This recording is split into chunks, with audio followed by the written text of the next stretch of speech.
Do you think that there's going to be any sort of a peace deal made? How long do you think this is going to last, and what do you think the outcome is going to be? I honestly believe that eventually there's going to be a peace deal. There's going to have to be, because just based on sheer numbers, even though things have gone badly for the Russians, they have so many more people that they can commit to the battlefield that eventually the Ukrainians are just going to be spent. And so it's so much better, so much wiser to sit at the negotiating table and to come up with something. You know? Do you think the U.S. is not going to be the one to do that? No way. No way. I think really the only chance right now of anybody doing that is the Turks. Turks? Yeah, the Turks have offered twice now. And the Turks are the only NATO country that have maintained close relations with the Russians. But they're also members of NATO. Nothing's going to happen before Turkish elections, which have now been postponed until October because of the earthquake. They were supposed to have taken place in May.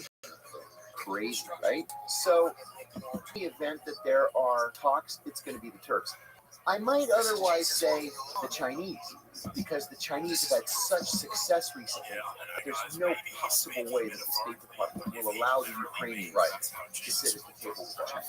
Right. Not after what happened between the Saudis and the Iranians. After everything they've done so far, like the statement that the United States has made so far, like how I can't imagine the Chinese getting the Russians to come to the table with some sort of a proposition and Victoria Nuland saying, "Oh, okay, sure." Exactly. You know, when I was still as a CIA, I was still an analyst actually before I went into operations, and I was assigned to the American Embassy in Manama, Bahrain. So I was on loan to the State Department for 3 years, from 1993 to 1996, and I was in Bahrain from 94 to 96. I was an economic officer in the embassy, and this was sort of the height of the Arab-Israeli peace process. And the Bahrainis were asked to host the Arab-Israeli peace talks on the environment. They were thrilled. And there was a very formal way in which we did this. So I had to join with my Russian counterpart, who I really liked. We got along very well. To the spy? Probably. But he was undercover as an economic officer. Okay. So you guys, like I was. You guys just assume you guys are okay. That's amazing.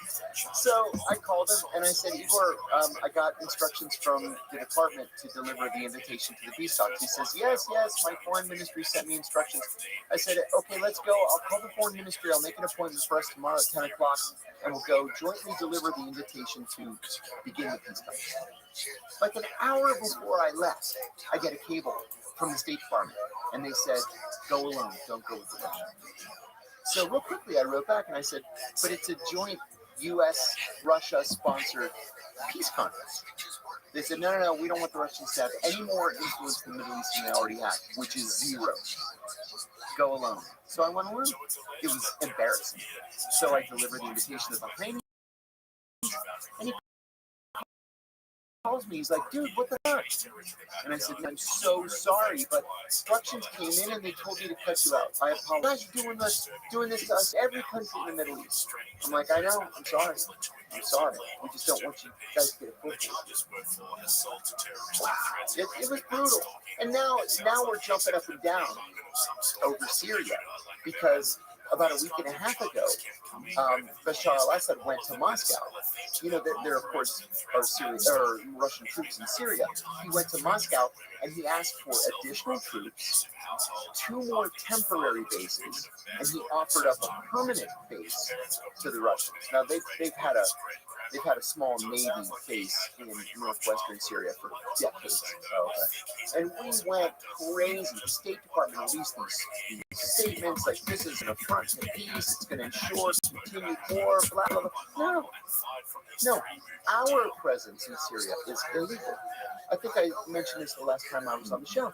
There are only 3 ways that you can legally be in another country. Your military can legally be in another country. If that country has attacked you, number 1. Number 2 is if that country's government has invited you. And number 3 is with the approval of the United Nations Security Council. Because we don't have any of those. But we have special forces troops in Syria, quote, to protect the oil fields. They're not our oil fields to protect. The Russian military is there at the invitation of the internationally recognized legitimate Syrian government. Just because we don't like that government doesn't mean that we can just send troops and occupy their oil fields. That's what we do. That's what we do. Sure. Do you think there's a possibility? Do you really think there's any possibility that China can negotiate peace between these two countries? Because I just don't see it. China's behind it. I don't think the U.S. will accept it. We'll never ever accept it. Absolutely not. The Turks will tolerate it. Our relations with the Turks are not good right now. But because they're members of NATO, we sort of de facto have to accept the fact that they can play a role in this. And I also heard that part of the effort with the war is to basically deplete Russian supplies and ammunition and war materials. That's right. Which is why we were so upset 2 weeks ago when Xi Jinping said that there is no limit to China's friendship with Russia. We read that to mean there's no limit to Chinese arms sales to Russia. Right. Which then would prolong our costs and pain significantly. Aren't they just, I heard also they were just selling their stuff back to them. Because Chinese bought stuff from Russia and they're basically selling it back to them. Oh, yeah, that's happening. And on the U.S. side, the Ukrainians don't know how to use American systems, right? So we're training them on things like surface-to-air missiles or radar or artillery. We can trade them at Fort Hood or wherever. Most of them are at Fort Hood. But they just don't know how to fly F-16. They just don't know how. And it's complicated, and it's going to take them 9 months, 12 months to learn how to fly an F-16. And then, what are they doing? If we send F-16s to Ukraine, and they keep them at Ukrainian Air Force bases, the Russians are going to bomb them and destroy them. But if we have them fly out of Poland, that's an act of war, because it is a NATO country. Right? So we can't do that either. So what we've done is we've gone to the Moroccans, to the Cypriots, to the Indians, the Israelis, and we've said, we want to buy all of the MiGs that you have, and we'll give you F-16s to replace them. The Cypriots, the Moroccans said gladly. The Indians said, we'll think about it, but the answer is probably going to be yes. And the Israelis said, we don't want these MiGs anyway. We bought them just to have them. You can have the MiGs. Oh man, yeah, I have a hard time sort of picturing how this whole thing ends. It's just so hard to stay on top of it. And you know, we should be watching Capitol Hill too, because at the first, the only opposition was the right-wing fringe. You know, the likes of Marjorie Taylor Greene, and it's becoming far more mainstream now. You know, we have a defense budget that is $880 billion. That's more money than the next 9 biggest countries combined. We can't keep this up. You know, we wonder why we have bridges that fall down into the rivers below them, why our interstate highway system is in a disastrous condition, why our airports are international embarrassments that anybody who travels internationally can see, right? Why our hospitals are all second-rate and falling down. It's because we spend all our money on the military. You know, the Chinese have these high-speed trains that would be able to get us from New York to Chicago in 3 hours. How come we don't have those things? The technology's out there. The French have them. The Germans have them. How come we don't have them? Because we've chosen to spend our money on the military, not on infrastructure. That has to stop at some point. And then we're spending so much more now because of Ukraine. Where's that peace dividend we used to talk about? You know? The thing about China is it seems like the narrative is sort of shifting away from kind of like trying to be like, oh, you know, China, like it used to be considered like, don't talk bad about Chinese people, it's xenophobic, or even in the beginning of the pandemic, it was like that. And now it seems like the narrative is slowly shifting the other way. Maybe not so. It seems like people on the left now, maybe not so slowly, yeah. People on the left now are taking a strong stance against China. You know, and me and a couple of friends of mine were even laughing when the Chinese last 5 years so flew across the United States, and we're talking like, there's somebody at the CIA just sitting here chuckling right now at their desk, thinking that like this is just some sort of narrative shift that they put on the media. Like, yeah, there's no way they don't know about these spy balloons going across. Why would they pick one out and just like focus like that on the media about it? That seems so suspicious. And you know what's funny? This is kind of a pet peeve of mine. They called it a spy balloon. Right? The media. Yeah. Nobody ever confirmed it was spy. Yeah, what happened after they shot it down? Didn't they take it apart and figure out like? They said that they likely wouldn't be able to find it. They got pieces of it, but for the most part, it's just sent. Oh, really? Yeah. But nobody in any position of authority in government ever said that it was engaged in spying. The media did. It's the media that call it the Chinese spy balloon. We don't know if it was a spy. What do you think? It was probably a weather balloon. Agreed.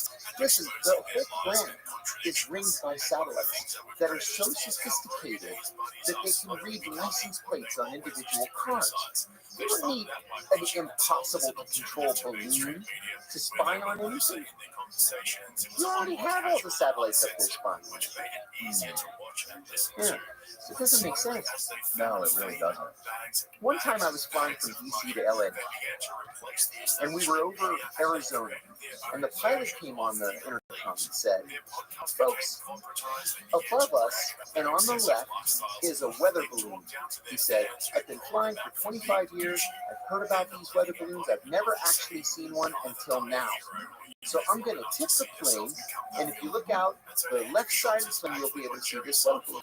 Wow. So he tips the plane. I happen to be on the left side. I'm looking out. I'm looking up. I don't see anything. And nobody saw it. So the pilot comes on it later and he says, "The flight attendant tells me that you can't see this weather balloon. You have to look really high up. To give you an idea," he says, "we're at 30,000 feet. And it's at 150,000 feet. So I buckled my seatbelt. I got down on the ground.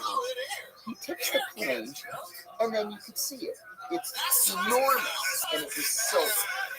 And he's like, "Isn't that an amazing sight? I've never seen one before. This is one of these NASA weather balloons." Okay. I think that's what it was. So why? We're not the only ones that happened. But did the Pentagon never officially qualify that as a Chinese spy balloon? Didn't the government say it was that? No. It was only the media? Yeah. They said it was a Chinese balloon. Yeah. But nobody ever said this is what it was doing. It was picking up signals intelligence. It was floating over American military bases. It was checking out the defenses of NORAD. None of that. None of it. It does flew like this, like in the shape of an omega, and then it went over here. So you don't think spy balloons are technologies being utilized today by any agencies? No, I don't think they're necessary, except for DEA and the border CPD, Customs and Border Protection. They use them to look for drugs and for people crossing the border illegally. They're mostly tethered, though, and instead of being at 150,000 feet, they're more like 1,000 feet or 2,000. You see them in Puerto Rico. You see them all along the border in Texas.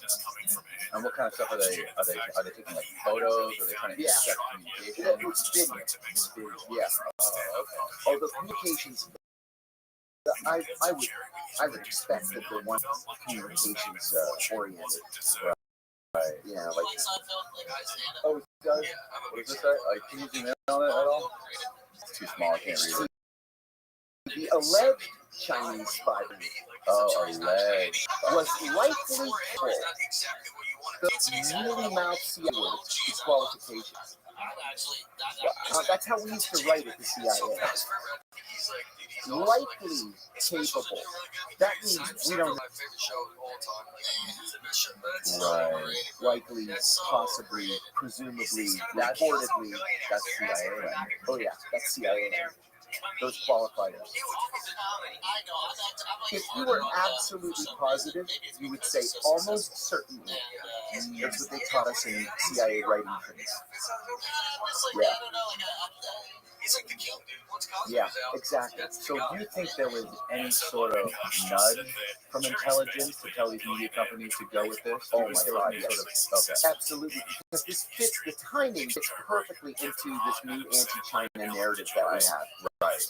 Yeah, definitely. Is this anti-China narrative justified at all? Can you make an argument that this is a good thing?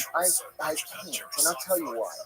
Chinese spy on us as much as we spy on them. The Chinese are all over the United States, especially on university campuses and in U.S. defense contractors, trying to reach sources of information, or they've sent Chinese PhD candidates to study in the United States, hoping that they'll be recruited into the defense contracting industry and then report back to Beijing. They're very, very sophisticated. So it's not like, oh, we're beating up on the Chinese. No, the Chinese are the bad guys here. But it's no more now than it was 10, 20, 50 years ago. They've always done this. Another thing, too, this is something that I just don't understand as a part of American policy, is the Chinese own so much U.S. government debt. They are the biggest investors that we have, or one of the biggest investors that we have. Our economy is intricately intertwined with Chinese economy. If we fall apart, they fall apart, and vice versa. So why pick a fight?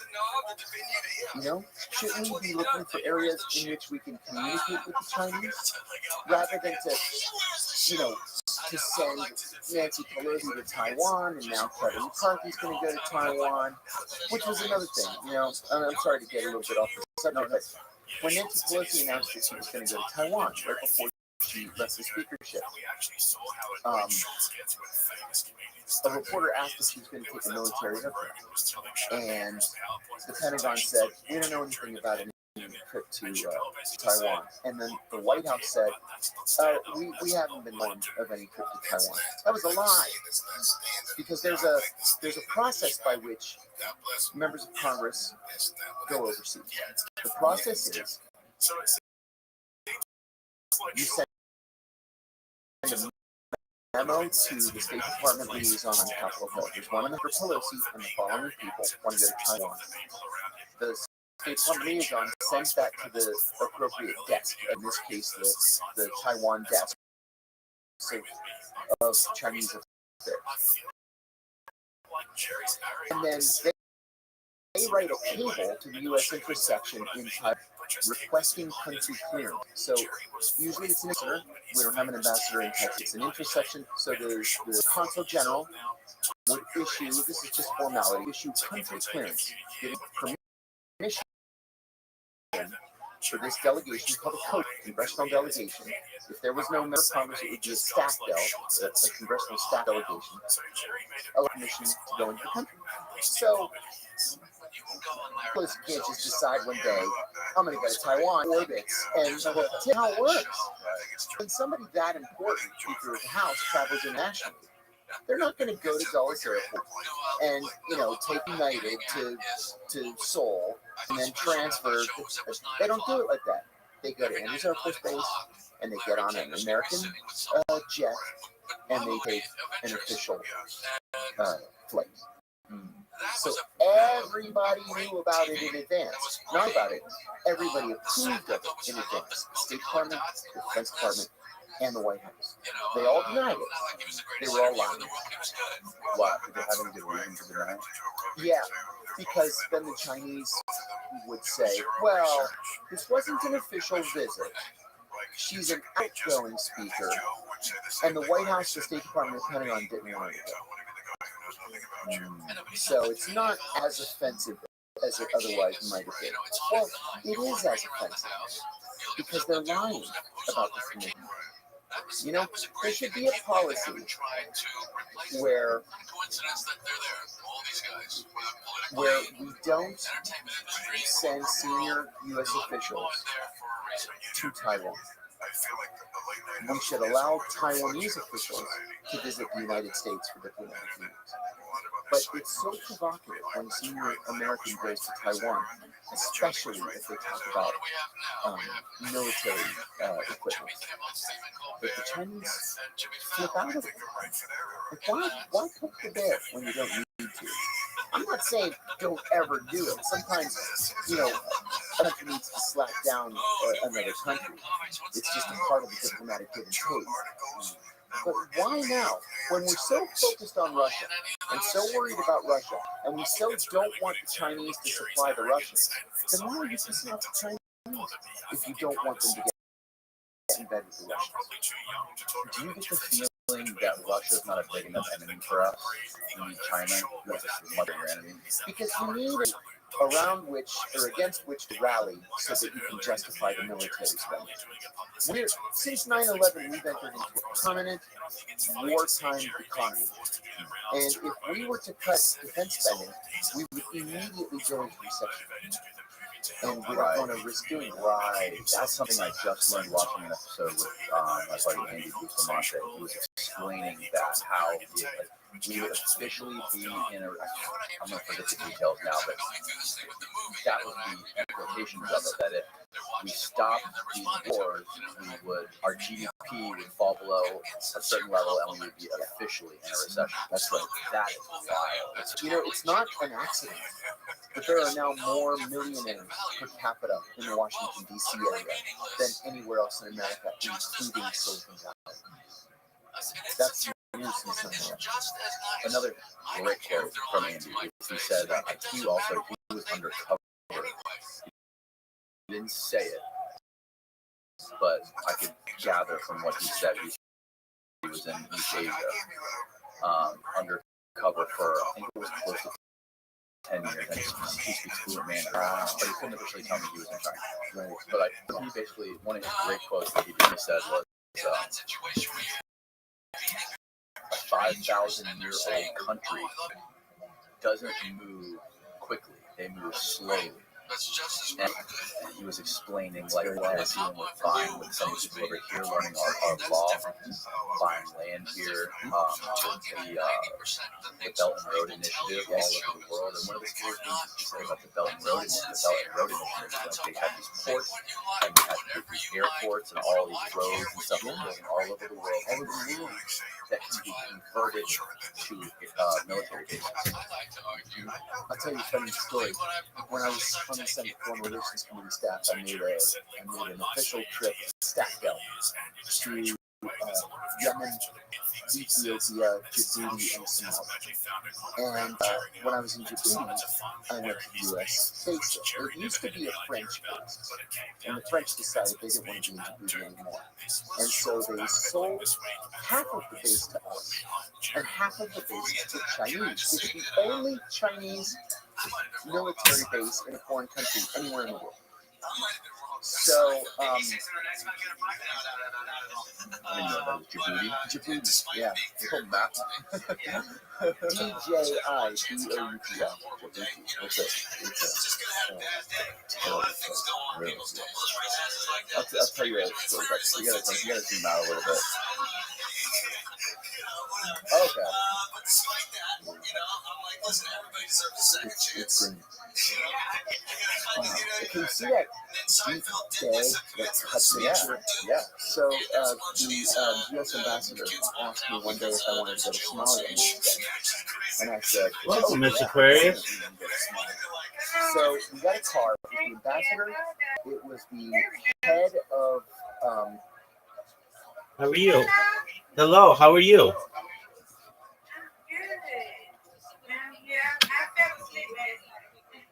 That's okay. It happens. Are you ready for me now? Yeah, we can play now. Let's play together and then take a nap. The next one we Sounds like a plan. How was your day?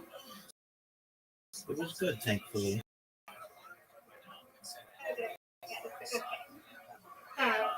Go. Ready.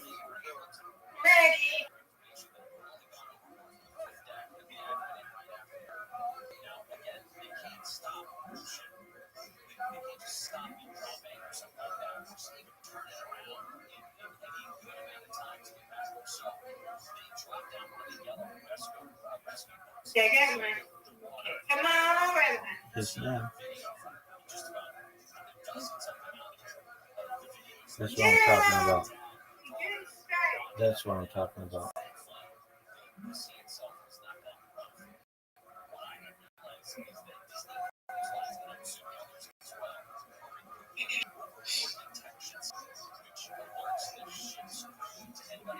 You got me.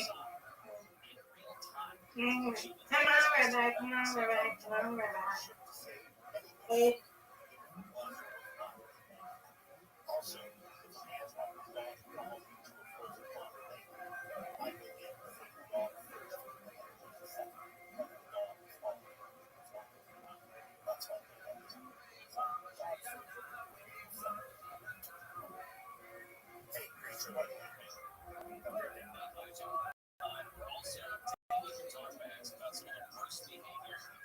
Ooh. Come on, Rabbi.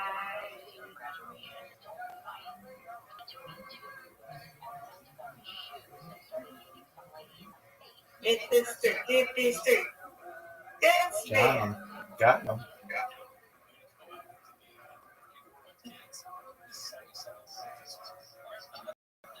Get it. Yeah. Great strike. Great strike. Thank you. Thank you. There we go. Yeah, another strike. Good, Rabbi. Thank you, ma'am.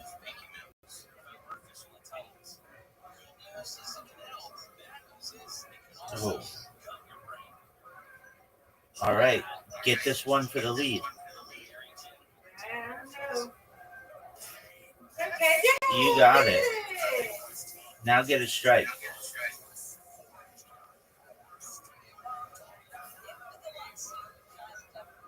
Nope. Oh, but that makes it. Rabbi. You made it so it's. You might win. No, Rabbi. I'm on strike. Oh, that did it. That did it. They hit it. Go, Rabbi. You did it. Oh, yeah. Get it. All right. I'll take it. That's a good score. Get it. I'll take it. Yay. All right. I win, you win. Yes.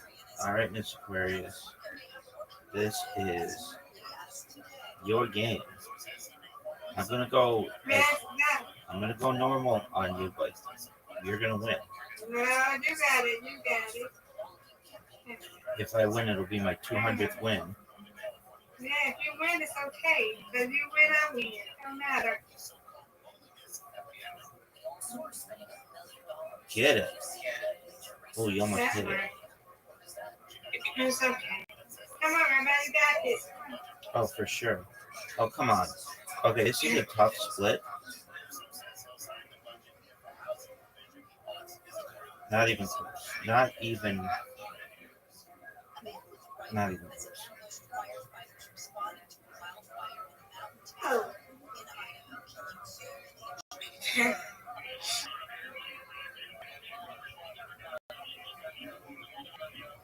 Oh, good spare. Thank you. You're welcome. Get it. You got it. For sure. This is easy. Got it. Yay. Yes, babe. That's what I'm talking about.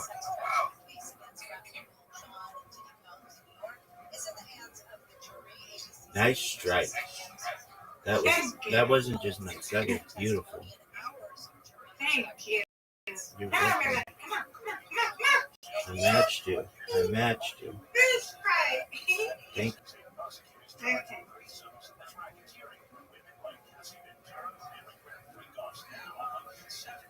This is a tough one. you. Ooh, almost.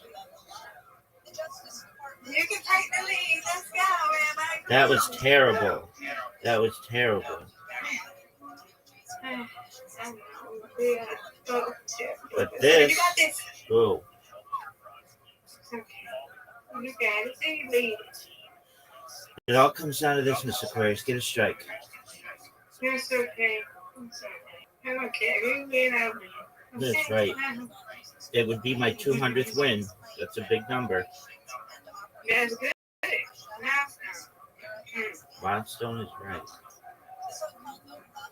No, wait, you got you got it. Just win your 200 milestone. Let's go. Ooh, I'll take it. Yeah, you did. Oh, I don't know what I'm talking about. It's only 196 wins. That's all right. We still have the milestone upcoming. Yeah, we do. I win, you win. You win, I win. All right, Miss I Aquarius. got 80 coming up, I think. I think I got 80. Yes, you I think do. 80's coming up for me. Yes, you do. Yeah. All right, it's Okay, I'll see you later. nap time for you. Take care. All right, you too. Thank you.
security, the defense attaché, and me.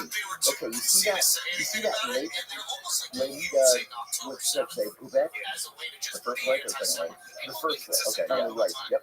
So the road goes from Djibouti City, which is on the very far right, and you follow the water and then go around the lake.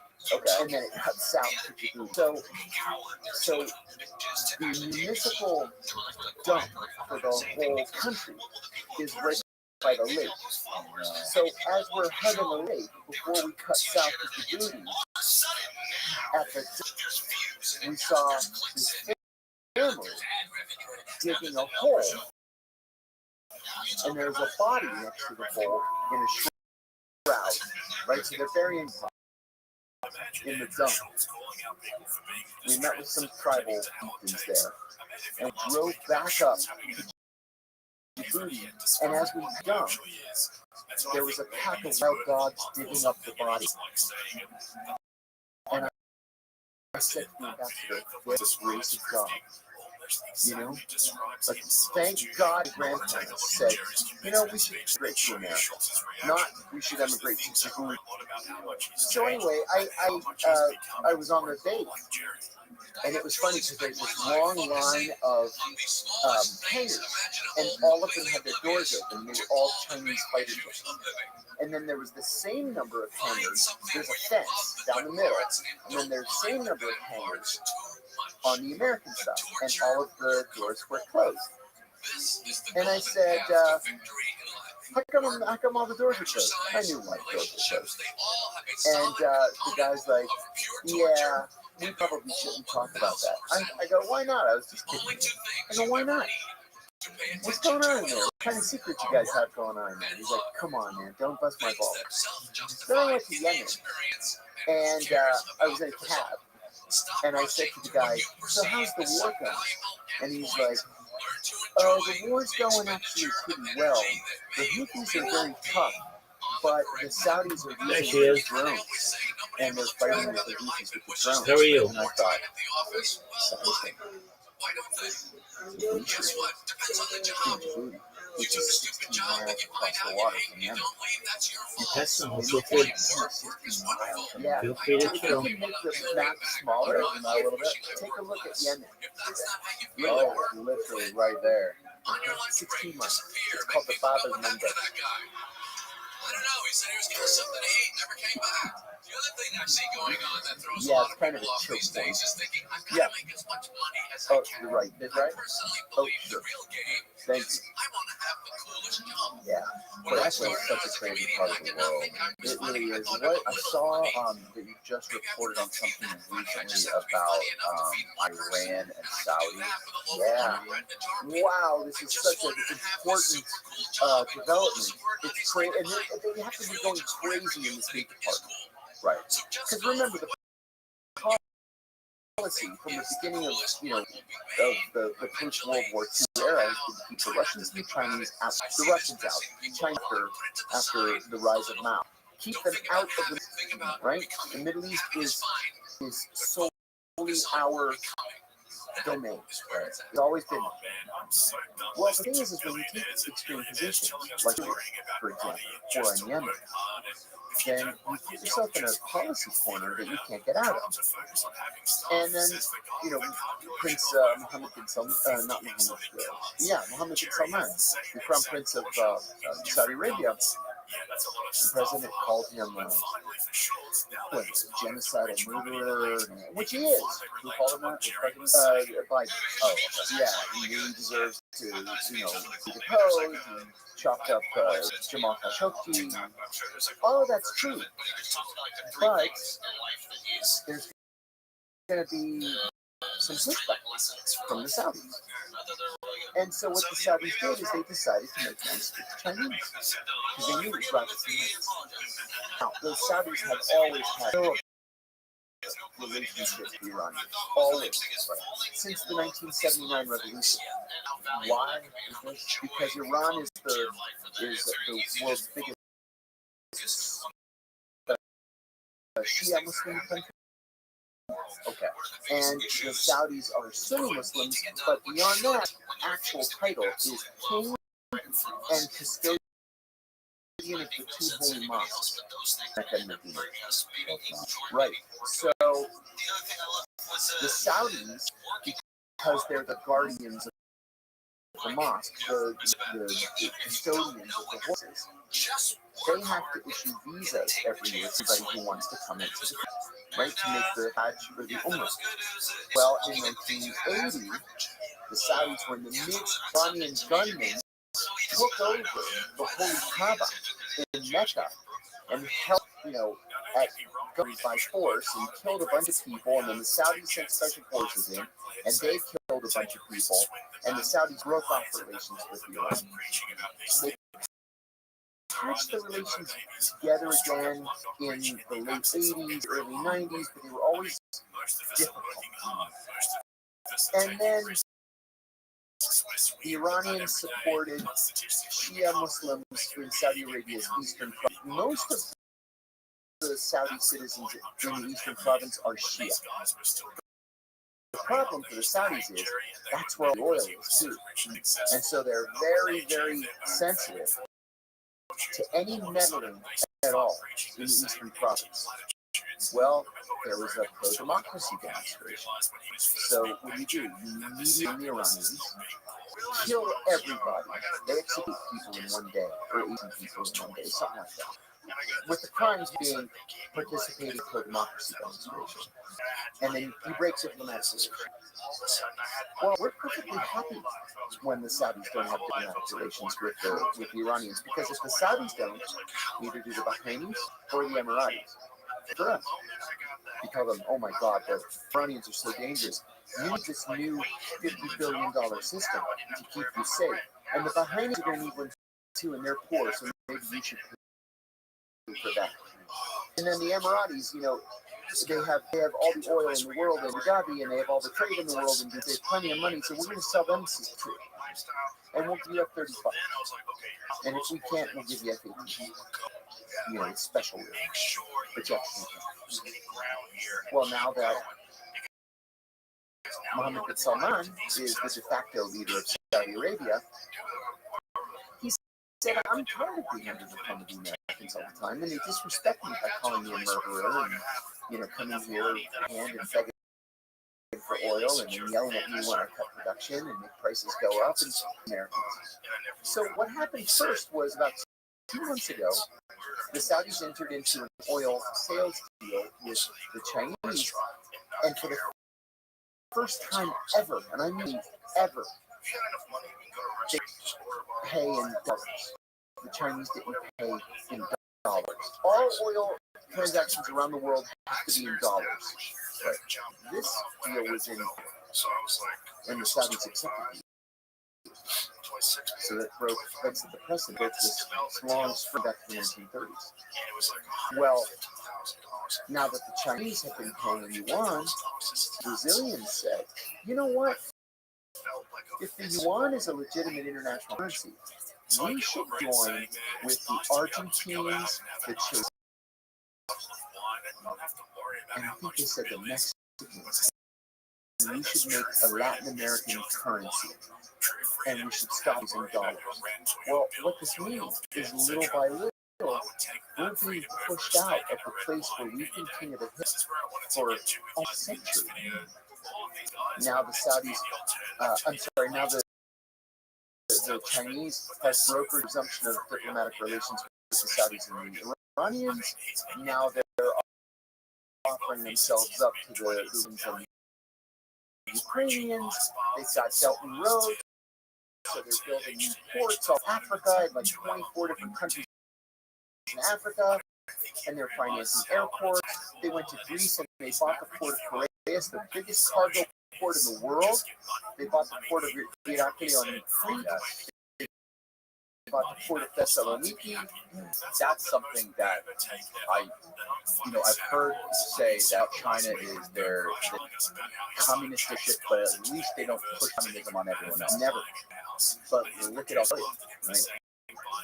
Look at Greece. My buddy Julian, his friend, just got like a $1,000 ticket for walking his dog some after hours in Greece. I think it was right. It was near a port, near a Chinese. Oh man! Wow. So how explain like that's The Chinese have so been big. so much smarter in the way. An African leader once told me, it was here in Washington, it was at a conference. He was the vice president of the Congo. And he said, you know, you've always promised us democracy, but the Chinese always gave us food. Like, what do you think we need? We didn't need democracy. They sure needed the food. Mm-hmm. Thing I've been thinking about lately is by learning more from talking to people like yourself, people who are educated and people who have been in the government, left the government, have a very comprehensive understanding of geopolitics, these countries and conflict. Is that it seems like a general consensus is we might not be the next 50 years. It really is going to be a multipolar world. I really believe that there's nothing we can do to stop this Chinese expansion. Belt and Road was a work of genius. It seems like they do so many things so much better. Right, I'm not trying to say like a communist dictatorship. No. I don't like communism. No. They spend their money very wisely. Right. That's what it counts to. And like our government, on the other hand, it's like the Olympics for narcissist sociopaths. Yeah, who can figure out how they can make the most money, get the most power. Isn't that the truth? Yeah, and I think something else I was talking about. This other guy I had here, I don't know if you're familiar with Mad Dog, Jim Lawler. Oh yeah. He was telling me that he was telling me basically the story about how recruited the CIA, and he and Iran, but the other side recruiting people. And he said he was recruiting people. He would recruit people that had these narcissistic traits. Absolutely, narcissists are 100%. Why? Because they're so. They conclude, of course, the CIA would want to recruit me because I'm so important that they can't do their job for them. That is absolutely. You know what they teach training is you have to look for somebody with a vulnerability. The word vulnerability means a whole lot of different things. For example, let's say you are Iranian. No, that's too hard. We don't have an MC. Let's say Indonesia, right? And I'm just making this up, so I'm not revealing any secrets. But what they teach in training has a vulnerability, so you have to call the asset acquisition success, develop, recruit. So I spot you. I meet you at a diplomatic cocktail party, or I meet you at a dinner somewhere, or I meet you in a meeting at your foreign ministry. So I assess you. Does this guy have access to something that I might want? You know, if you are the officer responsible for, coffee exports. No. But if you work as a port in the part that's off limits to everybody else, yeah, I mean, I'd like to know what's coming. Is it weapons? Is it precursor chemicals for cocaine? It could be anything. The third part is develop. That's when we get to know each other. I take you out to dinner. Our wives become friends. I start spending money on you because I have an expense account and you don't. You mentioned that, all your life you fantasized about seeing New York. Well, I'm going to send you and your wife all expenses paid trip to New York. Or you love fishing, but, you could never afford one of those charters. They're $10,000 a day. No problem. You want to go charter fishing? Let's go catch a sailfish or a swordfish or a tuna. No problem. I've got plenty of money. And then once I've understood ability, I'm going to recruit you. Now, the vulnerability can be one of many, many different things. Mm-hmm. Maybe you've got a kid with a cleft palate, and you can't afford the surgery. I'll send your kid to the and pay cash. Or maybe you so love your kid and he's really smart, but he's going to go to the local school, the local college, because, nobody wears shit. So no, I'll send him to Boston College or Harvard or wherever he wants to go. Here's a school. We have relationships with all of them. Happy to get him in, we'll pay for everything. Or maybe you got passed over for promotion and you want to fight, right? You want to get him back because you're the smartest and first working person in that office, and they screwed you and they pissed you off. You want to get this done. Come and talk to me to get revenge. I'll pay you handsomely for it. It's so wild that people can build these relationships. Like, do you draw a line between, like, becoming friends with somebody, getting to know somebody, being friends with their family, and just trying to do a job and manipulate somebody? I think I may have mentioned to you the time we talked that the CIA seeks to hire people who have sociopathic tendencies, not sociopaths. 2 and 5. It works. 2 and 6. It works. Sociopaths are impossible to control. They slip you to 5 death and 6. because they have no time to photograph very easily because they don't value anything at all. To rise to the highest levels of CIA. People who have sociopathic tendencies do have a conscience, but are still perfectly happy to work in moral, legal, and ethical gray areas. I'll tell you, a guy that I work for, a very CIA officer that I work for, told me that he had 5 recruitments over the course of a 30-year career. Detail of those 5 recruitments. I was fortunate in that I had 5 recruitments 4 years. It was because we were fighting multiple wars. I was farther, more vulnerable, and 95% are going to do it for money. Another like 4% are going to do it for revenge, and 1% is going to do it for patriotism. They just love the United States. They watch those Tom Clancy movies, and they want to see. And what you do is you dummy up an award. You just do it on food and Microsoft. You make a fake award, you put a gold seal on it, you sign the CIA's name, you frame it, and then you take it to one of the meetings and say, listen, of course, we do this award, don't keep it because we're not. So we're going to keep it in a safe place. They're like, oh, one guy started crying when I gave him the fake award. Started crying, God bless you, God bless me, God bless America. God bless you. Yeah, God bless America. Now, what about the plans for that Russian tank? So, my actual point. So you admittedly have sociopathic. Oh, I was perfectly happy to break into people's houses and plant bugs and cameras. And we were good guys. I had convinced myself that we were the good guys. My country needed me, right? And then after 9/11, I was like, you know what? We're all fucking every one of us out of here. Yeah, but anyway, out of all the people I recruited, there were 2 to whom I said, you know what, in a different life, you and I would be. I'd like to make this. Yeah. Sorry about your luck. This is not that life. This is not Cut it, bro. How many people Like you that are working for overseas and obscure country? How many people have CIA officers have to kill? And how many of them are all of them trained? No. The CIA officer will almost never find himself in a position where almost never. I mean, we had a situation back in the 90s where one of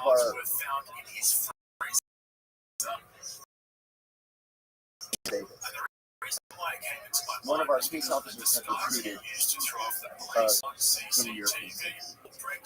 He's in Europe, but this guy's from some terrible enemy country.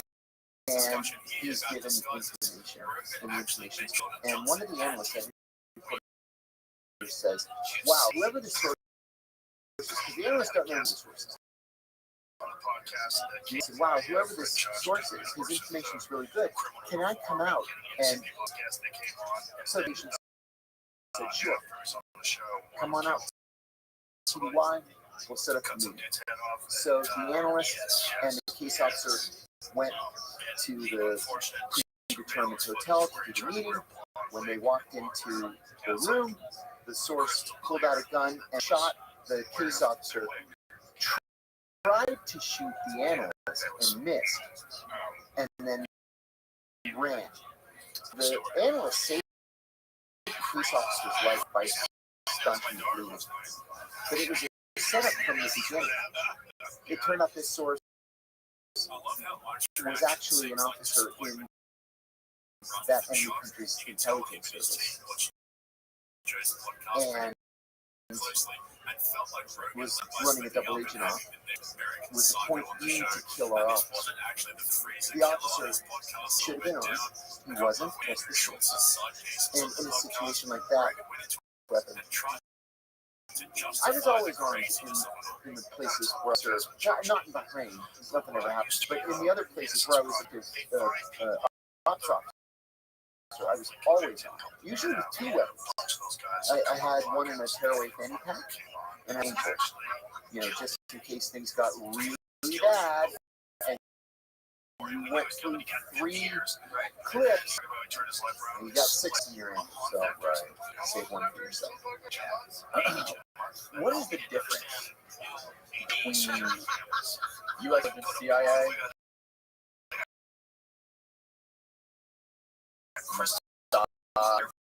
MI6 and Chinese. Like, oh, we're gonna make it. And who is like the most serious?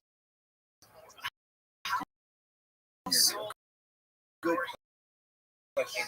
There's no easy answer to that. I'm gonna say overall they're all good. They all have problems. The problem at the CIA is post 9/11 we got away from traditional human intelligence and human, and we turned into a paramilitary. It's not what we were set up to do, and it's not something we're generally good at. There are units in the CIA whose job it is to go around the world and kill people or kidnap them. So you don't have the average, working in an American embassy every day, assigned to go out and kill somebody. That's just there are these dedicated teams. Yeah, like the Bin Laden team. Exactly. So Bin Laden team was active duty special on loan to the CIA for that specific operation.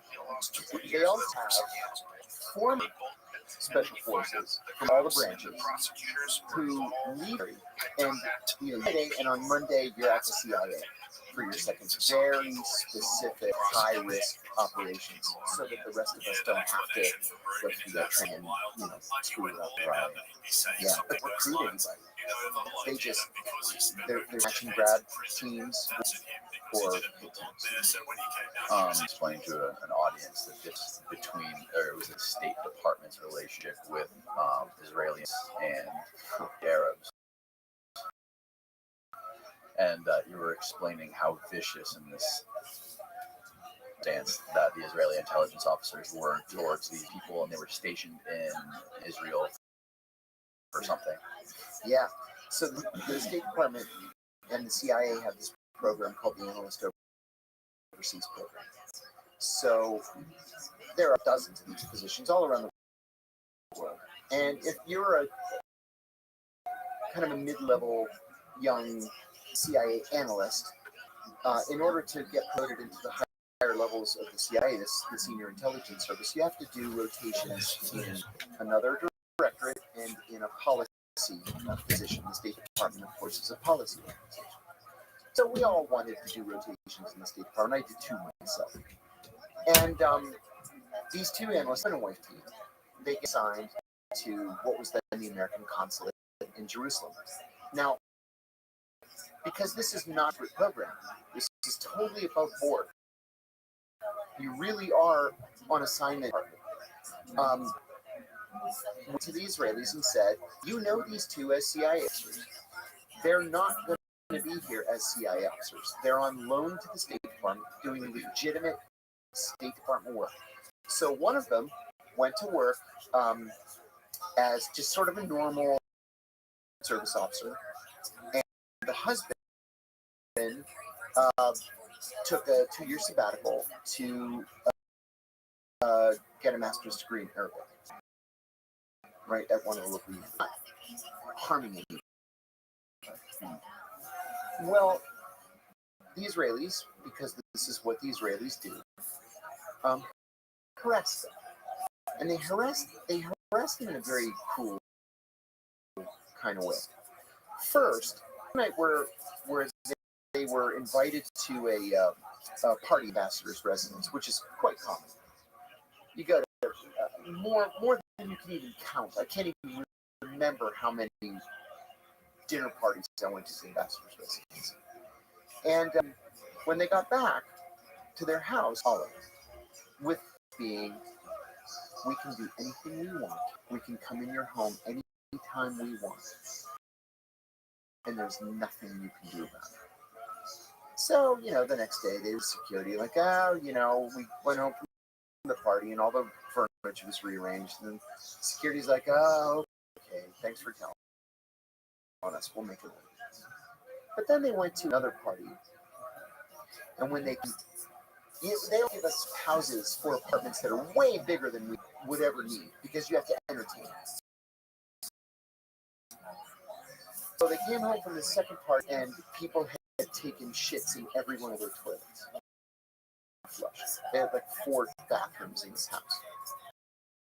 And people had taken shits in every one of the bathrooms. Again, with the message being, there's nothing you can do. Finally, the third time, it was the ambassador's Christmas party. They go home from the Christmas party, and they can hear the dog crying. It's whimpering.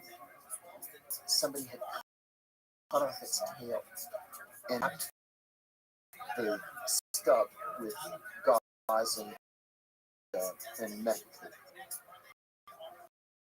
So then, the embassy has to go to these Israelis and say, cut it out. Why are you harassing these people? They haven't done anything to you. We've been totally above board with you. Just leave them alone. And you have to torture the poor dog? And then all right, sorry. Okay.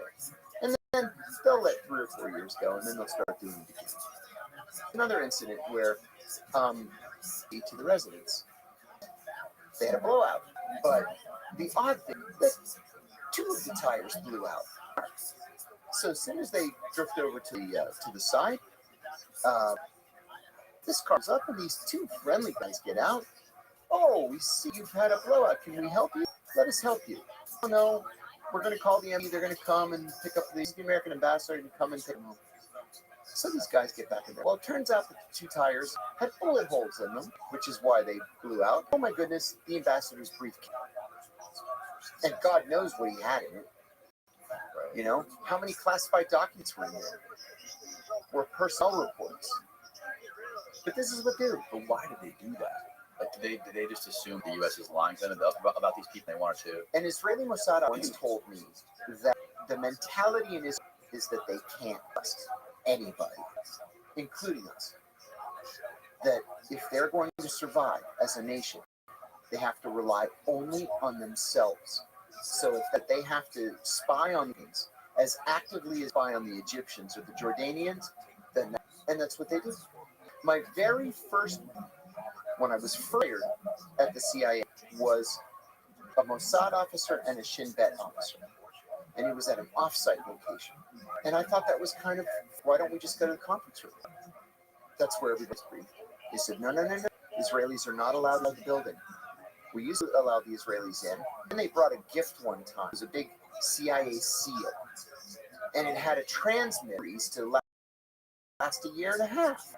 And they were like, oh, you should put this in your conference room. So we x-rayed it. Find it's a listening device. For Israelis allowed in here. So we meet at this off-site location. And it's a whole bunch of analysts. This was like right as we were getting ready to attack Iraq. What country was it in? It was in Washington. Oh, in Washington? Yeah. And because I was the most junior analyst, I was the last to speak. So everybody's like giving their briefings, and what's your real name because you're not undercover, which I wasn't at the time. So he's like, they're cleared up to the secret level for the information. Don't give them anything, but there wasn't much to give that I would have given them anyway. That wasn't at the secret level. So it comes to me, last one to speak, and I said, John Kiriakou from the Office of Leadership Analysis. And the guy said, spell it. And I spell it K-I-R. I spell the name. And he looks up to me and he goes, you are Jewish? And I said, I am not recruitable. And that's how I left it. Like, how dare you? How dare you try to develop me 5 seconds into our first conversation? You think I've never been trained? Shame on you. 5 minutes from Langley. Yeah, right. 5 minutes from Langley. Exactly. You are. Do you think they are the most ruthless intelligence agencies out of all of them? Absolutely. Have you ever seen the show? Oh my God. Listen, Tell me about. whoever is listening to this or watching this, you got to go on Netflix. F-A-U-D-A. Fauda. It is about Shin Bet. And it's a special unit inside Shin Bet, and how it fights the Palestinians with the help of the PLO. So it's a completely true to life, based on facts show written by former Shin Bet officers. If you want to see how Shin Bet and Mossad work, you got to watch the show. I got chills just now. Look at this.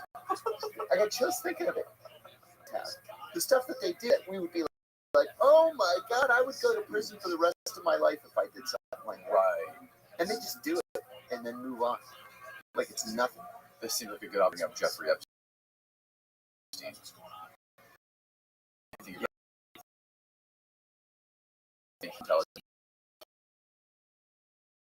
I'm confident he was intelligence. Yeah. This is a thing that people too, is that I've had people tell me that blackmail is not a real thing. Blackmail is useless. That there's no reason that this guy would be bringing scientists and politicians to get some sort of dirt on them for some sort of to hold blackmail over their head for favors. I agree with that. You do.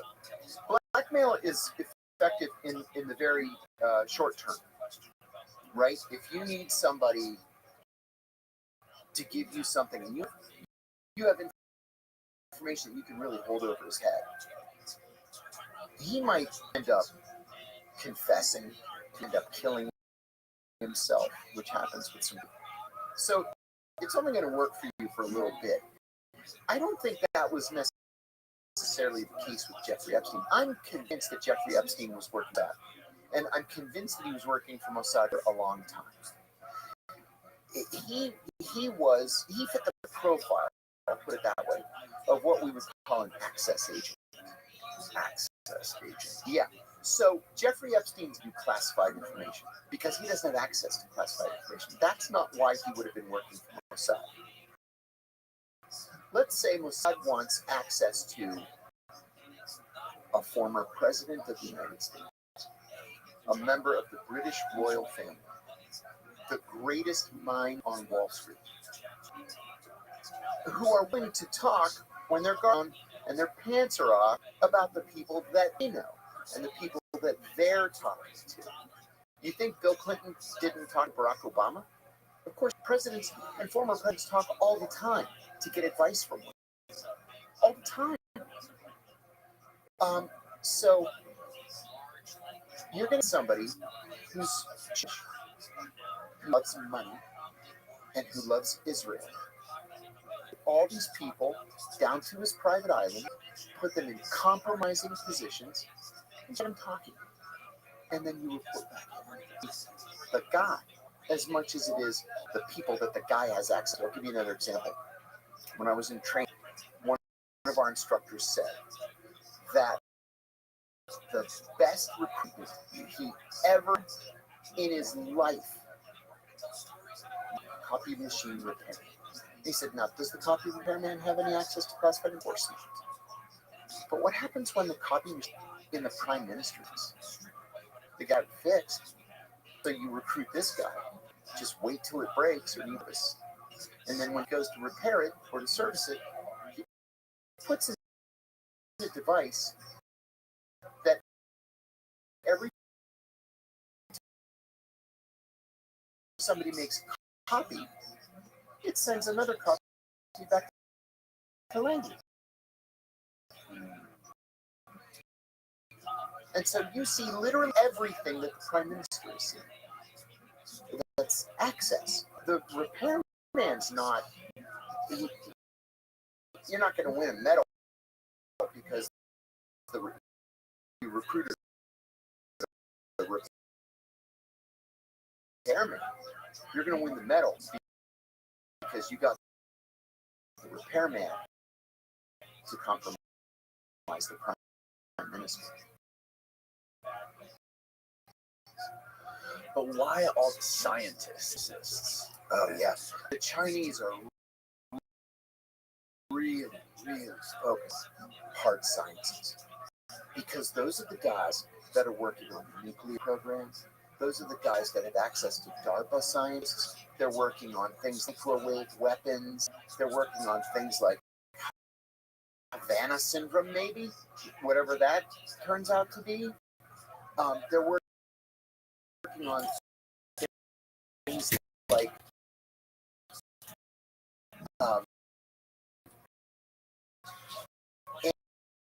anti-missile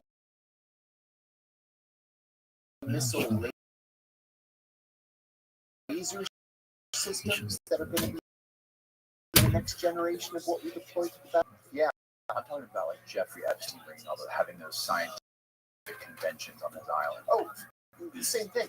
The same thing.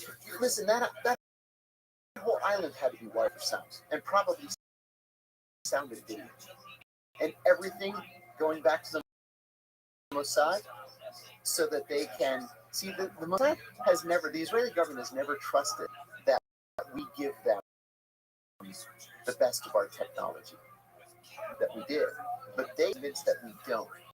So if they can steal it and then compare it to what it is that we're giving, then they'll know.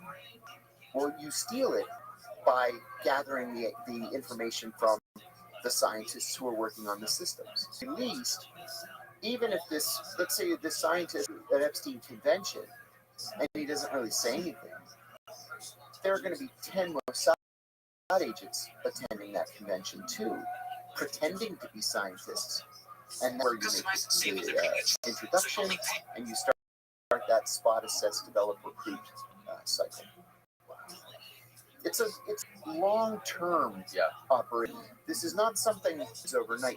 I remember somebody in my training class, my operational, saying, well, how long to recruit somebody?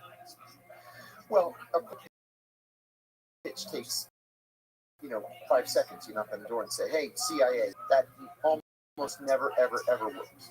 Normally, so fast friend to be able to simply make the pitch.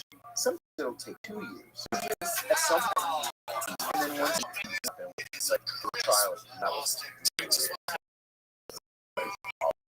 we had dirt on people. We knew about that, and people like Hillary Clinton would have had him. There's like the whole Clinton kill list. Yeah. There's stories of like people like committed suicide with a shotgun in their chest, right? Things like that. Like, what do you make of that whole conspiracy? The Clintons aside, most of the Clinton deaths. Yeah, they've been debunked. Oh, most of it. Yeah. Like even surviving members of people who died or committed suicide said, look, it's a disservice to the memory.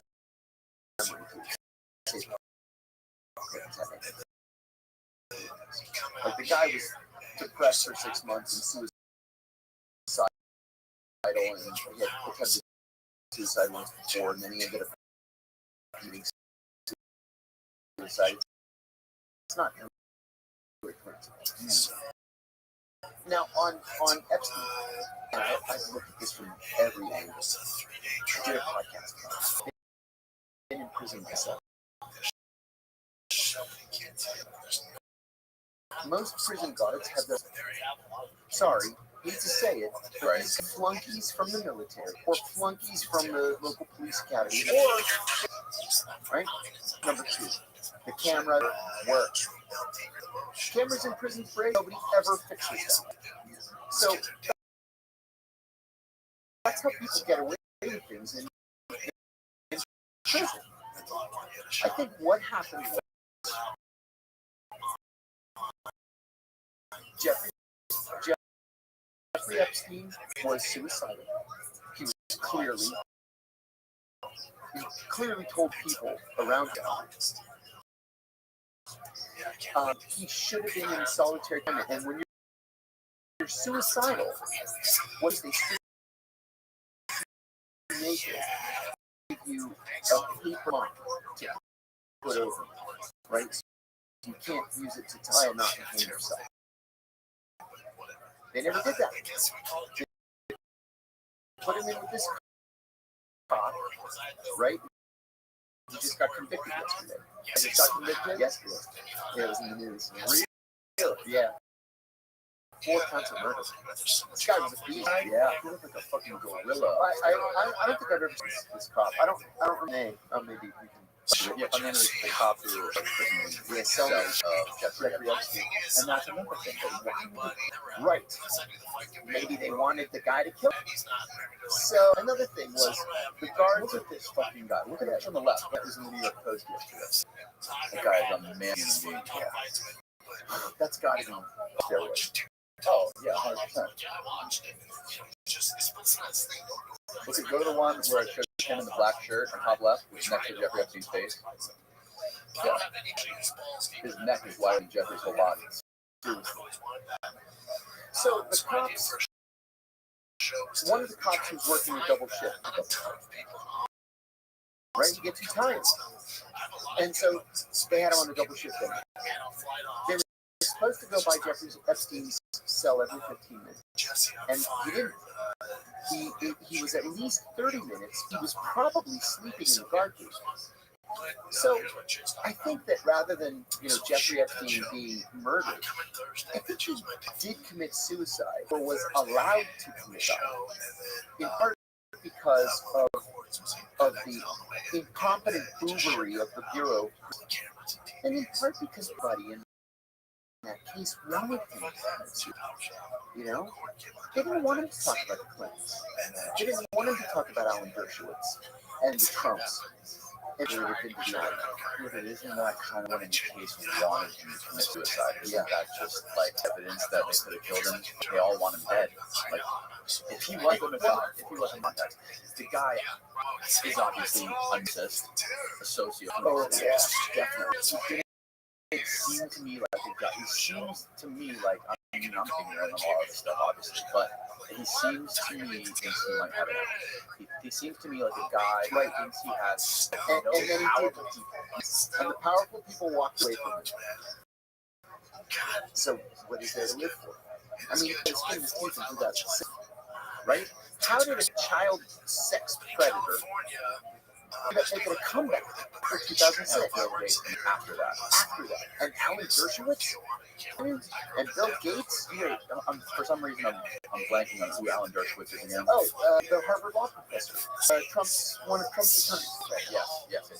Dershowitz was a lifelong Democrat. He flipped to Trump, but he's like probably the most important attorney in America. So yes. I know who he is now.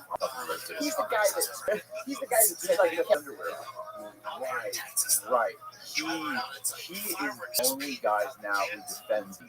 Yes, he defends Epstein. Yes, he does. Yes, right.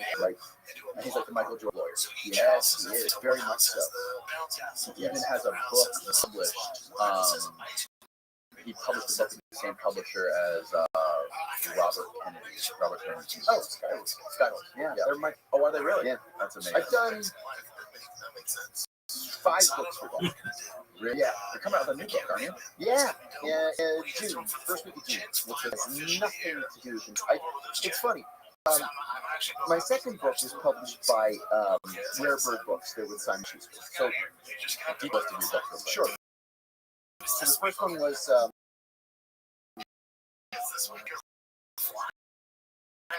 The Reluctant Spy, My Secret Life in the CIA's War on Terror.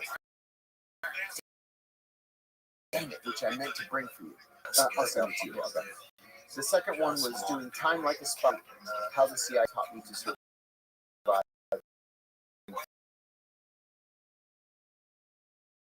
in Prison.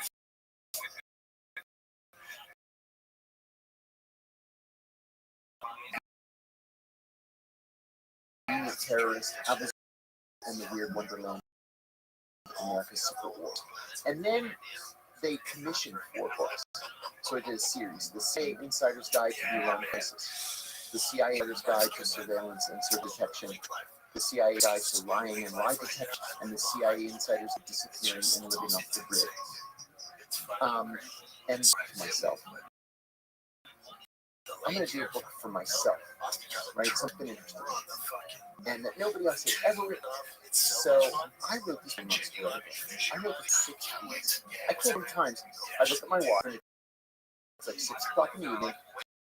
And I start writing, and then I look at my watch, and it's 2:30 in the morning. And I'm like, oh, crap, I got to go in 4 hours.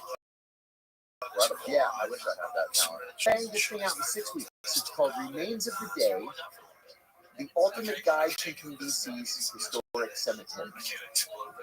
So I called the guy at the Rare Bird, and I said, listen, I know you don't normally do this, but my first book with them won, including one of the big 4, I won the Penn First Amendment Award, which with the Penn Faulkner, the Pulitzer, and the Edgar Allan are the big 4. So I'm a serious author. And I had written 7 books. It's actually really important to me. Would you take a look at it? He's like, well, we really don't do books like that, but okay, send it to me. I'll take it. He calls me 2 weeks later, and he says, this is the best book for you. And I said, really?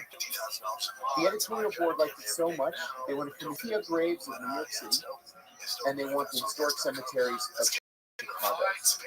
And I said, okay. Send me a contract. So then he sends me the contract. I sign it. I had finished the Washington book. I'm about a third of the way done with the Mafia books. And he calls me and he goes, what do you think of the country western grade of Nashville and Memphis? And I said, relax. Let me finish these next 3 books, and then we can talk about it. So what made you want to write about the cemetery? When I was 9 years old, we lived not too far from the cemetery. When I was under rocks, and I found this sign. And the rock that I found it under was next to this small tombstone. That's some guy on it, and it had a medallion of the Congressional Medal of Honor. I never heard of it. I was 9. I didn't know what the Congressional Medal of Honor. So I went home. I had this box with my salamander, and my mom said, "Did you have a good time?" I said, "Yeah, I found a salamander." And I saw a gravestone and it said Congressional Medal of Honor. What is that? And she said, "Oh, that guy's a hero.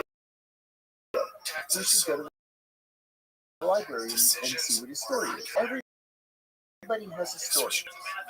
So we went to the public library. We were regulars at the library when I was a kid.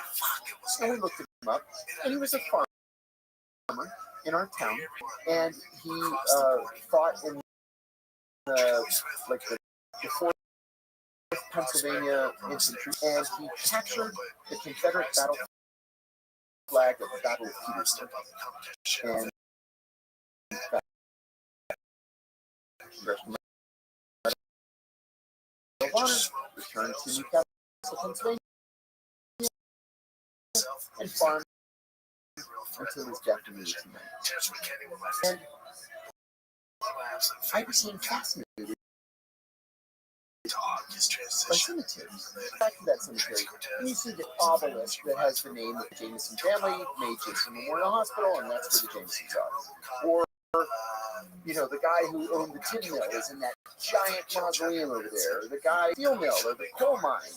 They have these big 19th memorials. I wasn't, like I said, this guy was just a common farmer.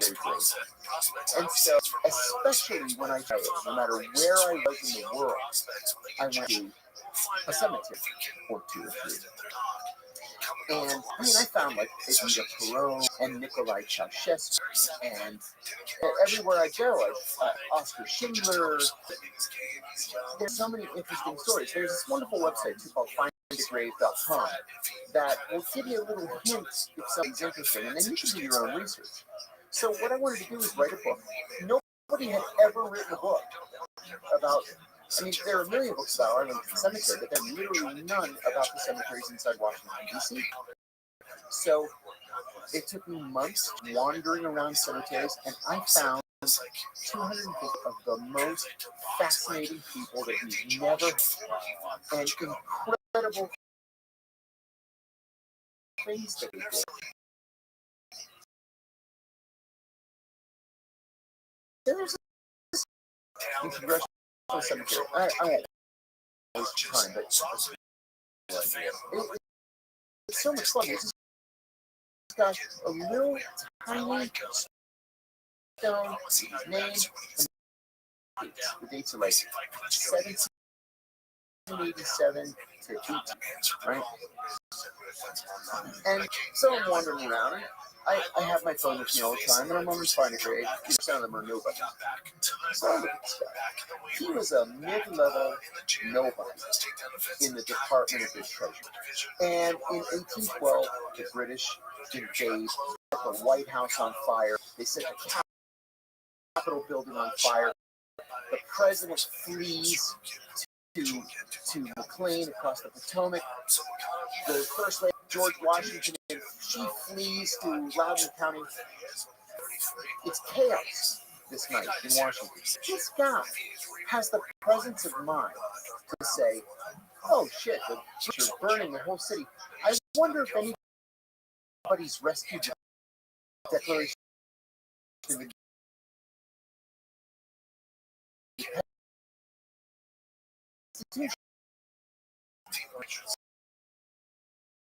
So he goes to the archive. Everybody's fled. Declaration of Independence, the Constitution, the Bill of Rights, and George Washington's military conditions. And he rolls them into a sheet.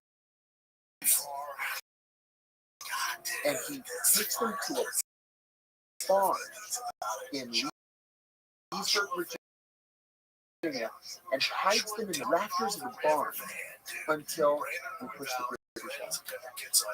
And then he returns them to the National Archives.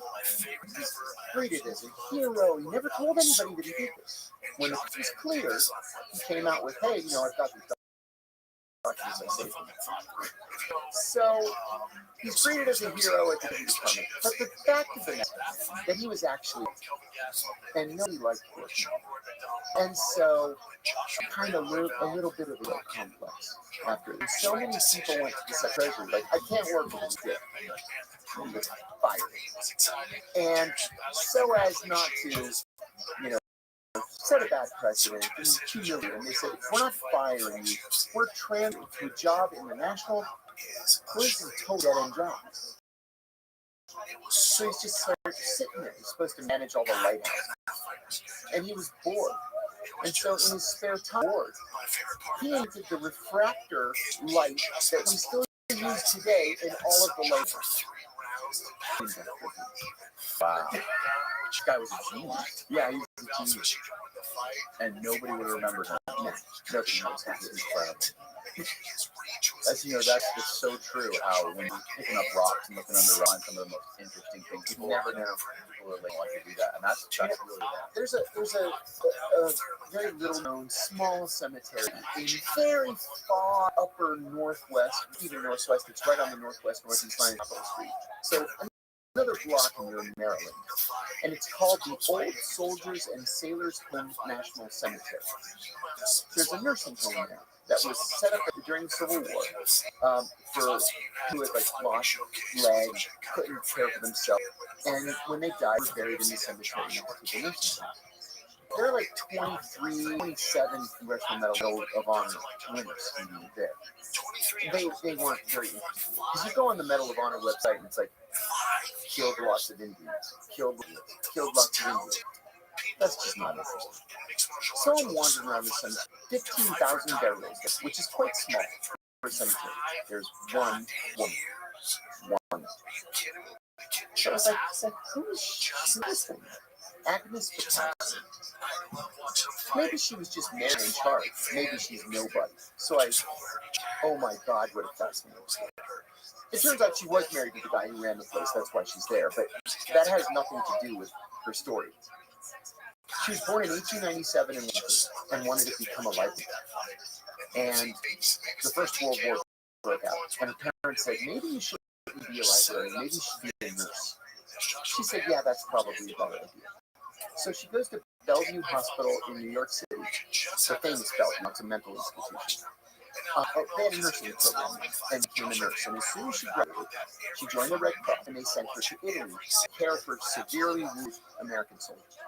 And as soon as she arrived, she was assigned to care for a severely wounded ambulance driver named Ernest Hemingway, who she called Ernest, 19 years old.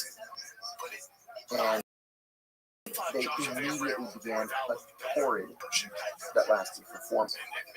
And then married an Italian lieutenant. By then, Hemingway was recovered and was transferred out. They never spoke to each other ever.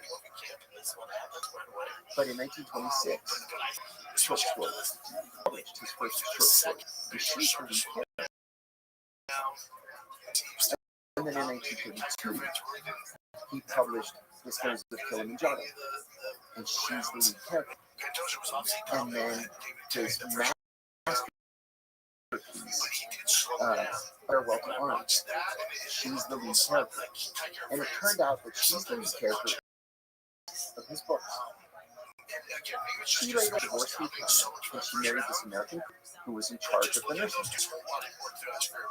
Ernest Hemingway committed suicide in, it was 1950. A year later, his brother called her and said, I'm writing a book with my brother Ernest Hemingway. I'd like to interview you for the book. She said, how do you know that I knew your brother? I never told anybody. I never even told my husband that Hemingway never stopped talking about her. That she was the only woman he had ever loved. He had 4 failed marriages. He was a notorious alcoholic and he was abusive all of his life. But she was the only one that he had ever loved. I went to Washington and interviewed her. She gave him pictures of them sitting on his hospital while he was recuperating and love letters that they exchanged. Time he was in, she would cut the article. And she said her husband just always, she was a Hemingway. And so the picture from a museum in Key West, Florida, and now people know who Agnes Patel is. I'm sorry, I'm wasting your time. One more story. It's amazing. Oh, thanks. I was walking around Rock Creek Cemetery, which is really the nicest and largest cemetery in Washington. And there are important people buried there.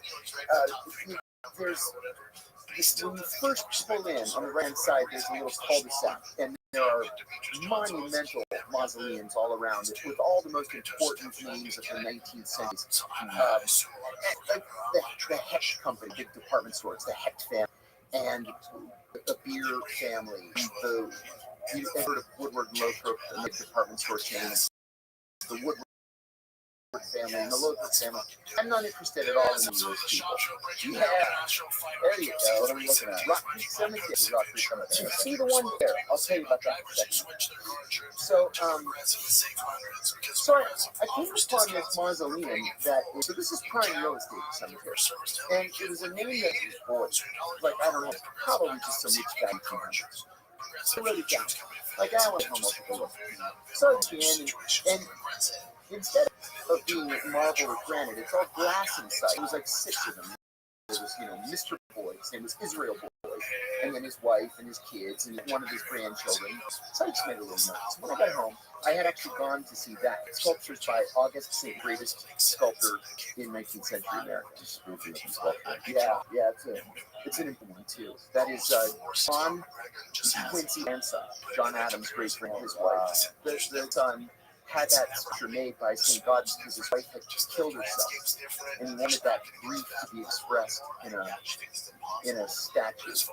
People come from all over the country to look just at that statue. It's incredible. There it is. So anyway, I get back home, and I look up this guy, Boyd. It was a story you're never going to believe. So this guy is Israel Boyd and his brother, born and raised in Washington, and they wanted to be scientists. They wanted to be chemists.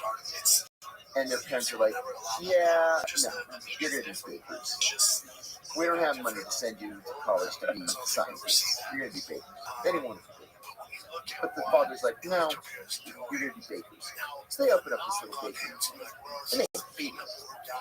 Kneading the dough every day. It's hard work. You have to get up at 4 o'clock in the morning. So they said, you know what? Why don't we invent a machine to knead the dough for us? So they invented a mixer. Okay?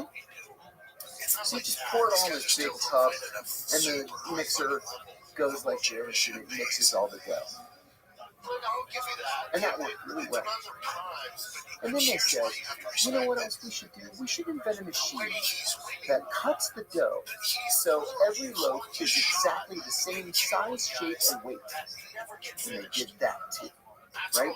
And other bakers are like, wow, look at these things that the Boyd brothers are inventing. We want to buy those. So they started selling equipment all across.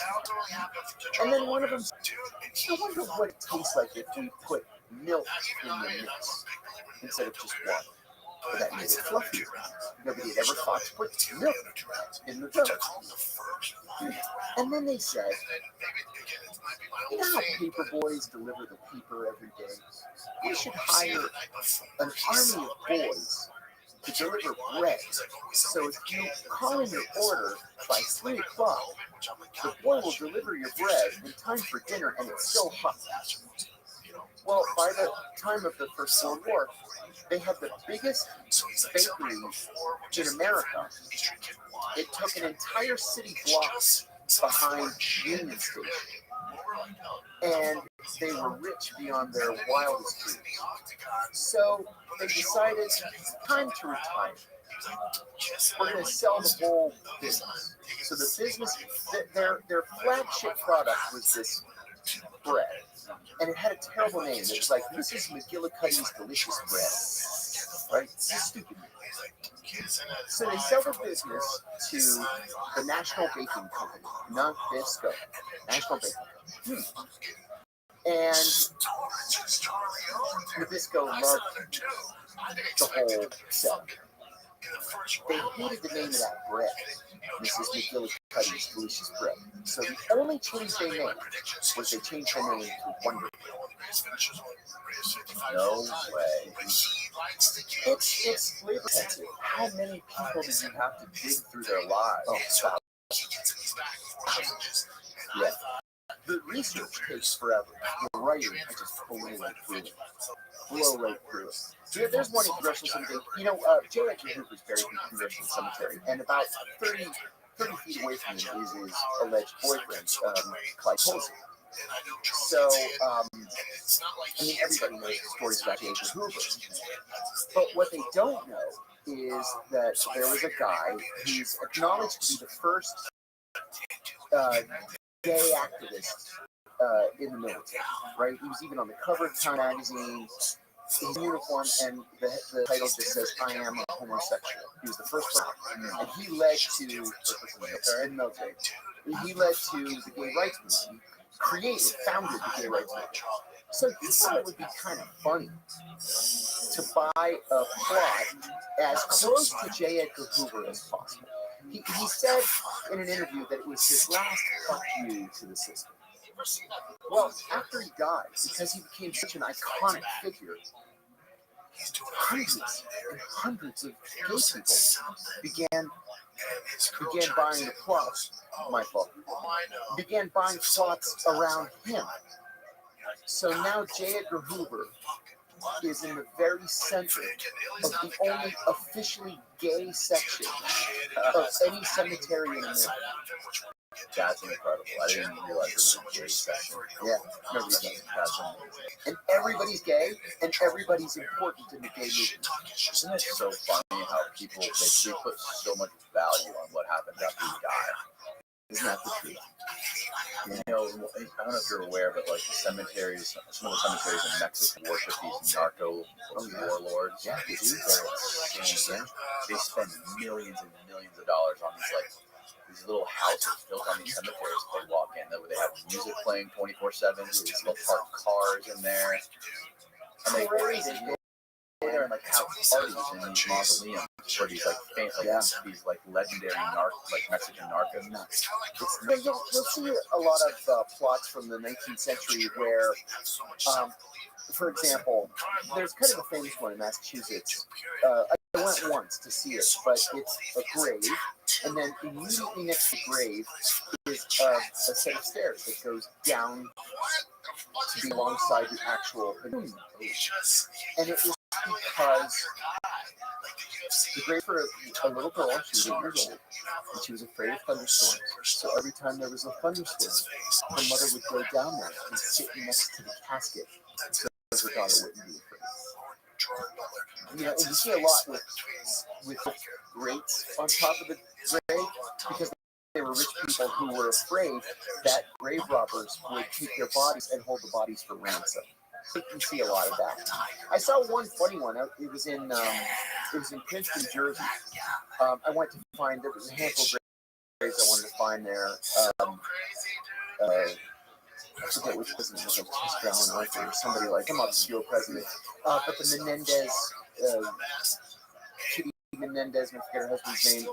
Their sons murdered them in L.A. Remember the Menendez murders? The Menendez brothers in the 80s. Anyway, you're too young. But I found one gravestone. All it said was, "I told I was sick." I told you I was sick. Yeah. That's all it says. There's no name, no dates, no nothing. That was like her last communication. I told you I was sick. It's so fun. It's also so weird that we like to bury our dead in boxes. That's right. And not just boxes, but then concrete vaults, and they're lined with lead. Like, why? Why do we do this? Let nature take its course. Have you ever heard of a Tibetan, what's it called? It's called a Tibetan sky funeral. No? Well, I guess in Tibet, what they do is they take the dead up to the top of this mountain, and they let the vultures come like rip the carcass apart, because I guess it's like a part of like letting the human body go back into circle of life. Like in the rainforest, if something dies, or like in specifically the Amazon rainforest, if something dies in the rainforest, there's so many different types of animals, and insects, and bugs, and fish, and probably strip it down to nothing. Something dies, it is literally nothing. It's dust in a matter of hours because all of the animals that will consume it, and it just gets absorbed. Wow. That's so like the fact that we don't like let our bodies go back into the earth is a weird thing.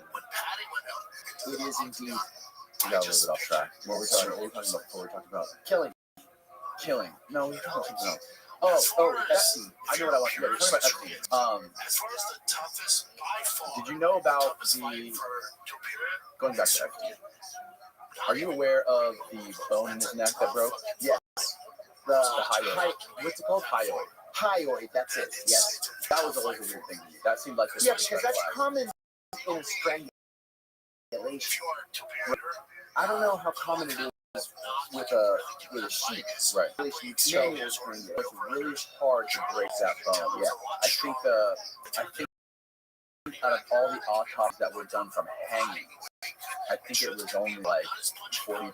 I don't know, definitely get this wrong. You probably look this up. But look at this statistic, you say, on hyoid bone fractures. And it was like 40% of hangings, I think. So it's really hard to break that bone unless you got so much violent force. And maybe the cop did it. Right. That's the argument for the cop for the high one being broken is that maybe the cop killed him. Which is fishy. Otherwise, if you don't believe one of the elements of the conspiracy, 17 to what? 76%. I can't read it. Too small.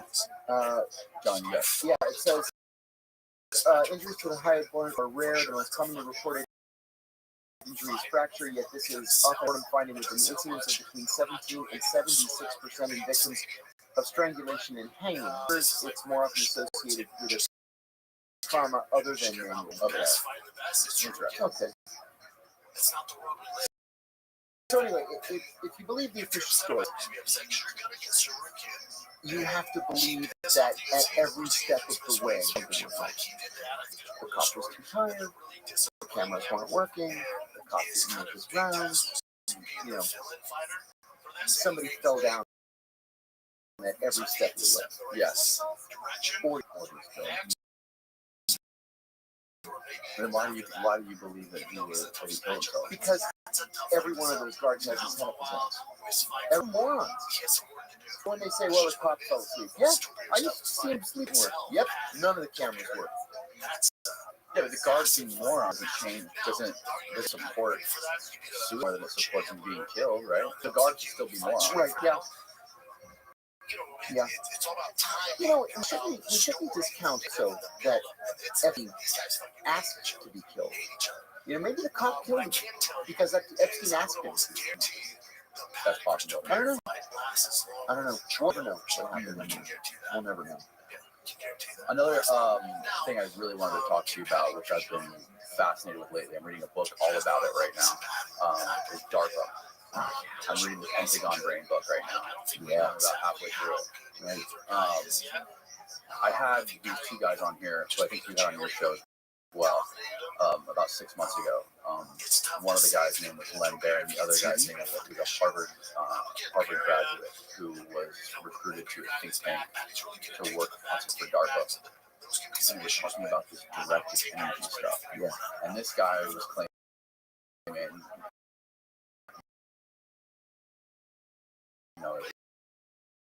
he was, yeah, and Len, yeah. Yes. And he was claiming that he was being actively targeted by some directed energy weapons that are from satellites or something. Something that somebody's hanging out in front of his house, like pointing something at him, but it's some sort of like switch that's going off in his head. Yes. But he had there was no any government. He worked, he was a medical doctor. He was a medical doctor, right? He was like a hormone doctor. And he's a safety inspector for a food company. Right. So there was no plausible reason why anyone was targeting him. You talked to him. Yes. What did you make of that stuff? And do you think that's what they think it is? I have kind of a history on this issue. I'm out there as a whistleblower. I attract a lot of people who have this complaint. I happen to be on contract with the American Psychological Association. It was like a dozen psychologists. I said, guys, I got a question for you. Not a single day goes by. One email from somebody saying that the government is being waves at them, and it's painful, and it's making them dizziness and whatever. And I said, does any of this make sense to you? And they looked at each other and started laughing. And one of them said, this is a very common form of mental illness. they have found in their studies that when people feel overwhelmed, their brains default to the most easily explained reason, and that is a dark outside force. Well, that's why everybody blames the CIA. Now people know more about DARPA. They're talking about DARPA.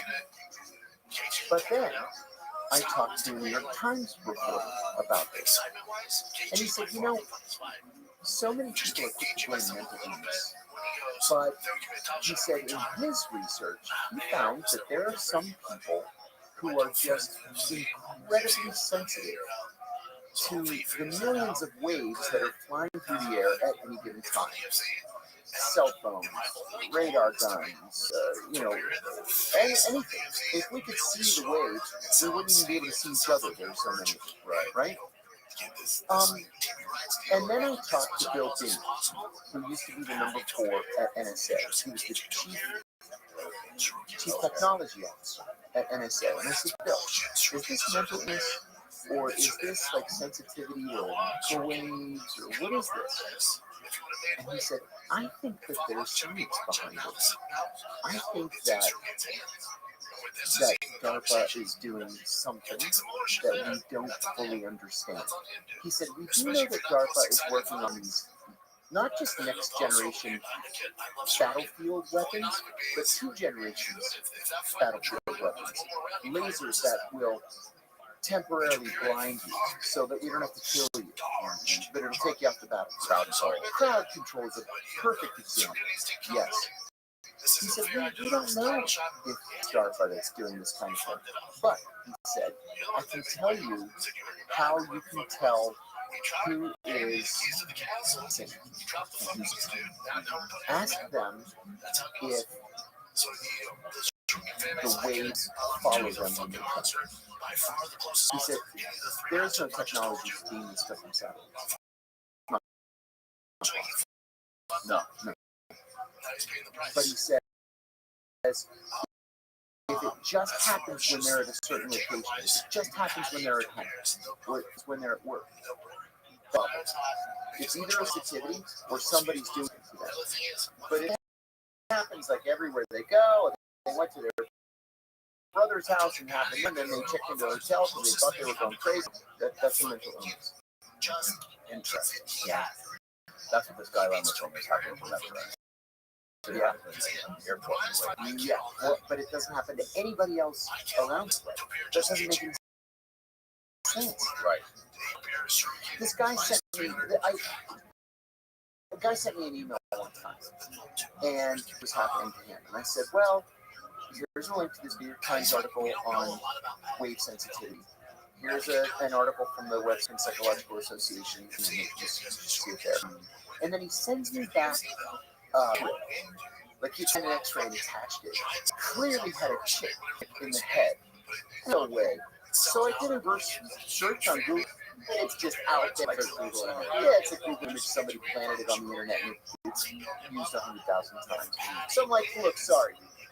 If you're not going to be honest, there's nothing I can do to help you.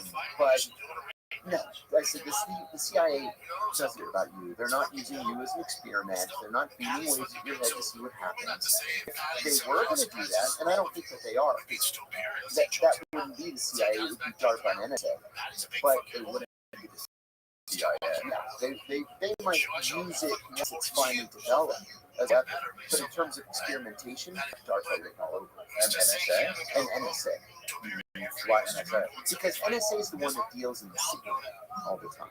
Like, for example, NSA, the Pentagon in general, and NSA are the ones that control satellites. So if we did have the technology to use satellites to beam these waves, NSA would at least know about it. DARPA would have been the one to develop it. Right. Let me add one other thing. There's a county in far western Virginia, Highland. I told them about Highland. Oh, did you really? Yeah, because there's an incredibly sensitive military listening site there with these enormous dishes. They're like 5 stories tall, right? All planets all pointed up at the sky, trying to pick up signals from other galaxies and stuff. Well, because it's so sensitive, I don't mean in a right way, I mean like in a technological way. They forbid any outside electronics. Like there are no cell phone towers. The houses in this county, nobody lives out there. It's just farms. Right. But they don't even have cable TV, no dish network, no nothing. Right. Well, a lot of people who have this, who have exhibited this sensitivity, when they go there, it ends. That's why I think a lot of this is genuinely suffering, and I think they really genuinely believe that they're being targeted. But I think it's that they're sensitive to cell phone signals and radio signals and TV and walkie-talkies and all the other crap that's flying through the airway. This leads me to the same topic, UFOs and the shit that we're seeing in the sky. Yeah. How fascinating is this? Oh, with big I await these releases. I actually saw one. Oh, really? With gas. No way. Yeah. Where? It was in Amish country in western Pennsylvania. Okay. We lived in Newcastle, Pennsylvania, and my dad and mom owned a restaurant in a town 20 miles away, Sharon, Pennsylvania. My dad and I were working the midnight shift every week, so we got the car at 11 and then started working at 12. And we have 5,000 Amish families in our county, Lawrence County, so it's dark, right? It's dark. So we're on going to Newcastle to Sharon, and there's this brilliant white light, like blinding flash of light in the sky. And we both looked up. My dad's gone. I was 17. And then there's a second flash, third flash. And he said to me, "What is that?" And then this orange trapezoid lit up. Right? It wasn't like saucer shaped. I mean, it was saucer shaped, but with hard edges. And it was just sitting there. And it had an orange light in each of the four corners. So we pulled over. And we got out of the car. And we're standing there looking at it. And this guy pulls up behind us. And he gets out of his car and he goes, "What is that?" And as soon as he said it, it just went. And it's gone. At this fantastic speed. Never made a sound. Like, there was no buzzing or nothing. Just silent. It was just floating. I'll never forget. I said to him, "We go back in the car." And I said, "So what do we do? Do we like call the cops or something?" And he said, "To tell him what? Right. We saw a spaceship and it flew away." So we didn't tell anybody. When would that have been? 1981. Okay. So you were back. I can't imagine in 1981 that happened. I mean, with which this thing vanished it's unlike anything I've ever seen in my life. I don't know. Another scientist that was studying anti-gravity in the 50s, and I wonder how much of that stuff went into DARPA. I wonder. But like if you look at the modern stuff, like the stuff that these fighter pilots picking up on their new radar, which is amazing to them. I mean, you listen to their communications, and they're amazed by what they're saying. Yeah. But then I've had other people tell me that DARPA does like hologram technology to throw off enemy radar. So I don't know what to think. You know, there's lots of those technologies that they mess around with and experiment with. And you know, why wouldn't they experiment with it? Right, with our own people. Right. With our codes. Although it would be arrogant of us. I don't want to sound like a nut, but it would be arrogant of us to think that of the billions of galaxies and planetary systems that we're the only ones that are technologically. Oh, right. I just at the same time, you know, I would wonder why, especially our government, putting it in the light, like, is right, elevating it to the level. Welcome. Right. That, how are you, Cobalt? Two things. Either it's aliens, or it's what's up, so Cobalt? highly classified DARPA that they want to throw everybody off. Right. That's what I wanted. So you don't think it's DARPA? I don't, because I think that if it were DARPA, we would at least be using some elements of the new technology in the systems that we have. You know, like the F-35 would crash into the ocean as it does. Like we would be going half to the speed of light, you know? Well, that's what these things do. Yeah, that's what I mean. But we would be doing it on the battlefield right now.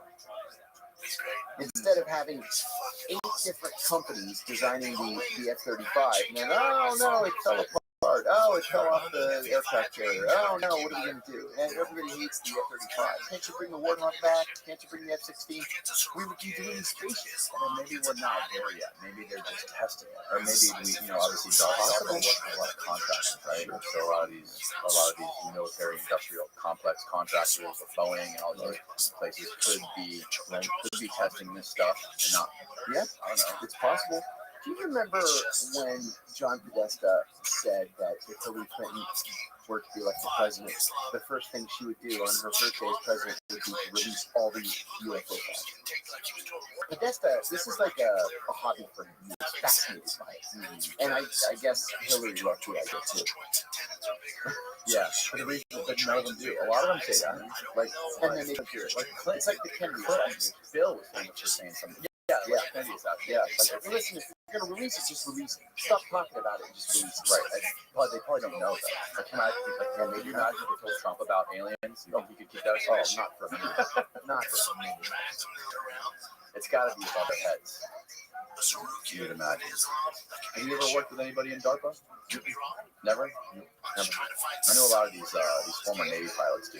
They talk about like doing work for DARPA or like being contracted by them to do certain things. Imagine the brain power. Like, a lot of different organizations claim to have the best and brightest. These guys are bright. Yeah, but the crazy thing is too, they're geniuses that are also rich, making a lot of money, and like they're motivated by getting their budgets ramped up, trying to sell these new technologies, these new war games up, and it's just, it's fascinating. The book's not going to read it, but no, Pentagon's brain by any bigger. It goes back to like the early nuclear tests and stuff it did off of Bikini Atoll. Wow. And like these nukes that were detonated in briefcases. Like one of the first guys that worked on the thermonuclear bombs. He was able to bring one on a commercial flight in a briefcase. Brought it to Washington as a test. No, it's dark shit. Anything else that you're working on? I don't really talk about. I know we talked about your program. Well, you know what? I'm on Substack. I just saw that. Yeah. John Kiriakou. What is it? JohnKiriakou.substack.com, I think. Yeah. Whatever it is. Is it true that they're not putting? I heard that just recently they stopped putting a retweet on Substack links on Twitter. Elon's like doing some crazy shit right now. Part of this whole Matt Taibbi thing. Somebody hacked into my Twitter account 2 weeks ago and took it over. And I did everything I was supposed to do. I reported it to Twitter support. They hacked it. They changed my password, and then they changed my recovery email address to some email address in Brazil. So can you give me my Twitter account back? They said, please send supporting documents. I'm like, supporting documents? You're the ones that informed me that. I'm like, okay. So I forwarded the emails from Twitter saying the password's been changed, the recovery email's been changed. This is a new, all they do is like .com.bz or .br, whatever Brazil is. So then they sent me another email last Tuesday, and they said, oh, I'm sorry, there's nothing we can do. We recommend that you just start a new Twitter account. And I'm like, no, I've been on Twitter for 13 years. I'm verified with a blue check mark, which I earned. I didn't pay for. I have 50,000 followers. No, I'm not going to just start a new Twitter account. So they just didn't bother me. So I was going to call Matt Taibbi this morning. I was doing this. No, I did it in the cab or in the Uber on the way over here. I was gonna call Matt, and I got a text from Katie Halper, and her Twitter account was hacked, and they stole her address too, and she just got it back. So she was texting me to say she's back. I said I'm still not back on Twitter. I was gonna call Matt this morning and ask if he could recommend somebody. And she's the one who told me what I told you, and she said, no, here's a woman at Twitter support. Just send her an email directly and say I sent you an email. So I'm hoping I can get my Twitter account. Do you know it already? No, not yet. I'm going to do it on the way back to the airport. That's crazy. Yeah. This is how you have to do it. Do you think that's intelligence fucking with you? No, I think it's Louise Mensch fucking with me. Louise. Oh, yes. That's that crazy lady who said a bunch of shit about you being a Russian. And, what did she say about you? Yeah, she said, oh, man. I was in Cuba a couple of months ago. Really? And my first book was included in the permanent collection of the National Library of Cuba. So there was this ceremony for authors. I bet you they got some crazy cemeteries there. Really? Yeah, gorgeous. That's a whole nother conversation. But how long were you in Cuba? A week. Okay. So I couldn't sleep one night, and so I went on my email, and a friend of mine said, "Buddy, you need to check Twitter." So I go on Twitter, and here's fucking this Louise Mensch, former member of Parliament in the UK. She described herself as an unhinged British witch. That's her bio, right? Yeah. And she says, and I've never met the woman.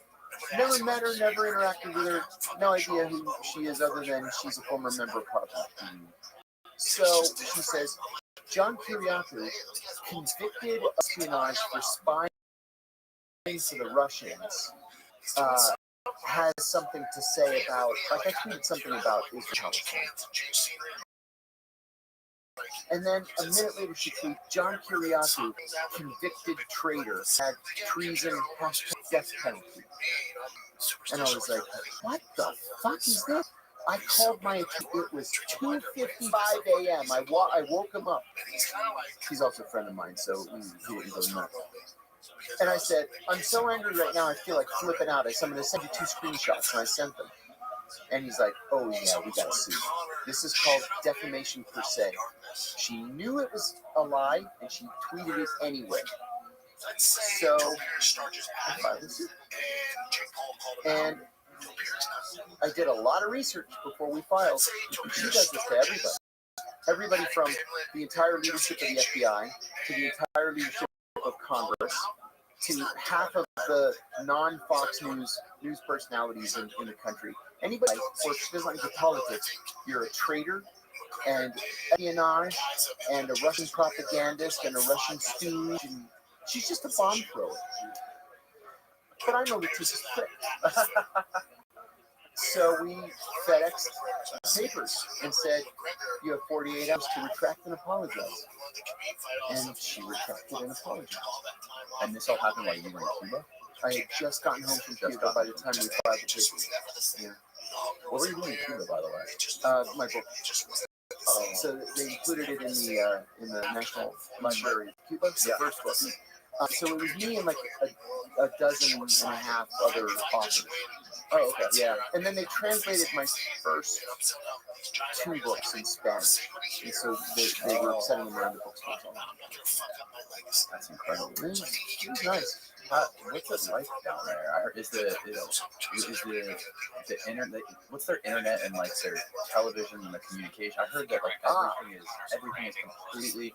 What I heard was I watched this documentary about this like Caribbean island band who went down there to do a concert, and they needed to let everybody know who they were because apparently they don't have any access to music or the internet or TV or anything like that. No.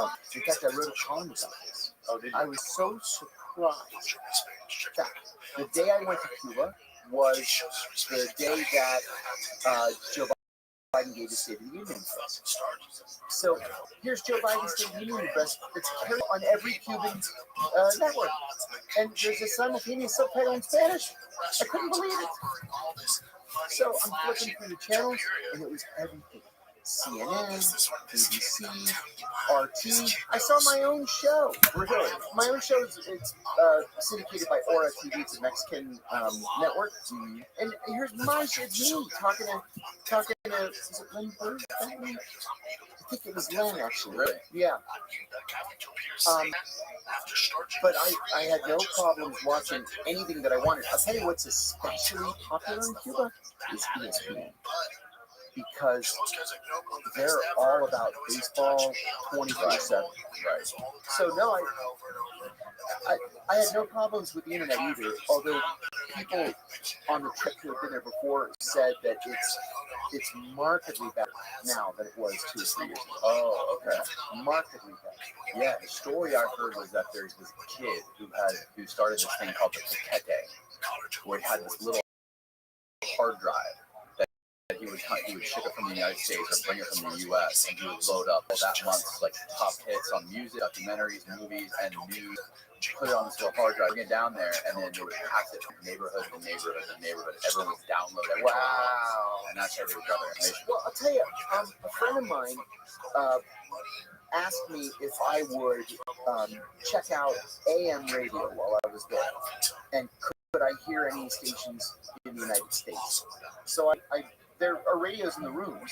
We stay with them, and I got like stations, not just Miami, obviously, but like as far as Chicago, like every station is available. Really? Yeah, I listened to a Cubs game. Was there anything you couldn't get? Like, was there anything that was being censored? No, Nothing. not much. The only thing that they warned us about before we arrived is they said not to bring in any pornography. And I was like, oh, okay. I mean, nobody had pornography. It's free on the internet. There's no reason to like bring it in. And they said that they're really sensitive about pornography. What's the deal with Cuba and the U.S. and presidents taking this embargo? Yeah. That's a very topical point. Yeah. So, one of the crown jewels of the Obama administration was opening Cuba, something that they worked on for years. And it looked like things were really going well. We reopened embassies, cultural exchanges. We were providing visas, and we needed a reason to go to Cuba. If you just decide to go to Cuba today, you just get on American Airlines flight. No. Then Donald Trump ended, like completely, utterly ended it. No more travel at all. Why did you do that? It's a bad guy. There's no other. Nope. And Wouldn't it benefit us? very, very much. Yes. We would get much more out of that relationship than the Cubans did. Yes. So then when Biden was elected, everybody just assumed that because this is an important part of the administration, that Biden would just re-implement what Obama had agreed to. What he did was he opened the door just a crack. So you can go back to Cuba if you have a specific reason for doing it that's been approved by the Treasury Department. So because this official event, I was allowed to go on my U.S. passport. Frankly, I would have gone anyway through Cancun on my Greek passport. So it was no skin off my nose. But you can go from Miami, from Orlando, from Tampa, or from Fort Lauderdale. Really? Yeah. And if you don't have a reason to go, you can go through Cancun, Mexico City, Nassau, or Santo Domingo. Yeah. Yeah. But I'll give you another example of how rough it makes things. It's like stepping back into the 50s. Every cab is 57 Chevy. It's crazy. I took so many pictures because I couldn't believe what I was seeing. There was a woman in our group who was, she got bitten by a mosquito, got dengue. So at breakfast the next morning, she's like, I don't feel very well. By noon, she had a raging fever, and she was like, so we took her to the hospital.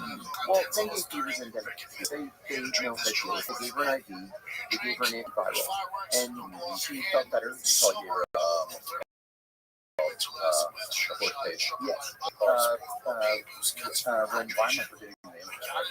What's the famous pill that for The one that people that Jogan was taking and he was talking about everyone? Thank you. Yeah. Nothing yet. Yeah. So she felt better than the state had released it from the So she was a night in the hospital. She had a doctor assigned to her, nurses assigned to her. She said she was never without help, right? And the next day she felt great and they let her go. Her bill was $65. So how do you pay it? Because of the embargo, can't use any credit card. Any, zero, no credit. And they don't take cash at the hospital. They have credit cards. But credit cards in Cuba because of the embargo. Every other country in the world can use credit cards. Canadians, Mexicans, Chinese, any Europeans, not Americans. So this became like an entire day thing. Well, because we were an official delegation, the Minister of Health paid out of his pocket the $65. Really? Mm-hmm. Now, is it like the same thing in China? If you go to China and you not use your credit card? No, you can use your credit card. But not in Cuba. Not in Cuba, not in Iran, not in North Korea. Those are the only three. Mm-hmm. And I'll tell you something else. When I came home, I wrote a long, like a 4,000-word article about this for this year post in Los Angeles. And they paid me for it. So they sent my money by Zelle. And in the memo line, it said, article, a CIA officer's trip to Cuba. I get an email from Zelle saying I'm suspended from using Zelle for violating Cuba sanctions. So I said, you can appeal your suspension by answering these questions. Why were you in Cuba? What were you doing in Cuba? Where did you stay? So I'm like, none of your fucking business. None of your fucking business. None of your fucking business. That's how I answered all the questions. So then they were like, well, now if you want to appeal, you have to go to, they gave me some address in Arlington, Texas. I live in Arlington, Virginia. So I wrote back and I said, and you're too stupid to realize after 13 years of banking with PNC Bank that I live in Arlington, Virginia, not in Arlington, Texas. So, I don't know, I can't use zones. That's fucking bananas, man. It's crazy. You know, you said earlier, you said something about, you mentioned that there should be or could be one day a balance between all these superpowers and all these countries. I believe we're coming to that. Do you think that, you know, obviously the word globalism or like a one world government is a very, very, it's a thing that's scary, especially when you think of things like the World Economic Forum. You think of like, you know, thing, it's scary to see and sound. But nationalism, obviously, is nothing better than that. Like, there's something in between there that's good, between globalism and nationalism. What do you think it would take to have some sort of harmony? Yeah, I think that multipolarity is a good thing because it's going to force the United States to engage in diplomacy, where we walked away from diplomacy during the Bush administration, and except for this brief period in Obama's second term, we just haven't utilized diplomacy like we always did. I remember complaining at the CIA that, and I was complaining about the George W. Bush administration, that I had never seen so hard to not do our enemies. Like sanctions, we need sanctions, more. How much more could you possibly sanction? And when did we get our sanctions? Right.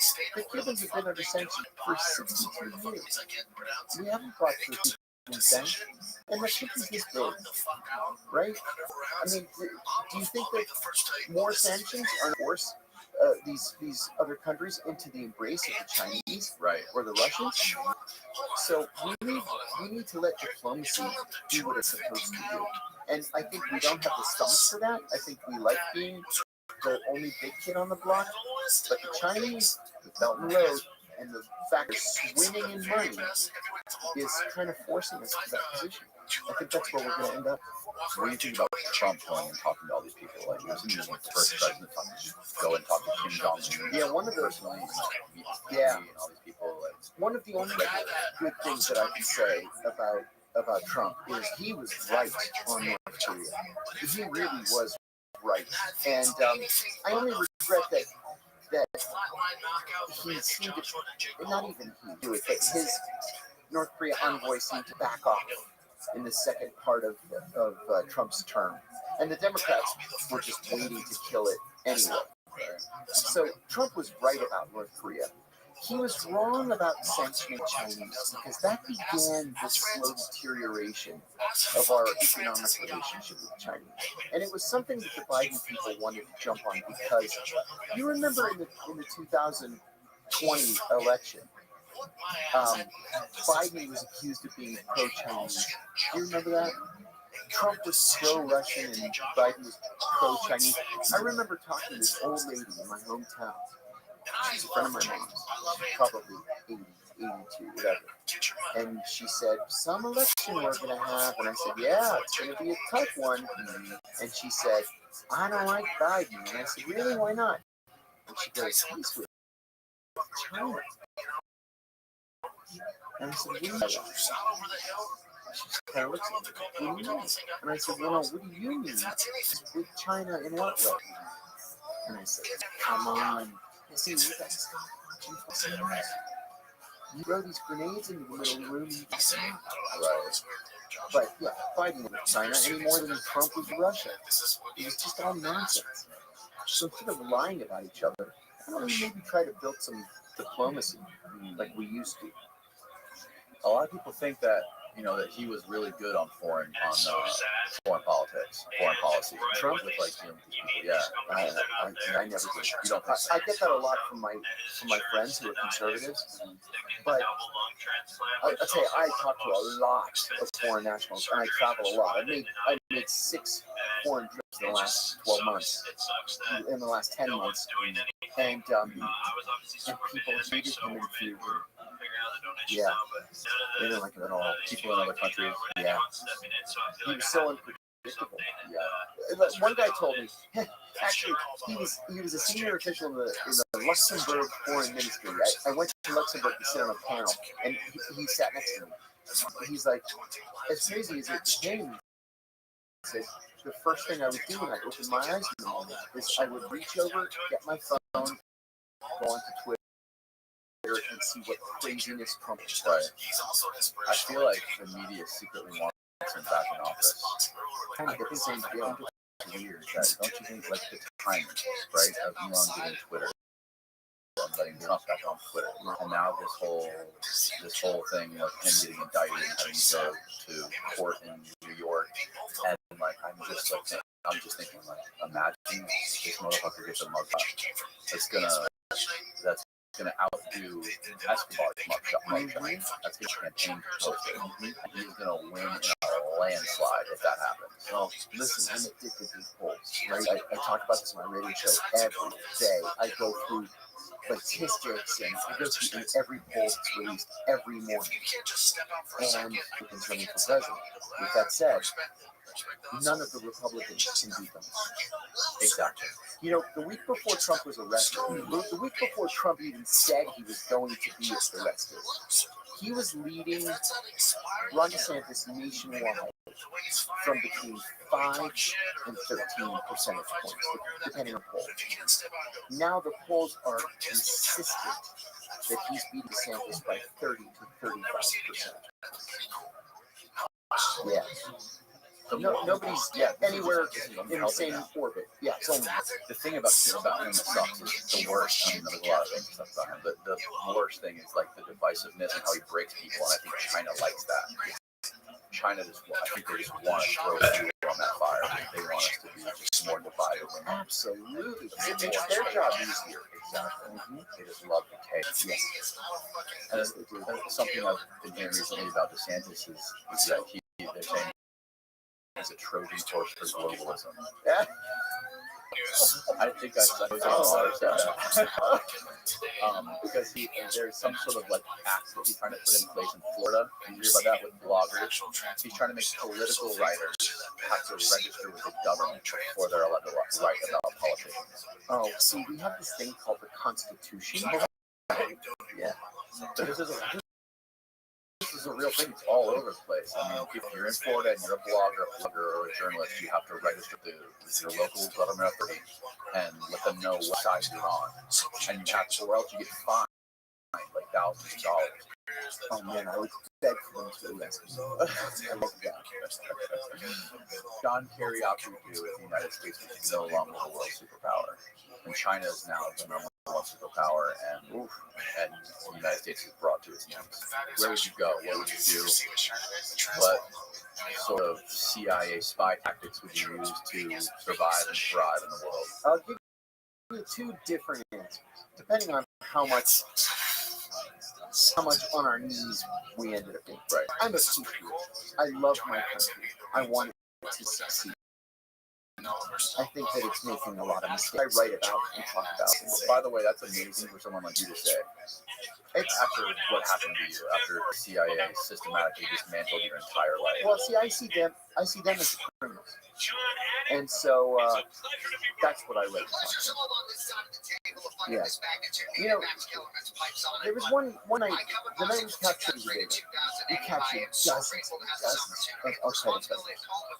And we had so many people that night that we didn't have enough space to interrogate them all. And so the Pakistanis were bringing them over in groups of 10 in a paddy wagon, bringing them to our safe house. And we were splitting them up and interrogating them. So the first load of 10 came in, and they were being led in by this fucking idiot that was working for me. And the hoods on. And I said, why do they have hoods on? And he says, we didn't want them to see our faces. And I go, are you seriously telling me that you have never read the convention? Seriously.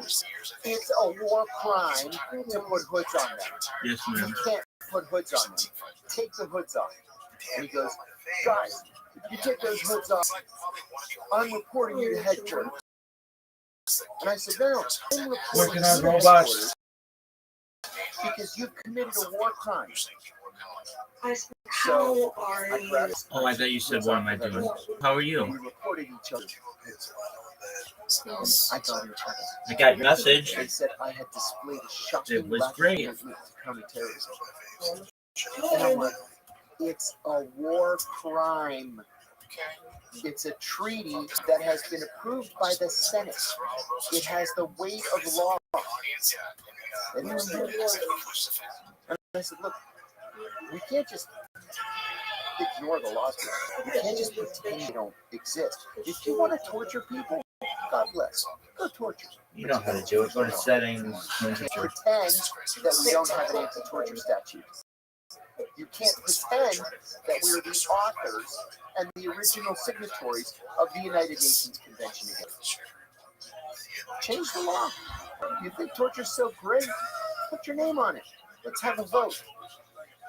Oh, you don't want to do that? Then you're a war criminal. Right? So I'm right, they're wrong, and I can sleep at night. But you don't put the CIA in the same basket as you put the United States of America. No.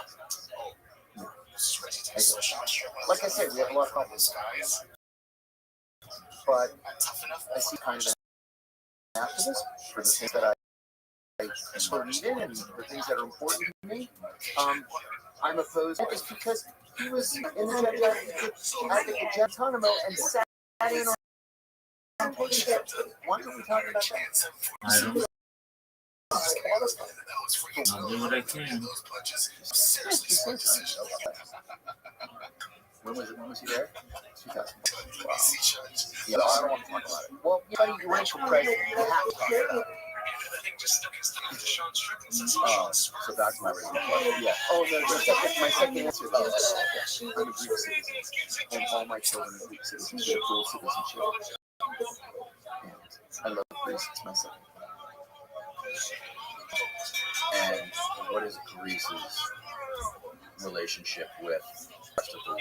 Why would Greek? Is that just coincidence that you have a Greek citizenship, or is Greek strategically No. a good place to be? Well, both. My grandparents all came from Greece, and when I'm kind of famous in Greece. Like the last time I went, there was a camera crew to document my arrival at the airport. They're like, "Welcome home, Mr. Kiriakou." I'm like, at first I looked. I said, "Oh, there must be somebody famous on the plane." And I looked, and they're like, "No, welcome home." I'm like, "Oh my God, I'm so embarrassed." My hair was like, I slept, propped up against the side of the plane. And anyway, so when I got arrested, the Greek ambassador called me, and he said, "What can we do to be helpful?" And I said, "You can give me citizenship." And bang, like that, I got citizenship. Now, I qualified for it anyway. But it's been 3 years for it to work its way through the bureaucratic process. I'm just like that. in a Discord known as Fish Tank. And then once I had it, I got it for all 5 of my kids. It is. So we're all citizens. That's amazing. Awesome. All right. Greece is a NATO country. It's an EU country. It's strongly pro-American, but Yeah, so doesn't Fish get Tank is a involved in website that these basically high-level live streams people 24/7. It just sort of sits And down. I'm trying All to right, get well, on your it. It's folks like a get TV Greek show. citizenship. So I just do my John, best thanks again, man. to always Thank be you. streaming in there so that the people I'll who link it below, but I'll link your are Substack. interested in that show get interested in me. You got your Twitter back. I'm going to get my Twitter back. I'm But yeah, optimistic. and then, Next time you come here, you're you not have the to wear first person to say that. Oh, I still have this one. It is. It's a lot like a fishbowl. I mean, okay, we're in the SpongeBob fish show for episode 3. I'll do can't it. generally All right, leave cool, the man. Thanks tank. again, Thank you. and goodbye, world. But I do. Well, yeah, okay. A fish has to be Okay, yeah.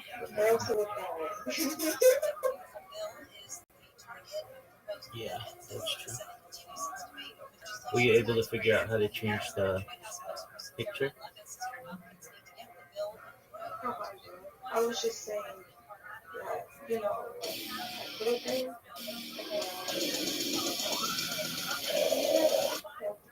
I'm not really pleased. All right. So I'll get to this. Yo, welcome, Six. How are you? Somebody got podcasts on here when people have What are you talking about? So it's gonna be cool. So I wanted to myself better of what happened in the part of the world that you're from, because I've gone super deep on it. Like I had that guy over on here. You saw his episode from Kosovo. He's from Albania. Yeah, part of that Kosovo war. Cool story, dude. I just watched a 30-30 on these 2 basketball players that are from there. And one of them was from Croatia, and the other one was from another country over there, but it was when it was Serbia, but it was when it was Yugoslavia, right? And they mixed together, and I guess a guy walked out onto the court with this national Croatian flag, and he grabbed his hand, like, no, this is not. They're just like wanted to push out all like the dissenting sort of nationalistic movement over there. And it drove this crazy void in these 2 people's friendships. Well, Yugoslavia was a strange country to begin with. We always said that, so the president of Yugoslavia was Tito. And we always said that he always does a little bit here and a little bit of there. So whatever is good, he went with that. So it was a capitalist and it was a communist. So basically, Yugoslavia was a country that parted What's on your agenda for today? Western system and sometimes with the Russians. That's great. So basically, it was a conglomerate of Yugoslavia, like several countries. It was Bosnia and Herzegovina, Serbia, Hrvatska, was Croatia. Yeah, basically that. Part in there. I'm not very familiar with this history because we always learned this Yugoslavia. And the Bulgarians and the Serbs, so we're kind of like the same kind of people. We use the same alphabet. It's actually the Bulgarian alphabet or the Syrian alphabet. It's the same alphabet that the Russians use. And then the other side, like I said, I'm not very familiar. I think the Croatians, they use the Latin alphabet. And that was one of the things when Yugoslavia fell apart. They started also like what we teach the children here and there. And I think that was more of a kind of like separating them and turning against each other. That's what I think. But again, like I'm not. It was a country that there was not much about it because it didn't belong to any other blocks. Actually, it was kind of separate by itself. With your background in your early life in that part of the world, seeing the shit that you saw, what kind of perspective does that give you on all the shit that you see happening now, like Ukraine and Russia and that whole part of the world? Well, from there, many people may be always complaining about their past life or anything like this. I can say I grew up in a communist country, but it was a nice country. I mean, I was a kid, so what do you know about communism? You don't know anything about it. You find out later. But when I was growing up, I had a family. We had a house. Actually, it was an apartment, and we lived there. My parents, my grandparents, and my brother. So 6 people in the same. It was a decent-sized place. It was right in the. It used to belong to my grandfather, the whole building. And then when the communists came, they took parts of the building away, and they left only my uncle, who was in the 2nd floor, and we were on the 3rd floor. The apartments, and the other 3 apartments they sold to some other people, and I think they were communist people too. Yeah, you told me you kind of surprised me the other day. You were like, "Oh yeah, I got my neighbor mowing my lawn back in Bulgaria." I was like, "What? You guys have lawns there?" Well, that's in the mountain house. That's not. Back then, no, there was no lawn. There was no lawnmower. There was no real estate agents. There was no car dealership. So you couldn't just buy a car. So you still have a house there? We just got a house there. Yes, my brother got a house. He has a couple of houses there. Yes, in the mountains. It's actually in it's close to a lake. It's an old house. It's a beautiful house, and I'm planning to retire there. Actually, I want to build my own little place in the same yard because it's a huge yard. Why do you want to retire there? Just because of the life, the more of a normal life, more like connected with people, like a spiritual life, none of this materialistic things. And once you find out that materialistic things are not actually the things that make you happy, then you don't need them anymore. You have to always think that there's always a better and faster. So if you buy a car today, and tomorrow is another one and another one. And for some reason, the way people are brought up here is, they're go-getters. They want to go get it, and you have in your mind, I want to get this, and I want to get a bigger truck and a bigger boat. Very competitive. Well, I don't know if it's competitive. Maybe it's more of a consumer. So maybe it's competitive as well, but also consumers. So you got to stop consuming because you really don't need those things. I mean, if you think about it, you sit and you're driving the same speed going from here to Treasure Island, for example. If you're sitting in a McLaren, you're going the same speed. The difference is one is $500,000, $1 million, and the truck is like $50,000. If you're driving the same speed, now maybe there is a feeling that when you're sitting in the McLaren, people are watching you and you're getting excited because they're watching you. But is that the feeling you want to live for? What other people think about you? I don't know. Right. People listening, a background of like your childhood and where you were, where you grew up, and what it was like when you first came to America. So basically, I was born in Sofia, Bulgaria. That's the capital, and I lived in one place. We didn't move. I mean, it wasn't like in the U.S. where you move from place to place. You're born in one place and you live there. Your grandparents live there. Your parents live there. It's the house. And I was there till 4th grade. And in 4th grade, my dad got a job in Germany, and he was an interpreter from German to Bulgarian. He was also a welding engineer. What year was this? This was 1970, about 1974. Okay. So 1974. He got a job in East Germany, and the whole family, my mom, my dad, and my brother, moved there. But we stayed in the house in Bulgaria. My grandparents kept on living there and staying there. So we lived in Germany only 1 year. But during that 1 year, I went, and when I was a little kid, my mom used to speak to me and my brother in German because she was German major, and she was just teaching us another language as babies. So we spoke Bulgarian, and she taught German, and you didn't remember anything, but obviously, because when I went to school, we were fluent in like months. I mean, everything just came from somewhere. So we were actually put in a school with German people. Like you take a guy that doesn't speak any English and you put him in school here with a normal school, and you adopt it, and all you have to know is ask, learn how to ask. What is this? How do you call this? And the next time you use it, and every day you new word. It's even now in English. I will sometimes every day learn a new word because there's so many words, and every day you come up with a word, you hear it. Now, once you learn it, you start hearing Bulgarian or something. So anyway, long story short, so we went to Germany, came back. I was in 5th grade when I came back. Then I lived there from 5th to 8th grade, and in 9th grade we went back to Germany, and I finished high school. So I finished high school. It was 1983 when I finished high school, and I had to go back to Bulgaria after high school to go to the Bulgarian military. So going to the military had to go. It was obligatory 2 years. And there was no excuse about it. All the way to the military. You have to go. How old were you? I was 19. 19. So what was going on in that area of the world, right? Like in that time? Were you paying attention to like what was happening between countries and like? No, not I was a kid. All we did is we played and we had a good time. And I remember my grandfather, he was an engineer as well. He would listen to the Voice of America at night and like very light because it was the neighbors cannot hear it because it was considered propaganda. And it was a country that all the communist countries, people snitch on each other.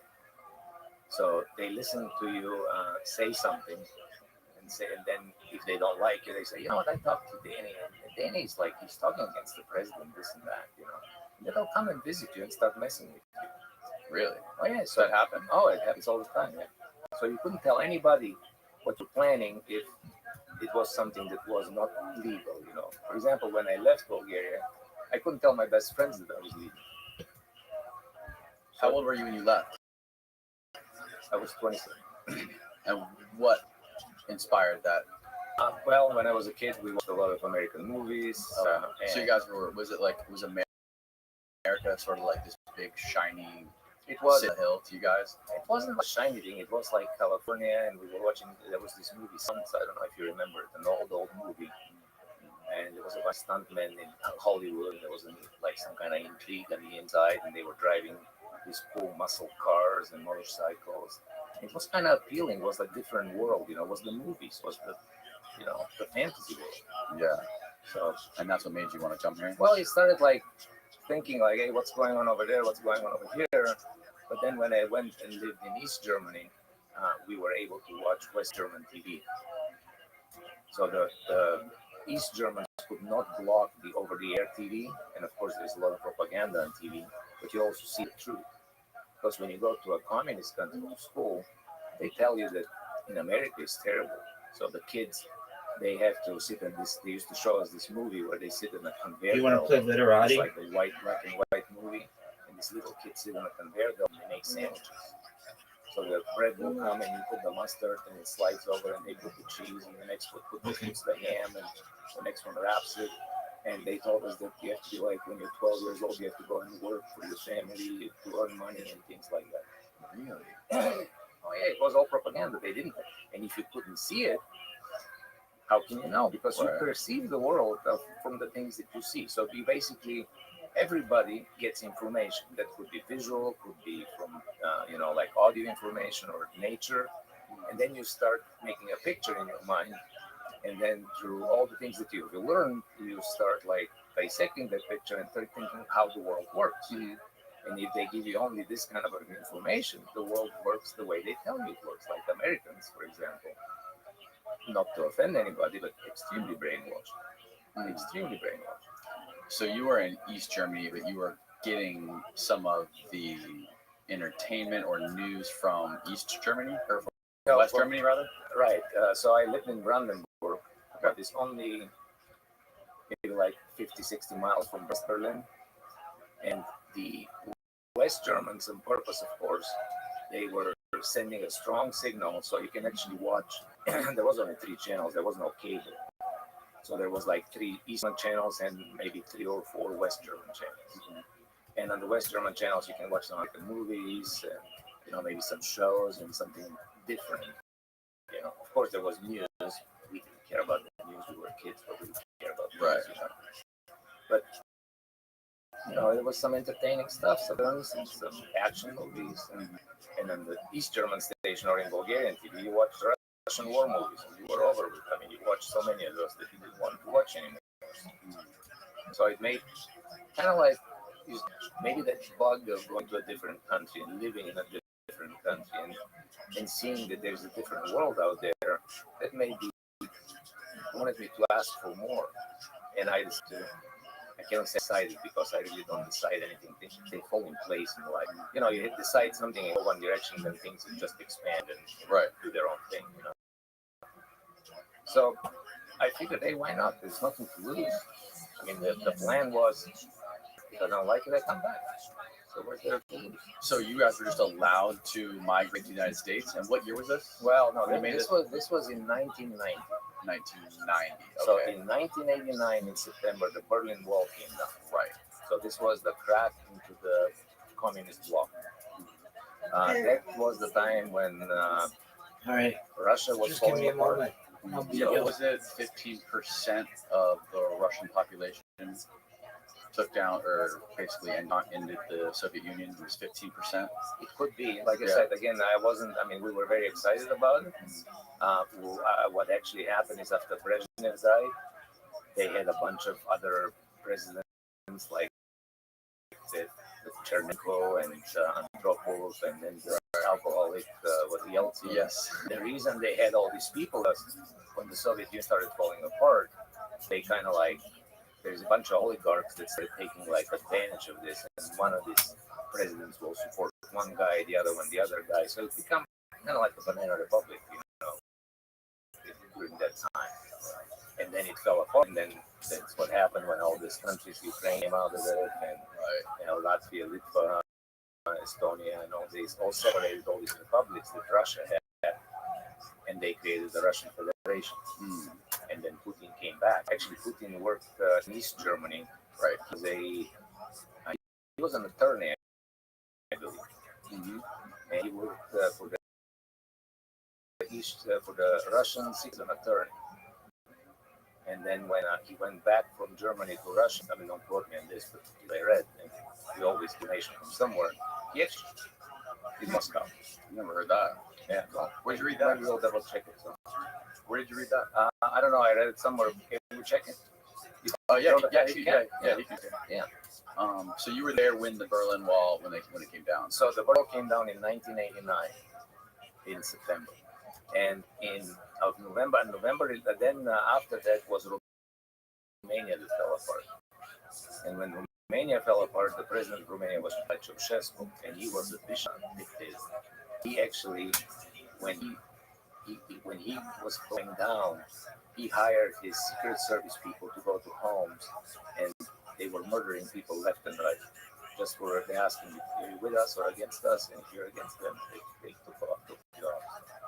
Vladimir Putin says he resorted to driving a taxi after the fall of the Soviet Union. You published this, The Guardian.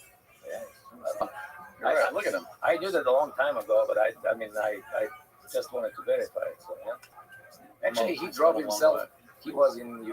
He just went to Ukraine and he drove himself around in his SUV when he was visiting. Now, just last week. Yeah, last week he drove by himself. There's photos of him driving himself. That's him driving the truck, and there's a couple other guys in there. That's funny. I wonder if that's because he just can't trust anybody to drive the car. They're all the same car. What is there to trust? Right. If you hit a mine, the whole car goes. Still, people are willing to kill themselves just to get rid of Putin. There were I saw like some videos of some attempts to kill him, of guys like crossing the median on the highway, like trying to hit his car.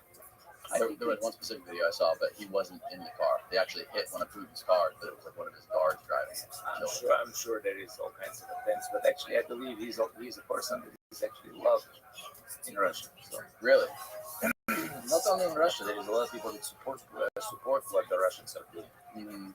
And yeah, he's a driver. He's a driver. He's right there. He is. So, and then explain to me what it was like when you first came to the U.S. Well, let's back it up a little bit because basically the way the story started. So then at 9th, 10th, 11th, and 12th grade, I was in Germany, finished high school there. It was a great time, you know. The German ladies are great, you know, and their philosophy is totally different. It's not like here is kind of like really different dating, I think, because it's always this say what you have, what you do, what you work, where you live, you know, it's like it matters, you know. It matters to meet the person if you like him, and then if there is something. And what does it matter what I do? I mean, you know, in Europe, it's kind of like actually, especially in Italy, it's almost extremely offensive to ask somebody if you don't know well what they do for a living. It's none of your business. What does it matter what you do for a living? Are you going to be a different person if you don't do this for a living? I mean, let's say you were begging groceries at Publix. You're still Daniel. I mean, you're not going to be a different person. Yeah, but girls don't want to be with somebody that can support them and support a family. Yeah, but when did that story come up that the girls have to have somebody to support them? I mean, I think, you know, since I've been alive. Right, but didn't we say that women and men are equal, and so if we are equal, then they can support themselves? Yeah. Well, I don't know. It's a cultural thing. I guess it's definitely a cultural thing. Definitely a cultural thing. And it's a materialistic thing too. And then in 1983, I went to the military, and Bulgarian military is. I mean, it's not fun. Let's put it. It's not that you go there and you go during the day and you do some kind of exercises, and then you go back to some kind of a nice barracks, and you can go out in the town. No, you go in there and you go in for 2 years. The first day you go in there, they shave your head all the way down, and they stick you in this bathroom that is like a huge room, and then they get a couple of hoses and start hosing off everybody in there. And then they give you this stinky uniform that you have, and you wear this damn thing for like 2 years. And they don't let you go home, they don't let you do anything. So you stay there at this area wherever you are. And I was on the Romanian border. I actually am a medic. So I went to medical school in the military. It was a 10 months of to become a medic, military medic. And then while I was training for a medic, I got poisoned by poison gas. Well, we used to have these gas masks, and they used to make us get up morning at 5 a.m. and summer, winter, whatever, and they blow the alarm and say gas attack, and then you put the gas mask on, and they make you run like 3 miles with the gas mask. And it's really hard to breathe with a gas mask. I mean, especially those old ones. They had the hose, and those were playing a little bag on the side, and they had a little valve on the bottom. We used to pull the valves out so it can breathe easy. Well, when they did this chemical attack, they stick you in this room like this, and they open the room, they kick you in there, and you kept the gas mask. So it's a drill, but they use real. It's a drill. They use gas. Yeah, it's called Ecrypto. They use Buddy, it's a chlorine-based gas. Ecrypt. Okay. And we went in. I went in there, and a lot of people will panic when they go in there, and they will knock on the door, and there's a window, and you can knock on the window, and they think you're panicking, you know. Well, I didn't have the valve in there because I took it out, and I didn't even know where it was, and it was an alarm, so it wasn't like you can prepare, you know. They blow the alarm, you get dressed, and you go, and they tell you what's happening. You should have it. So I went in there, and I started coughing, banging on the window, and nobody walked in the door, and I just passed out.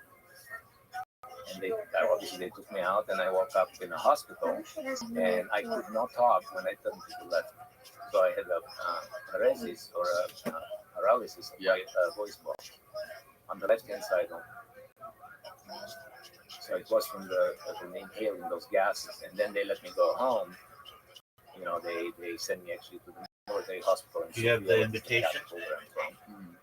And I remember going home and hitchhiking, and it was a rainy night, and it was like really cold, and I'm coming out there with my uniform, you know, and when there's a soldier, as soon as you go on the street, they will take you, you know, they're nice people. I was coming in this big truck stop, and opened the door, and I looked at the guy, but I cannot say anything. Where are you going, you know? Do you have an invitation? Sophia. And he's like, what are you talking with? And I had to turn around and explain to him that I can talking on the site. How long was it like that? A different account. Yeah. And then I went to that hospital, and the hospital they did all kinds of, like tests and things like this. And then they knew they messed up. But through the military in Bulgaria, there's no such thing. So they gave me a bed position And you sent as a it? medic. So I was in the mountains in a really nice Okay, area. I'm done. Oh, it's Underscore Rabbi. It was nice, yeah. And Oh, anyway, wait. it was an upgrade. No, I'm the Rabbi. No underscore. And over there, I had my THE or little, ABBI. cabinet, where people come in, like a little room where people come in, I have pills and stuff like that. If you have a headache, here's an aspirin. Okay, so my I leg is need to missing, look here's up an aspirin. Your Audi, Youaudie. Cards in there and goof around things, And after 2 years, this nonsense of We wasting couldn't time, find I anyone got with out that of Play-Doh there ID. and started working for a company. Long story short, and then when communism started, fell through in Bulgaria in November. So on November 11th, 1989, our communist president, who was elected in 1956 and won every election Just add me, the Rabbi. 1989 with 96% plus, and I never voted for him. I never even knew Just send that you me. should be voting or whatever you're doing. Well, So he it was says the that only Your president I Audi ever doesn't had, exist. and they took him down, and things started to change. So now suddenly you put Youradie. My mom worked for the airline. No, that right here. And she told me, because this happened in There's an November, underscore in in between. December, I went to this Christmas party, Okay, well, and that's I met different. these people. They were actually Okay, you'll have an somewhat invitation part in of a our second. family, but kind of distant. And he said, "Hey, you All guys are right. going to Canada." Are you going? We're going soon. What's going on? He said, "Well, Now you I can fly to Canada, Or no, I just and you can understand. ask for political asylum, and then they will take you in. And then what? And then you start learning the language, get a job, and whatever you want to do, And I was like, "Well, that sounds What good." is your So I asked my picture? mom. I said, "Hey, do you know anything about this?" "I do." Well, she worked for the airline, and she wasn't very happy. And I said, "What do you mean you do?" And I want to go. I want to do see. it. And back then I had a girlfriend. She lived in our house, so she lived with me. And I asked her, "Do you want to go?" And she said, All "Yeah, right. I want to go." Do you have my invitation? And I remember was Is that Saturday. your picture? Actually, today is my anniversary. Today is the 23rd. I came in 1990. Did you March take that 23rd, picture? I came to Canada. I left Bulgaria and went to Canada. Did you take that Same day, picture? went to Wow. And so in order to go, I asked her, how are you going to do this? Gotcha. And she said, well, first of all, you have to pay for the ticket. Well, how much is the ticket? And the amount of the ticket for me and my girlfriend back then was 2,100 leva, LEVA, that's our money. So it's hard to explain how much it is, but I can explain it in a way, let's say the average salary here for, All right. what's the Did average you get my salary for one invitation? person? Is it 40 grand? So let's say it's like 40 grand. Let's say it's 40 grand, because back then it was less anyway. So Okay, so you're not going to use Audiduski anymore? was the average salary. I was making probably 2.5. Okay, so I'm going to remove that friend. A year from our. So it was a whole annual income for the two kids. But it's kind of hard to come up with, it's hard to come up with 45 grand, especially when you're like 25 years old, I mean, unless you have a good career and whatever. There you go. Bulgaria, All right. Unless you're a communist. So let me send you an invitation. So I came up with the money we rented out my girlfriend's apartment. She was actually an orphan, had her own apartment. And we rented it out. Everybody had their own apartment. Nobody rented in Bulgaria. Everybody, you bought it from, Right. You got a government should loan have it and you now. paid it off within 30 years. And Do you everybody have got a it? house. There It you was go. our real estate office, I told you. Then how do you purchase it? Where do you purchase They it just from? tell you, when you apply, I want to get an apartment, and they look at you and see who you are and who your parents are, and if you're a party member, you get it faster, and if your parents are, it's kind of like a hierarchy, And once you apply for that apartment, they look and see where you live right now. I mean, if you have an apartment already, they're not going to sell you another one. So, but when she got hers, her parents passed, so obviously it was her parents' apartment anyway. So I rented that apartment to a friend of mine for a whole year in advance. So we got some money from there. And this friend, she was a painter, so they made actually a studio out of this apartment. You know, they were painting in there and all this stuff. And it was also hard to get anything to rent because nobody was renting, so it was actually a renter's market. So I got good money for this apartment, rented it out for 12 months in advance. They paid me the money 12 months in advance. And actually, I let them stay forever there because, I mean, I never came back. Wow. And so we got that money and bought the tickets. And my mom told me, uh, you know, sometimes when you board the Bulgarian plane, because the plane was going from Sofia to Belgrade, that's in Serbia, and then from Belgrade to Paris, and from Paris to Havana, Cuba. So at the time I bought my ticket, you still could buy only a ticket going to another communist country. But my mom knew that the plane lands in Newfoundland, Canada for a refuel landing, where actually the Russians rent the airport to be able to refuel their planes. Newfoundland, Canada. It's Gander. Okay. So the plane, she said, do not take the plane going on this date from Sofia to Belgrade. We're going to take the train the night before and go to Belgrade. We're going to board the plane in Belgrade. So I don't have to go to the Bulgarian customs. Because the Bulgarian customs Oh, George, that's good. knew about this scam, you know, that people are leaving the country, and they were giving you a hard time. Sometimes they delayed the plane so much that you missed your connection. Why do they care so much about people leaving? I don't know. It's control. I mean, you couldn't do anything. You couldn't have a private enterprise. There was no private enterprise. Everything belonged to the state. Except you could rent your apartment, right? Well, that was after it collapsed. Right. Okay. Yeah, and that's not an enterprise. I mean, you cannot have your own butcher shop or your own podcast or whatever, you know. Mm-hmm. Or maybe you can have a podcast, but back then there was no stuff like that. Right. I mean, you cannot open a business and start selling things or producing things. There was no such thing. Mm-hmm. So you got a job, you go and say you look for a job, and you got a job, and they made the same amount of money, whatever what you did. And you can only go to other communist countries. And you can only travel to other communist countries. So in other words, if you were a doctor or a garbage man and you started at the same age, you made the same money. Okay. You got more money when you hit your tenure. Let's say you worked 10 years in the business. Then they gave you the next step up. I think it started with 120, 160, 220 was after that. 250 was, I think, was the boss. My dad was a boss. He was making 250 leva per month. It wasn't enough for anything. But we had no mortgage. Right. So basically all you bought is food. And it was like 90% of the money went for food. We didn't have a car ever. And the only people that were like wealthy were people that were connected to the state. There wasn't no wealthy people. There's no wealth. No, there was no. There was the government employees later on that corruption or whatever, you know. Maybe had a fancy car, but as far as a fancy house and like here houses and yards and pools, no. Okay. So you take the train to Belgrade. So I took with my girlfriend, Katya, Kate, whatever, and then we went to Belgrade, and in Belgrade we went to the airport. And at the airport, we stood in line and got on the plane, young people on the plane, my age. And some of them, they were talking. We were kind of like staying aside. We don't want to tell anybody anything, you know.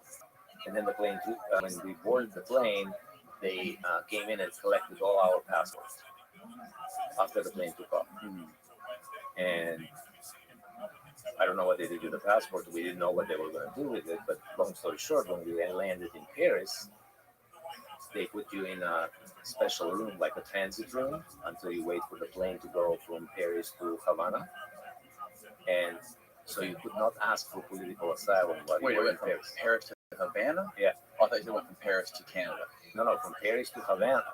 But it refuels. It stops in Newfoundland, Canada to refuel. It's not scheduled stop for you to get off. So there's a pit stop in Canada on the way to Havana. In Newfoundland, Canada. Okay. Got it. So, and they So we boarded the plane in Paris. That's when I understood why they took the passports. Because you cannot leave, you don't have a passport. The passports are with the pilots. Got it. So you go on your plane and you move on. They didn't want any refugees out there. So basically, this iron curtain that first the communists didn't let you travel turned to the iron curtains where the Westerners didn't let you come. The communists said, you can go wherever you want, and then the Westerners said, we don't want no immigrants. So they blocked you. So you could not go anywhere. So that's why going to Cuba. So communist country, you're allowed to, there is the Warsaw Pact countries, 7 countries, Czechoslovakia, Hungary, East Germany, Bulgaria, Romania, and so on, Poland as well. And you could trust countries as much as you want. You can take the train, take the plane, whatever you want. Nobody cares. If you want to go to West Germany or Belgium or Holland, no way. You have to go to the embassy, you have to apply, and 99% of the time you were denied. Wow. We're taking off, approaching Cuba, and now we start talking, and the people on the plane, half of them are Bulgarian, the other half are French tourists from the picked up in France. And the Bulgarians start you start kind of looking at people, and you start thinking, hey, this is probably cool, And they all are kind of escaping, so they're all on the same way. So I started talking to one of the guys, said, what's the plan? He said, well, so usually they have a cop on the plane, and he might prevent us from coming down or whatever. I mean, they were just, I don't think there was a cop on the plane. What the hell is the cop going to do on the plane? The plane is in Canada, and you have to leave it for safety reasons. You have to leave the plane while you refuel it. So you cannot be on the plane. So they were saying, if somebody tries to us, would you jump him, and then you guys go, and So we land up there, and as soon as you land, I was told, you see this first cop, he's down there, and you tell him, I'm looking for political asylum. And this was March 23rd, and in Paris was 74 degrees. I had a short sleeve shirt. We landed in Newfoundland. You could not see, there's white and ice, and there was a guy with a big muffs start doing the plane, and it was soaking cold, and you had to walk from the plane to the terminal. They didn't have a bus or anything like this. And it took a long walk, but it was probably 25 degrees. And you were so excited, that you were not cold. Short sleeve shirt. I just remember somebody hit you with a steel frozen hammer right in the forehead. You were so cold in here, but you were I gotta get in there. So I got in there, and we asked the first cop, and he just took us to a separate room. How many of you? 62. 62 of you. From one plane. And nobody was saying anything until we were probably half an hour away. Nobody was saying we're gonna do this, we're gonna do that. Right. No trust at all. You can never tell what's going on. There's immediately somebody's gonna go and snitch for benefits.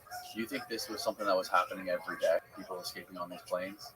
Well, actually, I know because my mom worked for the airlines. It started. Tell you about it? Started sometimes in November. Somebody figured it out, and it was stopped sometimes in April. Okay. So I just got out. So what happened when you talked to the cop and they took you guys away? It was just like in the movie. They came in. They were cops, just like in the movies. The cops look like our cops. And we said, we're looking for political asylum. We said, this way. And I was told not to bring any luggage with me, so I had only a carry-on. And in the carry-on, I was told, of course, you listen to people that don't know anything about things, that they said you have to bring a suit because you have to go to court and you have to be presentable. So all I'm packing is, I'm going to Cuba, and all I'm packing is a toothbrush, a nice suit, and a wool overcoat. Cuba, kind of sketchy. Nobody looked at the luggage anyway. I don't have any luggage on the plane because you don't get your luggage. It stays on the plane. They don't go and get it. No matter what. It's lost. Right. So I had this. I had $300 in fake Visa traveler's checks. They weren't fake. I think they were stolen. They were real checks, but they were with an Arabic signature on it. And I had no idea that you have to sign. I signed them with all you need to sign. Have you ever seen a traveler's check? No. Well, back in the day, if you wanted to take money from one country to another, instead of going, there was no exchanges. Right. That you can do as easily as you can do it now. So basically, you got from Visa or Master or American Express, you got this paper. It looks like a banknote. It was traveler's checks, and they were accepted anywhere in the world. So I bought them with Bulgarian money, converted whatever they said is so much in US dollars. And it was 300. And this was three $100 checks. And on one side on the top, you sign as the buyer. And when you sign, you have to sign the same signature as the spender. I didn't know that. They were signed on both places already, but it kind of makes it stupid because if somebody finds it, they can spend it. Right. But that was the idea behind it. And I had stashed another probably $200. My brother escaped for me. He went to West Germany for me. Oh, okay. So he caused a little trouble for me, but very little. It was kind of like at the end. And so, anyway, so we're at the airport. And just to back up a little bit on that. So I traveled on Wednesday. Monday, I was talking about that Monday prior to the Wednesday of Bulgaria. And I'm walking down the street, bro. And I'm seeing one of my colleagues with his wife. And I go, hey, well, he's like, oh, I see you're taking a couple of days vacation. I said, yeah. What are you up to? I said, no, not Wednesday. I landed in Newfoundland, Canada. And my colleague works for immigration, for the Canadian immigration, because he speaks Spanish and Bulgarian. So they pick him off the plane the same day that he comes off of the plane, and he starts interpreting for them.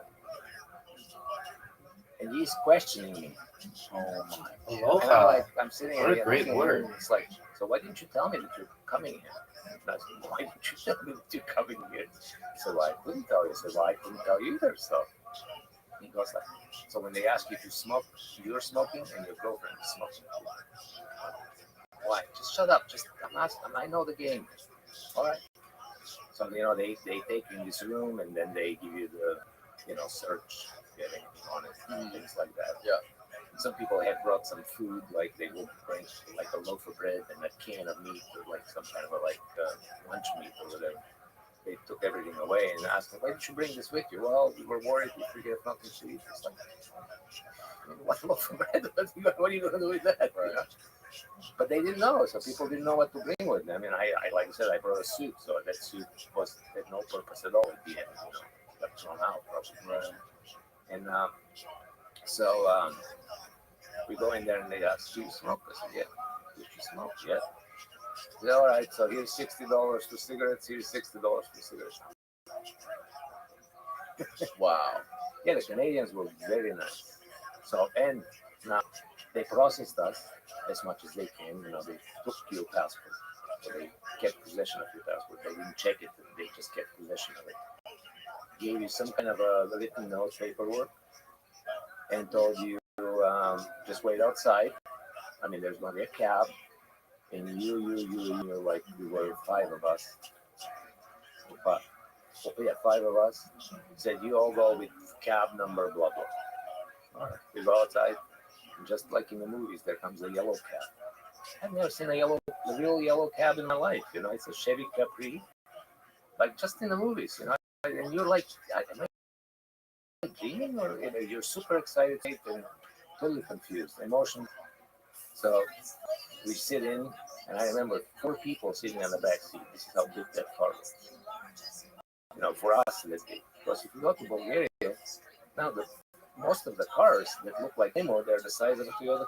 Nobody drives in Europe big cars like here, these huge cars. I mean, there is some people do, but 99% do not. So they take us with this cab and they take us to a motel. And that motel was called the Moth Motel. It had a hanging airplane in the lobby, like one of those biplanes, like a really cool plane. And it was a brand new motel. Nobody was there ever. And they just opened it for us. So we go in there. I get a room with a king-size waterbed. Never seen a waterbed in my life, only in the movies. Just the movie continues. and wrestling on TV. You ever watch wrestling on TV? Like WWF? Yes, I've heard of it. We're in heaven, you know. We're laying in the bed, blah, blah, blah, blah, you know, like this is so cool watching the thing. Phone rings. I am sorry to bother you this late, but we usually close our restaurant at 9:30 at night. But the chef stayed for you guys and made some food if you want to come down and have something to eat before you go to bed. Lord answers, hamburgers and Coca-Cola. Coke and hamburgers. Ooh, God, no.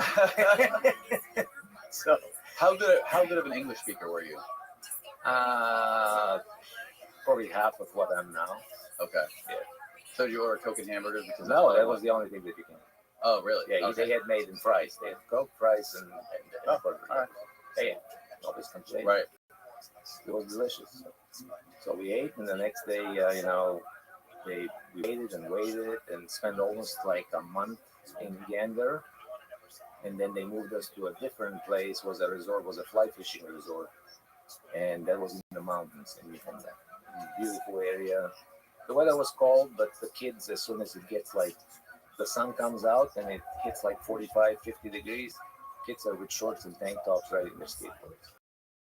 Wow. I mean, they're excited, you know. It's kids, you know. Yeah. You see kids here swimming too. Mhm. And over there, much warmer, so your body actually adjusts to that. So it's not a big deal. But for us, it was cold, you know. I mean, it's kind of like. So we were bored all day, so we were in this resort, and they had like freaking moose in the resort. Have you ever seen a moose in real life? Yeah, but not that close. They're like 50 yards away from it. We had one that was right in front of the door. And we opened the door, and this thing is like 13, 14 feet high. It's just a huge animal, you know. And we were scared shitless, so we called the guy at the reception and go like, hey, there's a moose here. What should we do? He said, just wait inside and then look out in a little bit. And he just comes. And that was exactly what happened. They come here all the time. It was some kind of an Irish guy running this place. And he likes to drink. Bulgarians like to drink. So it turned out to a party place. So we were partying like for probably like a month or so. And A month. while we waited for paperwork. You're just in limbo waiting for paperwork to be done. Paperwork was done, and they said, now you can move around. And I had my best friend had moved to Montreal. Long story short, he through the China route. So he went to school in China for porcelain. He's an artist, and he married his English teacher.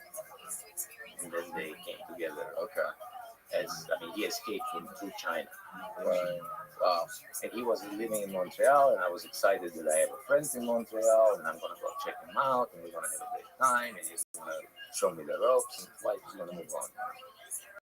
So I had enough money to buy plane tickets for me and my wife to fly to Montreal.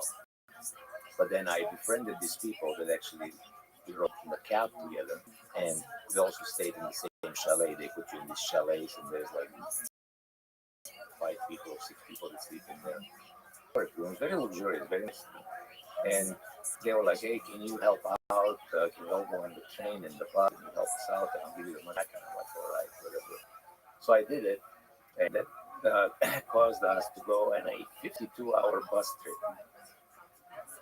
from Gander, Newfoundland to Montreal.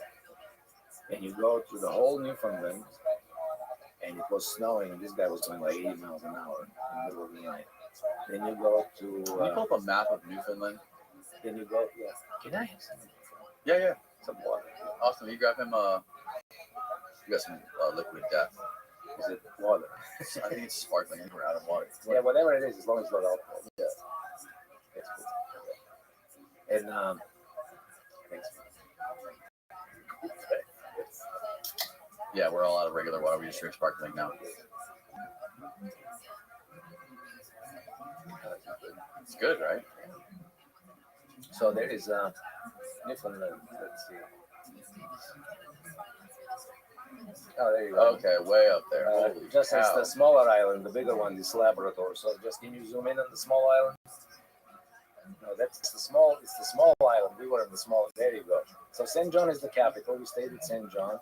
Okay. And we actually, we started from San John and where to Porto Basque. See where Porto Basque is on the bottom south and to the left. Go left, left, left, right, right, left, left, left. That's Porto Basque. Okay. So the bus went from San John to Porto Basque, and then from Porto Basque we took the Queen Mary boat that actually across the canal. Right there, that little straight right there. Yeah, it's not a little straight. It's pretty big though. Yeah, it's pretty big. Yeah. And then we ended up in Halifax. How long was that boat ride? I think it was 6 hours. The whole trip was 52 hours. Okay. So we ended up actually in Truro. See what Truro is? On the Prince Edward Island where it says Truro, like underneath there where it says Prince Edward Island. Yes. Right there. Yep. This is where we landed. Okay. Right north and north. Exactly. And then from there, we took a train going to Montreal. And that took probably like 27, 28 hours, maybe more in Montreal. So, see what Montreal is. So you just be friends with a friend. Well, it wasn't because I knew somebody I grew up with. I trusted him 100%. Right. It's really great if you have somebody to just give you a little bit of a hint here and there, so because you can go the wrong way real fast. Were you pretty paranoid during that whole time? No, I was really excited. I mean, it was like a huge adventure. Very like, hey, and then if you worry too much, those things that you worry about, this is what happens. But if you're just excited, all exciting things happen. So I remember going from Newfoundland where it was probably like in the 50s, but warmest, and at night in the 20s. And we took all this huge ride going over there. And in Montreal was 78 degrees. It was hot as hell. And I had this jacket on, like a down jacket. And we were not a single penny left. Couldn't even afford to take the metro to go to the stop where I wanted to go. So we had to walk to go to the YMCA. So they had hooked us up to stay at the YMCA in downtown Montreal. Okay.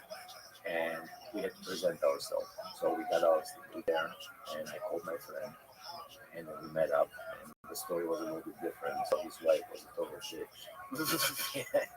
And she was so upset at me because when I landed in Gander for the first time,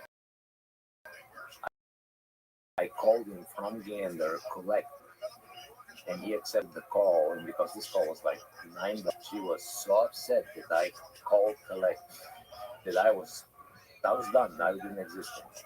I was a user. I was going to use him. I was going to take his money. He called you collect. I didn't know what the big deal was, but it didn't work out. He got divorced anyway. But yeah. And and then I found out that he's pretty much of a kept man, So I mean, he did give us a few pointers here and there. We did hang out a little bit together, but it wasn't like the old times, like every day and all that stuff. We did hang out quite a lot and had some mutual friends, and things were starting to grow. So once we got there, they gave us welfare. So I got $460. So with my wife and girlfriend, and we rented a place for $300. You could rent back there a place for $300. It was in the student area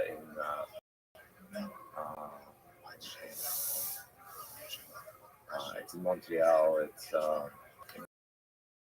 it will come up. It's a decent area. It's a student area. It's not like there's a lot of young people. Right. A lot of cool things happening. It's not like a high crime rate. And I got up and the next met some other people there. There was some guy from Czechoslovakia there. We became friends. He was married with his wife, became friends. And we started talking, and he said, hey, you gotta go. It's Wednesday. We gotta go. So we're going. I said, Wednesday is garbage night. They put, like big appliances and sofas, and this place was not furnished. So we go, and we go in the back alleys, and there's a sofa. Looked at it, looked pretty decent, picked it up, put it upstairs. Wow. Then we found a TV, like one of those old console TVs. Yeah. And we wanted, I lived on the third floor and there was no elevator. And this thing was half the size of this desk, with the console and all that stuff. Not that it was like an old wooden thing, the columns on the side. So there was this Canadian guy, Mike, that lived on the first floor, and he saw us struggling with this TV. On the way, when we found our little baby carriage, baby carriage broke apart from that weight of the TV. And he goes like, "Hey, let me plug it in. I'll tell you if it works, so I don't have to drag it all the way up."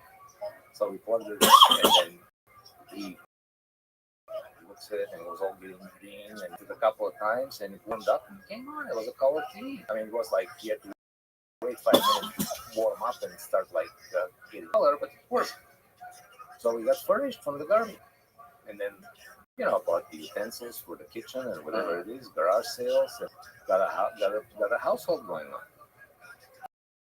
And then I wanted to get a job, even though I was making money. So you just kind of drifted. You really didn't have to kind of plan. Yeah, I drifted. Yes, I waited to see what life is going to show. Okay, but you still had your girlfriend back in. She was with me. Oh, she was with you. She was with me. And so, I said, I'm going to go and look for a job. You should do the same. And she said, okay. So I go down the street. I mean, it's Rue Saint Jacques was the main drag. There was a strip joint. There was a grocery store, a couple car washes. And I'm going like, well, I'm going to ask here, I'm going to ask there. And I went to the car wash and I said, hey, I want to get a job. He said, all right, I'll hire. It was a guy from Panama, Carlos. He goes like, yeah, I'll hire you. I said, how much you paying? It's like, it's $6 an hour. That was good back then. And then we shared the tips at the end of the night. Wow, that's dope, And it's only like right to the house. All I have to do is, if she had a bicycle, I go with the bicycle. I just walk over there, So I go over there, and it was a tough job, but it was car washes that, you wash by hand. And we washed fancy cars. So stations, when you do the wheels, the white walls on the wheels, the shittiest job, you scrub all that stuff, and there's a guy spraying and the other guy doing this. And every time they wanted to put Armor All was a big thing there. And Carlos will announce, Armor All! Okay. And then he goes one time and says, Armor All inside? They're going to put Armor All on the dash and all that stuff. And I'm like, opening the door, and he looks at me like, pulls me on the side and says, you never open the customer's door. I said, well, I was going to go do the Armor All. He said, don't do Armor All. Armor All inside is only me. I'm the only one that does Armor All inside. What? Well, turns out that was a code who buying cocaine. Oh. So his fans in, Armor All inside. He goes, does the Armor All. Obviously, the money is somewhere, puts the stuff somewhere, done. Wow. That's a clever way to do it. Absolutely. And one of the guys. This guy was a coke dealer. Carlos was the one doing it. It wasn't the owner. The owner was Italian. Okay. So I think they busted him at the end of the whole thing fell apart. But it was a big, there was some people with some fancy cars, some Ferraris. What year was it now again? This was 1990. Okay. So, some real fancy cars and this and that. And there was a black guy that I was listening with big dreadlocks, and he was singing that song. It was a song from Lisa Stainsfield's Been Around the World with My Baby. Do you remember that? Yes. And he was singing it so good, and he was singing it all day long, so you couldn't get this freaking song out of your head, He'll spray and sing. I guess they were all high, I didn't know anything going on back then. I didn't even know what high means, because we never had drugs in Bulgaria, ever. And I was a street smart kid, and I left there at 27. I didn't know what drugs are. Nobody wanted drugs, but we drank. How could you want something you didn't know existed? We didn't know anything about racism either. You guys had alcohol. So we had alcohol. You can buy alcohol anywhere you want to. Nobody prohibited it to you. I mean, it's tall enough to go in front of a bar. Not that we have bars, but they don't have bars over there like here. You don't go to the bar. And so everybody there looked the same? And So there's no racism. So there's well, of course, yeah, we're all Caucasian. I mean, Right. we had some gypsies. And okay, maybe some people don't like the gypsies or so. But I remember when I went in school, we had a black guy, one black guy. His name was Yun, and he was from Angola. He was son of the king of Angola. wow. So the son of the king, 7 children, and this child, because when they took it over, the communists took Angola over. Pull up Angola, Austin. They We got geography lessons. it's in Africa. So they put all these kids in every 7 communist countries. They separate. And this guy Yum, he was a tall guy. Okay. Oh yeah, right north of Namibia. Yeah. Namibia is a great place. I've been so I want to go to Namibia. I really want to go to that. Yeah, it's great.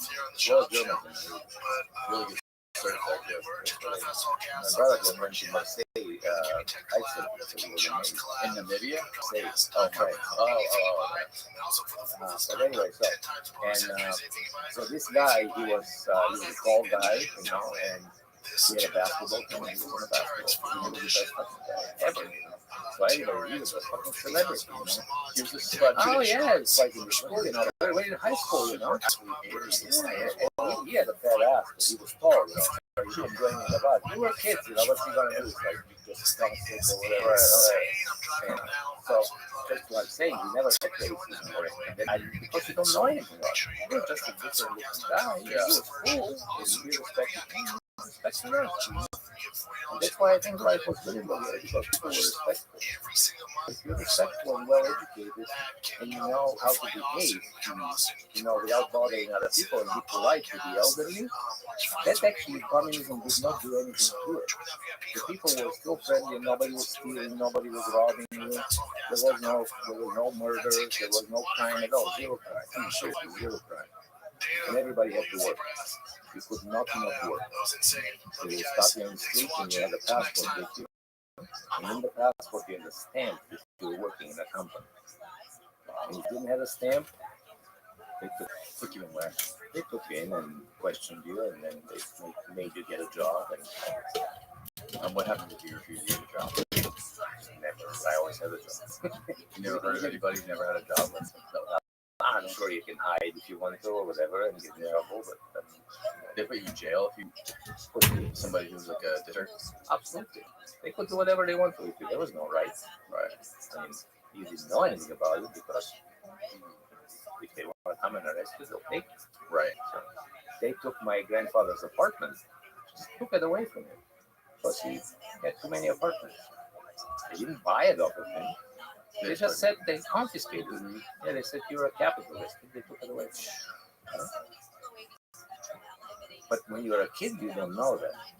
Right. You know, all your worries are, hey, what am I going to eat? And you know, no, I'm never worried about that. But you're excited. You know, you go to school, you have something to eat, you have something to wear, you have some cool friends. So what do you care what happens? So anyway, back to Canada. In Canada, Montreal. Your guys slinging coke at a car wash. Yes, that was the first job that I got. I remember every time you came home from that job, your clothes smelled so bad because they get wet by this, you know, crappy suit, like no suit, but like navy pants, you know, that you wear, and they get wet all the time. You couldn't wash them all the time, and the shoes never dry, and they smell terrible. You know, you put the stuff on and you go and work. And you earn a little bit extra money, and you know that extra money was great because you have anything. And if you're getting like 800 from the government, you can bring another 400-500 in. It's a lot of money, you know. And life was cheap back then. You buy a dozen eggs for like 88 cents. Wow. So I asked my wife, I mean my girlfriend, she was still working, and I said, "So did you find a job?" And I went down the street. I asked here, I asked there. Anyway, I better let them know. I said, I found a job. So I worked a few more, you know, months at Carl's. And this other guy came in. He was from Iran. And he was driving a big Mercedes. And we started talking, you know, while we were washing the car. And he said, you want to work for me? I said, what? He said, I'm going to open a car wash over there. I want you to come and tell, you know, the logistics of the car wash. You've been here for a while. What they do. And I'm like, well, how much you paying? And okay, $6. And I said, well, I'll get $6. I'll give you some. I'll take care of it. Okay. So I quit there, and then I went and started working for this guy. So and he built a car wash. It was all get like it was a warehouse, and he made it like a drive-through and put a couple of sprayers in there. And then I said, you know what? I'm gonna make a sign for you. When I was a kid, we used to make T-shirts like the shirt that you have. Yeah. So because you couldn't buy shirts with any kind of writing on it, Right. so we used to like cut them out of cardboard, make a stance, A stencil. like a stencil, Yeah. yes, and then Spray spray it it on on. the shirt. No, with a little sponge and textile. Spray it, and we texted it out. We used to make the shirts, the NHL All-Stars, the red shirts with a white star, and then we used to put the flag in the front and then put a name in the back. My brother and I used to make shirts like this, just for us, not for sale. Oh wow. Or write down like band names, like Sticks and Kansas and stuff like that, and make shirts like this. So we were, we were making our own shirts. So you helped this Iranian dude build his own car wash, build business. So the same way we were making the shirts, about the letters, and then the spray paint. The spray was on the buildings, the whole building, huge buildings. The letters were as big as Lavea Man meant like wash by hand. It was like this fluorescent green. Turned out really good. Business started going. So he did start a business here. And they closed him after that for some reason. I mean, this was just temporary jobs at the grass and this and that. But my girlfriend never found a job. She always said, no job, no job, no job.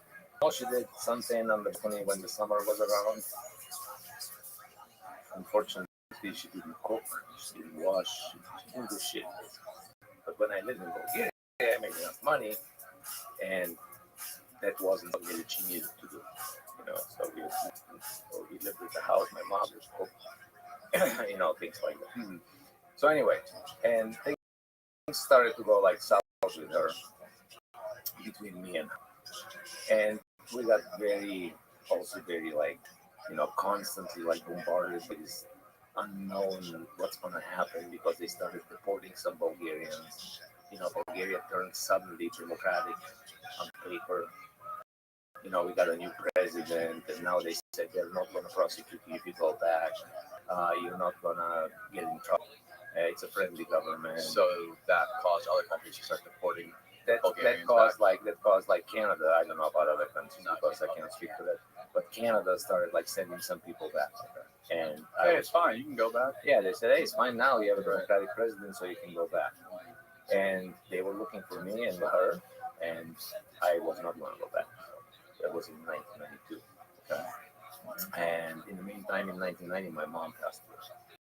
So I got a phone call from my brother, and then I couldn't even go back to it. I couldn't go. But my mom was happy because she wanted me to go somewhere, and I did go somewhere. But my dad didn't want me to go there, and he was upset. But then 2 years later, he was very happy that they went somewhere, because Bulgaria went south. That all that stuff, be it hyperinflation and all that. So, now I lost my train of thought. They were looking for you. Oh yeah, they were looking for me, and they had my passport. I never received my passport. Okay. And I went. I know now. I've been like almost 2 years in Montreal. I know a bunch of people. I know a bunch of people that do some, like shady people, good people, bad people, any kind of people. I'm pretty much friends with everybody. Not much enemies that I try to make or avoid.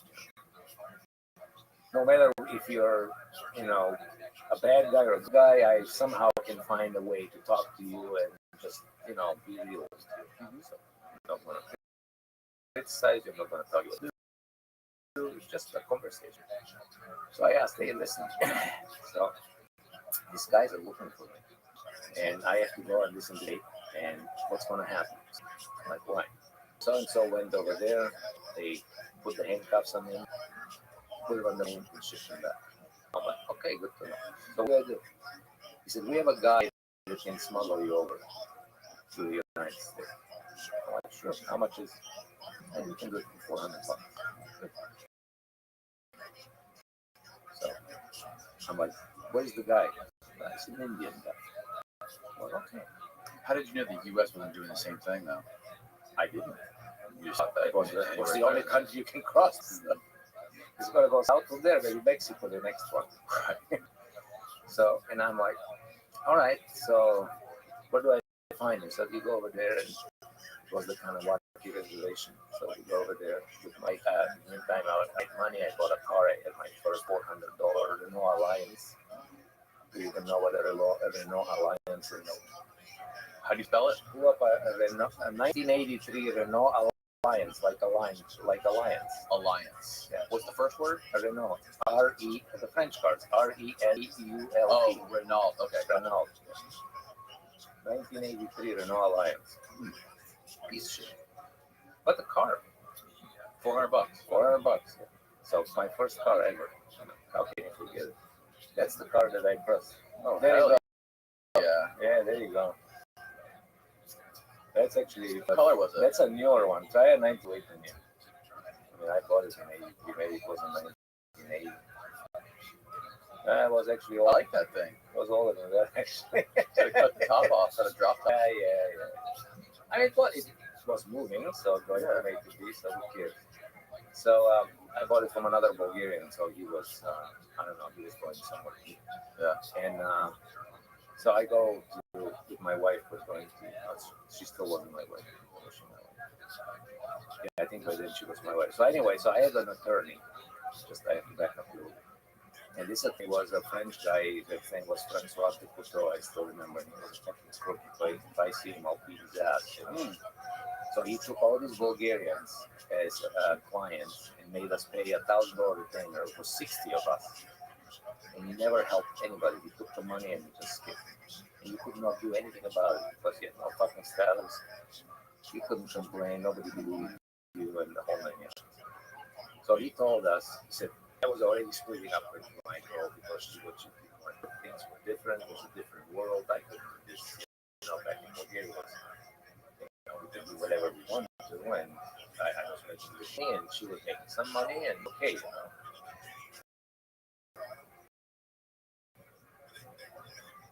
In the real world, you have to work, pay the real rent and all this. So we go to the Indian guy, and have you ever been on an Indian reservation? I don't think so. I mean, this is the first one. I don't know if they're all like this, but you go down the street, and there is a gate, like a regular gate, like the train, where the train crosses. And there is a little hut where the guard stays. There was a guard with an AK-47. That was actually good. Just Indian. I mean, just not dressed in any uniform. Right. Guy. Okay. And he stopped the car. I said, "Where are you going?" I said, "I'm going to see Hot Dog." His name was Hot Dog. Okay. You go down here, go left, go right. Once you go in the reservation, it's like you're in a plane, like in a house. It doesn't look any different. I mean, maybe it's not as decorated, But you go, there's a home here, a home there, and next to you. It's like similar to here. Not as pretty as like, right? So we go in front of the house. I park the car, knock on the door, and this guy opens the door. Have you ever seen One Flew Over the Cuckoo's Nest? Oh yeah. That guy opened the door. I look up. Holy shit. So I get to see Hot Dog. He said, "I am Hot Dog." Okay. So and so said you can help out.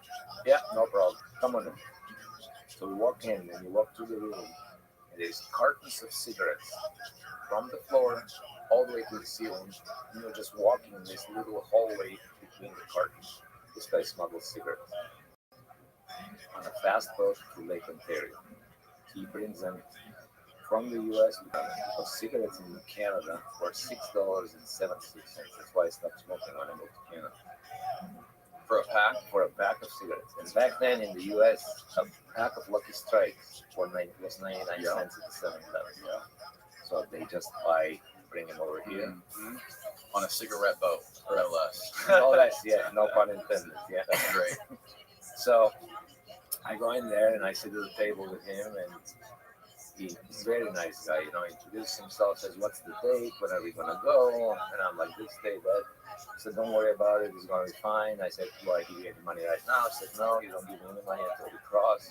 I'm like, "Well, that's really fair, So he came outside, looked at the car, where all your lights are working, no broken windows, don't have anything in the back seat. Just look like you're just going for a date. Okay. You still don't have your passport.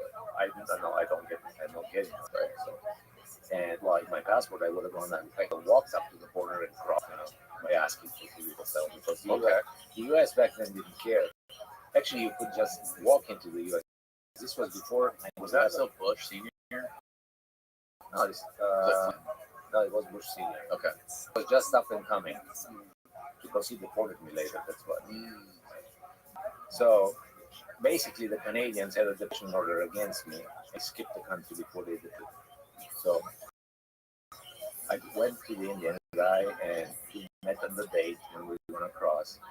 And I think we crossed somewhere around Plattsburgh. I don't remember. I was so, going on in my head. And I had bought my first color in my life. I was 28. I was very proud because you could not buy a color here. So a piece of shit 20-inch color TVs, real big ones. There was no flat screen TVs. It wouldn't even fit in the back of my Renault Alliance. And I had it in the back seat. And I go to the Indian guy. That TV gotta go. I said, no, it cannot go. I said, we'll put it in the Cadillac. They had a Cadillac. So we'll put it in the back of the Cadillac and then I'll give it to you on the other side. I'm like, okay. I didn't want to part with my TV. And rather die. Well, it's my first freaking game. I don't know if you can even imagine a 28-year-old guy getting excited about the color TV. Yeah, no, I can imagine. It's just, and so I go like, okay, so and we're driving now, and I'm driving with my wife, and he's driving in front of us. I'm following him. He pulls over and he says, okay, we're gonna switch cars. I'm like, okay. So your wife goes with my wife, and I'm driving your car. And I'm like, okay. It was a small car. So he basically kind of like squeezed in. He started going, and he said, I said, give me a cigarette. He said, you cannot smoke because you smoke just like this. I just I want to smoke because I'm nervous. He said, don't smoke, just breathe normal, try not to talk. If they ask you to say yes and no, they clearly start to talk. So they don't get yes. So, I'm telling you, where I parked my truck is where we switched cars, and where the border patrol was around the corner of the building. This is how close to the stop switch cars. So he sits in the no now, she's going to the border.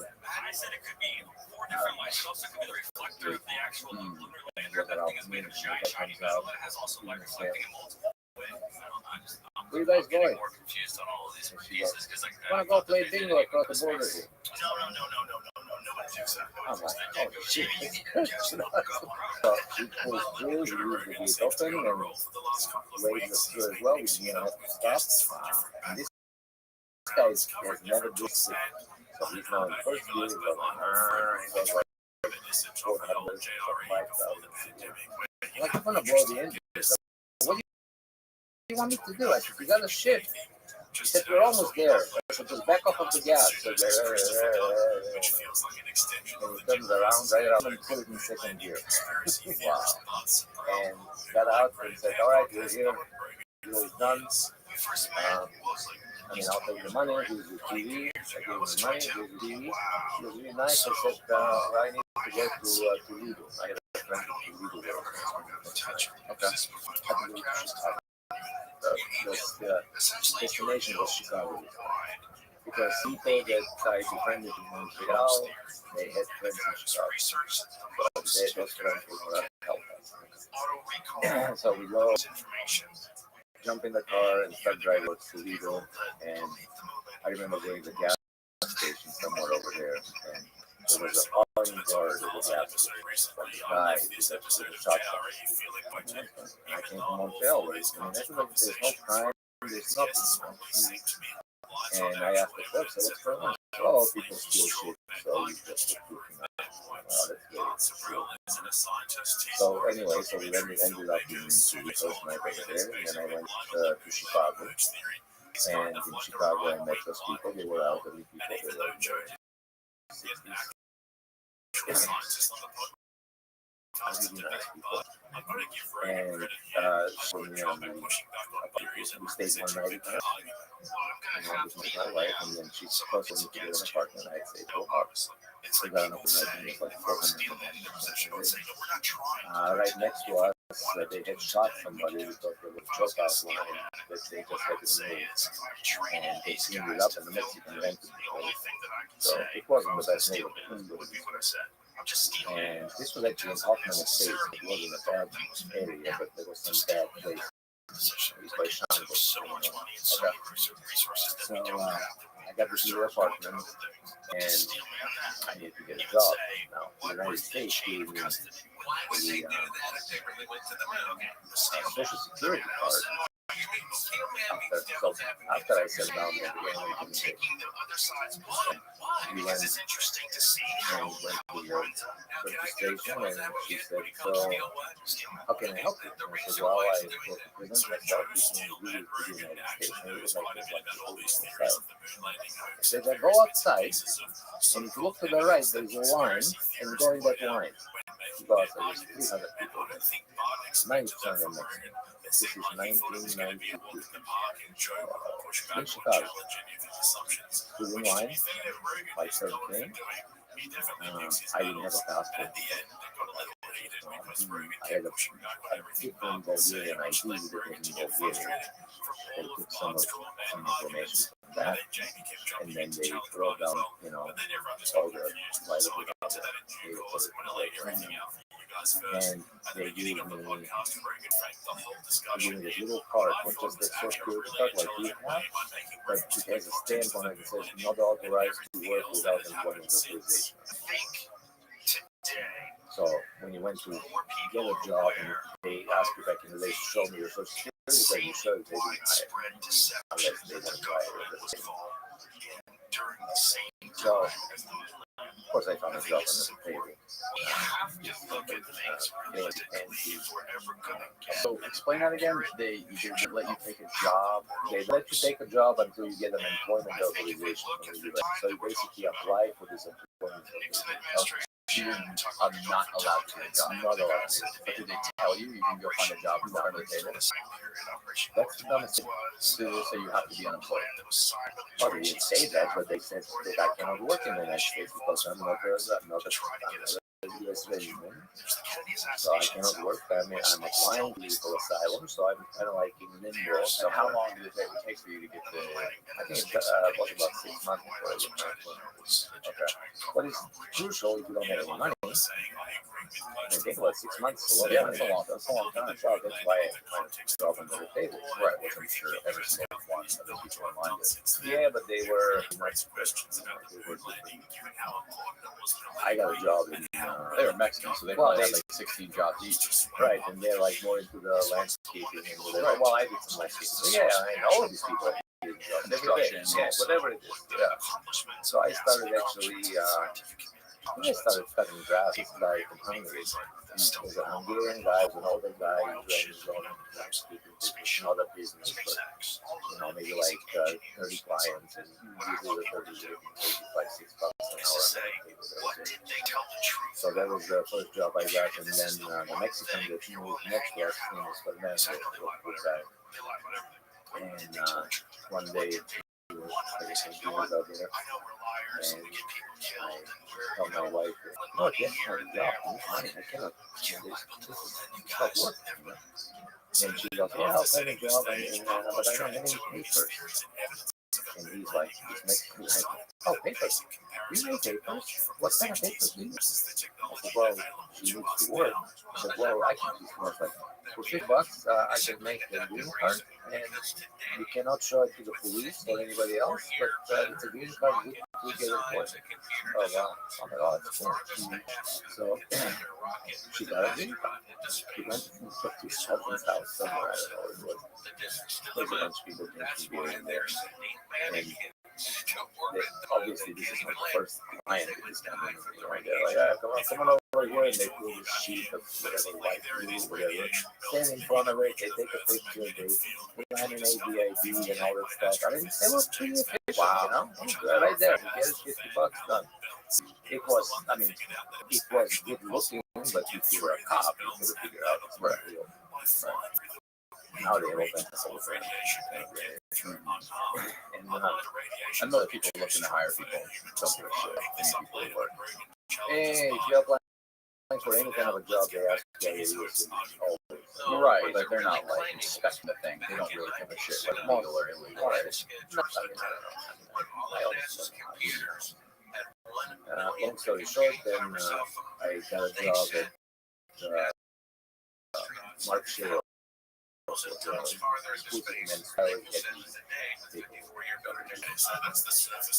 They had me as a stock boy, so I was selling stuff in the stacking store, and all the salespeople were busy. And he goes like, "Hey, you work here?" I said, "Yeah. Can you show me some food?" I don't know if you remember, but back in the 90s, there was food where people used to go to food where this spine to thank the moon landing by staging it all in a film studio with lights, cameras, and they're saying there are 130,000 miles away. Okay. Deep sea, you really sell all the expensive store, yeah, like South Beach type wear. exactly. And South Beach is not Scotty good. Pippen used to shop in very much. Oh yeah. Yeah. So back then, they were exactly that was the time that they were changing. Actually, you come in the store a couple of times. You guys wear the big and tall clothes. They had everything. They made custom. Most of it was like these. And so this guy, I said, well, maybe this shirt or that shirt or this or that. I'll put a couple outfits. And say, oh, I like this. I'll take all these. What about this? What about that? And I went up like a $9,000 sale. These clothing, you know, that's a lot of freaking clothing. They were expensive. They were paying some commission on the clothing. He said, well, I'm ready, so let's go and ring it up.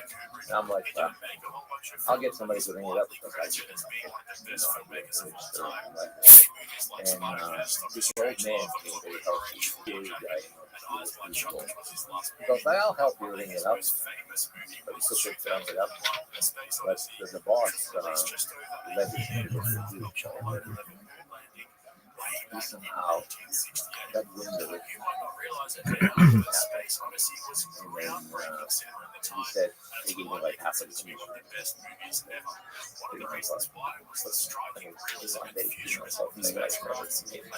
My wife. And then you had me still.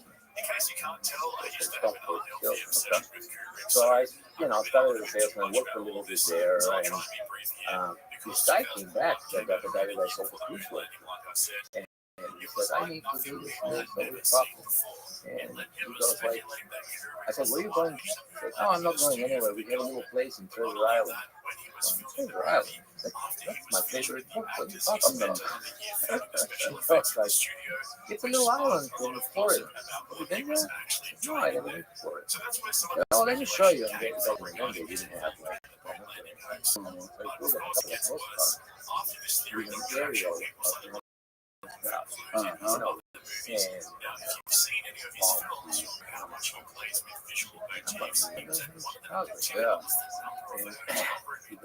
Had there been was there a bridge there already? There was the old bridge. I wonder what year, because there didn't used to be a bridge there. No, there was a bridge. Like the pass didn't always used to be a pass. No, but that was 92. It built that. 92? 92, 93. Well, there was a bridge. I don't know the bridge. But it was a different bridge. It was actually two bridges past before this one. Yeah, two bridges. It was really pinky. Yeah. It was like the Nine Bridge when you hear a bridge.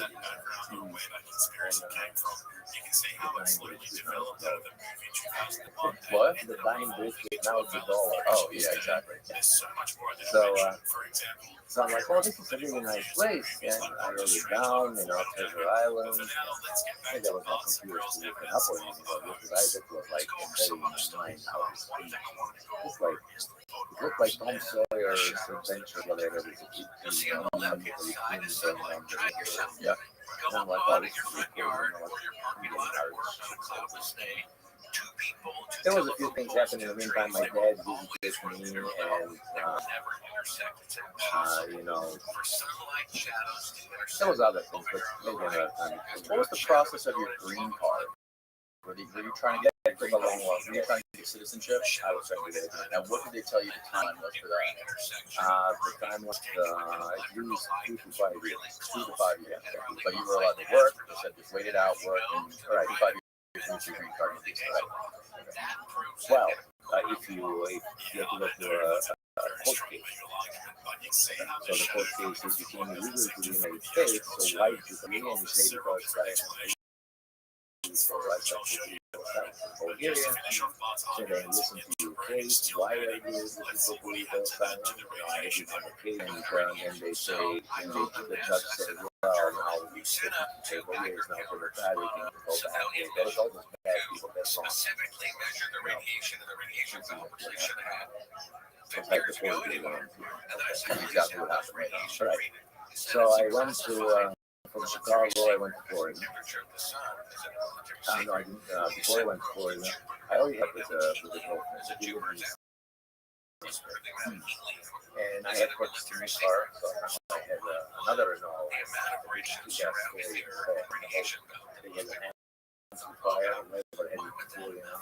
Yeah. Subwoofers? Oh, yeah. The right. Now, this is the 90s. The whole car house. And was a little bit newer. And when my dad and Jimmy had 2 cars. I mean, two Renault lines. $700 for the new one. The old one was $400.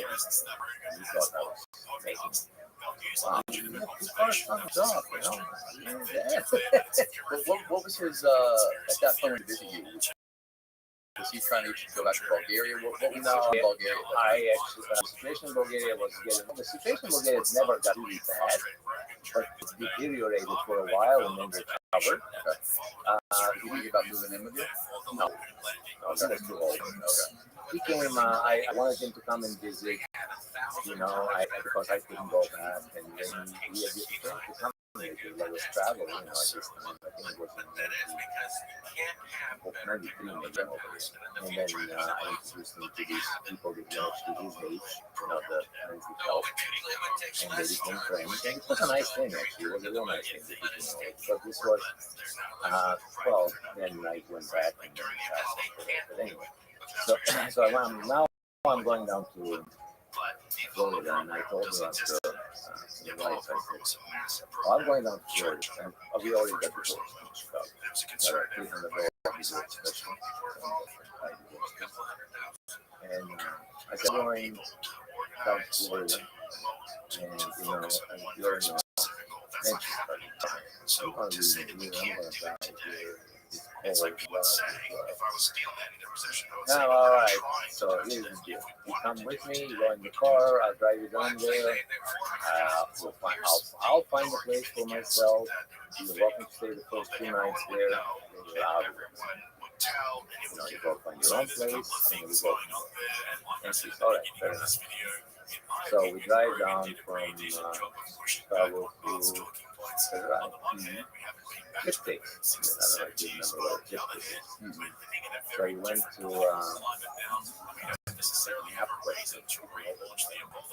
really? We went to Triple A, and you told me that you want to drive to Florida and give me this information. Maybe we have told them. No way. For my time. For free. So I drive down there and then here,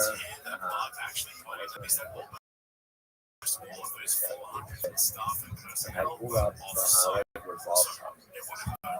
Yeah. It's somehow Bob's house. Yeah. The little house I was recording in the Lane. I don't know if you know. One of the golden boats, you know, like one of those big boats with a cabin trailer up. Okay. You live right on the corner where the Lagoon Lane, you know, goes down to the bridge. Okay. Right in that corner. And he was I drove by there, and it's like for rent.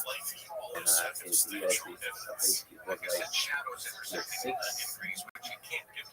rooms that he was renting, a little apartment for military efficiency. Yes. And they were fully furnished. And I think mine was $450. That was the bigger one, and was on the bottom floor, underwater, $450. Now it's probably 45 a month. Well, it's gone now. That the con is there. Oh, there's 4 condos, and each con is $1.4 million. So it's $4 million for Just for inflation? Yeah, you're about right. $5.6 million. Well, anyway, so I go over there, and he goes, well, I'm a commercial fisherman, so rent is this, you pay me first, this, that's included, this. Okay, cool. And he goes, on Saturday and Sunday, I go out on the boat. If you want to earn a couple extra bucks and a couple of fish days, you're welcome to come and help.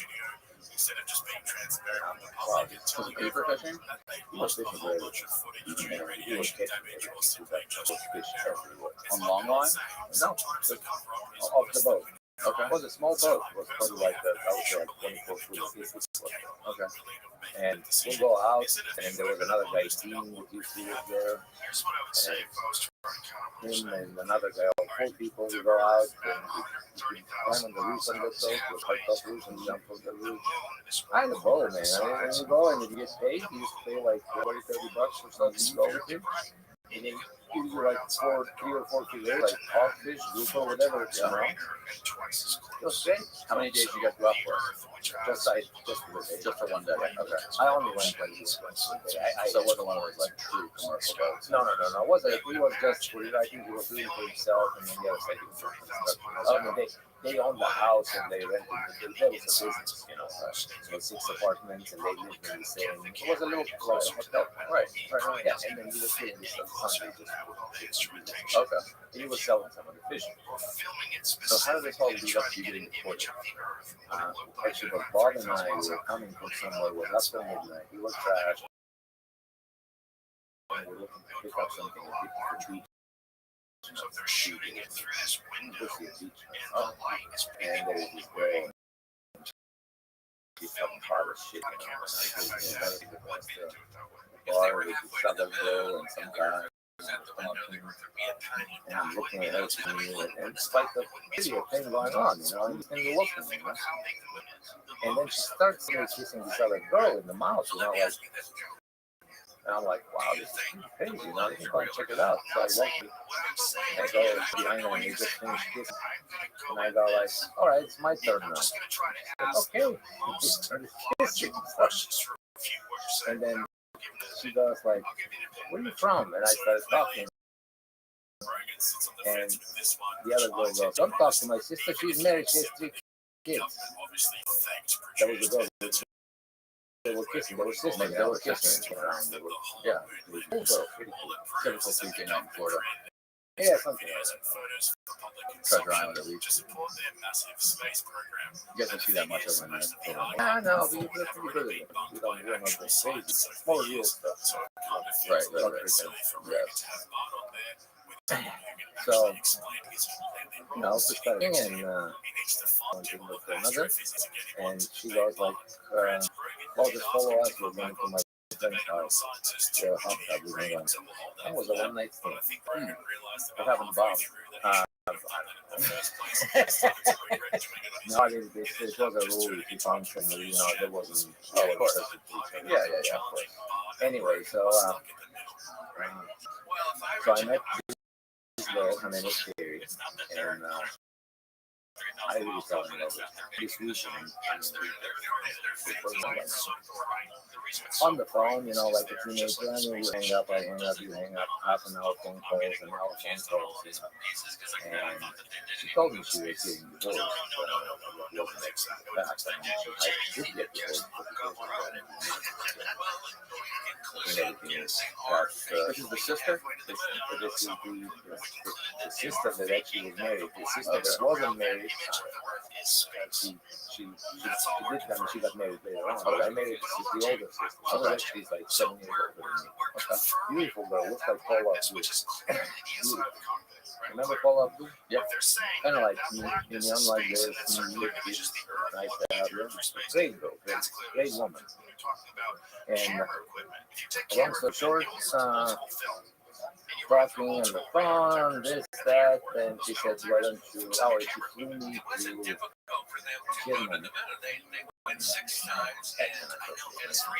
flew me to Pittsburgh in September. Not even like 3 weeks after we met. And she was, she had a clothing store in the town, by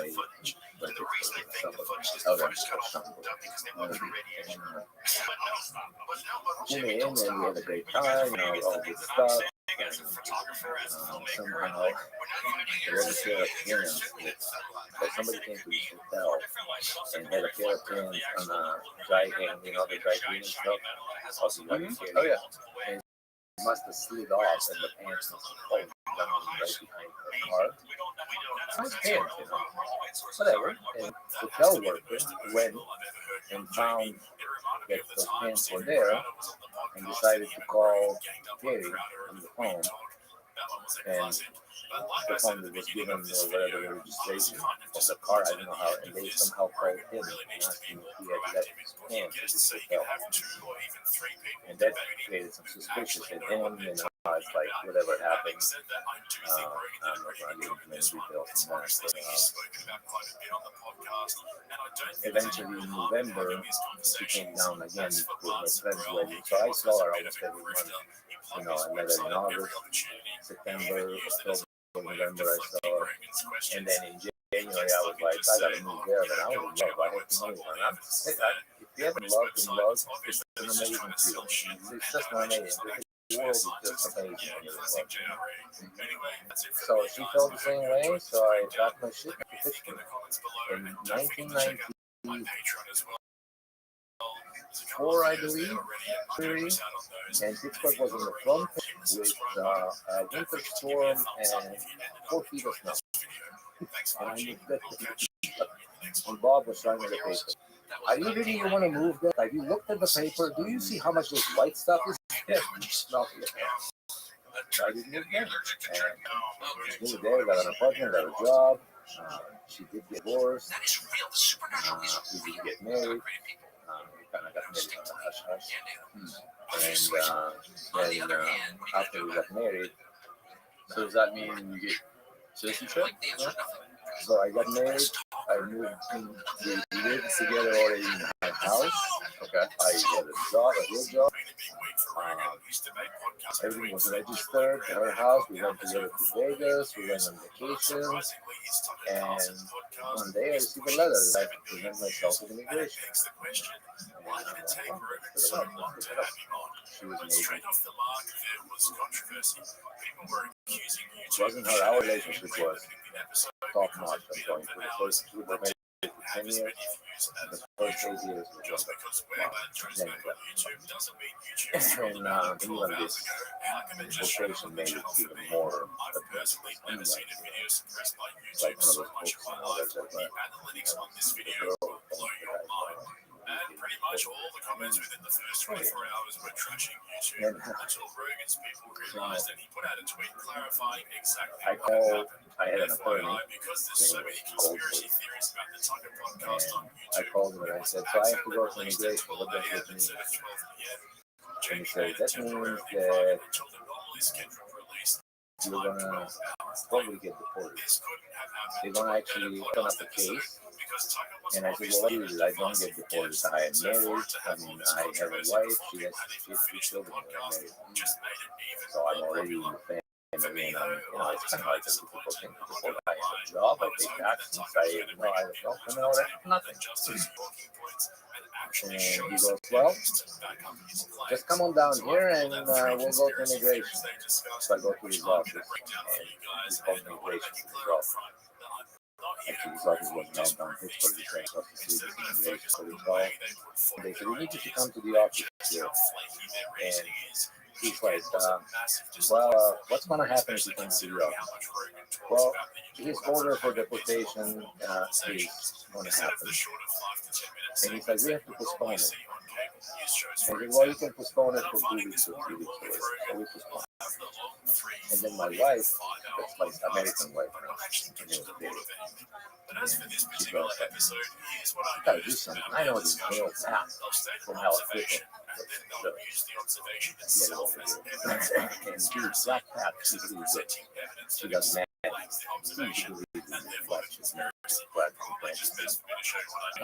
don't believe this shit. Fine. So we go over there and we just pick at the old house, and Pat has a daughter in a wheelchair. He puts her around and park her somewhere. I asked her, can I record? I had a record. I said, can I record what you're saying? If you can't record anything, you can't take any pictures. You can write down what you want. Just write it down. I asked. So later on, I can compare. So she goes like, so what's going on here to explain the situation? So for this stuff, when is that hearing? I said, well, I have to call on the phone. It's going to be a hearing over the phone. It's next week on Tuesday. It's going to be in Philadelphia, and they're going to, ask me questions over the phone. I don't have to be present there, and that's how it's going to work. And she goes like, okay, what day is it? Okay, so she likes it. So, well, what we have to do is get some river work. Well, river work is you go down to the river and you do some, chant. How much is river work? Like, that's expensive. It's about $250. No, like, please, get the fuck out of here. I'm not going to do this, But no, we're doing it. We're doing it all the way. So she does her river work. Comes up and says, I see you next week in a white man with handcuffs. I also see you going to jail. You want to spend some time in jail. She reading your palm. No, she did some rocks and whatever. Some rocks. Yeah, whatever. Whatever. Something. And say, this is what I want you to do on the day before. So before the judge, before the hearing. So you're gonna go home. You're gonna write the judge's name and his date. You're gonna put some white stuff and then wax on the receiver. Okay. Maybe write it down. I know she's gonna do it. We're always keeping write down the name and then put it in an ice tray and then freeze the ice with the name frozen inside. And you go into the bathtub and put some vinegar, and then after you're done in the bathtub and soak just a little spoon of vinegar or whatever, and then you take a bath and then you come out and you do something. All right. Doing all this shit. So yes, you are there. So I'm doing this shit. Otherwise, good. Just like a witch doctor, something on that. Like a voodoo kind of like black magic. And I'm like, whatever, this is not gonna happen anyway. So next day comes around, I'm waiting for the phone call. So my attorney calls me. I come to the office. We're gonna take the call here. We're actually sitting here allowing. Okay, so what time is the call? Childless. And he goes, come here at 11. So right before 11 o'clock, I get a call. And did they change? What's happened? He said, well, unfortunately, the judge was in an accident on the way to the courthouse. I know I have never checked that. Maybe you can check that. I don't know how I turned this day if you can check it. And what's the judge's name? I can probably find out. I don't know the paperwork. But anyway, this thing is like working like a total thing. So the judge this, the judge that, and they have to phone the meeting. I'm like, yes, how long? You don't know. Well, and that's probably a week later, another call. Coming immigration, what's this? Come with your suitcase, ready to go home to Bulgaria. I'm like, oh, what? So before that, they had actually they put me and my wife first and asked us questions that only you would know. For example, where do you keep your socks? What color is your toothbrush? What do you keep your towels about? You know, they told me, yeah, and we were legit, and they actually wanted file with all the pictures of us in Las Vegas and stuff like this. Yes, card, stuff like okay. And so back then, the computers, there was computers like we have now, and I had to go to Kinko's and color photos, like they were color photos, and I had to make copies and put them in a booklet. 30, 40, 50, 60 photos from our vacation. It cost like $5 for a different page or something like this to have printed. So I had to bind it to give to the FBI. The car from the FBI hang out in front of the house for like 4 or 5 days just to make sure that I'm not going to lose it against something. All this money for nothing. And the reason they picked me because I was the one that I never ran. I paid my taxes and I was working. I never see welfare from the country ever in my life. Ever. Not even unemployment. Ever. Yeah. Anyway. No. Now that they come and they're going to deport me and think welfare and not such a bad thing. No, I think it's good if you need for help, but I didn't need it for help. I survived without it. I think it's great that you can receive, but it's a help. It's not something that you request. But, you know, it's to help you in education, but it's not something that you can use forever. It's great that you have it as a help, but unfortunately it's not used. So, which seems to at least be most. They're calling and I have to go to immigration. I go with my suitcase. We dropped that bomb to keep Germany from I'm refusing. They come to the house. They put me in a van with handcuffs on me. Trying to jail. In jail. 7 days in the Buffalo County jail. The Canadians are fucking with me and not sending me the passport. I waited for my passport. They know I'm in jail. I escaped.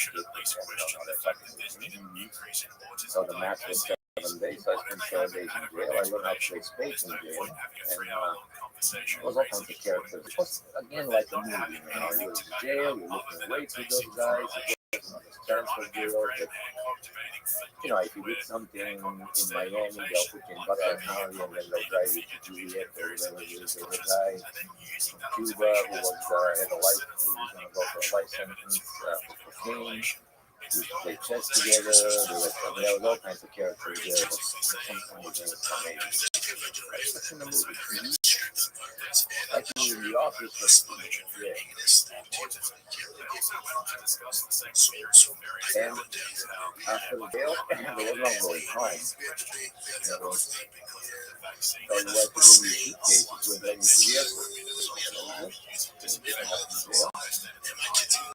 We had my suitcases. They took me to the airport. It was like 10 minutes together. So it's terrible. And I flew from Pittsburgh to Philadelphia to Frankfurt. Messy interactions with some things. So first when I got deported was fine. What I object to is for me it's funny. I don't know. First, somehow I don't take this single seriously. You know, it's like it's happening and it's happening. So you're just going through it. You're not really processing on it at all. No, I mean it doesn't bother me. You know, it's not. I'm not worried. You think this witch doctor lady is real? Well, the things happen. So it's real. It's a coincidence. You know, the ship went Way, down. way. Joe and Tucker have this conversation. The coincidence that he has an accident and breaks his leg and doesn't Tucker attend. claimed that the lack And the of reason coincidence of freaks him knowing out that I'm after going to be being in so white large day on on the reasoning same himself makes the whole thing Yeah, seem but I'm like sure all the a fans pseudo would think joke. people have been on But white. then they Yeah, got both the onto Popular Alex Rothschild, Jones and like yeah, this they was maybe. one, okay? You're right. They started off by But I discussing was the there evolution and of Dustin was podcasting next and how to me. important it's been for the And I public was in discourse, jail too. and also how it's important to listen I mean, to maybe different those coincidences, you know, like sometimes they know it's a logical step. Do But you think about it a lot now? no, I mean, back then I was really mesmerized that this is impossible. Then I mean, it is a big deal if you think about it. It really can happen, and maybe it can happen. Who knows? But I didn't elaborate on that stuff. And then in Philadelphia, the long flight to Frankfurt. So I got on the plane and I was sitting in the aisle seat and I was sitting in the window. And there was a beautiful lady, she was maybe a couple years older.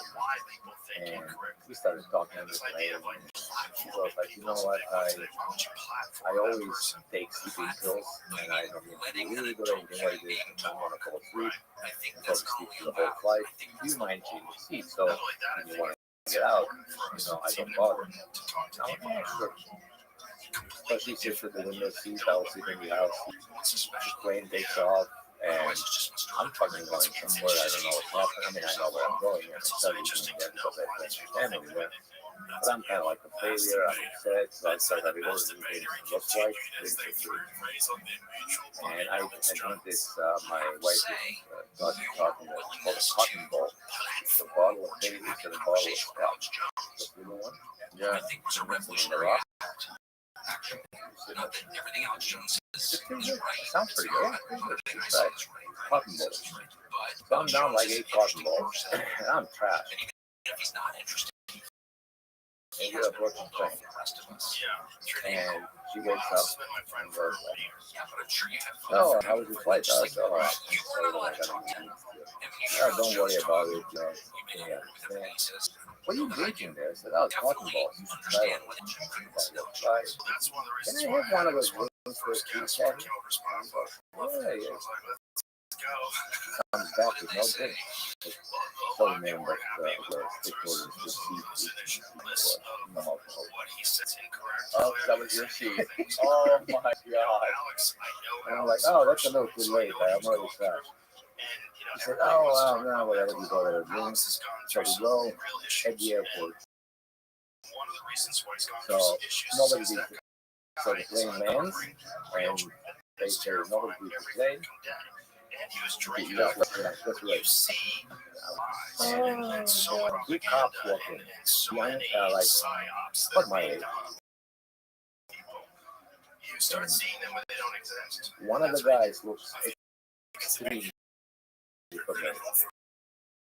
To be defending Alex Jones and their basal health problems and addictions, while simultaneously negative comments on YouTube. Mentally ill Paul with addiction problems. Anyway, I digress. Because straight after this, Tucker made the craziest claims I've ever made. That Alex Jones is supernatural. He was the guy guarding me to take me to the airport. Throughout history. And he said, oh man, imagine you're a passenger and you're on the plane. People come to pick you up and you start hugging the guys that are picking you up with a gun. How you doing? Yeah. So they take me out, they take me to the bus, we go out and go to the VW bus with the big he goes like, what can I get you? Want something to drink? I said, yeah, I would like to get some beer. Beer and a Frankfurt. Good beer, I can get a little beer, but I can get some alcohol.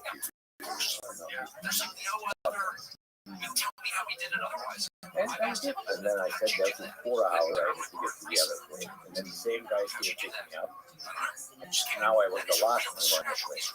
So there's always more minutes in the plane. There's no seating shit. First of all, is the supernatural van with blue lights, 4 guys with guns, walking a guy up the steps. The guy is hugging one of the guards before he leaves. Explains why he has supernatural powers. And then I go in there and sit in the normal seat on the first floor. Huge for these people.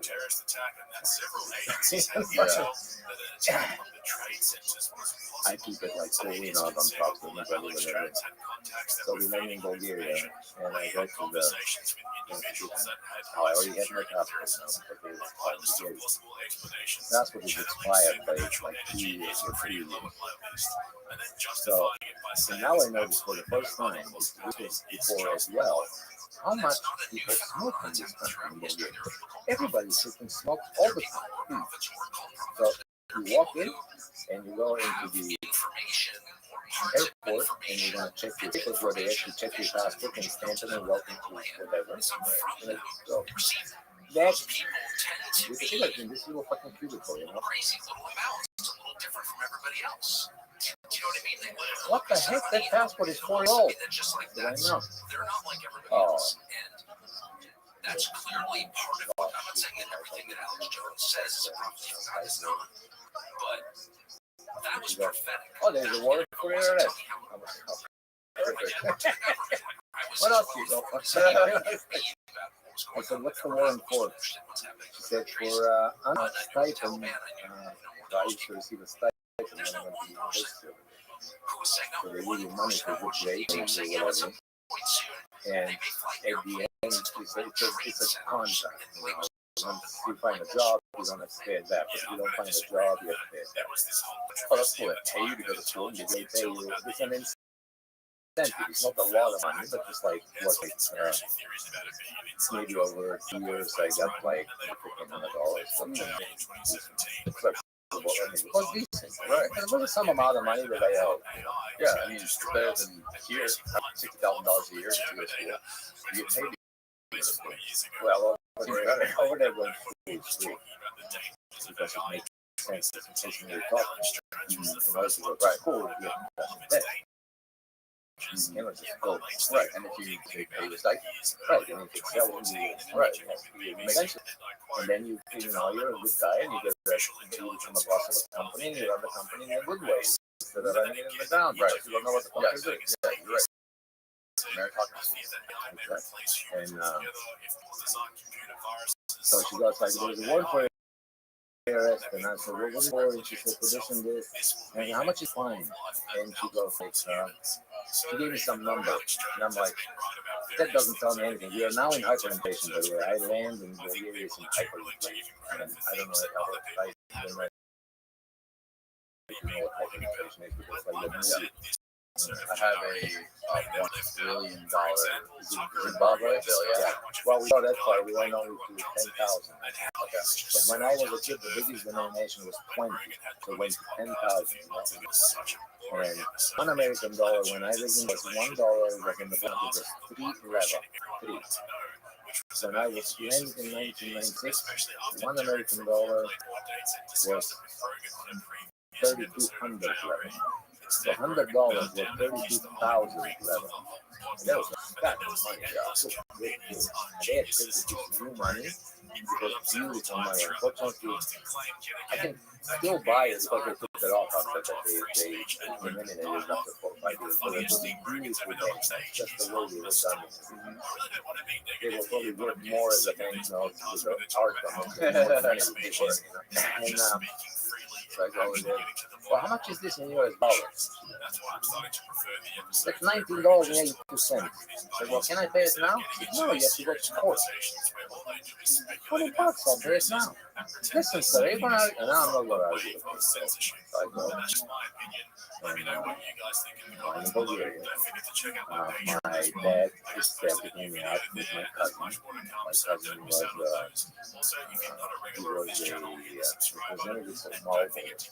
He drives a VW Passat, like a station wagon. He painted like a Marlboro box. He's the most popular guy in Bulgaria. Everybody knows him. He's cool. He has his car. He's like a salesman. He's a marketing. Funny enough, Marlboro does not sell cigarettes in Bulgaria. What do they do? Well, they don't sell, Marlboro doesn't sell them, but they import bootlegged Marlboro from Iraq or Iran or somewhere there and sell it, and you just market it. And they say it for the market. Marlboro. They pay him for bootlegged stretch. They pay him to market Marlboro. So they're just paying. Well, later on they started selling real Marlboro. For like branding, because they knew that eventually it would get real. So basically, in all the bars, because we have a lot of bars where you can outside, You go there and fill the bottle with cigarettes. no, it's not cigarettes, it's umbrellas. Marketing. Umbrellas, Ashtrays, yes. you know, stuff like that. So, Yeah, like Red Bull does now. right, All the bars. exactly. Those things are free. So Marlboro is actually Marlboro is used to put in the bar. But in Bolivia, it's the other way around. Hey, my bar is full because I have Marlboro umbrellas. Oh, your cousin, I'll give him a couple hundred for an umbrella. You know, one of those things. I hope he comes. I live downtown in Sophia, like, so if you can imagine New York and Manhattan, downtown, I live in Manhattan. It's not that I live in Manhattan. It's right down. Okay. In Europe, living in the city center is it's not the suburb. And since my parents had this house forever, they said, and so I go to see the job, and it's right down the street. Got very familiar with the area. I grew up there and everything. 9 o'clock in the morning. I'm going to the single courthouse, and there's nobody in there except there's the lady that's something else. And I go, hey, what's going on here? I just see this judge. And he said, well, he was supposed to be here at 9, he's going to be at 9:37. Go downstairs in the cafeteria and we can get a 30 minutes. I gave him a 30. Yeah, just go down, they'll tell you. So go down there, 9 o'clock. It looks like one young guy to the right, brown shirt, no chain, wasn't just shooting. You know, square hair, like glasses, and a couple other guys sitting down there drinking white wine at 9 a.m. Very nice glasses with some cheddar cheese with some pepper on it, talking and drinking. And I walked in and he goes like, hey, how you doing? I said, what's your judge in so-and-so? Oh, he's going to be here soon. Come on, sit down, have a glass of wine. I said, I don't know, it's too early. I don't feel like it. I got to go to court. I said, what are you going to court for? I said, I have a thing. I mean, I have to pay some money because I, whatever. And he was like, oh, you know what? You should get a court. For what? He said, you get the lawyer. You know, if you pay me $6, and I'll cut this thing down to like $8. This is how much this inflation made the money work. Because you could go to a restaurant and for $6 you can feed 5 people. I'm not kidding, in a nice restaurant too. And I go like, no, I'm just gonna pay him and we're gonna get it over with. I don't get kind of a time, I said, no, you cannot do this. He's gonna get offended. His stomach. And I said, well, we're gonna find a freaking lawyer now. He said, what kind of lawyer? I'll do this for you. I'll do it for $5. Let's get serious for a moment. What are we doing This here? is such a fucking shit. No. All right, let's do it. Yeah. Yes, that's actually his real So, name. what's the story? So the story is I went to school, they gave me money, I promised to get a job here and work, and I left the country, and now I have to get money back. How much money? I said, I don't know, the whole fine is so much comes to $19.62. He's like, well, that's a lot of money. And I'm like, all right, it's a lot of money. Like, it was a lot of money for over there at this point. And I'm like, okay, yeah, it is a lot of money. So, well, we're going to do this, we're going to do this, we're going to approach it. Like, all right, let's go. So we go up there, and how do you plead? And I was like, going to say guilty. He said, not guilty. He talked to the guy, went in there, something easier, blah, blah. At the end, yes, the fine is down and down to $9. And he got $6 because he didn't know it did, but he didn't just have a couple hours. So now I paid my fine, and my cousin goes like, yeah, we gotta go and see this guy, friend of the neighborhood. We open up a liquor store, and this liquor store, the number one guy here, the store that called Coffee and his name was Pablo, the other one was Bobby. And really, you walk into these stores, and they look like you are in a fancy liquor store in the United States with a nice pink wood inside, the glass, the liquor displayed nicely. Actually, you look fancy. So this guy is like 4 or 5 stores. He was a doctor when I actually, he was my neighbor, like across the street. And he was a doctor, and he gave up his doctor thing to become a guy in the liquor store. Unfortunately, he also drank too much, and in the end, he did die of alcohol poisoning. But anyway, long story short, so he went to this little restaurant, a local restaurant, and the hospital, and there's this guy that makes a salad. But yeah, you always get a good salad, and then you food that you drink in the salad. People also drink food in the salad. So it's not a very healthy thing, you know. This guy comes up with this, roasted peppers and tomatoes, cheddar cheese, really good stuff. You're sitting there, we're drinking, we get fat, I'm paying the bill. I don't care because it's going to be $5 or $10. I'm teasing the guys, and we have my cousin and his wife. This guy is over with his girlfriend, and another guy was whatever. And anyway, so, and supposedly you could buy a hundred. So Toby has a gun. Toby, actually, trying to control the narrative about the past. Because archaeologists are desperate to be seen as a science, it tries as hard as possible to distance itself from any ideas that might be seen as anything out on the edge. Archaeology doesn't want to associate itself with the we're talking about, we're downtown, shooting in the air, and 6, 7 bullets, 8 bullets, and we go back into bar, and I was like, wow, that's fun, and this and that. And my cousin said, yeah, you can see mine, I have a whatever, and I'm like, what's with all the guns? I said, no, you can get a gun now. So it's some fucking true, but why do you acquire the gun? What's the deal? Yeah, just, So, I thought I was so this argument between Hancock and the bar in the restaurant. The restaurant was like 4 or 5 tables. Nothing fancy, but food. So the gypsy walks in with this guy behind him, the shake head up to the documentary series this week to refresh my memory. The thing that stood out for me was just how overly produced it is. I mean, it's and the gypsy goes, okay, it was done over here at that table, and walks out with the guy. Next thing you know, he's have you ever seen a Land Rover Defender? Yeah, the old Defender. Oh, yeah. Where was it? 2 of those pull up, and these 4 guys come out. That's tactical. Come into the bar, and sensations and sensationalism, but it did very well. They come in the moment the police comes in. This was private cars with the police being shot. Police shows up, they pack up their shit and they leave. What happened? So who has the gun? Well, I mean, he said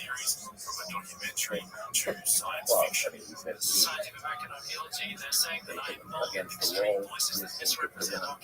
Take my cousin, put him against the wall, this can take his gun. Puts me against the wall, this can grab my balls and squeeze me like a motherfucker. I'm like, what the fuck? He said, where's your gun? I said, I don't have a gun. I didn't get the memo. Don't get smart with me, motherfucker. I'm like, all right, whatever, I said, what happened? He said, well, some of you, some idiots, shot like a bunch of bullets up, and there's a building right across. I mean, you should look when you're shooting. And 2 of the bullets entered the bathroom from the last floor and cracked the sink. When this guy, who's actually a mafia guy, was shaving right there. So he broke the sink and then, so you're shaving and your sink exploded. And I thought somebody was trying to whack me. And I'm like, fuck this, I'm out of here, So they said, nobody's out of here, you all go to the police. I'm like, I don't have a gun, why do I go to the police? Well, you're not, but the other ones are going. So they arrest my cousin with the Marlboro car, and he's the one that drove us, so I don't have a fucking embarrassment. want to get in trouble. I'd rather an American driver. So, and he goes like, I go like, well, let's go to the police station. Who's gonna drive? Oh, I don't drive. His wife goes like, I can drive. She goes in the reservoir. Yeah, but this is a stick. Whatever, get out. Like hot dog. Yeah, I get out. So I go in the car and I start driving. And so we're coming up with, let's go and this guy.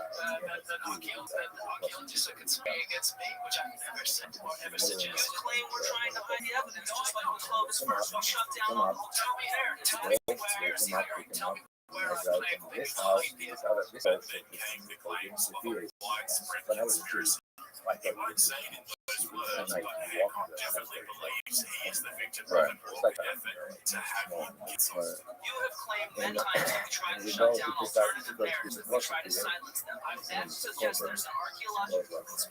All right, so we want to go out and pick up my friend. He's a lawyer.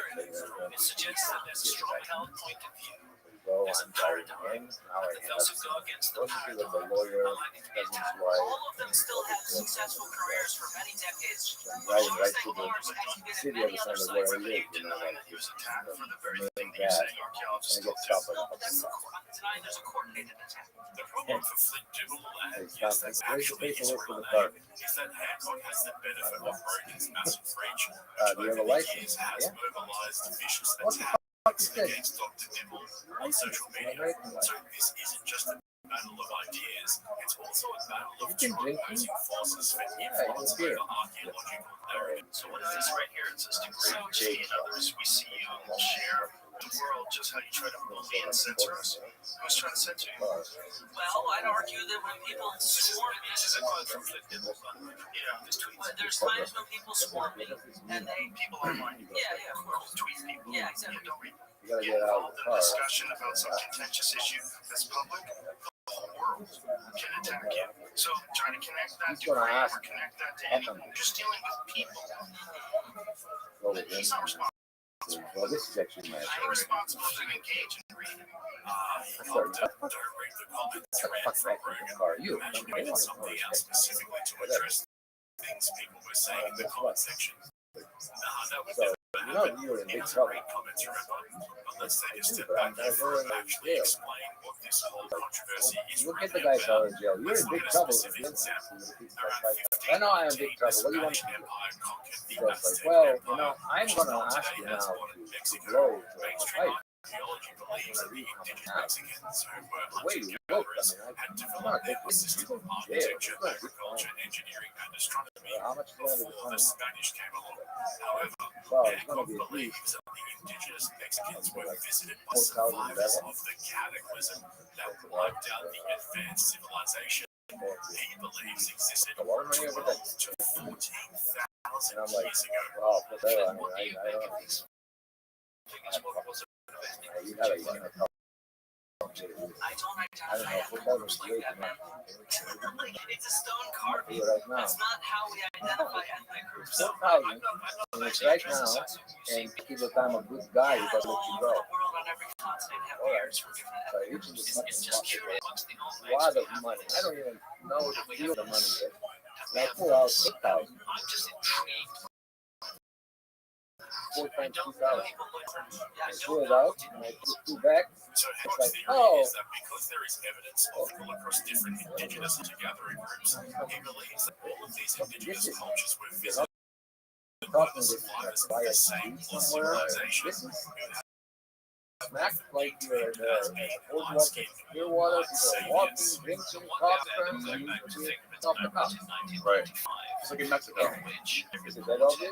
I think so. Yeah, but it's not like this anymore. It's still there, but it's work. bringing knowledge after a cataclysm. So you go to the. This is the place you want to move back to? Yes, no. Those traditions. I mean, if you get in trouble, you're gonna get in What trouble. year was this? This was White skin. Has since taken the view Oh. that all of those stories were made up by the Spanish. Oh yeah, you know, I never asked you, but why did they specifically pick you to be deported? because they had a quota. So when you want to become a new president, you show up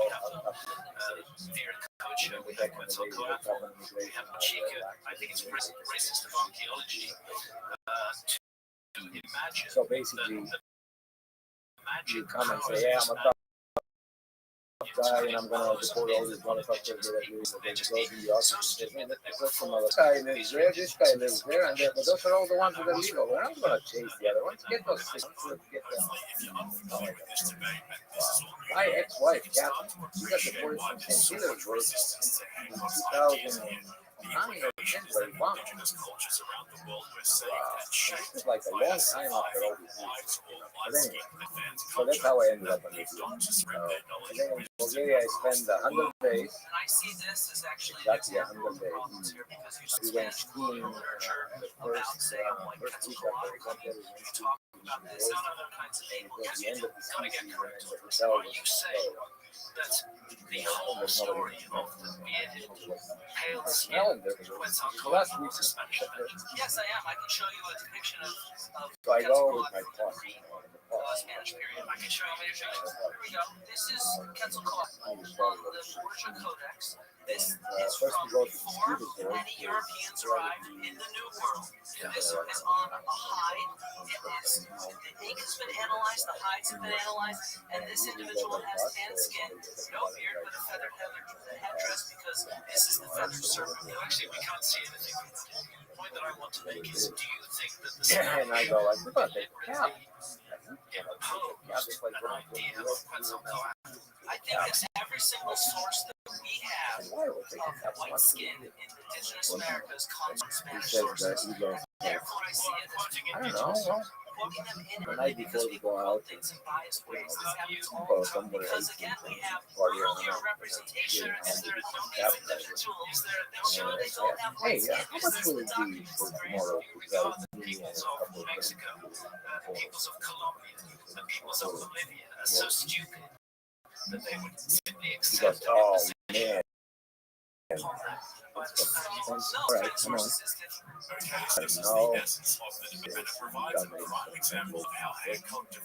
Now I know the numbers. Tell me the number. I know the it's going to be. Let's say the backwards. Like,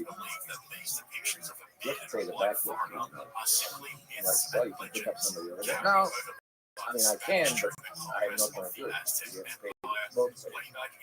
All right, how much is it? It's going to be about $9. Oh shit, $9? Can we go like 8? All right, I'm done in I think $1. This guy was beautiful. I mean, he was so fucking happy. I mean, this is how much of money. It was such a hike in his face, right? And we went to the resort and the hotel. We go to the hotel and said, well, there's nobody here. Well, what I see, there's a guy in the kitchen. He says, yeah, but this is the last weekend. We're closing. And I said, so what? I said, I want like rooms. He goes, 4 rooms. He goes like, well, if you eat something, you have to go and tell the chef what you're going to eat, and you're not going to order from the whole menu. So he's going to make every day either like a breakfast item, a lunch item if you're going to eat lunch here. And you're up making a food, you can do it. So we go over there and we tell guys, so we get up in the morning, we breakfast, whatever. And then we go ski. And then we ski down at 12:30, 1 o'clock.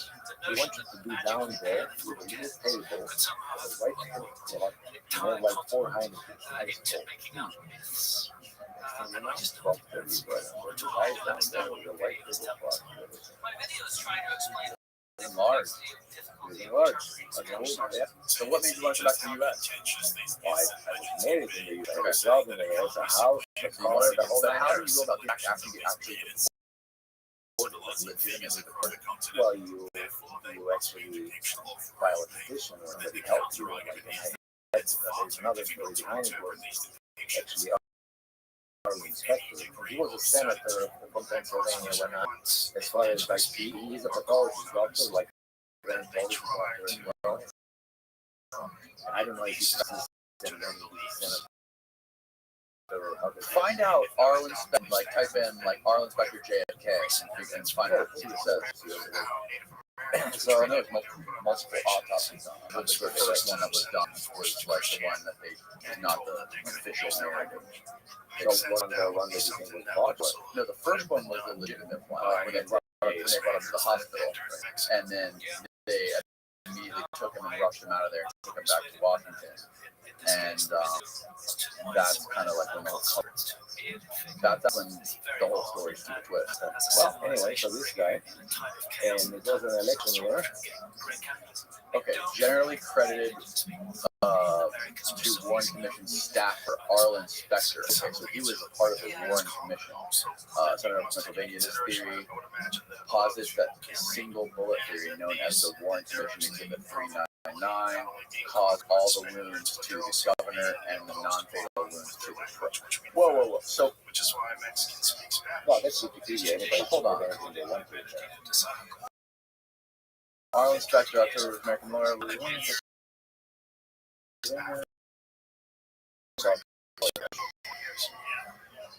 Russian Ukrainian. He helped formulate the single bullet theory in 1965. He was elected district attorney of Philly in 1973. So he was one of the head guys Warren Commission who helped develop that bullshit single bullet theory. Correct what I said, that he was a pathologist, he was not. Right. So, this is what I was in. I didn't read the whole thing. I just knew that he was. There's so many names involved, hard to keep straight. So anyway, here, and this guy, said he's going to help, and actually, my dispensation, everything, I created the new kind of things like that. So my attorney, I had an attorney,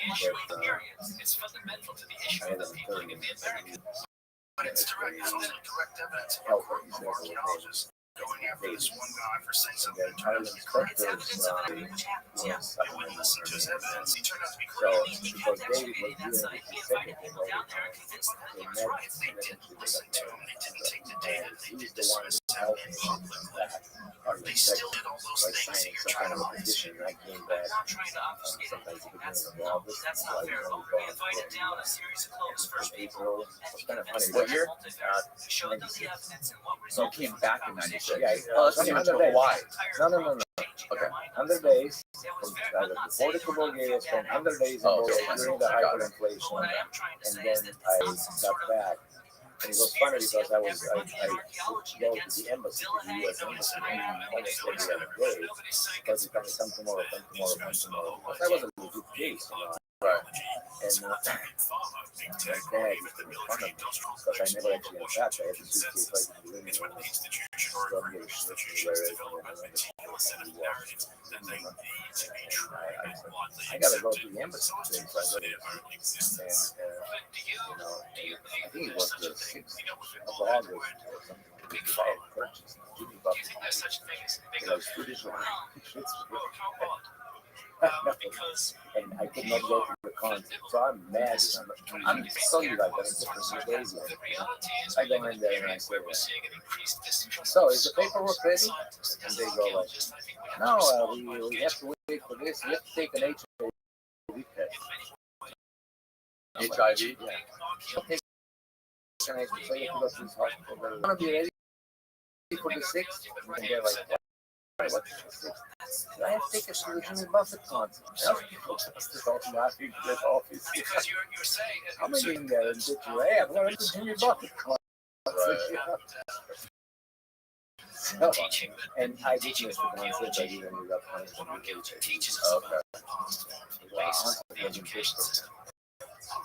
and I came back and I moved back, especially with all the crazy shit going on over there right now. Well, there isn't no crazy shit going on right now. They NATO? We are NATO. Okay. Small countries go with the rich, so as soon as we start losing, we're going to talk. Same thing like Bulgaria with the Nazis. And, and then we're not going to be like the Russians. By the way, Bulgaria was freed 2 times by the Russians. The Russians came and freed us from the Ottoman Empire. They also in the Second World War, not. But they're not such bad people, and even though yes, they are, they're very fine, but I think the Russians. The Russians are not bad people at all. First of all, this idea that people grow up here and you think they know when they say Russia, that they're bad people, that's the worst thing that you can do. How many people think Russians are bad people? They think Putin's a bad guy. No, It's not. How is he a bad guy? Well, We're not gonna talk about he did his apartment buildings. Yeah. and you know this. How do you know? I had the journalist in here who was the only American reporter that is based in Russia. He wrote a whole book about it. There was actually evidence that they found that KGB agents were there. What was the purpose? I don't know. I know that they blew up something. It was a false flag for the Chechen War. They wanted to blame it on the Chechens. Yeah, but we had a lot of flags. Yeah, I'm not saying that the Americans are good guys at all, but you know, Well, try to compare them. Well, the only thing that I'm seeing right now is that whatever he says makes a lot of sense. Whatever that Right, he's irrelevant. He's fucking well, he's irrelevant, but I think that actually there's a big war going on in Europe and the United States. And the war in Ukraine is the reason they want to blame on that we're going to have a huge What's going on between the bank and Europe? That's, I mean, I watched something today, so I'm reading more. 100% on the traction explaining it as well, but it's something with the treasury, you know, that I was, so basically when the power makes the rates go up, that's practically zero. Because Europe are still at 0%. Right. So that's and then Europe wants and they're using the Ukraine war, but you know, you want to blame it on the Ukraine. I mean, this is just beside the yeah. Well, I mean, there's definitely a lot of nuance there, especially when you're talking about Putin. Everyone, you know, he's portrayed as this evil man, this evil dictator. But that's portrayed by whom? By American media.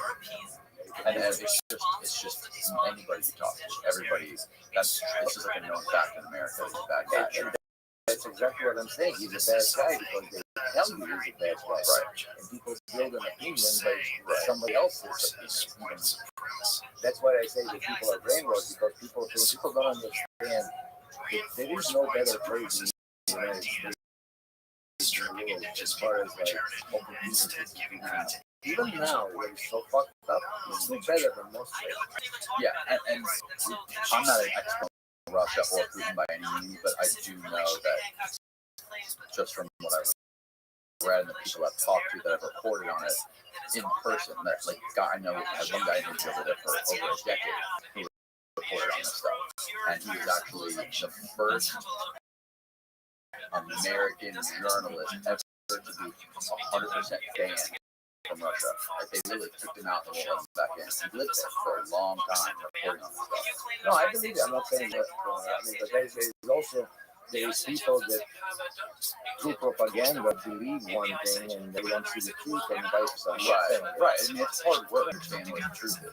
It's hard work to cut through all the bullshit and propaganda. And especially when you see with the Twitter files, that's directly with Twitter and take all these social media companies. Yeah, you should have known that. I think after 28, even like the CIA and the that was a long time ago. And Kennedy was one of the revolutions.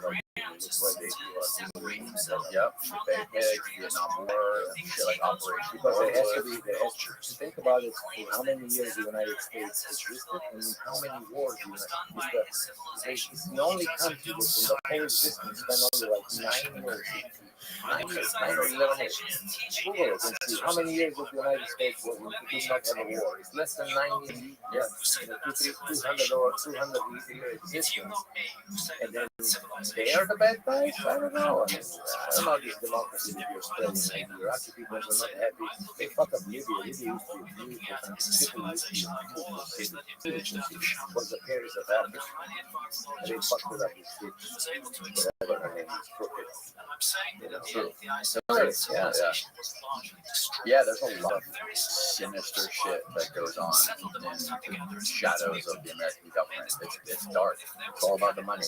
And going back to the Putin thing too, he's one of the few guys, something you would never see. I mean, there's other presidents that we've had where you could actually watch an interview with them talking for more than 2 minutes. It's not chopped up, where they're actually like explaining their ideas and how they run their country and explain their policies and how they're set up and what their beliefs are. I mean, Obama was a kind of an articulate guy. You can kind of like watch him talk. He was very intelligent. I mean, he fucked up international, like his international policy was fucked up beyond belief. But if you look at Putin compared to some of these other people that we've had recently, especially Biden, and I don't think we've seen all of his show interviews we're doing over there. He spent like a total of with Putin, like 4 or 5 months back and forth interviewing Putin. And it was a sit down where he was explaining this stuff. Putin was explaining all of his doing, what he was in Russia. He calls himself the son of Russia. And it was interesting because you could hear what this guy actually thinks, why he thinks that way, and what he believes in. Again, I'm not saying that he's like some saint or anything, but it says something when you can listen to a guy or a quote-unquote dictator in a country, listen to what him explain what he's doing and why he's doing what he's doing.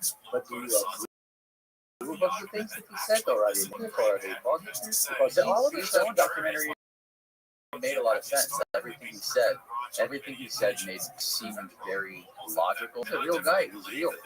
He does seem like a real guy. Yeah, he's a real guy, and I think he changed. He did. I think he's a good.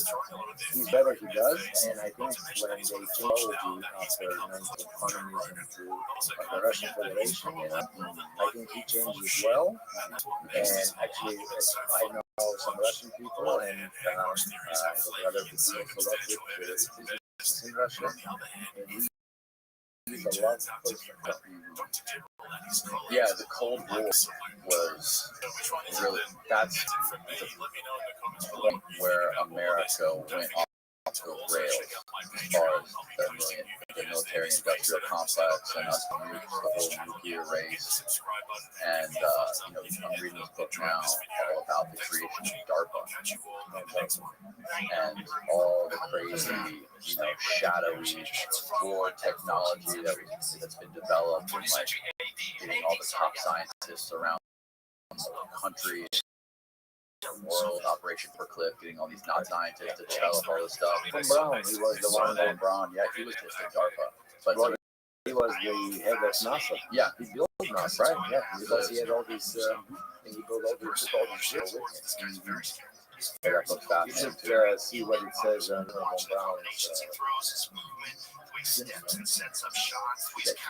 I've heard what it is. What is it? I think it's Psalm 19:1 or something like this. It's stationary. He said we live on a flat earth, and all this NASA shit is all this. Well, he said that stationary. The earth doesn't move. Can you find that? Werner von Braun? Just pull up his tombstone. Oh yeah. Pull up Werner von Braun's tombstone. Picture of it. I would love to see this. And that's the whole thing. But supposedly NASA is a hoax that they use $19 billion of budget every year. What do they do? Where do they go? He said NASA was a hoax. Well, he didn't say it in those words, but somebody else interpreted it. There's a lot of people who believe NASA is a hoax. You tell me that they went to the moon with that thing made out of hangers and paper clips? Come on, have you seen the lunar module? Yeah, I've seen it. And then you tell me that Nixon called them the fucking home phone and talked to them on the phone on the moon. They can't even get connections in West Virginia, and they can post on the moon. That is Psalm 19:1. Now look up Psalm 19:1. Look, I'm going to be honest. I'm not completely sold on the moon thing. I don't know what's going on, but yeah, the moon video did look fishy, and I always question why would it back sense. Plus, it's not going to the moon. Okay, I've had people on here telling me that the moon is man-made, so I don't know what's true. But I mean, that's satellites orbiting the Earth. Yeah, I had an astronaut in here who's been in outer space. Come on, I had a monkey driving a taxi cab. So that doesn't mean anything. There's astronauts in TV. They say they're astronauts. Do you think there's no satellites? I don't think there's satellites like they tell you there are. They spin around the whole earth and all that stuff. There's ships floating up there on weather balloons most likely, but there's not. I don't think there's. Where do they produce these things? Try to find out. Okay, well, you can build a satellite. What company builds satellites? Okay. NASA, all of our space programs, Tesla launching rockets. There's people that have been on the space stations who have gone on the space shuttle and orbited the Earth and talked about it. Why would they be? What is the purpose of lying about that? Well, that's a long other show this year. But the gain is that, long story short, is that we do not come from a big bang. We are not a coincidence. We live in an intelligent environment. That means that we are created by somebody, and you cannot be a big bang theory and come from monkeys and deny the existence of God. When you make the earth round, there is no God. Because on the flat earth, supposedly, we are the only people. There's no aliens. We're created by God. The whole system is created by God. That's in the firmament, and the earth is not moving. There's actually a lot of legitimate, credible physicists that are actually questioning the Big Bang Theory now. Like that's Right. like They already, it's all a theory. That doesn't mean the earth is flat. All right, Psalm 19:1. The heavens declare the glory of God. The skies proclaim the work of his hands. Day after day they pour forth speech. Night after night display of knowledge. There is no speech or language where their voice is not heard. Yeah, but this is actually, you have to go into the old King James because this is actually already, yes, it already went. Right, it's the same one. Well, I'll find it for you. It's kind of hidden, you know. I'm not going to go into this. I think this is fun. Why? What evidence have you seen that convinced you to believe that that's true? Well, that's about water. So do you think that water finds its level? So if I have a big bucket here and I put water in there, it's going to be level. Yes. Okay, so what is this bucket is as big as the ocean? It's going to be level where it all depends on gravity. Okay, well, let me ask you this now. If it's not level, that means that there's peaks and troughs somewhere, let's say that. How does that water not just flow away? Because the moon and the gravity, the poles of the earth, there's gravity. It's like the earth rotates. Sounds like a lot of bullshit.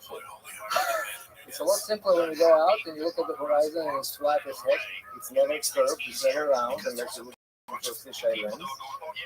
It's simple as that. And you fly your drone like 1,300 feet up and take a picture and fly. There's no curvature. Have you ever seen the footage of those rockets or those balloons that go way up into the atmosphere and everything is curved? I guess it was the ones with The red people one? yeah, of course, those are the fish islands.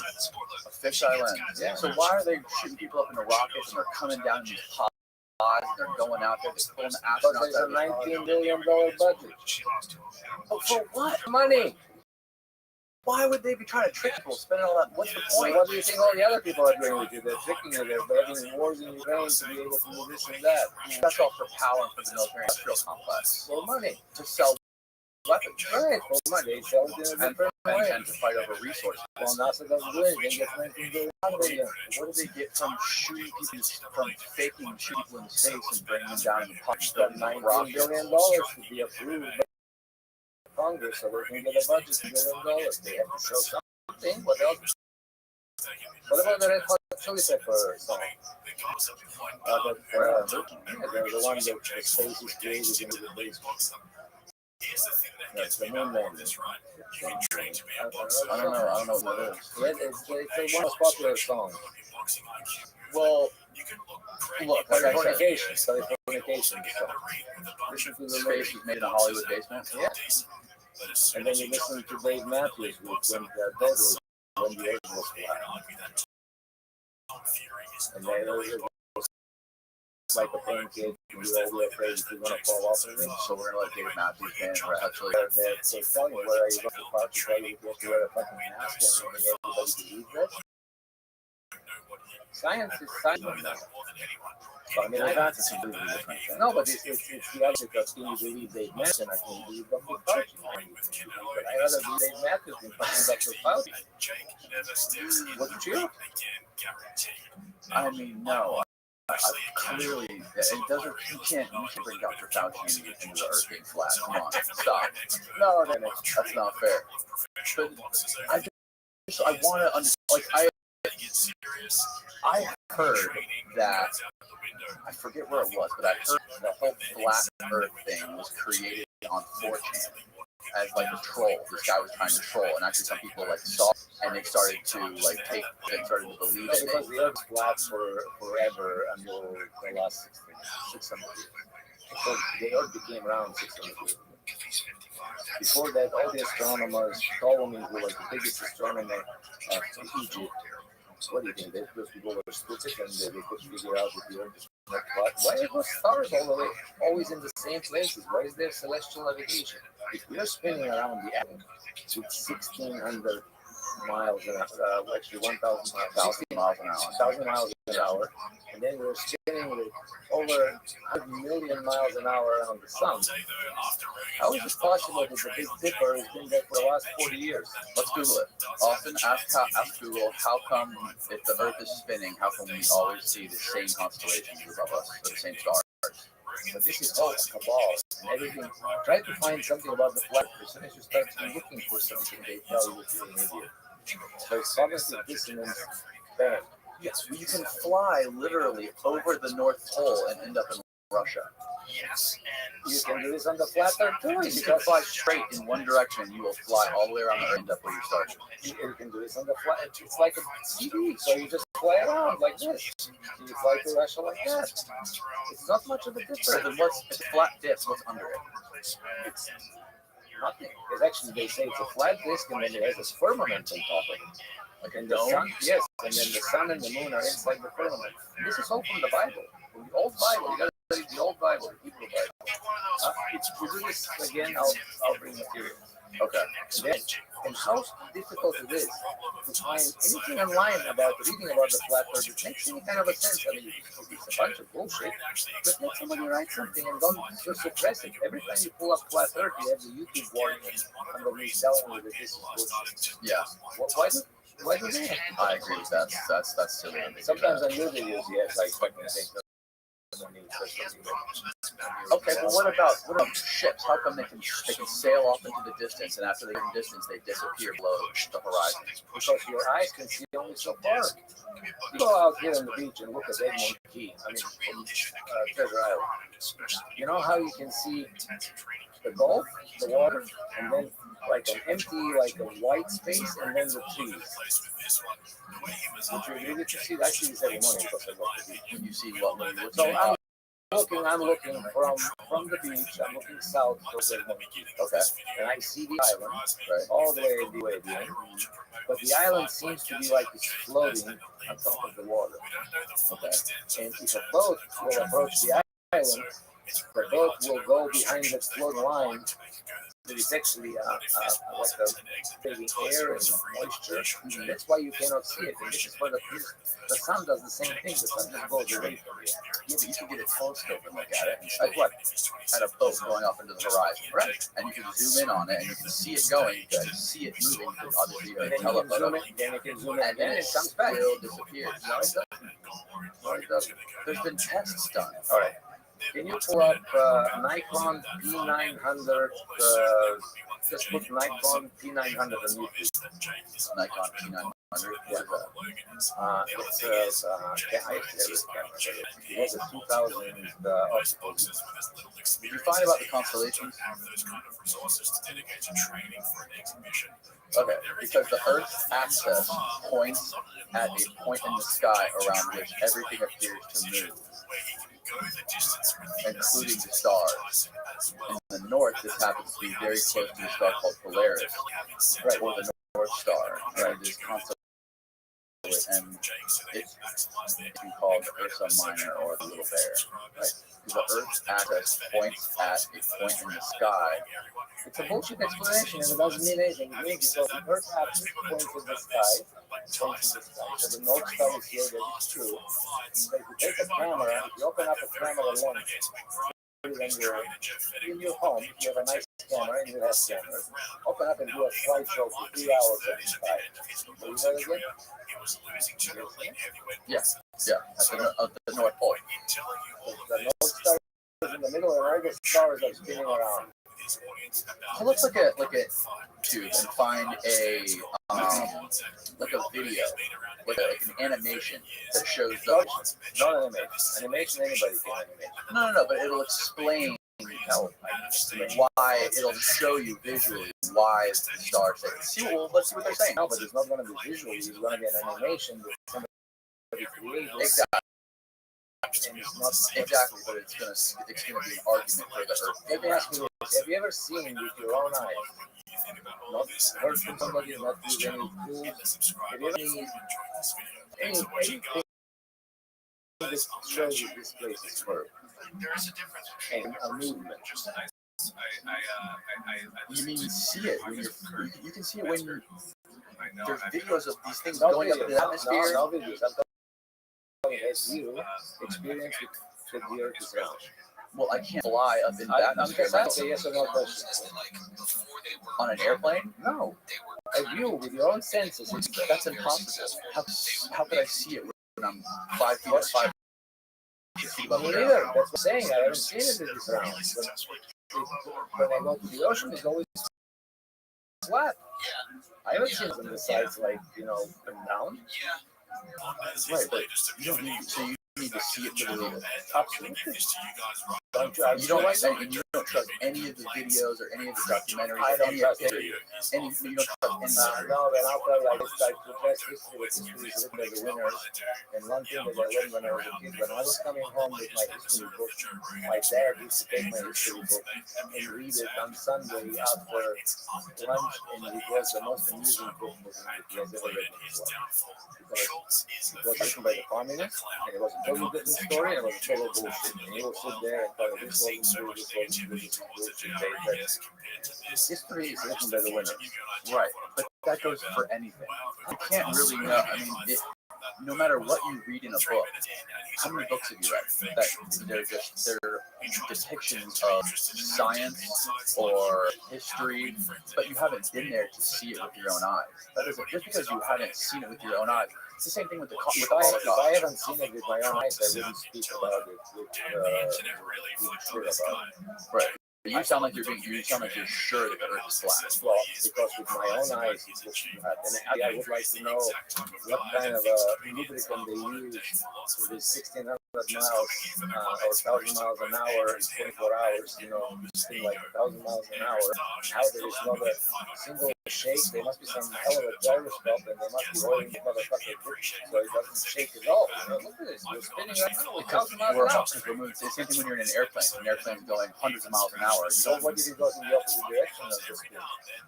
If it stops and goes the other way? No, if the Earth's going to the left and you go to the right with the airplane, what do you mean? You want to stay in one place and the Earth's going to spin in the middle? No, everything is relative. If you start flying, the Earth is rotating one way. But if you fly, that's why if you fly to California right now, it takes an extra hour to go one way than it does the other way. The wind, the atmosphere, it's all the same. The wind speeds, so it's how the wind blows. But so you're telling me then, so the logic is that we have the Earth, then we have the atmosphere, whatever other spheres, and then there's the vacuum. How you understand? You have the core of the Earth, you have the mantle. I'm going to so we have the globe, and then we have the atmosphere around. Everything spins together, right? And then when we penetrate this with a rocket, then we end up in vacuum, right? There's a vacuum. Right. We're in the vacuum. Yes, I'm not. So they say there's a vacuum. That's what power just floats in the air because it's a vacuum. A vacuum is you can just push something and it goes forever because there's no resistance. Okay. So a vacuum is a void. Look, I'm not an astrophysicist. This is simple. You know what a vacuum is. So I can take the skin and put a pump here and suck out the air and close it, and inside would be a vacuum. Right. So that vacuum is a void. It's a void of something. It's empty. Right. So if I break this seal, even if the smallest hole, that's going to suck on the air because the air wants to go into the void. Right. So if the Earth is covered with the atmosphere, stratosphere, whatever sphere, and then a vacuum starts somewhere. How is it sealed? Because a vacuum has to be sealed. How is the Earth sealed? Well, how is there a vacuum? And where does the vacuum start? That's my question. I think it gradually, once you exit the atmosphere, it starts to gradually go away. It's all the gases that are in the atmosphere. There's certain things that do Vacuum is a void. Something is protecting it to get you. No. I mean, that's what I'm saying. Here's what I'm saying. It is a theory, and everybody's entitled to believe to whatever they want to. And it is, they say that great intelligent people will accept, have two opposite theories and theories, and they will accept both of them. So in other words, we have to learn not to, when somebody says something, that doesn't mean anything. You should sit down and research it. And you research flat earth. I have flat earthers. I've watched a lot of documentaries about it, and I've listened to a lot of people talk about it and try to argue for it. And I've never been convinced. I don't understand. I think it's one of those things that people. I think it's one of those things that people cling on to because they get some sort of sense of community, and they believe it, and they find other people that believe it, and they make it a part of them. And they cannot be convinced any other way. Exactly, and you know what? And that's great. And I'm not. I cannot say that I'm 100% sure. I'm really not 100% sure. But from the things that I see with my eyes, and the things that I feel with my senses, and the things that I've experienced in life, and been on the airport many times, and see it from up and down, and with some maps that I have used with Google. I found out that a lot of those things don't jive. And when things don't jive, and when you search for something, you somehow hidden, because you know when you search for something that is hidden, you know what I mean? Yeah. So that, why hide it if it's not hidden? And all the research about flat earth is hidden. And everybody that says flat earth is an idiot. It's always, they created this question of evil. Right. So I don't think it's the right to censor people who believe the earth is flat. That's idiotic. That's the same kind of censor people for talking about vaccines. People should be able to talk about whatever they want, whatever they believe in, and debate it, and let their ideas compete, and let people make up their own minds. Because when we debate, we both are asking questions, we're talking, and we might be even like creating something with a total agreement between the two of us. Right. Totally. That's exactly what happens when you have a debate. They call it a debate. Right. Sit down and everybody throws in like brainstorming or whatever they call it. And that's what happens. For some reason, here is, if you're a Democrat and I say I'm a Trump guy, fuck you, you're stupid. Right. The other way around, fuck you, you're That's stupid. a perfect example. Well, that's what they did this, because separation, they have to separate. And once they separate, we lose our power. They're very powerful. But here's the main thing I don't understand about it. I understand the military-industrial complex. And, oh, yeah, you give him another water? The military-industrial complex, why does America start all these wars, right? There's resources involved, there's money involved, people, Halliburton, all these companies that are trying to make money and establish power and gain resources. Geopolitical chess game. It all makes it. You can trace it back to where the motivations are for doing those things, right? You understand there's corrupt players in government. But why, even with COVID-19 and these pandemics, the government trying to take more control after 9/11, trying to implement the what was the act they implemented? What was it? The Patriot Act, right? You lose me at flat Earth because what is governments? What are they achieving by trying to create this false narrative of the world being round? It's It's not even a narrative. It's like it's a religion. So back in the day, so let me answer this question. First of all, It's a religion. What who gains from it is what I'm saying. Who gains from it? controlling people. But how are you going to control people if I think they work? Because people are actually extremely powerful individuals with their thoughts, because they took all these powers away from us slowly but surely by telling you that you are a coincidence and you come from a monkey. You don't come from a monkey, you are your consciousness. This is just a suitcase that you have today. When you die one day, the suitcase is going to go away, and consciousness that gives you the energy to move somewhere else. What do you think? You're just going to stop?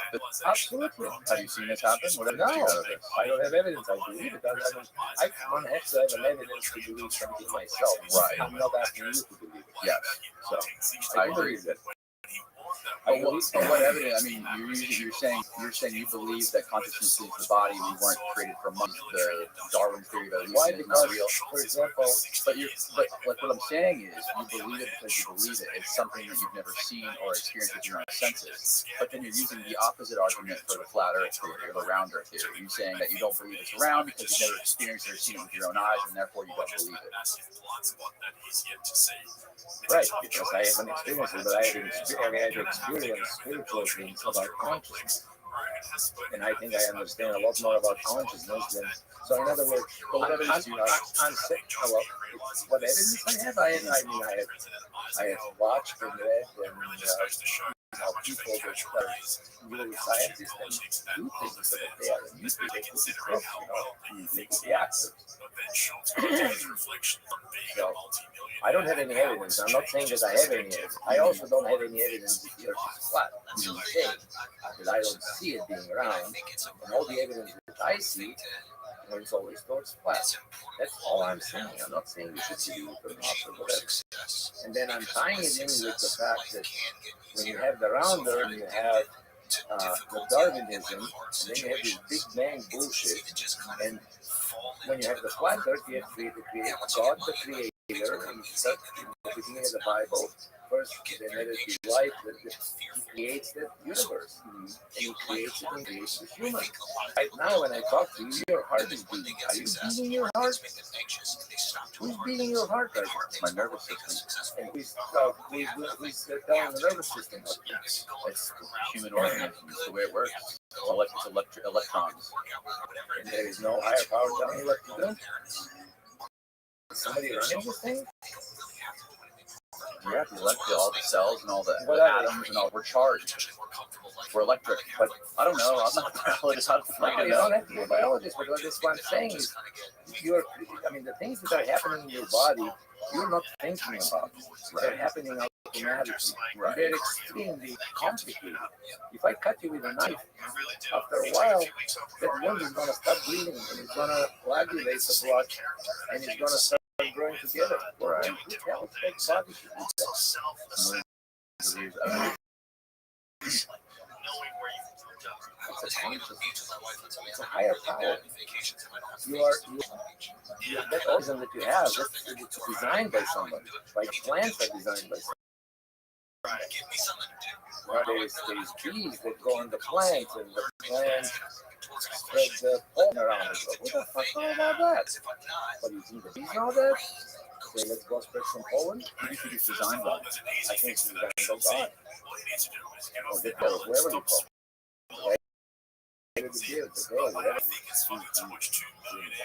So then how do you think we got here? We don't have evolved. We were created by God, like Adam and Eve, like it says in the book that they were shuffling around for thousands of years. So you believe what the Bible says that we were just dropped? I don't believe everything that the Bible says, because the Bible hasn't changed. But I believe certain things in the Bible. Yes. I definitely believe that there is a creator, and I cannot see how there is not one. And I can also understand how, you can actually control your thoughts, and you can create thoughts.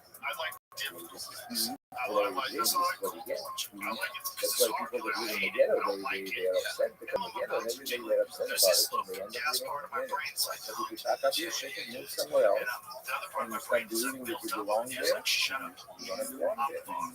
That's why wherever I lived around the world, I might have been poor, but I always lived in a good house because I grew up in a good house. And you cannot see it less than that.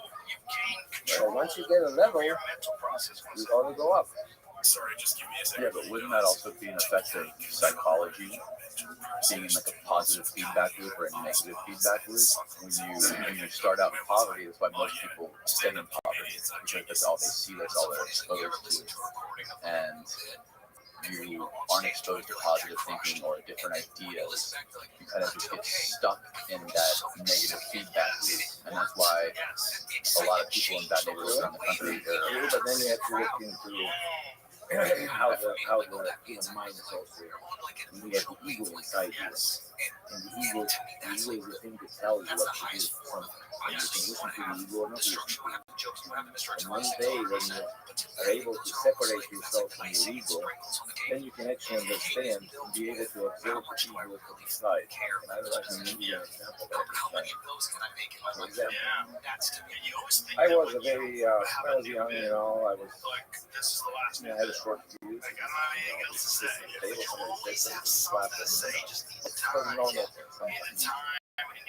And now, because after a while, you know,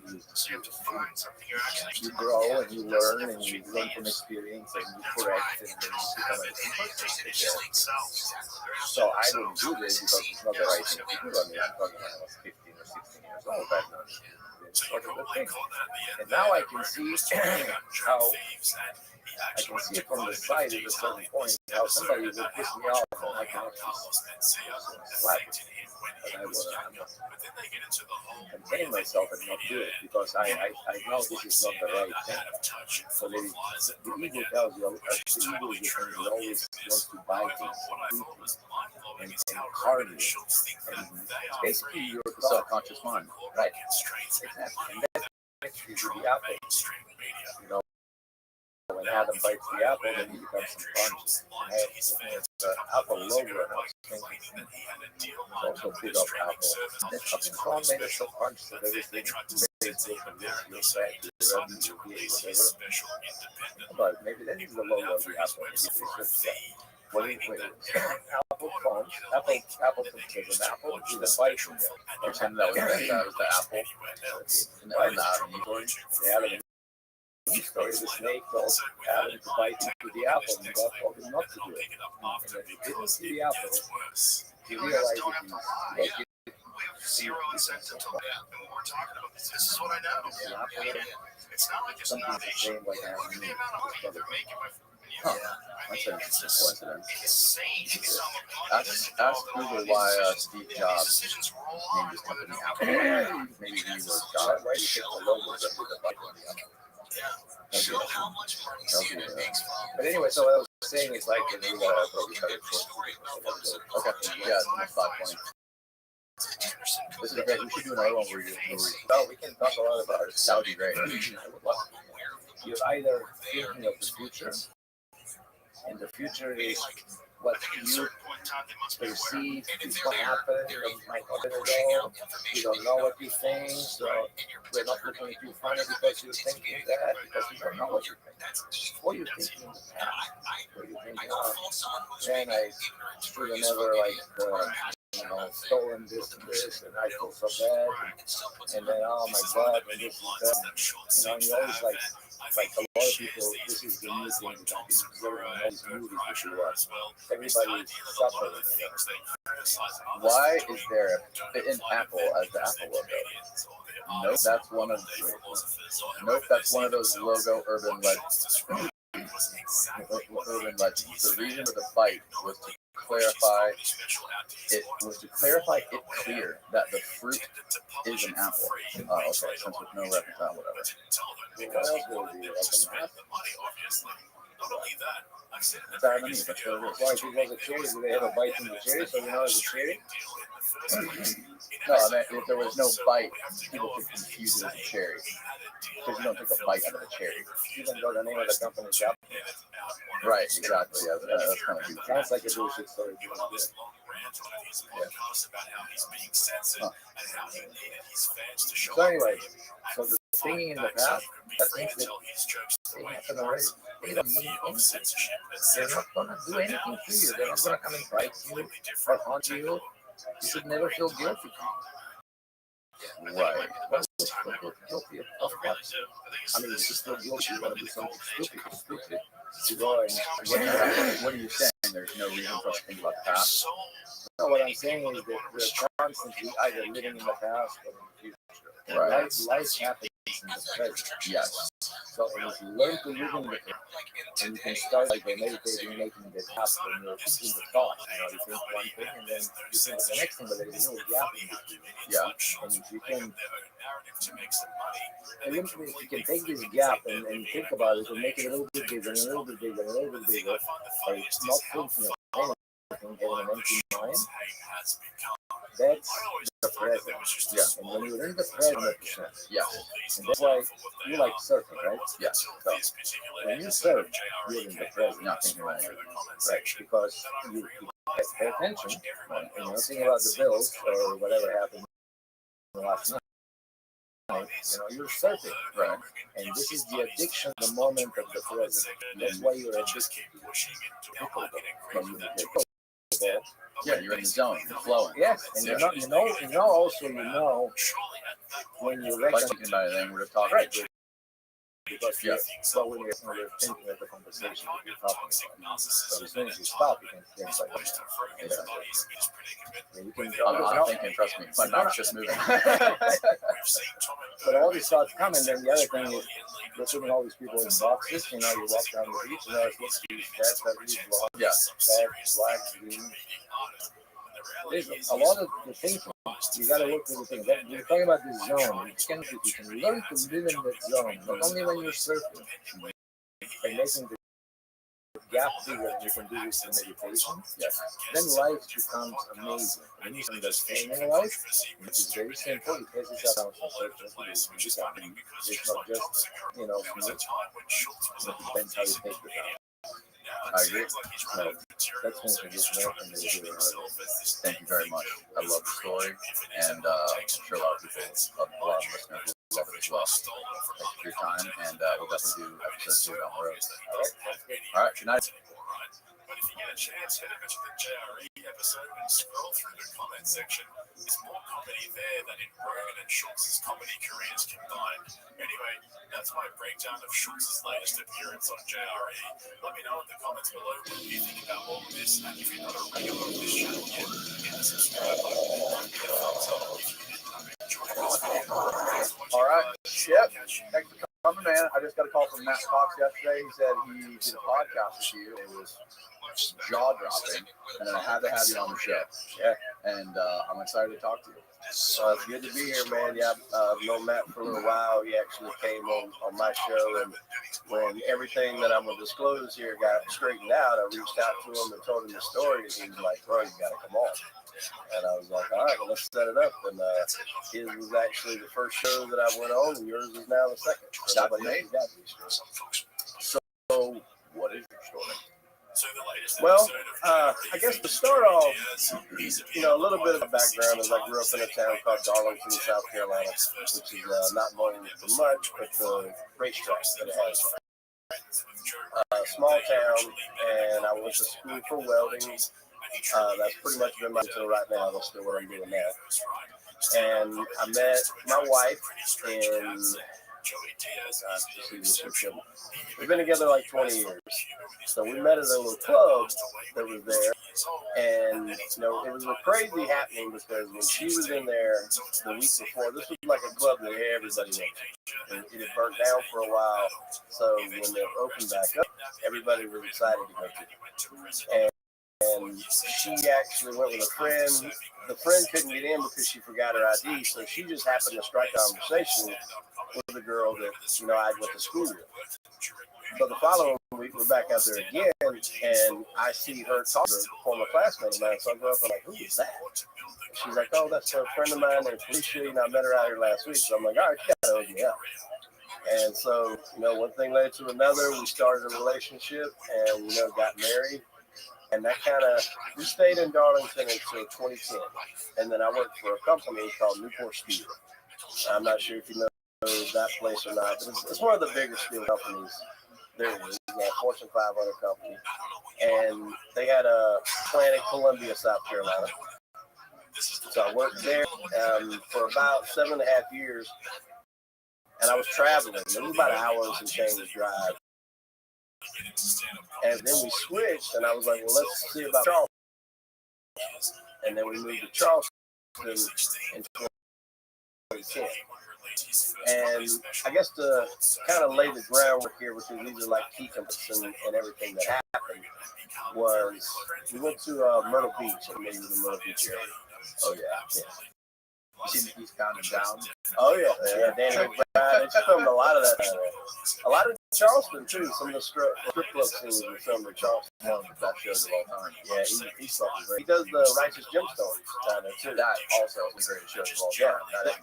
They bought out like a part of an old mall and turned it into like their studio. No shit, really? Yeah, right there in Charleston. Wow, that's amazing. Yeah, so a lot of people say they see him, out and about around. It's pretty approachable too. I don't think he lives there, but he may have a place there, but it's not uncommon to see him shooting.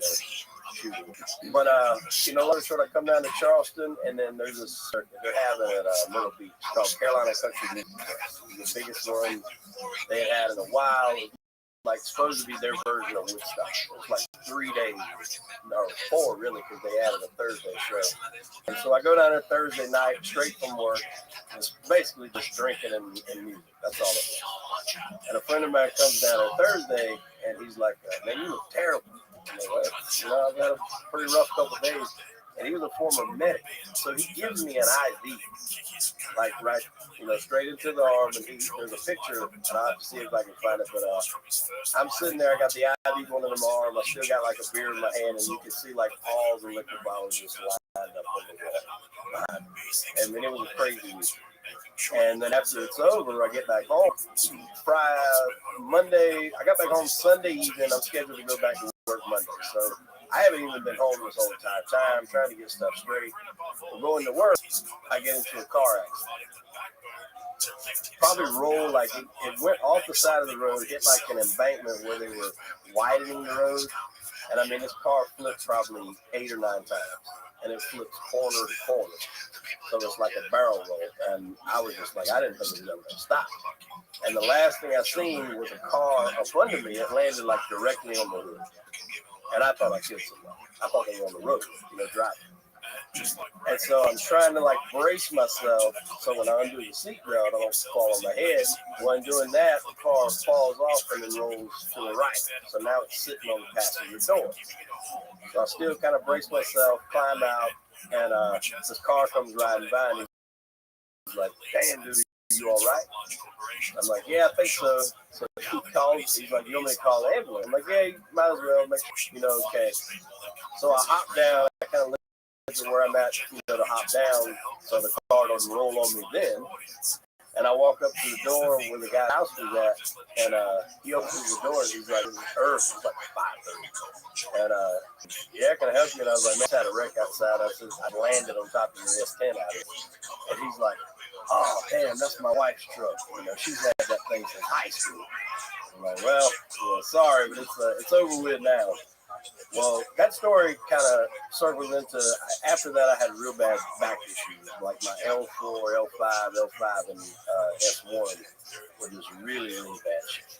So that comes in key to what we're going to talk about now.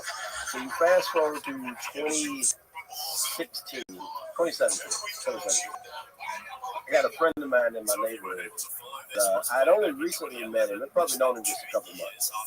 But he actually committed suicide. And unfortunately, me and another friend of mine was in the house like a couple doors down. And we heard his wife at the time come out screaming. And we didn't know it was them because I was actually with them earlier that night at a Mexican restaurant. So we go running down there to see what's going on.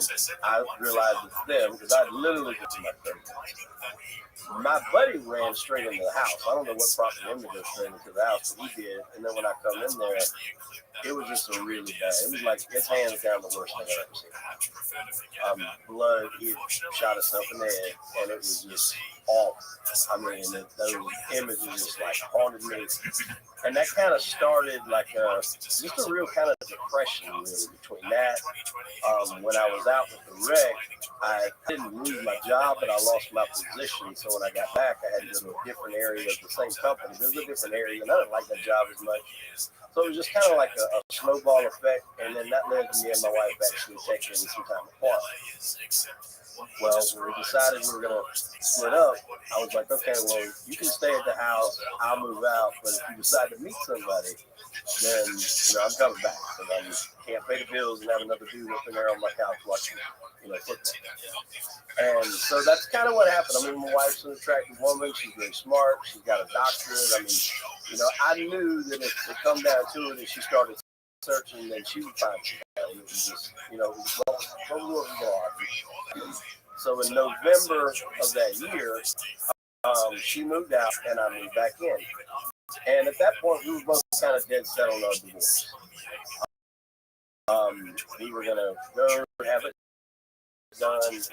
I was actually going to use the divorce to pull out some money out of my phone. When you get a divorce, you can give them a portion of the 401k. So what I was going to do was actually give more than what I was going to give her, and then she was going to give it back to me. So I think the agreement we made was going to be like 60 or 70,000. I was going to pull out like 80, and get the extra on top of it. And you guys were friends. Yeah, we were like the best of friends, but it was amicable. I mean, I knew I was going to give her something out of it because we had been, in this relationship for a lot of times. And, we had our issues in the past, but we always seemed to come out on the other side. But this was just at a point in time when we were just steady arguing. We needed a break. We definitely needed it. So we go forward with the divorce, and probably like December, we're trying to figure out what to do with the kids because we're not really talking. And in doing that, we're kind of like, on your side, and I'm like, what is what it is? I'm not seeing anyone. She's out right here, and that kind of prompted us to start talking.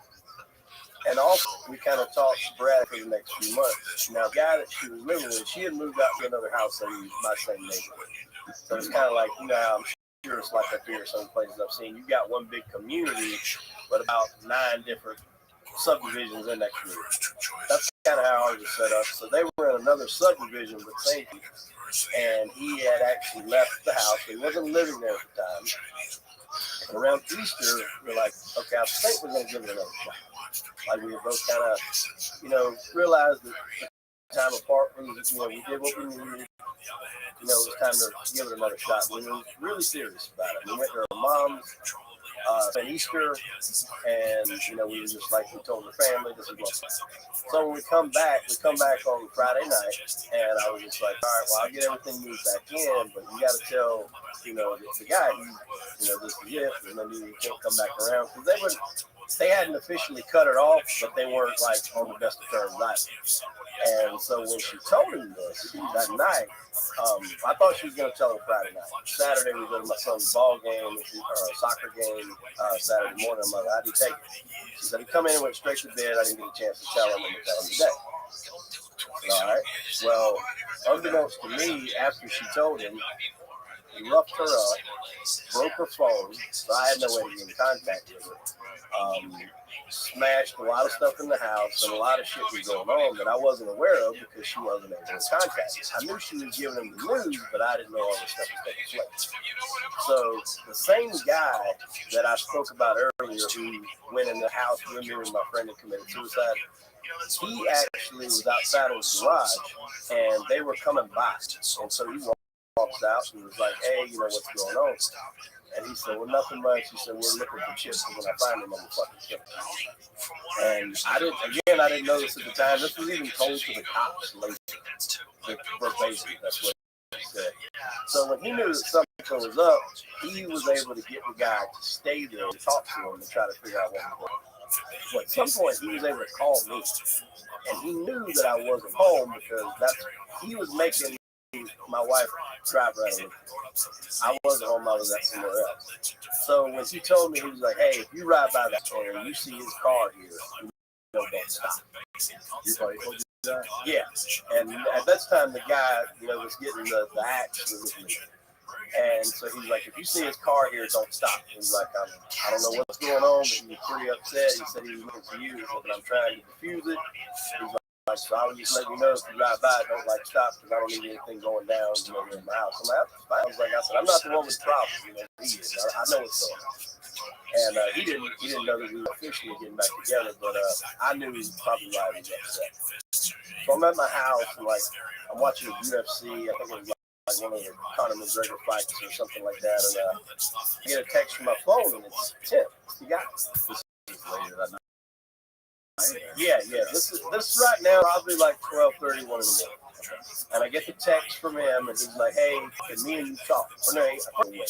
And I was like, "Yeah, I'm awake." And he's like, "Can me and you talk?" And I'm like, "About what?" He texted from your wife. No, his phone.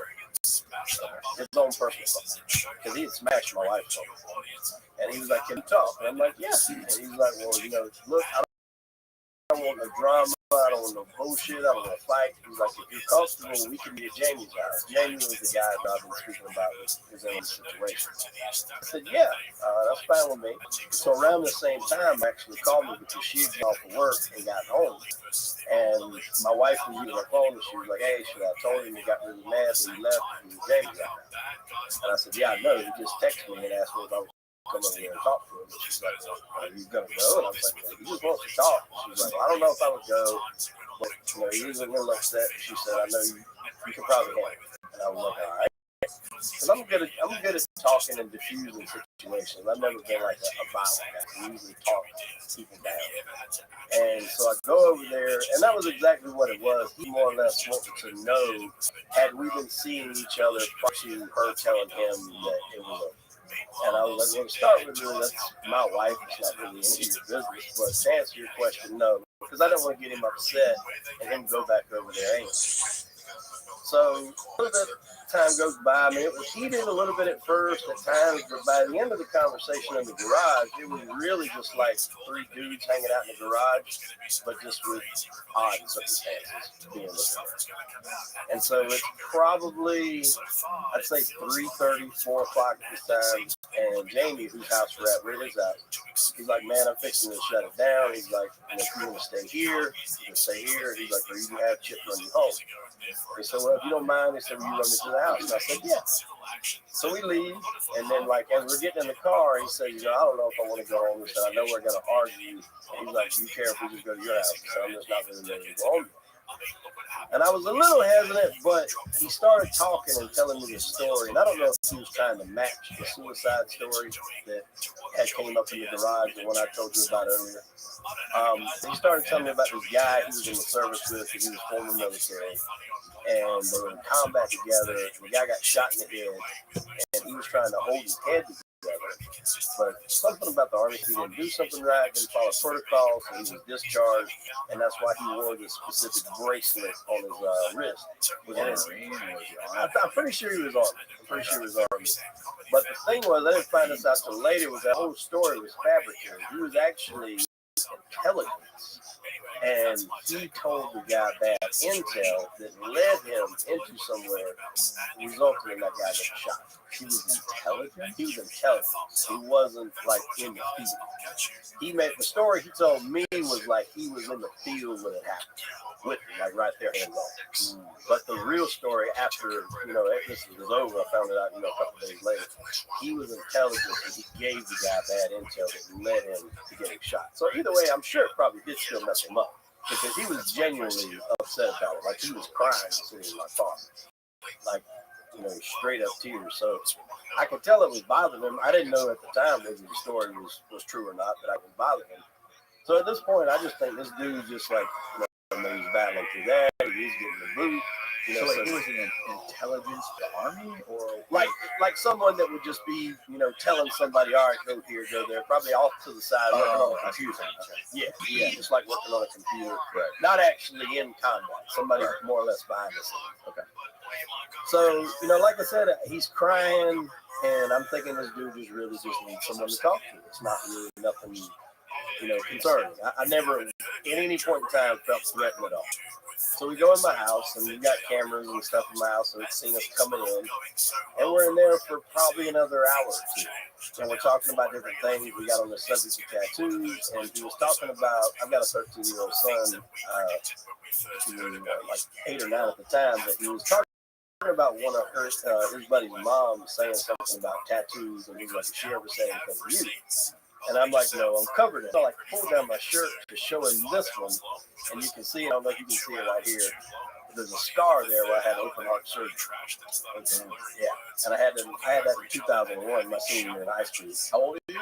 39. You're 39, right? Yeah. You had a senior in high school? Yeah, I had what's called a VSD, which is basically like a real minute hole in the heart. They knew about it from birth, and it never affected me.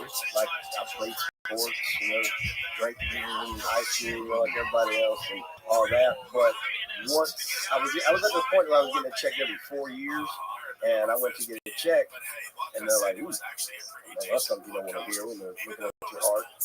And he's like, actually, what it was the hole was bigger than they thought. Somehow or another, a flap had gotten sucked over the hole. So what they were seeing, a small portion of it, was actually a bigger size hole. And he said, I'm not even saying that this is like, something major, but he's like, it's better to repair it now while you're young than later when you're older. Plus, when you're older, you're going to have to pay for it. Like your mama.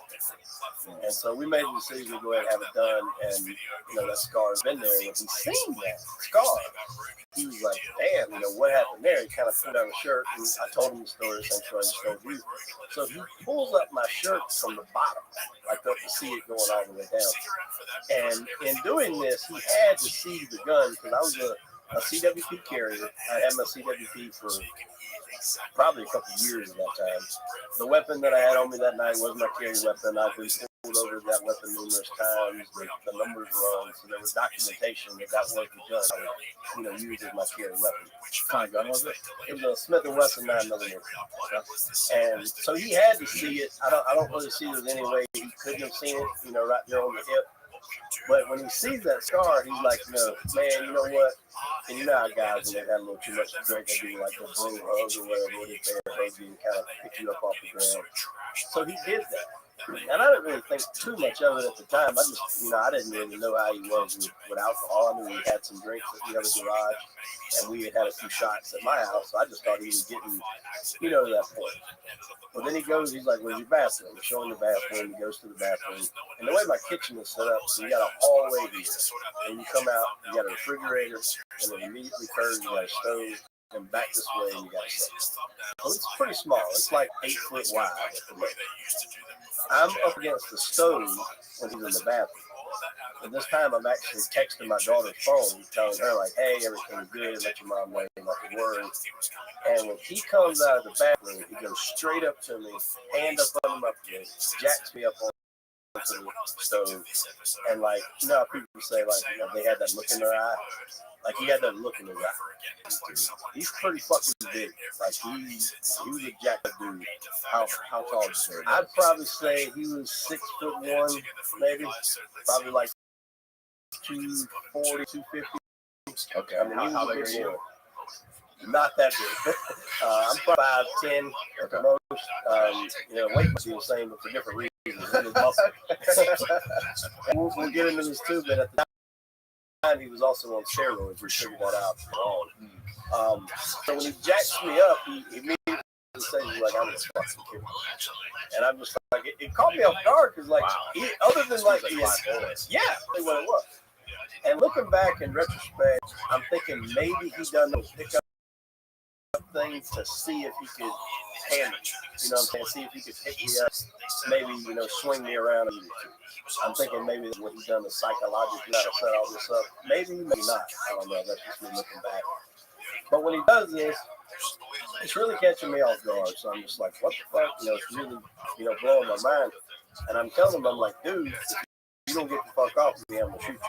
And so I was able to scoop my way down off the stove, and then he kind of brings up his knee, like me in the side. I scoop my body to the side. He still hits me a little bit, and then he swings with his right arm. But when he swings, I can see it coming. He's holding me with his left. I was able to lift my chin up just a little bit to where it kind of clips the bottom of my chin. But when he does that, his force bringing him this way, he let go with the left hand. So we're right here, like I told you. I step back, I'm literally in the corner, and I pulled out my weapon and I fired. And I thought at the time it was 2 shots. It turned out to actually be 3. Immediately after I fired, he dropped to the floor. So I'm just sitting like, adrenaline fucking pumping. I'm like, holy shit. So I pick up the phone, I call 911, tell them what happened. I have an emergency with Shaker Drive. I had a friend of mine in my house come in me with a striking me. I had to shoot him, get down. And the thing coming in, so I know. Yes, ma'am. He's 35, I believe.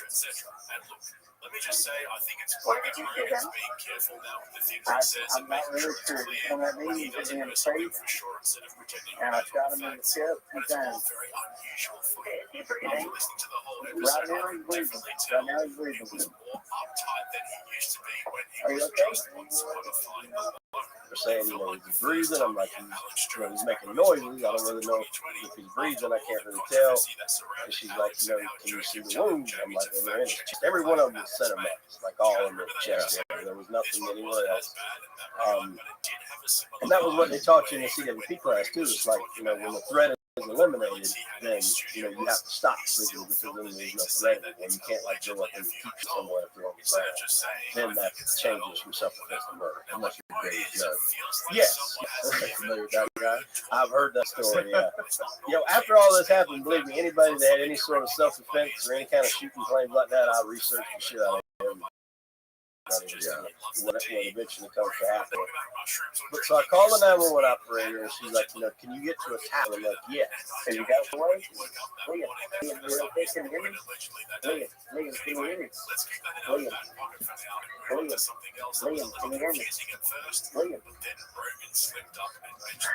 I shot him 2 times in the chest. He come out and he was trying to hit me. He was trying to hurt me. I didn't have any choice but to fucking shoot him.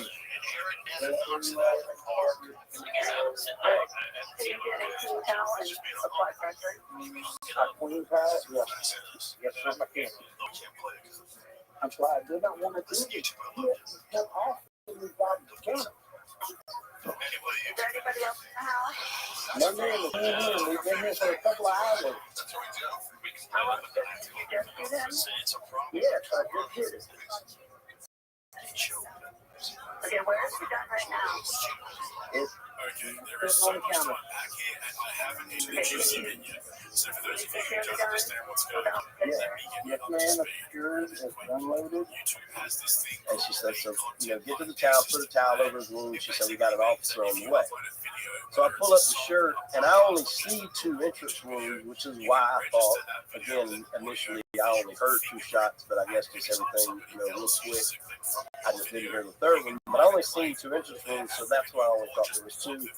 I put the towel over him. I'm waiting. There's a 911 call online. He's still alive? No. Okay. Well, I mean, not now. At the time, he was breathing. He was making noise. I don't know. I've heard people say that the noise was like what's constituted like a death rattle. And when the officers get there, they're going to need you to come outside with your hands up, okay? Okay, that's fine. What's he doing right now? He's still breathing okay? Right now, he's not breathing. So he's not breathing? He doesn't look like it. I breathe up and down. Can you get your face close to his and see if he is breathing? I'm right here. He's making noises. He's making noises. Is he still talking? He's really not talking. He's making noises. William, can you hear me? William, can you hear me? Can you hear me? Liam, can you hear me, Liam? He's making noises and he's not fine. I'm sure there's a copy on the Like internet. gargling? Yeah, something along those lines. But I'm waiting for the guy to get there. He comes in, and the person's like, make sure the gun is unloaded, and away from you. And when you get there, unlock the door. I'm like, when the door's unlocked, he's coming out on there. Yes, ma'am. Actually, firstly, the trailer that Joe wanted to be from the second best I Australian mean, my phone's in my ears, but I think I saw him. Yeah, that would be fine. Joe was effectively reviewing the movie for his buddies and his audience. They're playing the trailer from YouTube. I'm outside with my hands up. As long as he spoke He's in the kitchen. He's in the used the kitchen. trailer to compliment his So he comes in, and he's like, all right, I got to place you, and I'm putting you in handcuffs. I'm not placing you under arrest. He said, but I've just got to assess the situation. So he puts me in cuffs, and about that time, another car's coming up. So they put me in the back of that car. Never read me my rights. So they go in the house, and at this point, I don't know what's going on. That's I'd say probably like 6:30 in the morning at this time, give or take. And cars are just starting to line the block. Cop cars, ambulance, like the big SUV vehicles from fire departments, everything. And I mean, like, everybody's blind and just open, looking out. Because the houses are just like side by side. People are waking up for work. Yeah, well, this is a Sunday morning, but people are going to church too still, and they're riding by. They're seeing me in the car. And obviously, they're trying to talk to me. I can't say anything. I'm in the back of the car. My neighbor comes out the house, and she's like, I look, and she's like at the window. And she's like, what happened? And I'm trying to tell her, and some cop like made her go away. And so I'm sitting there. It was probably a couple hours. Felt like forever. And I still don't know what's going on. I see them bring him out, put him in the ambulance, leave. And then this lady cop comes over, and she at that time does read me my rights. And she's like, do you understand these rights? And yeah, she's like, do you want to answer any questions? And I was like, no, not that one. And so she goes away. But I don't hear anything else from anybody. And there's still just a shitload of cops in the yard. So finally, I motioned to one of them. I was like, dude, I got to use the bathroom. And he's like, well, you're going to have to hold it. I'm like, no, that's not an option. Like, I'm going to either go in this car, or I can go in the yard, or we can go in the house. Like, one or the other is about to happen. So they let me out, and we go in the house. He's like, this is your home? I'm like, yeah, this is my house. He said, well, let's go upstairs where you can do a change of clothes. We need to take the clothes you have on. Okay, so we go upstairs. I use the bathroom. I give him all my clothes. And he said, is there somewhere you can go while we finish doing our investigation? I said, yeah, I can go around the corner to, not the guy that was involved in this, because he just went to bed with another guy. At this point, he's driven his golf cart over there, like sitting out in the yard, because he heard about everything that was going on. I said, I can go to his house, and I gave him the address. They read you your rights and had you back in the car. They were in somebody's house. Yeah, they read me and said I was under arrest, but then when they let me in the house and I changed my clothes, they took all my clothes, put it in a bag, and then said I wasn't being arrested, and somewhere I could go to finish their investigation. So at this point, did you explain to anybody about what happened in the house? I mean, not as in detail. I just told him that we was in the house, and he fucking attacked me and, was hitting me, and I was shot. And one of the biggest reasons, like, obviously, why didn't you fight back or whatever? Well, number two, this guy was a fuckload bigger than me. But number two, I just had a surgery. Remember the issue I told you about the back? The backstory and the suicide story is always kind of key components in this. I had a surgery on my back, not like a major surgery, but where they go and burn the nerve endings away from the spine. And what that does is it gives you a little relief when you have a physical job like mine. But afterwards, like immediately afterwards, for the first couple of days, it hurts like hell. But they eventually grow back, and then you have to get it done again. It's kind of a continuous process. But this was only a few days after having this done, so my mobility was limited at best anyway. So that's another reason why the situation happened. But I'm at the guy's house. I'm hanging out. Still don't know what, I'm thinking, well, maybe I'm not going to get arrested. I didn't know. In my mind, I'm thinking I've done nothing wrong. Like, I've done things to justify arresting. I'm in my house. I was using my personal gun, like my carry gun, and he fucking attacked me and said he was going to kill me. He's like, men, we have that bravado thing or whatever. You might text somebody something. You might even say something, but when you put hands on something, that's a different story. And, you know, when you look a man in the eye and tell him you're going to kill him, I didn't know this guy. I didn't know him to be a liar, so I've got to take him at his word. And when he said that, at that point, I knew one of us probably wasn't going to make it out of that kitchen. And, you know, it was unfortunate, but to me at it was, I never looked at it as I killed somebody. I survived trying to beat you. That's always how I look at it. I look at it today. And when they come to that house, after, you know, I guess they had finished doing whatever they were doing, he asked me, he said, well, can you come in and answer some questions? I said, well, I already told that other officer, like, I'm not coming in, you know, without a lawyer. And he said, well, who's your lawyer? But at the time, I didn't really know any lawyers because I'd never really been in trouble before. So I told him my divorce lawyer, who was actually a former cop. He was a cop for a while, then he actually went and became an attorney. So he knew him, and he's like, well, I know him. He's like, I'll give him a call tomorrow morning. He's like, we'll set up a time to have you come in and answer some questions. And I'm like, all right. I was like, I'm free to go back home. And he said, yeah, you can go back home. And I was like, well, you know, what do I need to do about that? That's not our problem. He said, that's on you, which is actually true. The way he said it was kind of fucked up, but that's actually true. The police don't have anything to do with a mess. So whether it's a murder, suicide, whatever the case may be, after they do their police investigation, they don't handle anything as far as cleanup. You have to hire somebody. You have to hire like crime scene cleanup. It don't necessarily need to be crime scene cleanup because the crime scene stuff's done, but it's, you know, just deep clean cleaners that'll come in and do it. However, in this case, it really wasn't a lot to it because when I got back home, by this time my mom had been notified. She lived like 2 hours away. So she had already came down there. She was there when actually I left to go to the other friend's house. So we went back together, and she come in, and I went to where it happened, and there's literally like no blood at all. It's like a little, very minute little bit, like it was smeared on the floor. That's it. Because the important thing here was with the 9mm, I didn't have like hollow point rounds or anything like that. It was like regular full metal gun. So everything. 2 out of the 3 was through and through. The third one apparently did not go all the way through. So the crime scene was very like simple, which is not, I'm not sure how they fucked all this up so bad. So when he was on the ground, you know, the time that he was there, probably 15 minutes or so, still there was no blood on the floor. The refrigerator door was struck by one of the bullets. It hit the handle of the door and then bounced over and hit a wall like probably 2 inches above my dog cage. And my dog was sitting at the time. Oh my God. Yeah. He didn't even fucking move. Like he was a husky. He didn't wake up. So he was awake, but I mean, he just like always got this fucking stale look in him. You know, just looking. He didn't even budge. And but I didn't even know that he was over there. Like that's not something that I even knew at the time. So you're saying that threw him first, then hit the handle, and then went over your dog's cage? Yeah, that's how close in proximity we were. It hit the handle, because we were kind of at an angle, so it hit the handle of the refrigerator, it hit the door, then bounced and hit a wall. Another bullet I had like a 24 pack of like water like this in the side of the refrigerator. So it went into that water, probably like midways into the pack, but the police never found it. Part I found it after I got back. Wow. Yeah, and we had to call them, let them know. So they had to come back out, you know, take pictures, bag it, tag it, and all that good stuff. So that was kind of like a number one, the first knock that they didn't really do the greatest investigation on this thing.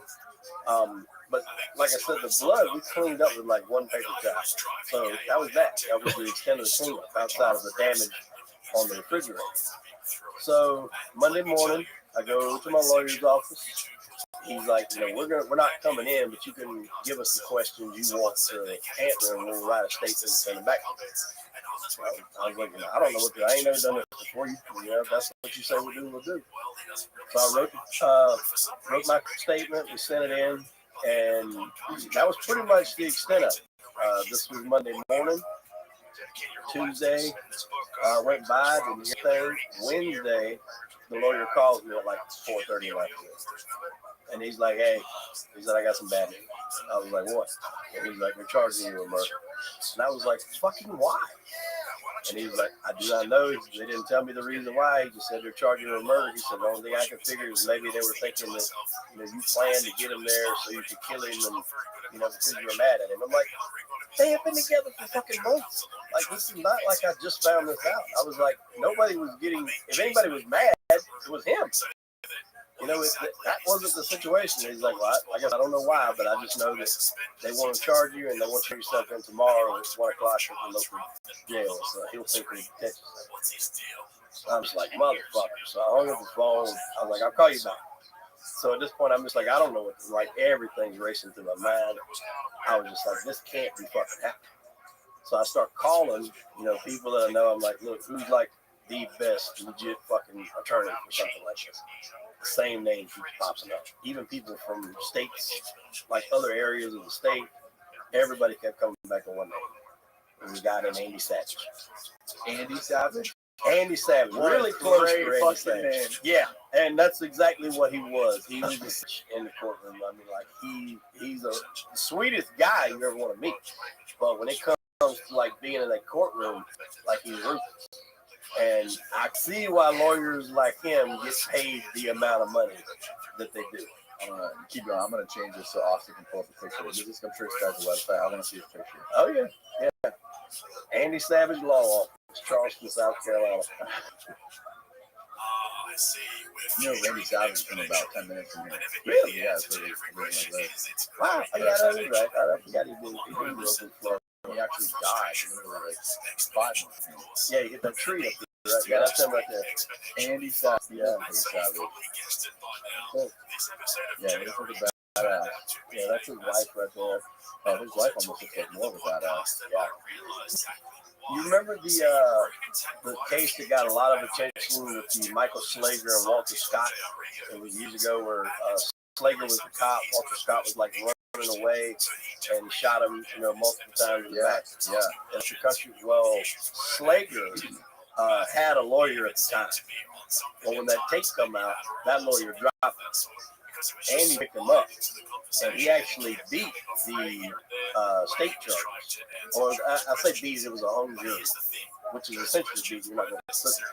But then the feds come in and they redone it, and the guy did wind up getting found guilty. There was a lot of controversy over that. But to break like. If you actually he represented the cop who shot the guy in the back. Wow. Yeah. If you read on with the Michael Slager case, there's a bunch of write-ups on him, and I mean, a lot of high-profile stuff that he's done. I mean, that's kind of. I mean, I didn't follow how that case ended, but that's kind of mind-blowing. That they got even a hung jury. Yeah, it was, but a lot of that was because you only seen the video of that portion of him running away and getting shot in the back. But what they were able to actually go in and prove, and our CSI guy that wound up working on my case actually done a podcast on it, to where they found out they had proof that he was actually tased before he took off and started running, that the cop was tased by those tasers. So there's a lot more that people didn't get. I mean, they're going off that one video. But, I was, like you at the time, I didn't know all this. I'm just going off what I see on TV, which now I look at things in a different light from everything that happened to me. But at the time, I was not doing that, and I was thinking the same thing. I'm like, how the hell do you even get off on that? But when you start breaking down a lot of the details of the case, I've just seen a link to that case where that CSI guy explains I'd love to see it. Yeah, he explains it really well. But, I call him that day, and it's after hours at this point in time, so I leave a message. Within probably an hour later, I get a call back from the secretary, kind of give her the overview of what's going on, and I was like, can you come in tomorrow? I'm like, well, I'm supposed to be going to fucking jail like 1 o'clock. Like, what time you want to meet? And she said, be here at 7 in the morning. I'm like, all right. So my mom, me, my wife, we all go to the lawyer's office. And, massive office, downtown Charleston. He's basically like, all right, just tell me, the story. And I'm telling him, as I'm kind of telling you the same way. And he looks at me, he's like, why are we here? I'm like, I don't know. He's like, is it an election year? Is something going on? Like, believe me, he's like, all the people that I have working on this, if you're not being truthful with me, it will come out. And I was like, everything I'm telling you is God's honest truth. I was like, I'm in a very good position where I do not need to lie about what's taking place. Like, I don't need, I didn't touch anything after it was done. I didn't move anything. Everything was as is. And so he's like, all right. He's like, well, tell me a little bit more. So as I'm going into detail, telling him more about my background, the guy's background, like stuff's being printed off, reports are being printed off, like it was like something out of a movie, like they were just getting shit done so fast. And he's like, give me 1 second. So he goes outside, he makes a phone call, he turns back in, he said, I got your surrender pushed back to Friday. She's like, I'll probably get it pushed back to Sunday, but I'm just giving us some time to send you roll. So I was like, well, I appreciate that. It's more days of freedom, but that's the kind of stroke that he had to be able to do that. You know what I'm saying? Because I don't think any average lawyer can pick up the phone and push back something like that, especially, you know, they're charging you with murder. It's not like you're shoplifting from your family dollar. So we get together and start getting character letters written. So I got to reach out to everybody that's got character, you know, to write character letters. You know, even some people I had to turn away because they was like, try not to have any of them be felons. And so, like, some of those guys, I'm like, I appreciate it, but, you know, just don't worry about sending that letter in. So we get to the point, he does get it pushed back to Sunday. So, like, it's almost like just a family gathering at the house. Like, family I hadn't seen nobody gathers at the house Saturday night, just kind of hang out. And then Sunday, it was almost like, I never thought that was like a legitimate thing. But, like, if you've seen Goodfellas, Ray Liotta hops in the car and he's like, all right, take me to jail. I'm like, that doesn't happen like that. It kind of does. So if you facilitate your surrender, that's exactly what happened. Hung out that Sunday, and then I got in the car, and, you know, me and my wife was in the back, and my mom actually drove me to jail and dropped me off. And I go in here now. I go in here not thinking or not knowing that it's bond, because bond is not always guaranteed. A lot of times it's not even good on murder. So I'm going in not knowing if I'm coming right now. So we go in there, and I sit down, and there's like this biker-looking guy on the bench beside me, and he's sitting there, you know, bench of shame. Yeah, I guess you could say that. I've always just been told, like, when you go there, shut the fuck up on something. Mind your own business. And so I'm trying to do that. This is your first time ever in jail? Yeah, never been arrested before. So it was like straight to the top of the worst list you can be in there for. I've never been arrested for that. I had the speed thing. And so he said that, and then they bring us and, you know, take our shots and all that, and they send us to the holding area. And so he sits like right by me. He's like, you know, hey, just making small talk. He never asked me what I was in there for. I'd say probably like an hour or 2 hours comes by, and they grab me, him, and another kid to go see the magistrate. But I'd already been told that a magistrate can't grant bond for a murder. That's got to be seen by the circuit court. So I knew going in that I wasn't going to get any kind of clarification from that, but it was still the reality that I had to go. So they got us wrist to wrist, chained down to the ankle. I'll go to the room, and they sit us down. My last name is Williamson, so I'm always like at the ass end of everything. And they call the kid first. It was like simple possession of marijuana and, you know, PR bond. And they called the biker guy. He was like, you know, second DUI. I got to get this, that. And it was like, okay, well, my actual first name is Wade. Everybody calls me Chip. He's like, you know, Wade Williamson, you're charged with possession of a weapon during a violent crime and charged with murder in the first degree. And I was like, yes, sir. He's like, well, as you know, I can't get bond on that. He was like, you'll be seen by the circuit court. So I looked back, and the guy that was sitting next to me is now like slid all the way down to the other end of the fucking bench. And we get back up because I was the last one. We go back into the holding. He goes straight. He grabs his blanket, goes to like the far corner. I ain't hear from him again for the rest of the time. But some people, once we got more people started getting in there, they knew who I was because they have TVs and shit in there. Like, so they were seeing the local news. So one of the guys even said, like, you're the dude from Cane Bay. And I was just like, how the fuck do y'all know that? But they have a TV in there where they can watch the local news. So a lot of the people knew who I was. So I go in there the first night. And this is where I really kind of caught a break. Because as I said, you got to be seen by the circuit court to even attempt to get for a murder case. And those rotate through counties. Luckily, they were in my county that week, so I didn't have to wait to see them. And in another county, and they had to cycle back. I could have been in there a month, you know, however long it took them to cycle back around.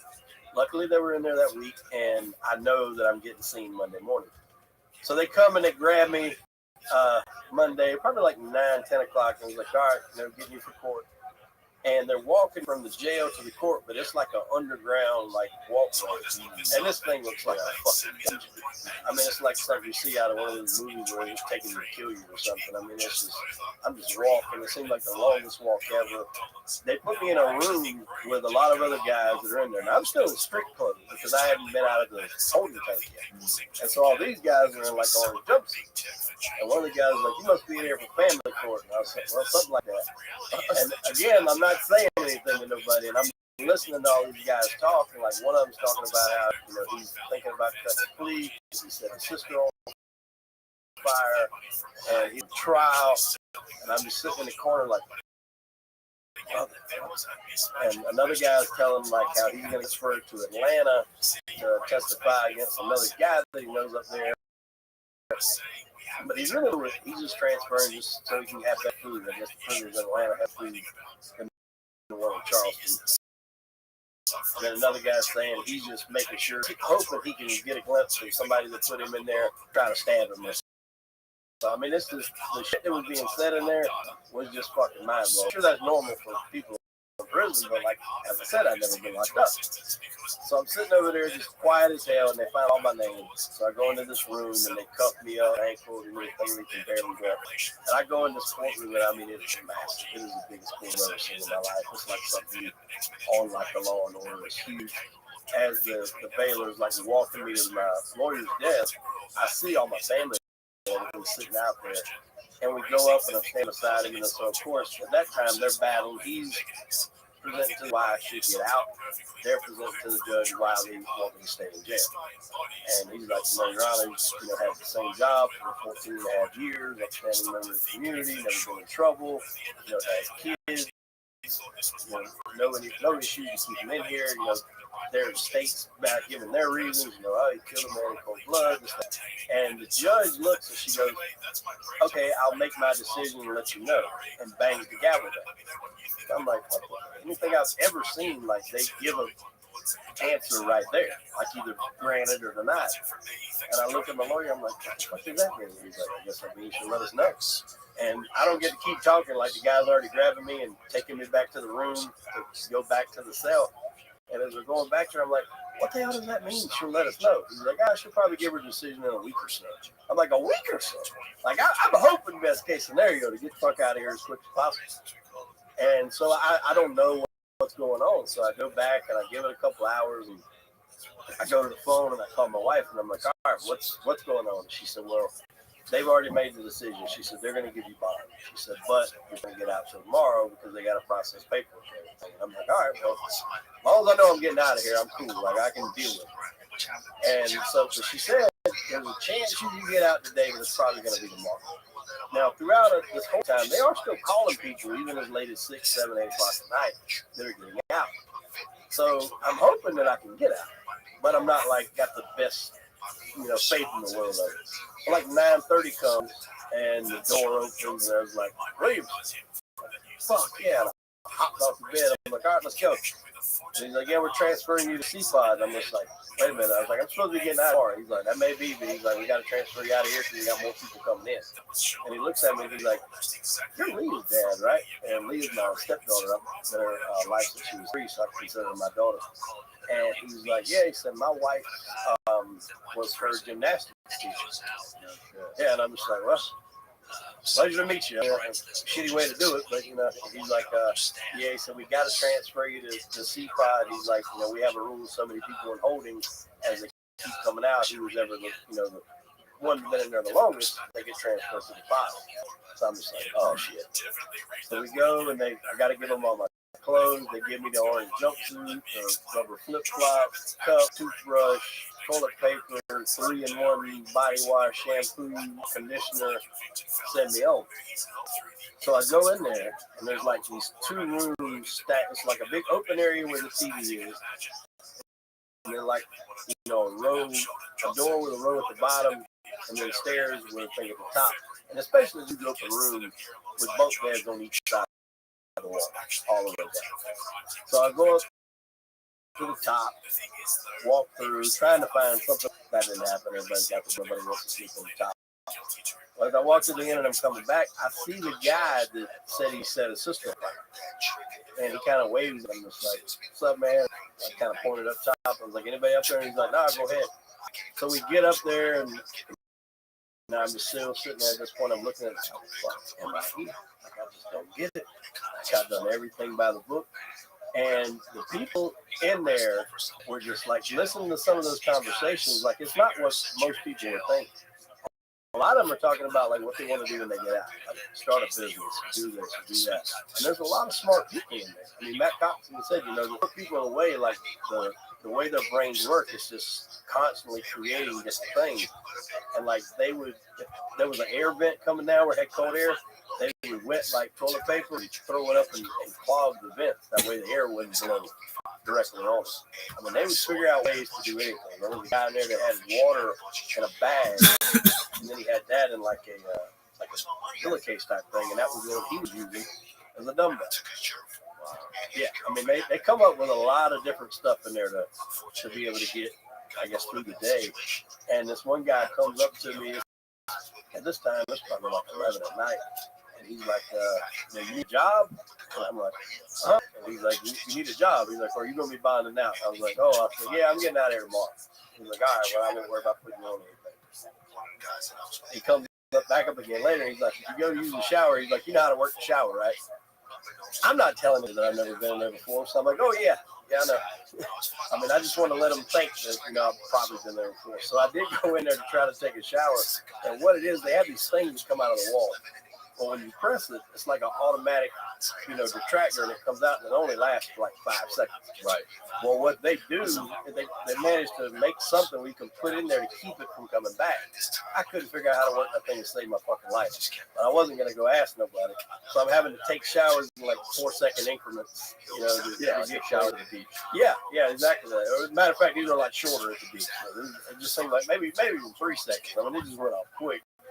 So I managed to do the best I could, and I come out, and there's a group of guys like sitting around the table near where the bed was, and one of them noticed, like, I do have a lot of tattoos, and the guy was asking me about the tattoos, and like every one of them in there knew my tattoo artist. So I was like, shout out to him, Eric Owens. But everybody in there knew that, so I think they just assumed that I had been there before. So it wasn't like nobody ever threatened me or, you know, it was anything about it. They were actually like very cool in there. They were trying to teach like this one kid, not teach, but they were trying to preach to this one kid, like he would get his life straight when he got out. You know, he had skills and he was, you know, wasting his life. So it wasn't exactly what people, I think, envisioned when you go in there, but still, it's nowhere you want to be. You want to be home. And I got out the next day. Mom come and pick me up, went home, and so at this point I meet back up with the lawyer, and I'm like, all right, you know, what are we doing? Because, you know, I didn't do this, I didn't murder anybody. Like, you know, the guy reached out to me. That shit right there should blow a hole in any sort of premeditation, because I didn't reach out to him, he reached out to me, and all that's in text messages, in the phone, that the cops got. I was like, so I don't know what the hell they're facing this off on. He's like, I don't need. Were you worried at this point that like something fishy could be going on with your phone or with the evidence that you had? Or the cops could be, prosecutors could be fucking with it at all? Yeah, very much so. But they'd have to give them my phone that day. And I'm just like, well, if they go deleting shit, like, you know, how am I going to prove it other than like maybe subpoena and Verizon or something like that? But the thing was, I never really got like a clear-cut answer of why they were charging me until the next step of this was the preliminary hearing. That probably took place, I want to say it was in July. So that was kind of like the big step. He's like, you know, we'll go to preliminary hearings, we'll see what evidence they have then, and, you know, that's how we'll base our case. Because the preliminary hearing, they give reasons of why they charge them. They don't necessarily disclose evidence. So it's not like a trial. It's just basically they say, all right, this is what we have. This is why we charge him. You know, he can come back and say, well, this is why you shouldn't charge him. And then the judge makes the same trial. So we go in there, and the detective that was on the case was on it. And she was promoted. I was her first ever. So that made me a little nervous in and of itself. And I think a lot of that may have been what led to this. I think maybe it was a little overzealous. Now, who is this detective? I'm assuming the sergeant or whoever would be the top of the county police department. Because even if she says, hey, I want to charge this guy with murder, somebody above her still had to sign off. The detective is not the end all be. I understand, like it's you and your lawyer, and then there's who's one person, not the judge, right? There's like a prosecutor or a state prosecutor. Yeah, at the time there's a solicitor. They have solicitors where we're at, and that's their job. So the solicitor's on one side of the table. We're in the courtroom. The solicitor's on one side of the table. Me and my lawyer's on the other, and they're trying to, lay out their reasons for charges. We're debunking, but they also can call witnesses at this time. So, who's the one that decided to charge you? Well, the detective at the end of the day was the one that decided to charge it. Yeah, all her reports wrote that they were going to, the evidence that they met, they concluded they were going to charge it. But the detective is the one that wrote up the report for charges. I'm not sure who above her signed off on it. I'm sure somebody did. Maybe sheriff or someone along those lines. What about that report made it not self-defense? Well, that's what I'm gonna get into here in the preliminary hearing, because in the reports that they give the pathologist gave, the bullet path doesn't indicate like a close contact shoot. Well, the bullet path, at least one of them, because there were three, but one of them, it enters here, and exits. So how you get that is if I'm coming at at an attack mode. So it's like if you're like this, and the straight through, it's going to enter higher, but it's still in a straight line. It's just got a different entry and exit. But bullets don't always go in and out of people in a straight line. Correct. Right? If they hit bone, they can go, God knows where. They can bounce around inside the body. Yeah, there's a lot of different ways that trajectory can get thrown off. This going through and through actually proved more than some of them that would go a different way, because it was She was going down, like charging him. Yeah, because when he was coming back at me, that's when I fired, so it all lined up. But the way she wrote the report was like it wasn't, it wasn't conclusive to be like a close contact shooting. Another thing was blood spatter. So during the night it happened, I had on a white long sleeve shirt. Forward spatter is kind of like backwards, but forward spatter is what, if I shoot you, would come out onto me. I'm pretty sure I'm saying that. Back spatter is what goes, no, I'm sorry, it's back spatter. If I shoot you, back spatter is what comes onto me, forward spatter is what goes out that way. They were saying that there was no blood spatter on me, which to them indicated that we were not in close proximity to each other. But the guy was wearing three shirts. He had on like a regular t-shirt, then like a wicking, like Under Armour type shirt, and then like a longer sleeve shirt with a hoodie over top of that. So the likelihood of any blood spatter coming out of three layers of clothes is going to be very, very minimal, if not straight up not existent, because it can't travel through all that. And again, like I said, these are steel jacket rounds. They're not like hollow points. It's going to make these massive holes.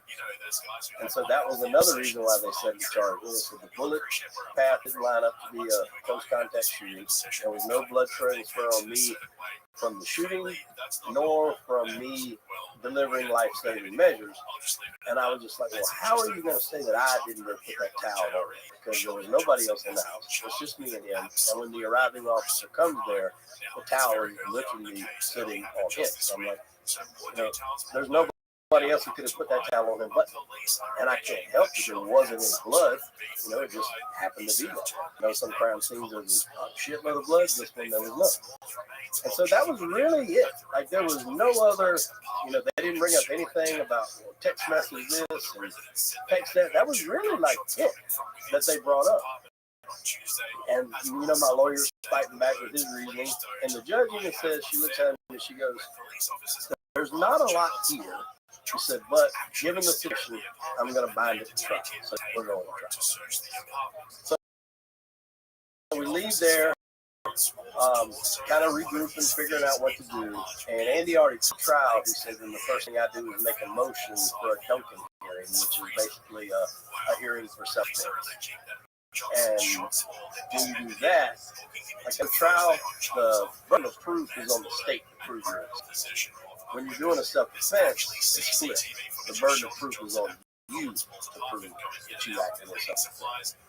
And so that's really what we were planning on. At this point, like I said, July, we didn't get anything else. We never went to trial again. We never done anything else. Recently, I actually started a podcast myself. It started getting some legs on it, and I had the opportunity to go to New York to talk to some guys up there. So I'm on house arrest this whole time. Like, that was part of my bond. Can't have guns, so knives. Did they never give you any sort of idea when the trial would happen? Nope. No idea when it would happen. My lawyer said that he was going to make a motion for the Duncan hearing. Obviously, at this point in time, they're still running tests, getting back. SLED, like, I'm sure everybody knows this, but if it's CSI, man, you don't get shit back in a half an hour. Like, I think it was almost a year before they got reports back from SLED. And in those reports, it was South Carolina law enforcement, because I'm in South Carolina. Those reports indicated that not only was he on prescription pills, but he was diagnosed with phenol. He was also on steroids, and he was also 3 times illegal in private. Now, and one thing, I'm going to back up just 1 minute because I forgot about this. In the preliminary hearing, when the detective was on the stand, she lied on the stand at least 5 times. We had documented. So one, and even some of them were minuscule, but they were still lying. This is after the trial starts? Yeah, well, this is that preliminary hearing that I was telling you about. Yeah, I skipped over that, but it's important.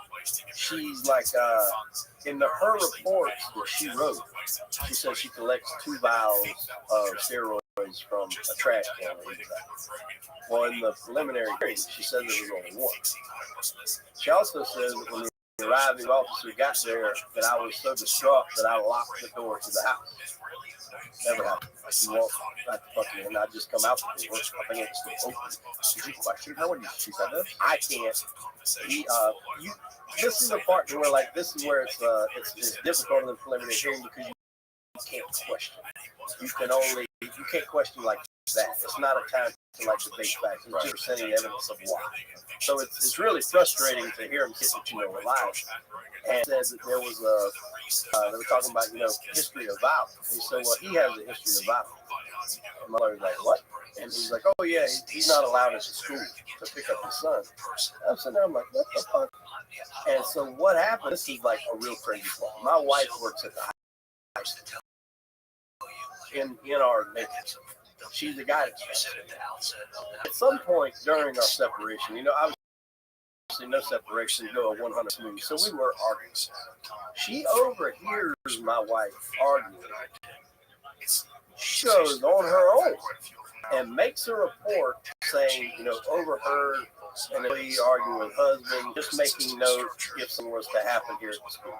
Who was the one who did this? School resource officer. Okay. So she makes this report. She didn't tell my wife. She spelled my wife's name wrong on the report. She didn't notify the principal. She just wrote it and turned it in. So that's the report that this detective was talking about.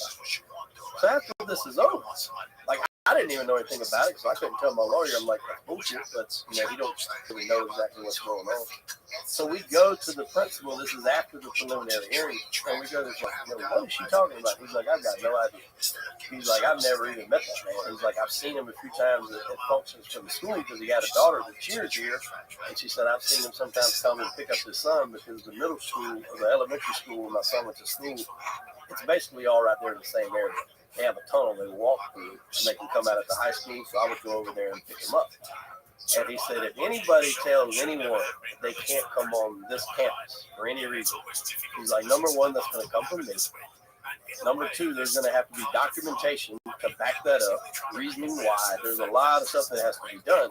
And he's like, I've never had any dealings with him. I've never known him to cause any issues. And he says, as far as I'm concerned, if he pulled up for the day, I would have no issue with him coming in the building, getting his son, whatever it is. And I would go up there.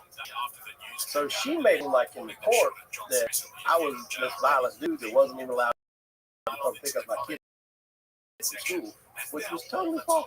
Even the report that was written didn't even say that.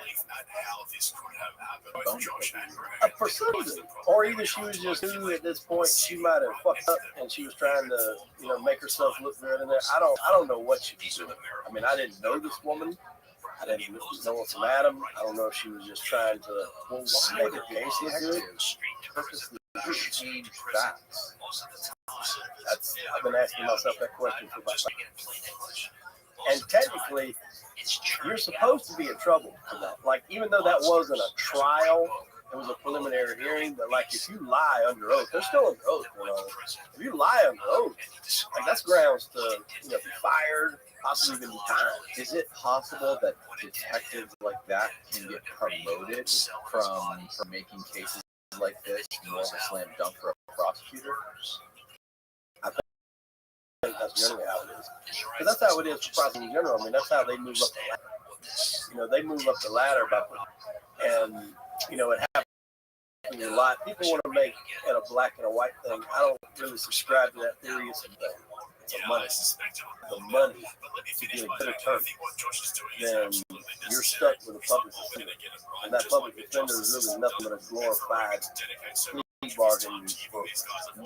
And you take somebody that doesn't have the availability to get a good lawyer, right? Say they're in my shoes, and you're looking at 25 or like to just take a plea deal, maybe you plead it down to involuntary manslaughter, get 10 years, good behavior is due out in 7. Somebody's going to take the post to possibly trying to fight it life in prison. And that's for all cases. No cases, armed robbery, whatever it is. And to their defense, the public defenders don't have the availability or the resources to fight it like a dedicated case member, right? And that's where I was kind of fortunate because I didn't remember this too. I'm sorry, but when I got out of jail, the company that I worked for, they fired me immediately, right off the bat, before school. I wasn't supposed to miss any time, but when I went back, they said, "Hey, come up to the office." So when they said that, I was kind of like, I know what's about to happen. And I go in there and they actually told me, we got to release you because of these charges. And he's like, where are you at right now with all this? And I told him what was going on. He's like, well, I can't imagine what you're going through. And I'm like, fuck, can imagine getting fired on top of it. Like, don't act like you give a shit now. Right. It's supposed to be innocent until proven guilty, but that's definitely not the case. But the fortunate thing about them firing me was I was able at that point to get into the 401k. Now, I mentioned to you earlier about I was going to give my wife a piece of that. The good thing about this company is they would give you probably 10, 15 grand into your 401k each year from part of the profit sharing. So I've been with her, I had a pretty decent amount in there. So when I got fired, you're able to dip into that. That's how I was able to pay the lawyer costs. And I paid them up front, so it was like $2,000 to take the case, another $15,000 to get started, to get the ball rolling, and then we'll get to the point here shortly where we had to bring in CSI experts to investigate stuff. All those things just, that kind of started adding up really quick. But had I not been able to get to that money, I'd have had to do probably charge credit cards or whatever. So getting fired was almost like a blessing. Kind of a little bit, because I was able to get into that money and give it to them. And, that after that next step, when we were going to be preparing for the immunity hearing, or Duncan hearing, so you said they never told you when that trial was going to be, and in the meantime, you started the podcast. Yeah, in the middle of that. Because, see, there were tons of sin trial, but the Duncan hearing would go before the trial. Okay. So the trial would basically be me on trial for the state. But if you file a motion for that Duncan hearing, then they have to be seen first. So during that time, that never really got scheduled. We applied for it, but they just never answered. So in the meantime, I started a podcast, and like I said, it grew legs, and had the opportunity to go to New York. I had to get permission because this whole time, all the years, I'm on house arrest. I can only leave the house for very specific things. Definitely not allowed to leave the state, at least without telling them where I'm going, what I'm doing, when I'm coming back, all those types of things. And when I asked them to go to New York, they actually agreed to it. And it was like, yeah, you can go. By this time, the solicitor that was on the case left the office. They had another lady come in. She was only there for a very, very limited amount of time. Then she was gone. Then they had a third. So a lot of the people that were really involved in the case were no longer really around. Even the detective, she had messed up so much after what happened with my case. She's now a school resource officer at elementary school. Not a valuable position for someone that wasn't. No, definitely not. So it comes time where I got to go back to New York the second time. So again, I get permission and all this. And I just told my lawyer, I'm like, what are they doing? Like, let's get this thing, in for the hearing. Now, I do think COVID probably pushed it back slightly, because my lawyer didn't want to do anything via Zoom or Skype, or he's in the courtroom. That's how he does his business and his work. So that probably did have something to do with the delays. But we actually took a risk because the CSI guy we brought down, he came to the house and he lined up. I'm sure you've seen it on the shows where it shows like the bullet tracers with the red laser beams. He lined up from the wall back to the refrigerator, then back to the corner where I was sitting or standing. And it was perfect, like everything lined up just like how I said it was. And that was like a big key. That was kind of what my lawyer was like, well, this is what we need. Just prove you were where you were when everything happened. And so that was like key. And we've been holding on to that for a while for the Duncan hearing, but it never happened. So after that second trip to New York, we asked the prosecutor if we could come there and show him everything. Like just lay it on the table. And he said, I think you'll be so overwhelmed by what we can do if we take this to trial or to the preliminary, to the Duncan hearing. You won't even want to do it. And he was receptive to that. So we went, me, our investigator, my lawyer, and the How often CSI does something like this happen? Not very often. He told me, he said, I don't know that I've ever done this. Because typically in court cases, you're supposed to, each side is supposed to disclose all their evidence, right? Yeah. And that's the thing is, I think the evidence was there, but with him being new, maybe he wasn't, up to snuff on everything, because the solicitor at this point is the one that's actually going to be trying the case, is trying to basically put me in. That is going to be their job. The solicitor. It's this prosecutor. Okay. Yeah, same thing as the prosecutor. He's the one that's going to be trying to do it. And who is this guy? A known guy, like a popular, like a well-known guy? This guy here was actually a recently promoted guy, so he was pretty new. And I'll say that hats off to him for being receptive to this, because the first guy that was on it, I guarantee you, if we'd offered that to him, he would have. He had been around for a while. He kind of had a reputation of being, a hard baller, and I don't think he would have taken it. This guy being new, I think he was receptive to the idea, and maybe he looked at it and seen that things weren't adding up. I don't know his reasoning. I never got to actually speak with him one-on-one, but when he was receptive to it, we flew down the CSI guy from New York, and again, every time he flies down, like, I'm having to pay for that, right? Every time he comes out to the house, I'm having to pay for that, and so it's just the bill is steady racking up. And so he comes in, we take our investigator, my attorney, and then the forensics guy, and we go to the police station, and we play a video. And the video was a PowerPoint of him saying, okay, well, this is every reason that they said they were charged. First reason was, Mr. Williamson said there was a struggle, but we seen no signs of a struggle anywhere in the house.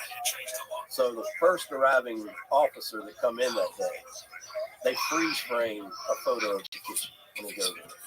You see a shot glass knocked over on the floor, and he zooms in on it to the head. Then you see like a Manhattan, like a rock splash, something you drink whiskey out of, pretty heavy. It's knocked over in the corner. And then there's some other stuff moved around on the stove. So obviously that looks to be signs of a struggle. A knocked over shot glass on the floor, knocked over one on the couch.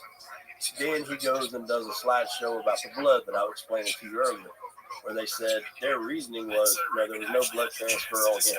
When he scientifically breaks down the tests that have been done, actual studies of, sometimes there's not even blood transfer on bare skin, let alone coming through 3 layers of clothes. So there's not going to always be blood transfer. And then the last one was obviously the angle of the bullet. He was talking about how I was standing. The guy's in a crouched position, then it is going to have that type of angle to it. And then, of course, he brings up the fact that the guy was on steroids, was 3 times illegal living and on prescription medication for diagnosed PTSD. And at that point, you could tell that they were taking the information in. They weren't just like, blowing it off, not paying any attention, looking at the ceiling. They were taking it in. So the next step is they go and see what evidence they have on me. Well, I'm not allowed to go in there because it's their evidence room, and obviously that's kind of like a breach or whatever. So I got to go. Yeah, my lawyers could. I did. So at this point, they're coming to my house next. They're actually coming to my home. So there's like, So during this whole thing, you're living in the same house? Yeah, I never moved. I never changed refrigerators or nothing. But you still live there now? Yeah, still live there now. Don't ask me why, but I had this deep feeling that somewhere down the line, that kitchen could really come into play. Don't tell me it's your background for your podcast. No. Fuck no. Not a lot of people even knew this happened. Like for years, nobody that I had done podcasts with even knew this was going on. Okay. And when I started telling them, they were like, "Holy shit!"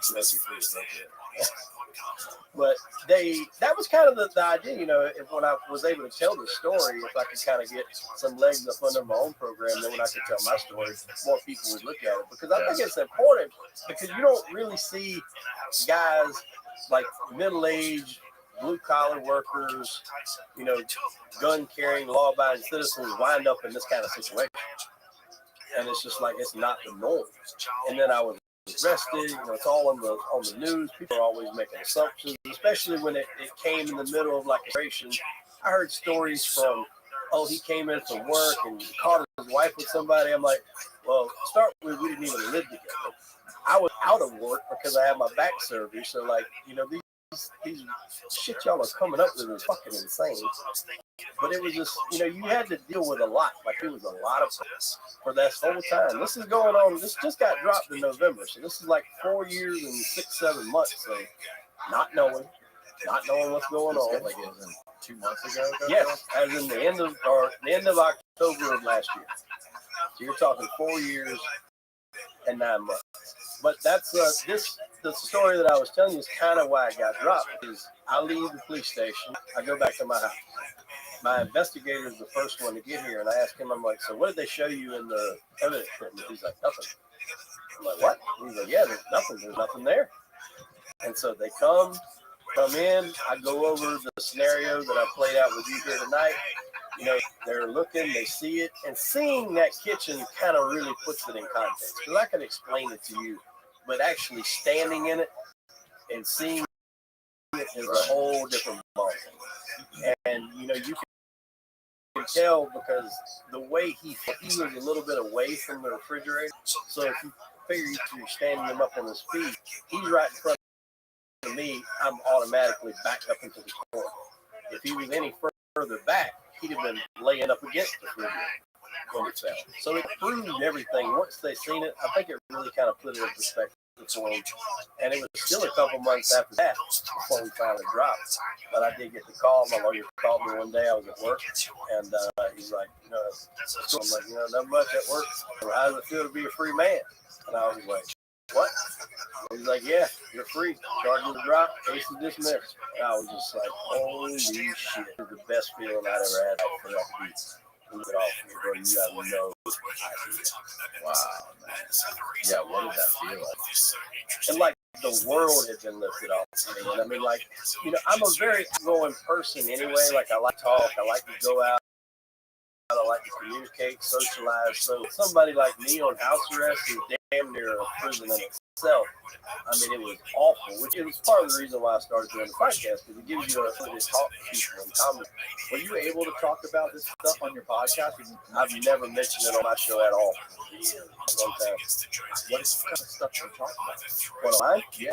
We talk crime. Well, I was thinking of doing like a true crime podcast, but then actually looking around, like everybody apparently decided to do that during COVID. So I was like, well, that's going to be hard to gain fucking traction. So Saturated market. Yeah, very saturated market. So I put an entertainment on the end. So I called it crime and entertainment.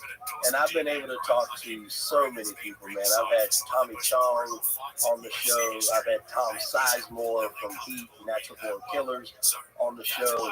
You got him on there? Yes, yeah. Tommy Really? Chong. Wow. Yeah, it's crazy. A lot of the guys that you've interviewed, like Tim McBride, Larry Mazza, Jeff Turner.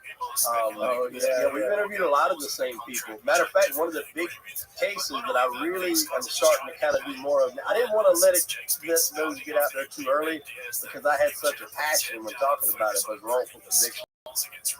And you just interviewed, or not just, but you interviewed a guy named Jeffrey Desky from New York. And I just had him on the show.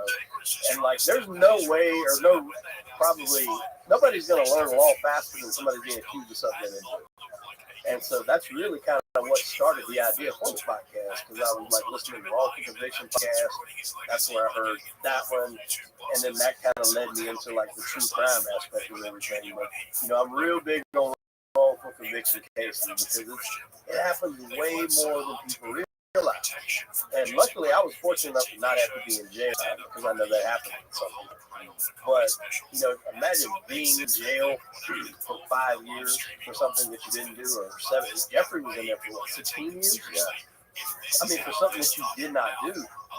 And I mean, I felt a portion of that. I don't even want to try to put myself in his position. There's people on death row. Yeah. That get done already. Yeah. Get DNA being bought. And he made a great point, and it was on your show, and I'll bring it up. He made a percentages of people that are incarcerated. I think he said it was like 12 or 13%. He said, so if you put that on planes, like say, only 12 or 13% Of the population? of the prison population are innocent. So, if you tell somebody, well, plane crashes, 10% chance of your plane crashing, you think you're going to see many people fly? Right. But people don't pay that no attention because a lot of times it's largely kept under the radar. It's largely kept quiet. Prosecutors are immune to anything, so like they have prosecutor immunity. And again, I want to reiterate in my case, the prosecutor that finally put this thing to bed. I don't think he had any. I know he didn't because he was the one to put it all together. No malicious intent to begin. I don't know if the detective was malicious or just not seeing it with a full set of eyes. I don't really know. But to me, it was clear cut, man, from the jump of you had a guy that was pissed off that he was getting booted out of a relationship, and he was pissed. And 9 times out of 10, I'm sure anybody that you tell the story to could attest. If somebody's not where they're supposed to be and something happens, not in their and it was just like, I didn't see how it 4.5 years get to that point. Fortunately, it did, but now I really want to become an advocate, especially for people that have been wrongfully charged or wrongfully convicted, because it's costing me a shitload of money. I'm probably like knocking on the door like $100,000 in the hole. I was fired, like I said, from my first job. Were you not able to get any of extensions back? Not so far. Have any plans to try to sue the state for your expenses? I'm trying. The thing is, they're taking the way that, because the super letter is wrote as such. So it goes, while there was, what's the word they use? There was reason to charge. They didn't think it would be sufficient evidence to take the trial. So that makes it difficult for somebody to sue, because with it being enough evidence they think to charge, there's a wording for it. It's escaping my mind right now. I can't even think of it for some reason. But because they wrote it that way, it makes it difficult, because being malicious isn't necessarily the same thing as being incompetent. Right. So it makes it a little harder. Obviously I'm still looking into the possibility of being able to recoup some of that, because at the end of the day, it's like I've had to spend $100,000 on a lawyer. I've had to, I lost that job. I got a second job.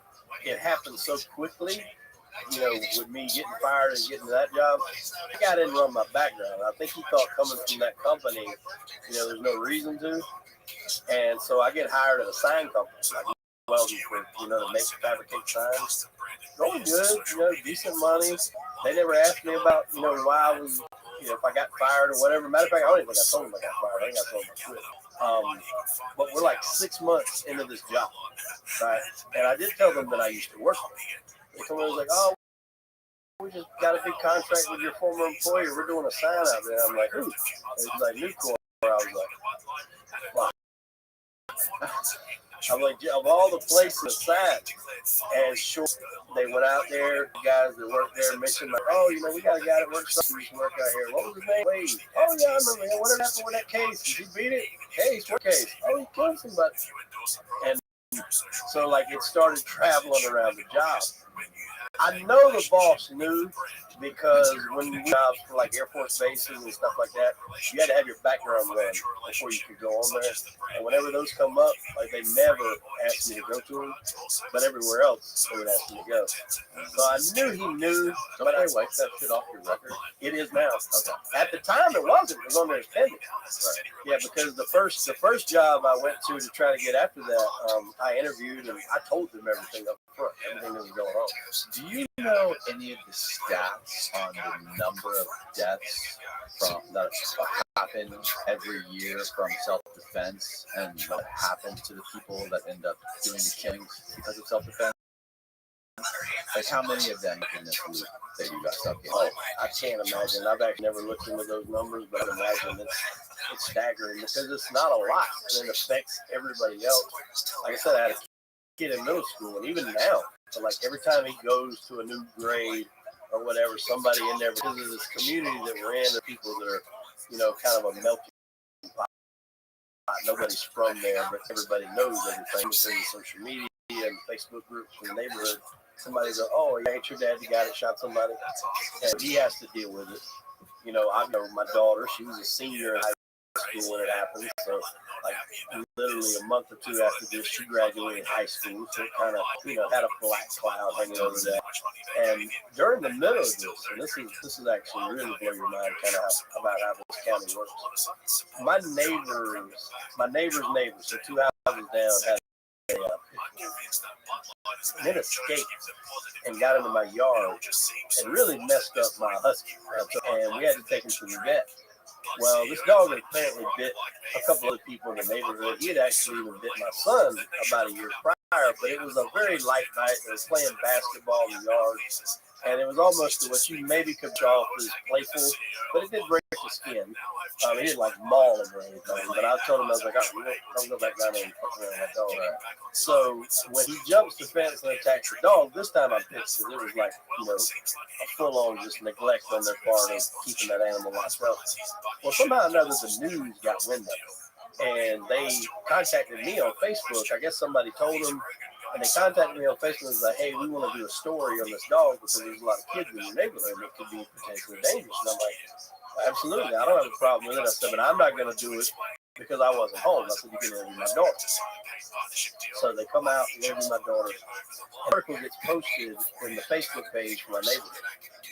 Well, I'm looking at it, and I figured something would come up, and somebody would make the connection, and this lady goes, I'm not sure how, but I'm pretty sure this girl is somehow connected to the guy that shot a man in his house and then claimed self-defense, and they went and hired one of the best defense attorneys in South Carolina. He says it's self-defense, but the evidence paints a very different story. I'm just like, what the fuck is this? Well, the more I learn, I'm not saying anything, I'm just reading his comments and getting posted. It's a public defender in the county that I live in. She works for the public defender. Wow. And she's on a public forum like this saying this. And somebody even said, this is not very professional. Like, I don't know if I'd be saying this. And she goes, well, maybe it's not the place to disclose these things, but I've had a few cocktails and it was really good. This is before the trial, so I'm like, if we trial and like, it didn't happen this way, if I don't went to trial and been found guilty, like that would be grounds for a mistrial. She's putting it out already that, well, he says it's self-defense, but there's evidence points otherwise. And I don't know what fucking evidence she was looking at, because that's the thing, is what they have right now when they drop this at the end of October is exactly what they have today. Nothing else has been collected. Nothing else has been, taken in. All the testimonies that they got from people that were involved that night, which weren't really many, me and the other guy. I mean, he testified exactly what the guy told me earlier tonight. Oh, I'm looking for chicks because I'm going to kill them. And the matter of fact, because it happened so early in the morning, when they went to talk to him that morning, he tells them, I heard it on the recording of it, he tells them straight up, he's like, listen, man, I'm going to tell you, I'm still drunk. Like, as he's talking to the cop. And they never came. never come back to him to get another interview. And he told them that with the first time he saw them earlier in that day when he came to your house, I'm looking for a chip, somebody kill him. Yeah. Told him that. All that, and they still decided to press forward. I don't know what they seen. I don't know what it was. But the reason I asked about the stats, if you're familiar with any of the stats, is because every case like this I've heard of, something similar, not to the extreme where they took a targeted first-degree murder and went through it, but like the other thing that comes to mind is I'm familiar with Gucci Man, the rapper. Yeah, he went through the same thing. Where he was sitting in his house with like some prostitute or something, and two guys busting the door with guns, trying to rob him or whatever, and he literally had shot them both, killing one of them, and he had to fight the case for a while, and ended up beating him. Yeah, and I mean, but they tried to target him with first-degree murder. Yeah, getting robbed. And I think the Baby had something going on like that, similar to that too. The rapper, Lil Baby. Yeah, I'm not familiar with his, but yeah, I did hear about that. Yeah. I mean, I trust me, man. I looked up all these self-defense cases, and like I got kind of an expert on, like what qualifies as self-defense, what cuts it off. So like you can't initiate a fight and then start losing and then shoot the guy, because then you can't claim self-defense. So like if me and you're at a bar, right? Yeah. And I jump on you and start hitting you, and then you start reversing it and getting the better of me and start whipping my ass. I can't pull out a knife or a gun or anything until you, because once you start something and initiate it, you lose the right to something. So that's an interesting thing for your case, though. How could they have proven that you didn't start that? Even though he was bigger than you coming at you, I'm curious. How come they didn't try to come up with something that said, "Oh, well, Chip could easily started this," and maybe they were silent on it. I don't know, but I mean, at the end of the day, that's what the story is. You take my word, but I mean, again, all the evidence backed up what I said. Everything lined up perfectly, and like I said before, I was in a fortunate position where I didn't need to lie. I didn't need to say, okay, well, I need to say I was standing here or over here. I've done this or I've done that. Like everything that happened played out just the way it really happened in real time. And, luckily everything worked out in the end. But I mean, it's just the lasting impact of this is like, I wake up for years. I woke up every day feeling like there's a piano hanging over your head.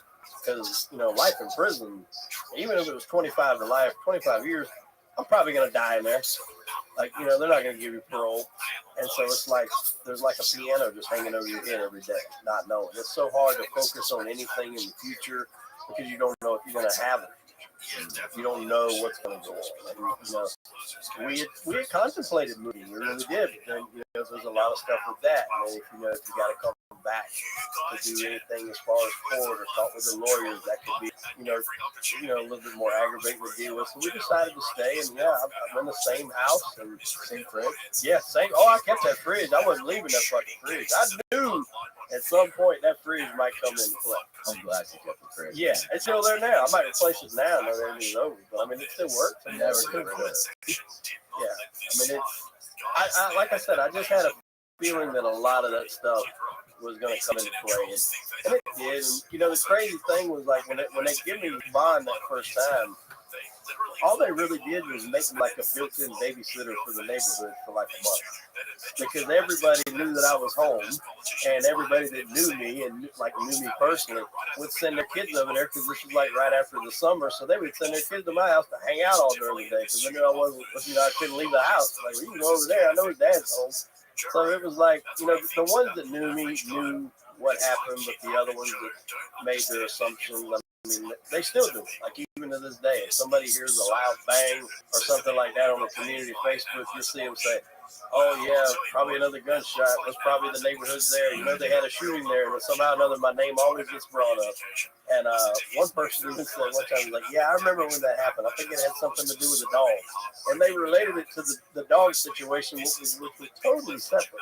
So I don't even respond to half of that shit half the time. I mean, I just keep my mouth shut, because if people are going to make the assumptions, they're going to make the assumptions. But I knew at one point in time I would be able to sit down and tell my story, which is kind of like what I'm now with you and Matt. And it feels good to finally get my side out there, because you have to be quiet while all else is going on. You can't.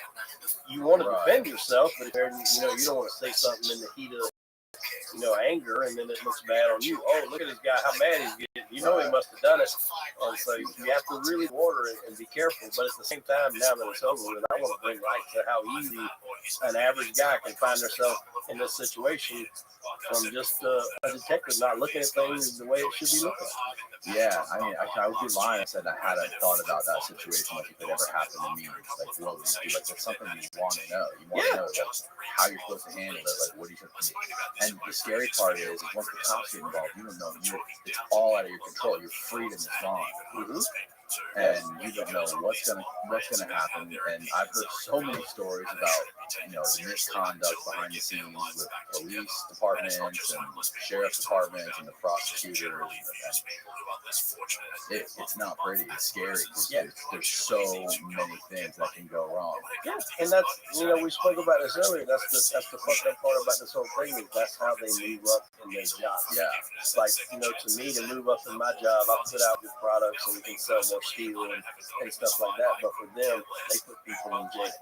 And now I'm not going to say every single person that prison is innocent. I know there's some people that definitely deserve to be there.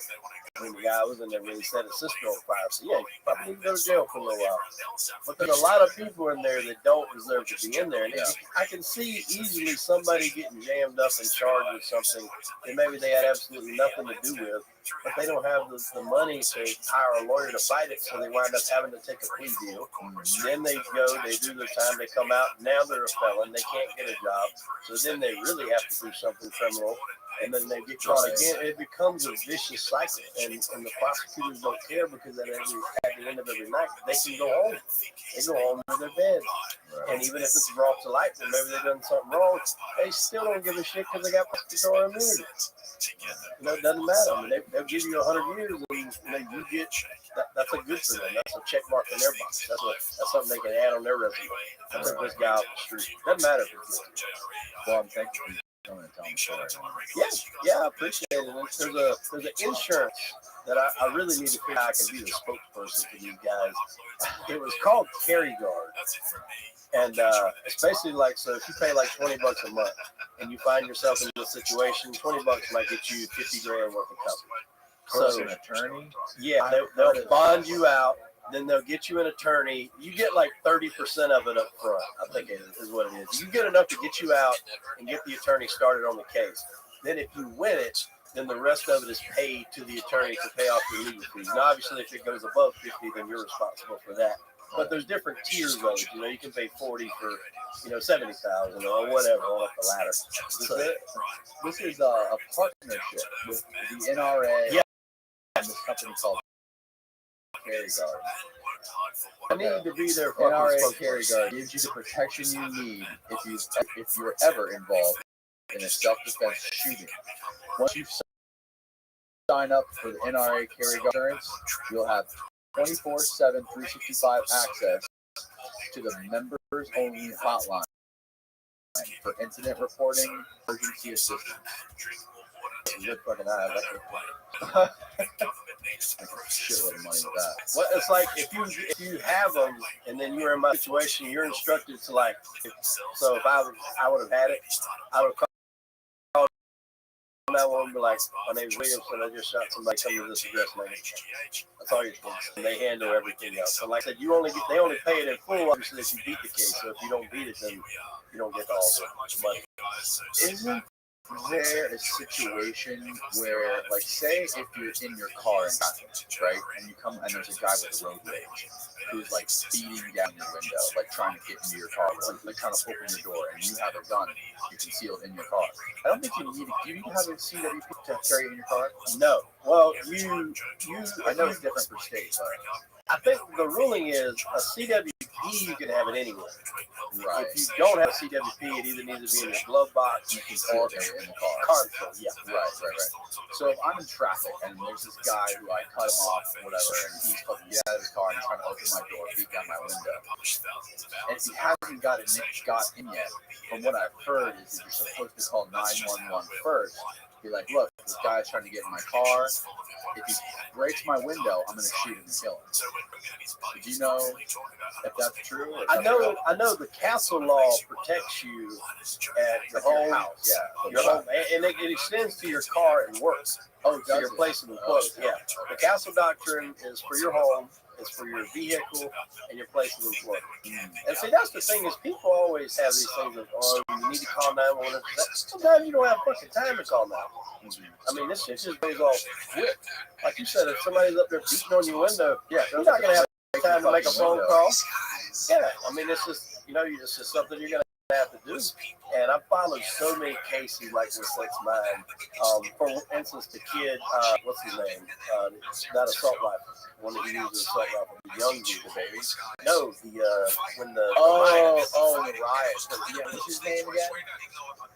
Kyle? Yeah, Kyle Rittenhouse. Yeah, so like, I mean, I followed that one like real closely because like anything big like that in the news, like my eyes were kind of glued to see how juries were going to look at it and stuff like that. And I mean, I feel as though he was justified in that. I mean, and usually now there's some other ones that may not. Like there was one I was looking at where there was like surveillance. The only thing with that one, I feel like I have to like refresh myself on the whole story again.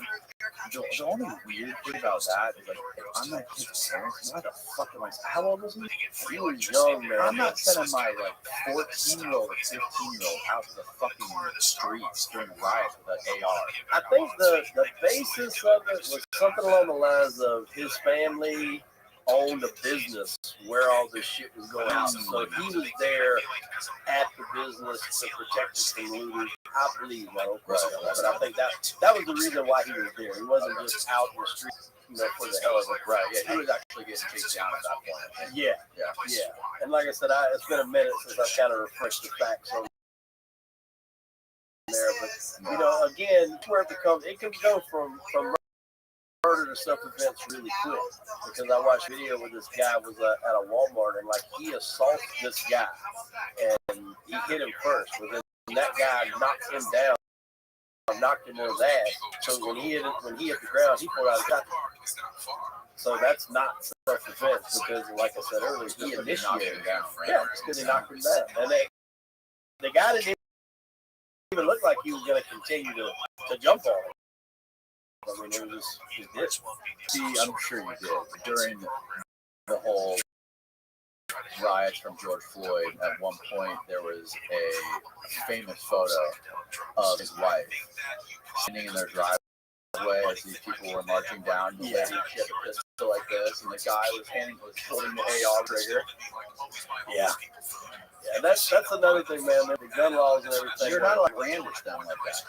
I think there is rules, and a lot of that does go from state to state. Pull your gun out when you're without to use it. If you pull your gun out, you have to use it. You can't just use it as like a scare tactic. Yeah, I mean, I've seen videos online where people are like, and I think they do it more for attention, but like they'll be walking around with a damn, AK on the lap or whatever, or around their strap or whatever, and the cops what are you doing? But they technically like to have it. Oh yeah, I've seen the guy's YouTube channel. Yeah. He's like, I'm going fishing. He's got a fucking machine gun strapped and I'm just like, really? I mean, you don't really need it, like that. But again, gun laws too. They're trying to outlaw the AK-47. Austin, stuff pull like up the video. It's on YouTube. There's a guy. I forget what he's called. He's called the Florida fisherman who he goes fishing with guns, and he walks like down a public sidewalk, like past a police station, with an AK strapped to him or an AR-15 strapped to him on purpose, just to see, because the cops is so crazy watching it, because the cops, they don't know what to do. Yeah. All of a sudden, there's like 13 cops surrounding him. And he's like, because at the end of the day, he hasn't done nothing wrong. Right? Yeah. And he knows that. He knows that law. He's just trolling. Yeah, he's trolling. That's exactly what he's doing. He's trolling. Yes, the armed fisherman. Pull up a video of him real quick. You can see that. This one right there. That one right there. I think this is in Tampa. Yeah, full screen it. I can see why all these cops are coming out. This is good. They're not going to show. We're not going to find the one I was looking for. I can see the concern. It's definitely concerning. Like if you and your kid, if you're like taking your kid for a walk in the park and the guy walking on the street with an AK-47, I mean, yeah, I'm going to leave. Yeah, absolutely. But it's crazy that there's laws that protect you from walking from the pier to a fishing pond 3 blocks away in the middle of the city with an AK strapped to you. I mean, it's wild, the gun laws. Yeah, and I actually, once I got arrested, they took my certificate back, or I got a letter saying they revoked it. Well, since everything's been expunged, I got it back reinstated, so they were able to give it back to me. And I had to go back to my lawyer's office and get all my guns back because I had to give them all the other guns that I had. That was part of the release, my conditions of the bond. So like when everything got dropped, I had to go up there and pick up like 8 guns out of his office. He's like, I hope nobody's not looking here, going out the front door. And I had to go up there. We were like bringing them out one by one, putting them in the car. But I was so nervous touching them like for the first time, just because I hadn't touched one in so long. It was just like, oh shit. And of course, like a little bit of PTSD too. The first time you put your hand, because the last time you did, something major happened. And have you like relived that experience at all? Does that moment when you shot him haunt you at all? It does. It does a good bit. And, I still try to look at it through the mindset of, like I said earlier, I killed someone that was trying to kill me. Yeah. And that's kind of what I have to really keep reiterating to myself. But yeah, definitely it bugs me because, I do not want that to happen. It's unfortunate that it's out the way it did, but, you can't help but to relive some of those moments. And even though it was adrenaline pumping and everything that was going on, some of those images and everything, they're always going to be there. And that's something that you have to tell everybody that, oh, well, now you can breathe. Yeah, but, the memories are still there. So it's so much impact on your life. And, like I said, I don't necessarily know how much it bothers, my son. He says it doesn't bother him, but he's 13. He's not going to tell me if it's bothering him anyway. But I know that he had to deal with it, especially like right after it happened. I mean, it was in that neighborhood. That's like, I don't even know that another murder's ever happened in that neighborhood. I know there's been some suicides, but I don't think anything like that has ever happened. So of course they're going to bring that up with every time. So it's kind of one of those things where you can't even let it get brushed under the rug. Anytime something happens, it's going to be brought back up. Yeah, definitely. Yeah, the open carry laws, I think, are pretty good here in Florida. I think you have to have a CWP. I think that's a smart way to do it. I don't know what this law is in South Carolina, but I know in Texas anybody can just carry open. You have to have any training or whatever. But my thought on it has always just been like, look, you got to get tested by the car. You have to get tested to fucking carry a gun in the race. Yeah, I agree with that 100%. You should at least put that much effort into understanding how to work the fucking thing and how to use it. Yeah. And understand the laws before that you just carrying that thing. Well, like literally, like I said, when it happened, I reverted back to that class because they teach you not only do you have to like a little shape of your body and whatever, you got to hit so many rounds in there to pass. At least the one I did. You had to do that. Then you do like a written test, and it tells you all kinds of different scenarios of what is legal, what is considered self-defense, and what is past the point of self-defense. So all that's things that I think responsible gun owners should want to know. Yeah. I don't want just any old dude with a gun that's never fired and doesn't know how to work it and being able to carry it, because that is one thing that can go dangerous. And they said even in that thing, what you alluded to standing in front of his house during the ride with a finger on his trigger, it was AR. Yeah, fuck, you sneeze and you're probably gonna blow your wife away. Right.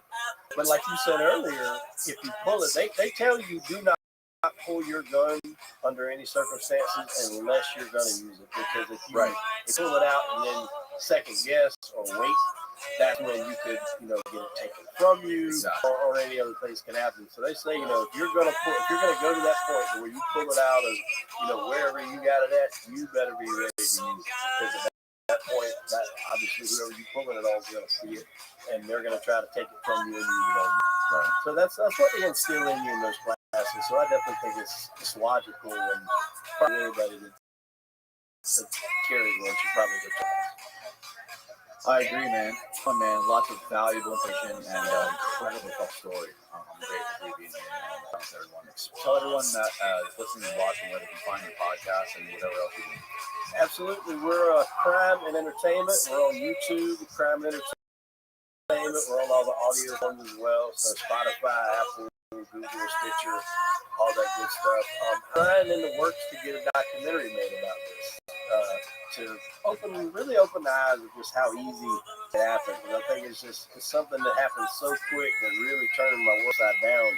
That as I start researching, it happens to quite a few people, but people just don't realize, and I don't think they are aware of how often it happens. Because it's not like every single day, but it's enough to where you don't understand like what we talked about here today, the impact of that. So we're going to try to put together a documentary, me and some of the guys that I've worked with from New York, and hopefully that's coming. I've had a few people reach out to me about writing a book on it. So we'll see where it goes.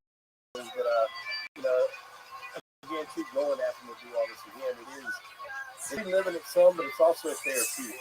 I think it's good to talk about stuff and get it out. So at the same time, you do have to relive a few moments, but it's also therapeutic. But just to help get the word out, I think we're going to really try to push the documentary out to do that. So I don't have a timetable on that yet, but for right now, like I said, Crime and Entertainment, we drop something every week. There's usually something for everybody on there. We've had mobsters, porn stars, actors, writers, everywhere in between. So I'm sure there'll be something in there for everybody. I think we're going to take a look at that. Hell yeah, man. Well, I'll link it all below. Thank you very much. I appreciate it. I appreciate you having me too. Absolutely, man. My pleasure.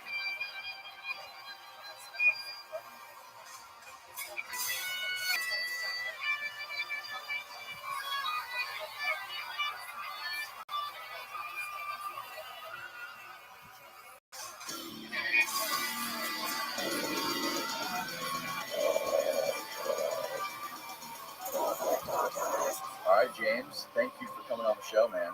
It's great to be here. You've written a mountain of books.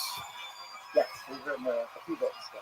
How many terrorists have you interrogated in your career?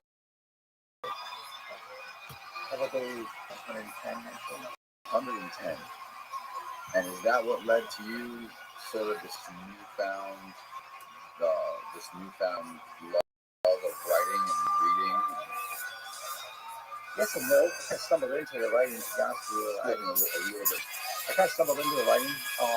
Was the first things that I found school for, and originally got into it. Originally PTSD therapy, to be honest. And my job's always had me write a lot in interrogations. You have to write what went on in the interrogation, intel reports, all of those, and do all research on the person you're talking to, and to do that to recover.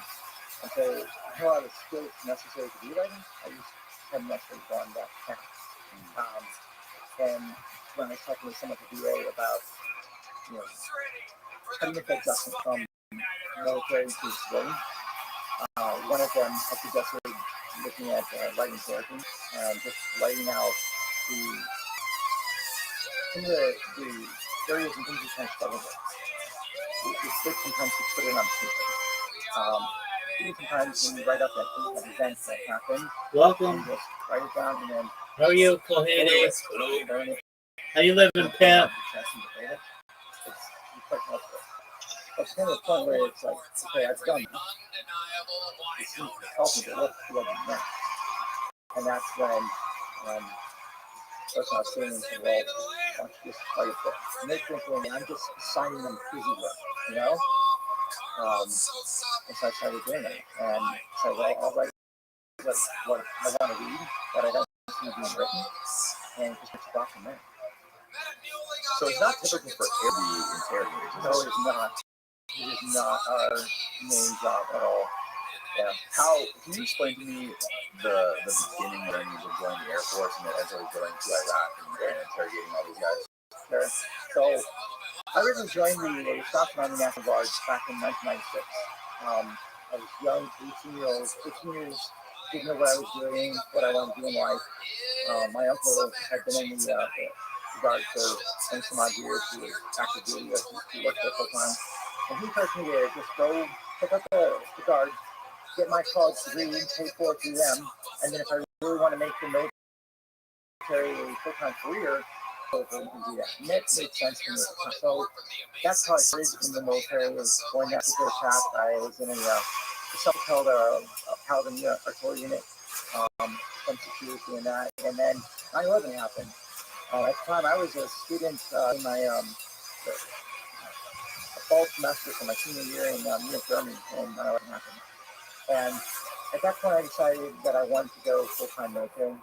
And so I just finished school, and then decided for me full-time, I want to go into the Air Force ranks.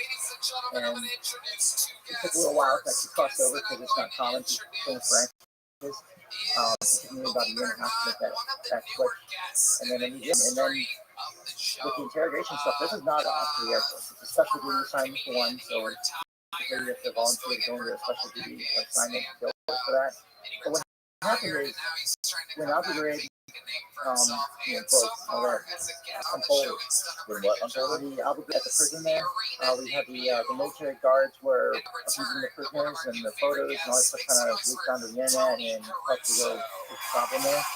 It was in 2004 and 5 and that kind of really is that when the enhanced interrogation got no, those are totally separate. But you have those images of the prison guards often. Abu Ghraib? Yeah, the prison guards were having the prisoners conditions they shouldn't have been and just they were not doing it, and it created a big scandal and a problem for the Army. And what happened is they lost most of that mission and it got put on hold at the Air Force. This is not a normal Air Force job, so the Air Force put out a request for volunteers to join. I joined in the second wave, so I went in the second round to get by people for 2 years to augment the Army, help the system and that. Yeah. Okay. Again, this was soldiers being left their own devices and not being properly supervised and dealing with it. And where was this prison at? The Abu Ghraib is west of not too far from the airport. Okay. I remember seeing these photos. Yeah. But no, I always thought that they were from Guantanamo. No, it's all Iraq. Unfortunately, it's kind of a spark that really ignited a lot of the insurgency because it just fed the narrative of, big bad evil Americans coming here to subject us. And it really harmed us a lot. Images. But this was a big mission, and the Army needed help to manage that. So the Air Force was asked to provide interrogators for a couple of years. And I saw the call, and I read the description, thought, well, that sounds pretty neat. I need to volunteer and go do that. And next thing you know, you're signed up for this 556-day deployment, more or less. And just kind of fail on foot, because that's all my life can be 26 or 20 days out of that period, so it was long haul. Now, why wouldn't we want FBI or CIA to be interrogating people like this? Yes, That's typically what they do, right? Like FBI, I like to interrogate. Different. So the difference between civilian interrogation versus military, right? So civilians did interrogate people for collecting evidence that could be used in prosecution, right? Military interrogators, that's not our primary goal. Our primary goal is to acquire information so we can action it, whether it's where is the weapon cache, where is smuggling up across the border from, who is the leader for this organization or group, and then where are they staying at, where are they holding 90 things like that. We're looking for intelligence and locations to go action something. Okay. And usually, our missions are tactical. That's what we want. I prefer the tactical part because I'm fresh people to talk to. If you look at change, some of the shooters prefer the other method. Either way, you're removing the threat from the population. But again, it's very different mission set from a law enforcement because they're, again, looking for evidence, confessions, things like that to prosecute. Whereas on the military side, we don't really care about the prosecution side. We care about intelligence to go, capture the background. Yeah, so You get deployed? Yeah, we deployed out of we went pretty good Fort Huachuca for your training, to be honest. And so us Air Force guys and that was the Army for the training doing that. Having spent I was stationed training with the Army and spent 6 years in the Guard and doing different training iterations with that side of the house. So I was used to being with the Army and working with the Army. So for me, it was felt more comfortable because I felt like an oddball. Being in the Air Force, having come in a different service, but I didn't start in that service. So it was different. But as soon as we went through the training there, then we all deployed as group over to Iraq. And we were at Camp Copper, that's where the main prison facility's at, right next to the and we basically broke down into geographical regions. So U.S. east to the south, west, north, and then inside the north, it breaks it down further into different regions. So the region I covered was the Yala province, which just north of Baghdad for 2 hours. Yeah. And what year was this? We got there in the middle of October 06. Oh, 06. And then we were there through, October 07. We were there pretty and then we were there for the whole thing. And that was a big difference. Big outcome for difference. It was big things of work. Like I said, we were there when it was the worst of the war. And then kind of got to see a little bit of that transition where actually we started to win the pieces. You know, and then when I got out, I left the Air Force 6 months after our deployment. I was interviewing with one of the other agencies, and that didn't work out there, which thank God. And which agency? One of the other agency groups, because interrogation type work. Work with some groups. And so they're always looking to try to find people who were good at it and move them into their spot. I'm glad that worked out that particular way. So we put out a different career and passion what I ultimately did. But I still went to Iraq for a couple more years with a couple different content companies designed for them. But 2006, was that after John Kiriakou went on ABC and talked about enhanced interrogation? It might have been. And was there any sort of talks in your groups, people that were there, like about that kind of stuff? Because I know everybody that was talks kind of about it. Well, you have that TV series 24 with Jack Bauer, right? So everyone thinks that that's what interrogation is like, just hooking up electrodes and talking to people, and and do all those kinds of physical to people. It's really not. Interrogation is much more about conversation. It's about a lot of words. And on the military side, we were really constrained by the rules and regulations that we had to operate under. So you guys weren't allowed to waterboard? That would have probably been the world of trouble. Really? No. Maybe because you guys wanted one of the CIA black sites, that's why. Yeah, exactly. Well, and if you're at a CIA black site, God help you if you're still considered active military doing that, because you're under different rules and regulations and what they are. They have a different set of rules that they can play by. You're under UCMJ, so we have to abide by what our box of rules are. And then it's constricting. I mean, to give you an example, if someone gets captured and you bring them in, ideally you want to put them in separation so that way they can't be coached by the other people in the prison, what's to say, and how to evade us. Yes. But to put them in separation, I gotta have in 06, the colonel sign off to put him in separation just for his sexual hours. And then if I want to put him in separation for up to a month, now I'm going to have my task force commanders, 2-star generals, sign off on that, just to have him in isolation for 30 days. And if I wanted to extend that for an additional 30 days, then I would have to have our theater commanders. So in my case, I'd have to have General Petraeus sign off on that. And I did. I had him sign off on 2 days. I had 2 guys, we kept in separation for 60 days. But that just shows you some of the red tape we had to deal with. That is quite constraining. You would think that it should be a common sense thing, because in the U.S., we can put people in isolation. People in isolation in prison for years. But in war, it's considered, inhumane treatment of prisoners. It's not in America. That guy can do this. This is going to do this, but can't do that in war. But it's quite interesting the rules you had to deal with. Be very careful with perceived threats or direct threats to people and directly threaten them. You don't talk to me, then we're going to harm your family. That'll land you in a lot of trouble. Probably going to get weed and maybe take some use in the daycare.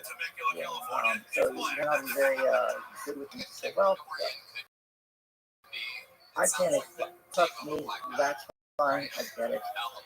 But if you're of no value to us, I'm going to have to work on handing you over to Ministry of Justice. Well, if he's a Sunni terrorist, he's being handed over to Ministry of Justice, and he's predominantly run by Shia. Life's not going to go very well for him. So I didn't threaten him, but I let him make the dots for himself. And now he's got to prove why he should stay with me. He's valuable enough to protect. Because if he's not, we'll send him down to Camp Luca in the south. That's long-term detainment. And you'll just have to wait your turn to process through the criminal. And maybe you'll be acquitted because they don't have any good evidence. But that might take you 2 years or 3 years for that to happen. So before you got sent over to Iraq, I'm sure you did you have any sort of special interest in interrogation or psychology to begin with? And what sort of training did you have to go through to learn these factors? Yeah, so I didn't have any previous experience or necessarily desire for it. I would say it was a job I didn't know about. And it's a job that most people don't know about or think about. It's not a very big profession in the military to begin with. It tends to be a profession you don't really need during a war. Outside of war, it's a challenge to do that. You end up working on the other side of the schoolhouse, which is the source operations, where you're developing sources, recruiting, and people who can be employment for you, so to speak. And you do that outside of military bases overseas to make sure you're assessing threats against the facility or against soldiers operating off the base, things like that. So that's what you tend to do more in the peace context. As far as the training, we all went through the same training that we have out at Fort Richard, the 97 Echo Force. I changed the MOS at this point. It's about a 4.5 month course, and they have a second course, interrogation analysis training, and that's where you kind of paired up more of a team with an analyst working together as a team. Enhanced interrogation what? Enhanced interrogation analysis. Yeah, so in this case, because now you have an analyst that's working, and that's what we did. We had us as interrogated, and we had an Air Force analyst working with us, a contract analyst, and then others. And the analyst is really helpful because they can do a lot of the research that you couldn't always do. And you're going into the booth, you're interrogating the subject, you're talking with them, but the analyst is sometimes vetting what they're telling you on the spot in real time. Yeah. Or you're doing research of the prisoners that are coming in. So my analyst, Jeremy, he was and what would happen is when a bunch of new prisoners would come in, we look at the incoming sheet and see who's coming in, and we were able to check that. And we only dealt with prisoners that were coming in from the Diallo province. We knew our area, our province really well. And if we had new prisoners coming in at a particular village, then what do we know about these villages from the previous guys we've interrogated? And what do we need to know to further our mission in this area to go after these other guys? And that would help me know specifically what questions to go after, or maybe ask them, do you know this other prisoner? And get them to tell me a bit more about this prisoner. And I can kind of vet some of what you guys told me with this other guy. Maybe it's true, but now I can also let this other guy know that, hey, I know a lot about your area, and I know a lot about you. You're here because someone knows. So let's talk. And that was really helpful because, again, it's just another resource to help you find information about where you're going to. And what did it teach you about breaking down the human mind instead of like getting into the deep dark secrets? Yeah, the best thing I learned was from one of our instructors at the advanced school. He was a retired Special Forces warrant officer, and been interrogated for a long time, and he had a couple tours on his belt before he retired and went to school out teaching us. And one of the things he told me is, he says, like, all right, it's kind of like knocking at someone's door when you start the interrogation. Get them to open the door. What you want to do is you want them to in and start talking. And then once they've invited you in, you want them to kind of give you a tour of the house, tour of the room, and see everything in there. So to put it in like a conversation, when we start talking, I can either go ask you and say, where are the weapons that your organization is using? Where are you hiding them? Where are you storing them? And how you're playing? chances are you're not going to talk to me about that. But I can spend all day grilling you about this, rating you, trying all kinds of different tactics. But likely it's not going to work. Or I can take a different tack and just try to be more of a conversation and just try to accept that we are adversaries, obviously, we still human beings, so we still have human desires and wants and needs and concerns. So let me play to them. Try to talk with them and ask them. Just, I had one guy, he was a really big guy with the FEMA organization, and one of the things I talked with him was, he get into this, like, what did you do before the war? So get him to talk about that. And he owned a business that is masters in economics. He actually had a good life before the war. And when I talked to him about that, I said, so why are you doing this? And his basic response is, well, when you guys came here, I lost everything. I lost my stature and position in the community because I was, maybe I was at the back garden. And I have no future employment opportunities and ability. So why would I not take this? Right. And that, right, kind of to that point there, and he starts talking, right? I'm not accusing him of it. I'm asking him why he feels this way and why he starts to open up to me. And I say, all right, you're here now. There's nothing to do with that. So make the best of it.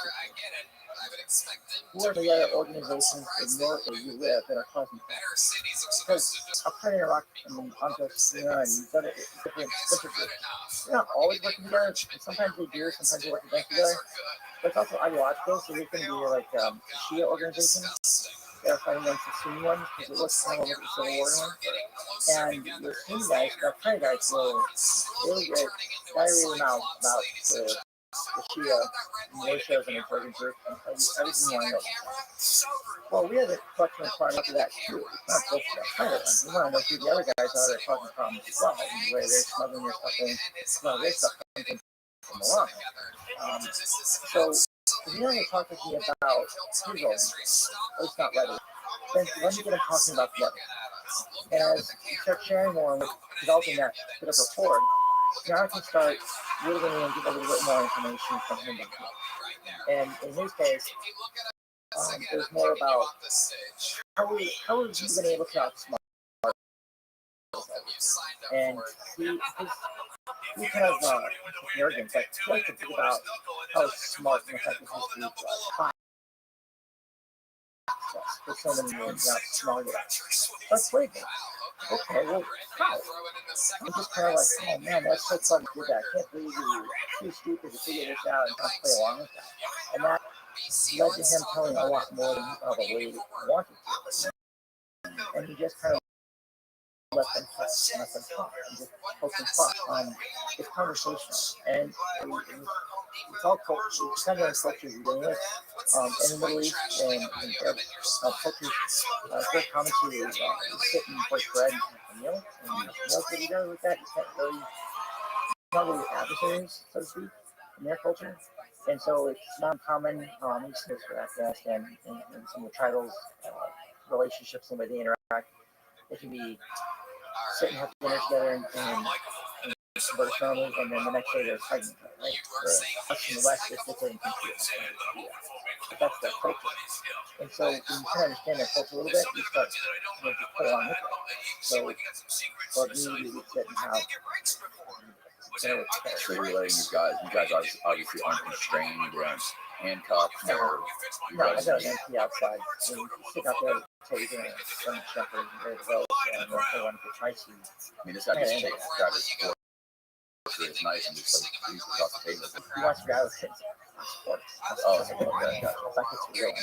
I mean, sure, it can do something to the chances of killing you. Maybe like a punch in the face or get hurt, or you go through down and pretty quick. I mean, hopefully you're going to have a little bit of your own response to be able to, your own thoughts. Right? You never had any experience like that. You never had any experience. So that's kind of surprised, but when you get there and you kind of see it, they're not getting out of this prison.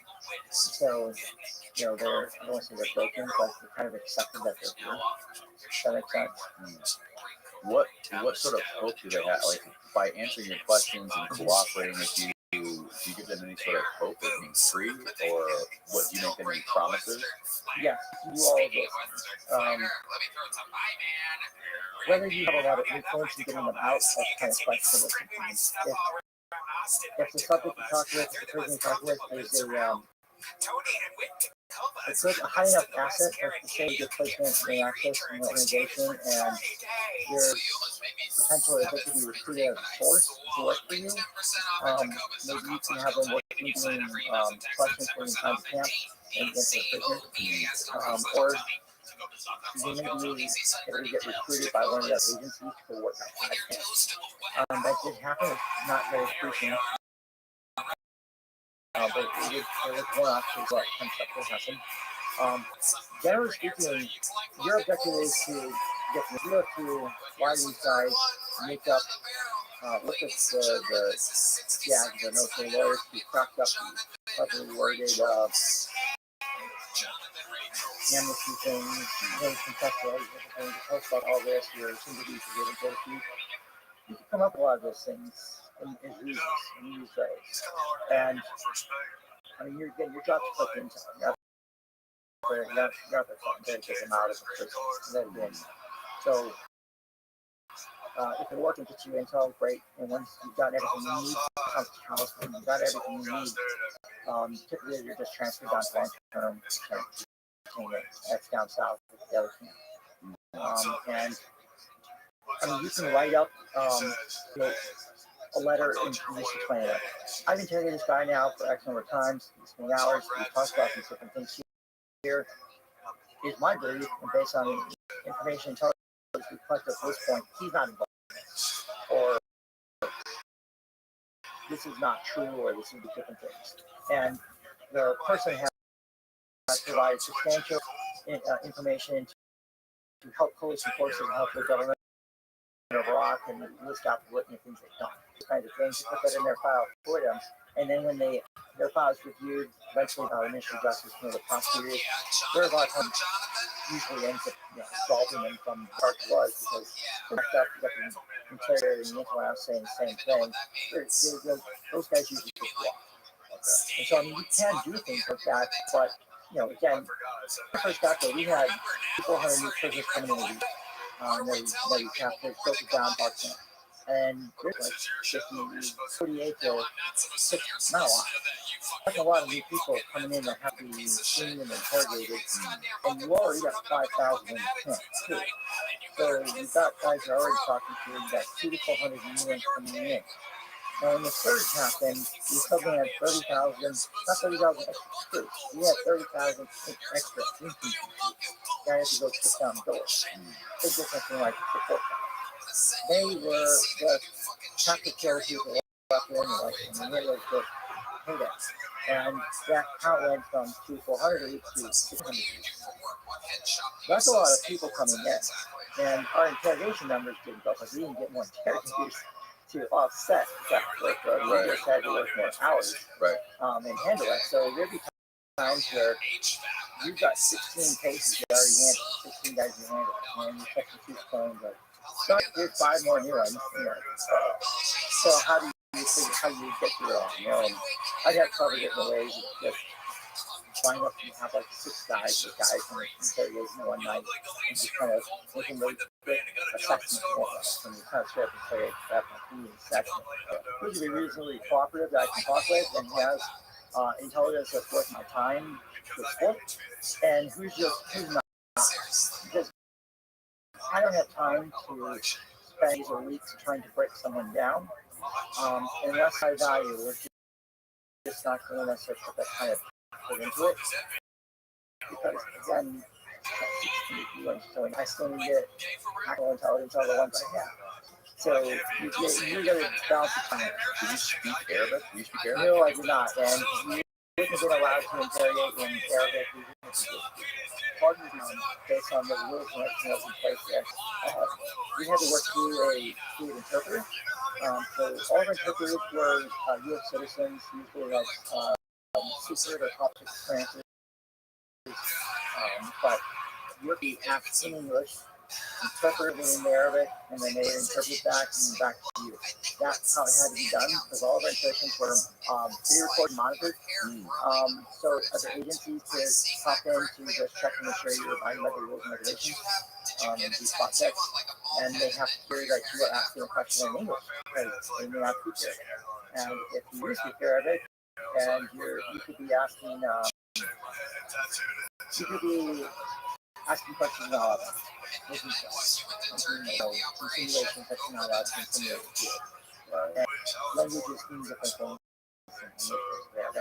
That can show very clear what yeah, very little. It's very cut and English. There's actually that 2005 Detained Treatment Act that Senator Feingold and Senator McCain Interesting. Yeah, not bad. Now, what did you learn from, say, your first interrogation you ever did over there until like your 100th interrogation? Yeah. So what did you learn personally about the people, and what did you learn? You learned about yourself, the human mind, or how did you evolve? So I was probably about 110. So maybe a little more, maybe a little less, but it's probably in total about 550 interrogations I've been about 2,100 hours to the case, and there's a lot of time to spend with these guys. My first interrogation, what I learned is these guys will lie through their teeth to get out of what they got apprehended for. And they're just gonna lie. Incessantly. And it's kind of your job to figure out what are they lying about? How can I turn this lie into something I can work with? And a lot of it goes back to trying to recognize that your adversary is to a person. And to a person, is that needs, wants, and desires. How do you work with needs, wants, and desires to your advantage to get what you need? Because again, it's different than a criminal. I'm not trying to prosecute. I'm character of intel that you should catch the killers come and to remove these violent things from me. You can't in the cities and the villages if you don't remove these people from it. And that's just another thing to get them out of there, figure out where the weapons are coming in from, who's financially supporting them. And in terms of finance, my God, are they clever. They are so clever with the finance. One of the guys I talked about in my book, the book I wrote about my experiences on that. Which book is that? That was an interview with a terrorist. I didn't think I would hear it, but that one, one of the guys who got apprehended, lived in Germany for about 6 years from Cuba, and he was coming back to pick up his wife and then smuggle her back out of Iraq back to Germany. He got caught on a random checkpoint that Special Forces threw up, and his name and information is on be on the lookout with the building, and that's how he got caught. How we acquired this information is not. So what happens is, and then you get money into Iraq to finance different charitable organizations in Europe and elsewhere. What they do is take the money to get people donating abroad, whatever. We buy really expensive vehicles, high-end BMWs and Mercedes, talking $106,000 vehicles. They ship them into Kuwait, and then someone on the other end receives them to pick them and drive them up to Baghdad, and then they want to keep them. Either they're sold, and then that money that they make from the sale of the vehicle is now used to pay the salaries of the fighters of the different organizations, or used to weapons, things like that. It's a way of smuggling in money without doing through normal banking systems. That's the law network. Yeah. And then the other thing we use it for is car bombs.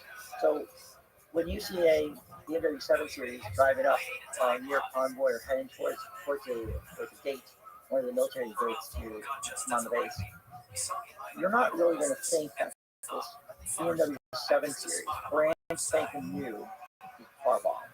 You're thinking beat up jalopy over there that's rather low on suspension is a car bomb. You're right, it usually is a car bomb. So those high-end vehicles have much better luck at getting really close to the gates before they would set up the bombs. And when you set up 1,000, 2,000 pounds car, and a deal like that, it costs them right.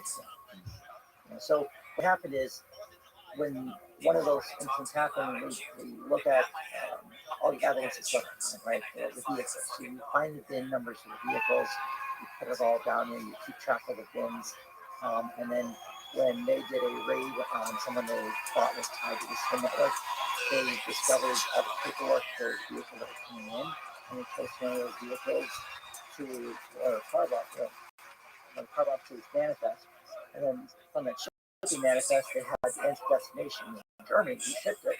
So we put that guy's name on a boat, and the guy that caught in Cuba, he had the whole thing. Wow. Now he's in there. He had no idea how he found out. And that's just one method that they use for smuggling. Right. They've gotten way more clever now. I mean, obviously, everyone knows about crypto. There's other ways where they use SIM cards. You can load money on SIM cards and phones and things like that. So you can do that and use that. Because it's very easy to get a SIM card, dump $1,000 on things, and then with the SIM cards down and hand them out, and then they can go change money and do what they want. And it's all done under the radar without the banking system knowing about it. And it's very, very hard to track. Was there one interrogation that you did that sort of led to some sort of big win for you, or like a big victory for your team? Is there one that sticks out in your mind? Yeah, I mean, we had a couple of them like that. So my guy that we caught in Germany was a really big one, because as we unraveled that case, we started to, we had ideas on who else was involved in Europe, in other countries, and in other regions of the world. And so we started filtering in these names. I was just saying, well, why did this person here talk about or mention X, Y, Z? And my prisoner would respond back, well, he doesn't know about this, or he's not involved with that. Well, my guy just inadvertently acknowledged he knows this guy, and this guy is involved in the organization. So where we thought we weren't sure he was involved, now we know he's involved because our guy who is involved confirmed. And they don't realize that that's and so that was a big win for us, because it wasn't like the sexy weapon class where you capture someone carrying a lot. What it was, though, was that it was a big win for uncovering a massive web of financing that was happening, financing the organization and the money flowing in. And that was really big, because you can drive that up. It makes it a lot harder for them to pay their fires and to acquire and buy people. So it was a big, but it wasn't directly adjusting things inside of our back. Like, I guess like you would think or watching. But it had a big impact on the overall mission. Okay. Because it was drawing up the money. And we're identifying a bunch of things in Europe really including from over. Right. That was really good deal. But my approach was kind of upfront. Right. If that makes sense. Yeah, that makes a lot of sense. Was there any specific interrogation that fucked with you psychologically? That kind of like gave you, I mean, you mentioned now that you obviously have figured out a way your PTSD with writing and different kinds of. Is there, what part of your job over there was the most disturbing? The most disturbing. You have the cap package, the intel package, what we have on the site, right? What we have on these are not nice people. It's not like this is some drug dealer or some gang member. These are really hardened terrorists. I had one guy, his organization is a son for a tribal chief. They were trying to hold him, they wanted to basically ransom the kid. And he got and so they got the money.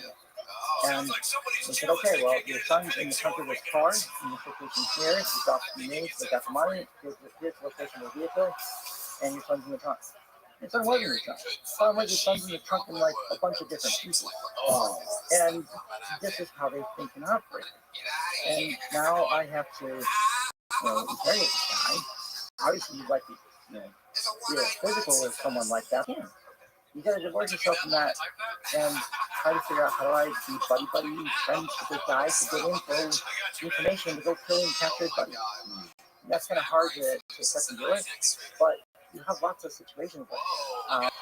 You know, there's that one, there's this other one, there was a bunch of some of the Rocky cops were working for one of the units that we worked with as sources providing them intel and everything on the road. They got out somehow. The head guys in that village discovered he was narcoman. He was feeding them information on them to the end. And so when they figured it out, you know, they captured the 4 guys, but you know, they do their little videos. They always do their videos. So, you know, here's the video of them getting their heads, you know, kind of sawed off with these knives, and then they're just sticking their heads on like soccer ball. You're an animal. And, you know, now we've got the guy that was responsible for it, and he's dying. Try to get him to where are they taking the video? A lot of times it's kind of a lot of stuff YouTube, you know, before YouTube, before coming out. So there's other kind of websites where they put these things on and share these things out. And it's a parallel. So what they're trying to do by doing a first attack like that is demonstrate to the local population that this is the price of cooperating with, cooperating and it's a killing effect, and then wants to work with it. And then you say, well, we can protect you to help you. They just say, well, yeah, right, help you stop. Yeah, you can help you stop. Right. How are you going to help us? And so nobody starts talking until we eliminate those guys. And that's why they do all those sports things. But, you know, you have to see all this. You have to be involved in a lot of this, questioning and talking with these guys. And if you fit to ask the right question, people can get killed. You know, we had one operation, I mentioned area choice, where we got actual intel on where a very large weapon cache was going to be located at for one cell that we were targeting. And this unit had just been in the country a couple weeks ago, right? Outside of Cuba. And we told them this particular route is got IEDs and car bombs on it. That's just, they want you to go drop here's where they're going to hit. And Galley Gambit was laid out. This is what this guy was telling you? Yeah, that's what our prisoner told us. This is what, don't go this way. You know, he's actually a very cooperative guy. He's getting on, he's passed polygraph prisoners. He's passed all of that stuff, so he's easily keep his eye on the script. He tells us, here's where the stuff's going to happen. And to take this other time. So we passed it on to that reaction. And this new unit, they just got in there, they're there to, play bodies and take names. They just want to fight. So they want to get in there. So we told them all that, and they're like, well, hey, this is where the fight's at. We're going to advance contact and engage. It's better than not, because they'd rather you go this way. The other route here, not get ambush and actually get the weapon sighted in, seize the weapons and explosives, because that's more important than your firefight. But that's not the path they chose. So they went their way, and they got involved in a couple fights. And they got ambushed twice, and we lost it. And that sucked, because it didn't have to happen. And the fight lasted long enough to use the damn weapons. Why didn't they listen to you guys? They don't believe prison.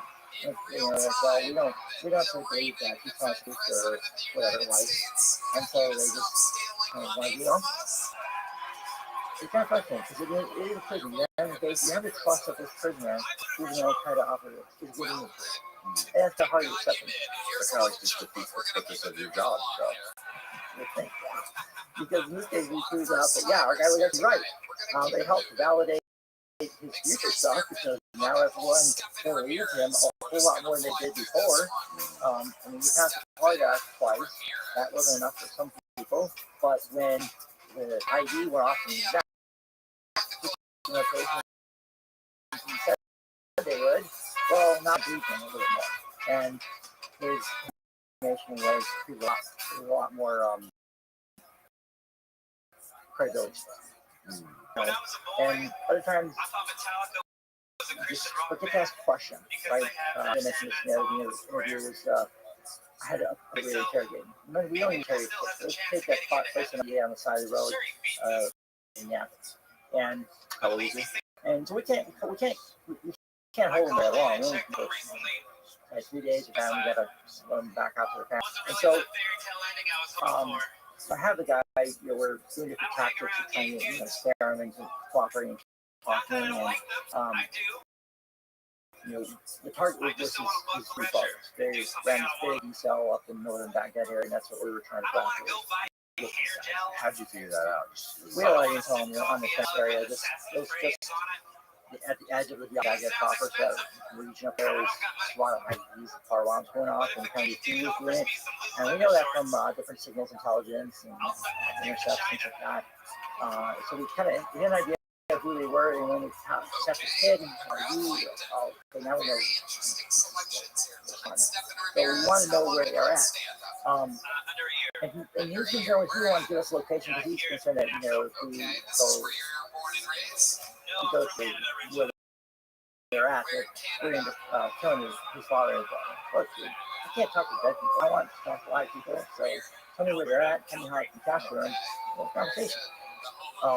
And we go through and get a location, point out where it's at, so many details of it. And you just forget sometimes to make sure you get everything. So when a door opens, it opens in, and doesn't have a lock on the top, the floor, and the center, you need to go kind of deep. With all the little pieces of information. Same with windows. The windows have with bars on the bars on the outside, on the inside, are they built into the wall? You got to know all those little nuanced questions and things. The whole written things you need to make sure you kind of go through when they start cooperating and taking it. Because if the doors, if you don't get that information right, when the unit goes to action, they may try to bust the doors in, and if they see the door can go in, and so they use the ram as they go, or just ram it to go in. But if there's locks on the tops and the bottom, you're not going to know that they have a shotgun to slug there to bust it open. So when they start ramming this thing, it's going to take them a couple of hits. And those couple of hits are going to delay your entry a second. Those 3 seconds are typically all they need to wake up, grab their weapons, and start engaging. So you want to go in with lightning speed and do that. And in our case, my answer just missed one of the questions on a walk, and the unit got in the house, which comes like an extra 3 to 5 seconds to get in. That's all the time they needed. To grab the guns and start shooting. And next thing you know, we're in the firefight. So one of our guys got his arm shot off, another guy got shot in the chest plate, and survived. But after the gunfight was going on, the man on the ground's like, screw this, I got 2 guys injured. We got a gun chip overhead, just have them level it. And so, hit a missile and we got in the building. Problem solved, right? So, no, they're a helicopter, But the suspects who were out there, and the guns are building on IDs and stuff like that, they're dead. They're taking off. So they're dead. Problem is, we also nailed their grandmother and mother and brothers and sisters in the house on Colorado Grandma. They were there to fight. And so after that, you got to get the unit kicks all the pictures. You need to go back to this, with all these pictures of him, PIDs. That sucks. Because I got to go and have him PID his dad and his brother and show that they are, we actually got the right guys. But here, you promised him if he gives you the information on where they're at, you're not going to kill him. Well, you broke their promise. And now you break the promise, you have to wipe out his entire family. So kind of like a burning hatred in that kid's eyes. It's like, yeah, we just made a terrorist. Hands down. And you don't think about it a moment at that time. Because as soon as I'm done talking with him and confirm that we got the guys, I'm already on to the next interrogation, and then the next one, I have like 3 or 4 or 5 of these things. It's just a repetitive cycle over and over, and before you know it, entire year comes back. Imagine you become numb to this. You do. And you don't really even think about a lot of it. It's not until you home and things start to slow down, start to have problems. And for me, I didn't encounter a lot of those kinds of problems until probably like 2014. 2016 to be so started with that. Because at that point, I'm out of Iraq, I'm out of the intel, I'm not working in Europe doing that anymore, I'm back home, I'm completely out. And when I'm completely out, and have that time to think. You start processing all that stuff and go, wow, I can't believe we did all this stuff. You know? You just explained the hit on that kid's family who's maybe dropping the bomb on the house. But how often would mistakes happen where you would kill a family that was innocent? And, or have some guys bust into somebody's door and get the wrong guy, kill the wrong people? I suspect it happens way more often than when you are forced into do things. We're not just going up to your house and going in the room but letting them train walking through until they tell you a lot of things and training to do. But that's not how we thought. That's not what we do. And by and large, our guys are pretty good at identifying who they are when they're entering and going in at night. You go in at night, they're usually sleep, you can usually intercept it in the area pretty quickly. But things happen. You can't always account for that. And one of the things that was hard for me, except was accepting that part there and just realizing that at the end, the enemy gets just like you do. And it's always going to go against you. And when that goes past, it's tense. The fight's going to happen. Sometimes people are caught in the wrong judgment. You can do everything you can to mitigate that. You can do everything you can to try and avoid that. But at the end of the day, the enemy still chose to fight. His and his brothers chose to fight. They chose to participate in this insurgency. They chose to make IEDs as car bombs and make themselves a target. Because they were near abroad and try to destabilize the region. That was their choice. So, unfortunately, their family was present at their, it was a fight when the kids were in the room. They were present. It's out of our control. And that's hard to accept that that's what happens. It took years trying to just get to the point where you just accept that the enemy gets their own vote too. And it was always moving against it. And so you can't control your actions, you can't control theirs. But what is important. I mean, what word ugly? Brutal, not something romanticize or talk lightly about. It should be avoided in the last resort. But with war, sense the war on and go to war and kill the bastards and wipe them out as fast and quickly and efficiently as you can to end it. You shouldn't be trained from the outside to do this in decades like that. It's not that. Nobody wins this kind of war. What was it like you just explained, getting home and having time to think and time to reflect on the things that were happening? And how long did that take for that to sort of kick in? You really start to feel the psychological. So first time I came back from Iraq, it was weird because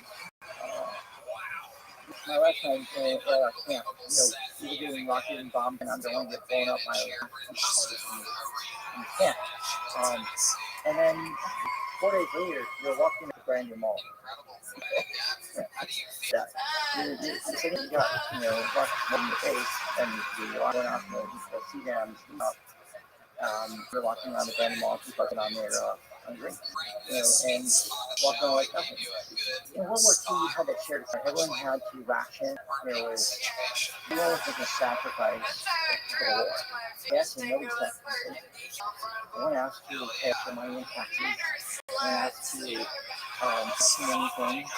They wanted to use that food and taxes like that. So society was very divorced from the reality of what was happening. Right. So that was a little hard, but I didn't have a really reflection think about that. I left that whole world. And then you kind of start to realize nobody has had what's going on over here. They don't realize the threat that they're doing it, fighting, constantly handling, because he's ignorant. Because he's not aware of it. But you are. And now that you've left it, you see how everyone's like, how can they be so divorced from reality? It's so hard to rationalize and kind of deal with, but it kind of gets to the point where it took me years to kind of get there. I still struggle with some of it now, but it's just accepting that, then the enemy gets their vote on it, and that there's a time in the season to kill and a time in the season to heal. And you kind of have to figure out, if we talked about this yesterday, that as a society, we're taught that you live in a certain way, you act in a certain way. And when you go to war, that's it. That's all. Now it's this kind of savage nature of us versus them. And that's not how we're taught. And so you kind of have to put that aside and go back to this normal person supposed fit into society. Correct. Making it a little harder than adjusting to it. And some people do it better than others. And some people just really kind of struggle with it. I don't know if it's situation, training, what really causes some people to struggle with it more than others. Sometimes it's just an accumulation of everything that's seen I struggle with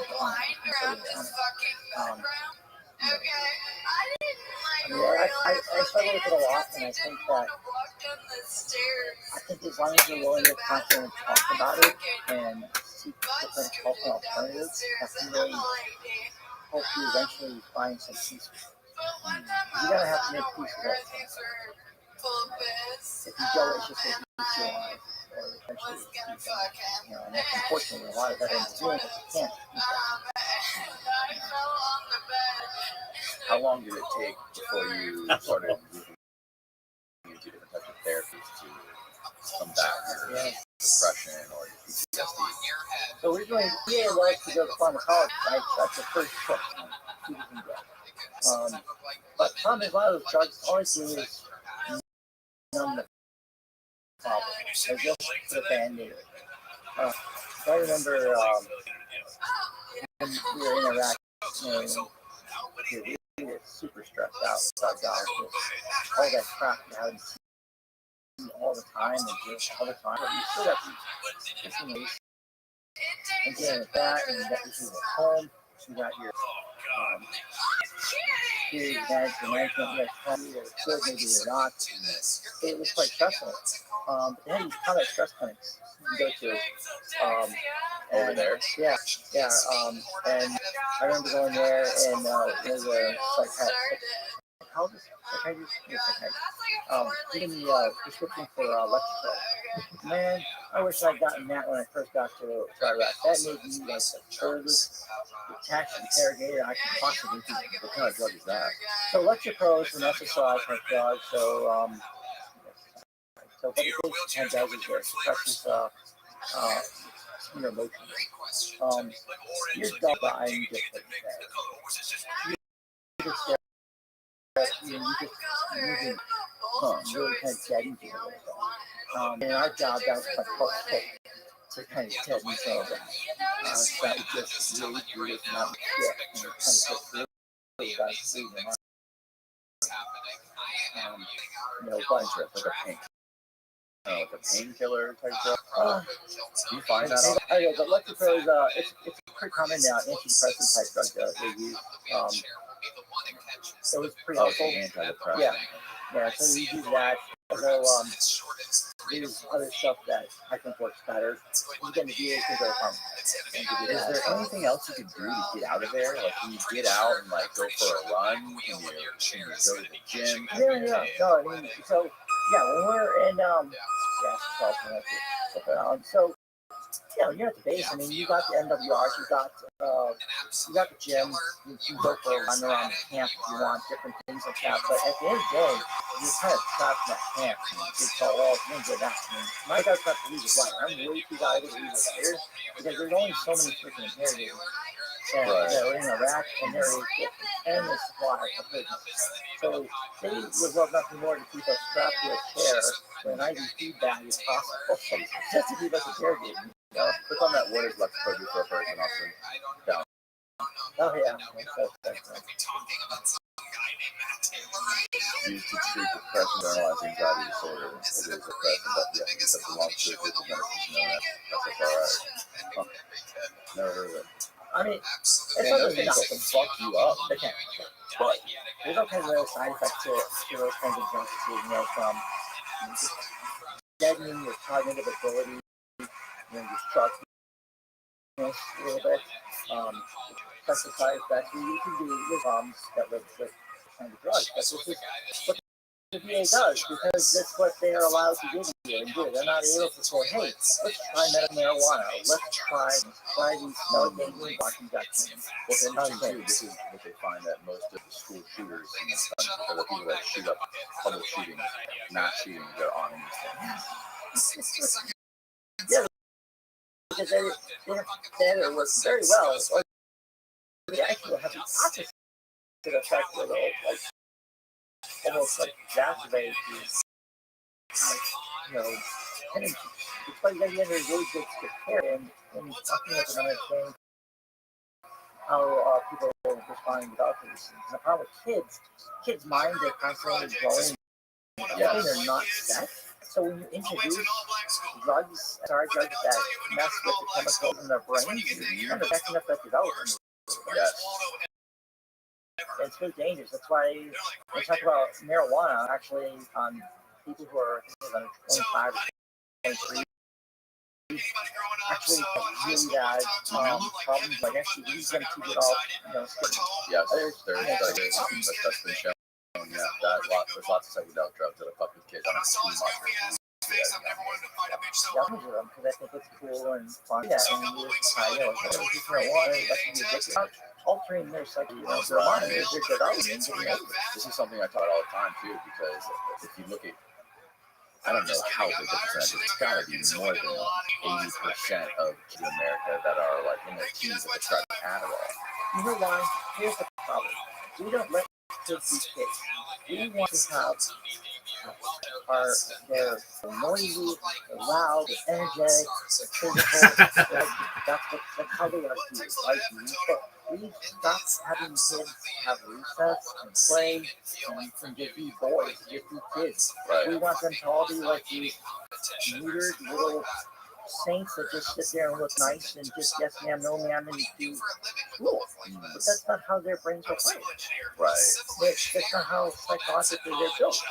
And we're not letting them do that, and combat that you're pumping all that all and then you screw them up mentally because now they don't know how to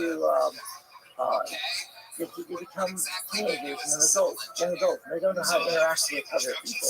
Right. And say, hey, you and I, we could be politically opposite or totally disagree, but we can still be friends and still have a beer. That's okay. Just because you're a Dolphins fan and doesn't mean we have to kill each other. I mean, right. That's we have to get back to that kind of mentality. It's okay to disagree. Right. Yeah. Yeah, it's scary to think about what kind of effect that's having on people. That combined with, social media, people just communicating through phones and through text messaging and, watching videos. Even with war today, like, people now just watch what happens. And I don't know if the first war, the Ukraine war, the first one that we've had just a front row seat view. Absolutely. That stuff going on there. I see what's happening, and I see that so many people are just getting named from, employers, shrapnel, things like that. We're talking about a whole society here that's just going to have all these people get pain and injured. And you're just watching on the front row, and I'll see these pictures of a copter dropping, a hand grenade on a couple of soldiers unsuspectingly in his pants and go off. And, you can read the comments and just see everyone is just cheering it on. And those are two people then, okay? Those guys just got maimed and injured from that hand grenade, maybe killed. They may be depending, but, let's not celebrate their death. Right. And we're desensitizing ourselves to the point where we're not seeing our color teams as human, and it's a video game monster. It's like, okay, well, you could giant video game, right? Video game. And no, it's not a video game. It's video people on their end. So they have families, they have, have mothers and wives and kids. I don't, it's just strange seeing how social media is just cheer this kind of stuff on. Cheer the killing of other people. Like, it's almost like they're letting them cheer people and kill them with gladiatorial arena. And it's kind of like, well, Twitter's like gladiatorial arena. Let's jump on here and see on the Russian or Ukrainian side, you watch people getting killed and cheer up. Those like detaching stuff. Yeah. So the thing that really gets is that none of these people that argue about Ukraine and all the wars that are going on now, most of them have no experience of war. You know what I mean? All of the knowledge they have. I'm not volunteering to go over there either. Because I can. They have no experience of anything real, anything like they have no actual first-hand experience of anything. All the articles, watch briefs, depending on who they follow, they listen to, and it's so that makes it so bizarre. They're willing to fight to the death on this digital platform about something they read or video they watched, and they decide to adopt this idea, and they're going to die on that hill because of that video they watched. They trust that person. I hope that at the end of this stuff that, you know, there's some good efforts put forward to try and help these guys mentally and psychologically recover from this stuff. You know, do a good job of that, exiting Iraq and helping some vets just transition from that into something new, right? And helping people full of SSRIs and antidepressants away from life, because you just don't want. You need to be productive members of society. So how do you help them feel and get better? You know, I was listening to I saw a 60 Minutes episode that Dakota Myers did. He's that Marine Medal of Honor recipient. He did a 60-minute episode on that self-ganglion block injection, SUV injection. It's basically a nerve in the neck here that they do a nerve block on. So when someone gets triggered, right, the brain sends that fight or flight signal down to your block of your heart and you dumps your adrenaline and gets you kind of riled up and going. So when they numb that nerve and you do that block, when that fight or flight happens, it goes down and hits the block and bounces back. And almost like resets you a little bit, gives you that kind of quiet things down. Just like when you're in that moment, you feel like everything's kind of closing in, like you just have that anxiousness, that feariness. The STD and idea injection is just kind of like home. And how I feel, right? And what homey allows you not to be jumping into the what are you injecting? What are they injecting? So they're injecting out my hands and my block. Because you're on this 2 doses on either side, but you don't do them every time. So sometimes you can put your face like a little number just for an hour or two and it's a day. And sometimes you don't need one injection to a year, 2 years. Sometimes maybe 3 or 4 responds to it, and kind of the severity of the trauma too, because the brain has gone through a lot. It has its synapses are very wired for certain things that triggered all trying to redo that. So the STD is really good for helping to block those triggers, like give you an extra fuse, so to speak, and help quiet it down a little bit. But you still have to do wiring in the brain, and that's where you see some guys using some of the different psychedelic drugs, you know, for Mexico and whatnot, and that helps that whole that. Ketamine actually is a really good one. Yeah, ketamine.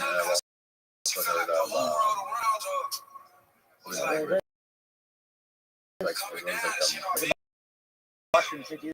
Not mushrooms. It's MDMA. Yeah. I haven't done the MDMA one. I've done the there's different ways of doing ketamine. There's oral and there's IV. There's guys who does them. You said that you were one of the special therapies in Tampa. Yeah, the ketamine, doing ketamine. That was ketamine. The way he does it's really great. So you go and check that clip, right? You do that. You're 1 year out, so you're out. But you can, if you're gonna you're gonna fall asleep into this thing. You're not like talking and sitting here have a conversation with me without cutting and stuff like that. It can be very bad. So one of the things he does to help ensure that the works out good for you. I touched with that one too. Right. So it's never worked out well. What he does is put the benzodiazepines, happy drugs. You know, I was just joking, so segregations, that's how we get segregations, pharmaceutical segregations, because there's a social so harmful, you give them a happy drug in the facility. Right. And then when the drug wears off, they don't even know they're hard to file.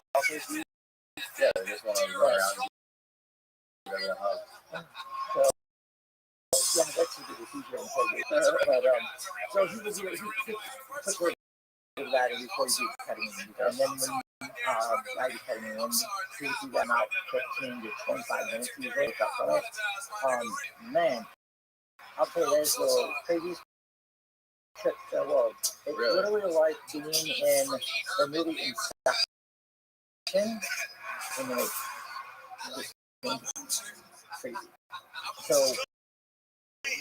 when you're, what kind of a drug falling like a dream and then a dream and a dream? Right. And I swear to God, I could be down for 15, 20 minutes and I feel like I've been gone for like, whatever. What exactly is this? How does it work? What is the mechanism of action? Yeah, and basically a lot of this stuff kind of help the brain rewire a little bit too. When you have a trauma, like say for instance, when you one of my triggers to smell. Because I work in camp, sticky, sweaty, dirty smell, and that's a lot of feces, food, and right? So a trigger for me was dirty diapers, believe it or not. As soon as I would smell dirty diapers from one of my kids, putting right back in the camp.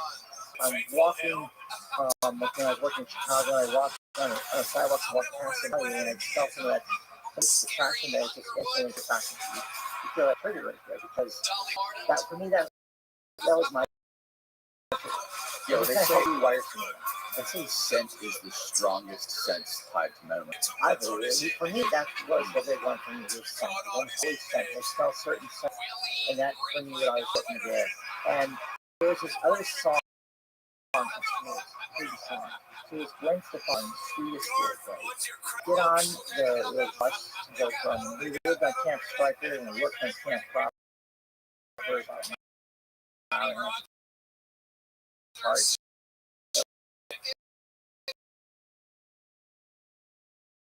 Little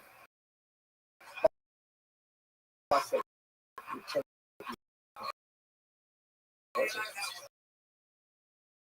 back to class.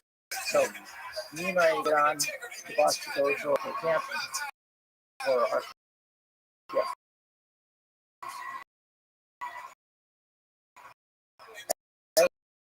Every day, for like 12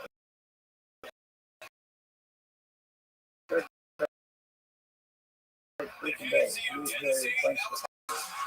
And I'm thinking to myself, wow, I'm listening to this sweet school song as I'm diving into a freaking camp. It's 5,000 years. And then whenever you hear that song, I think about that every time.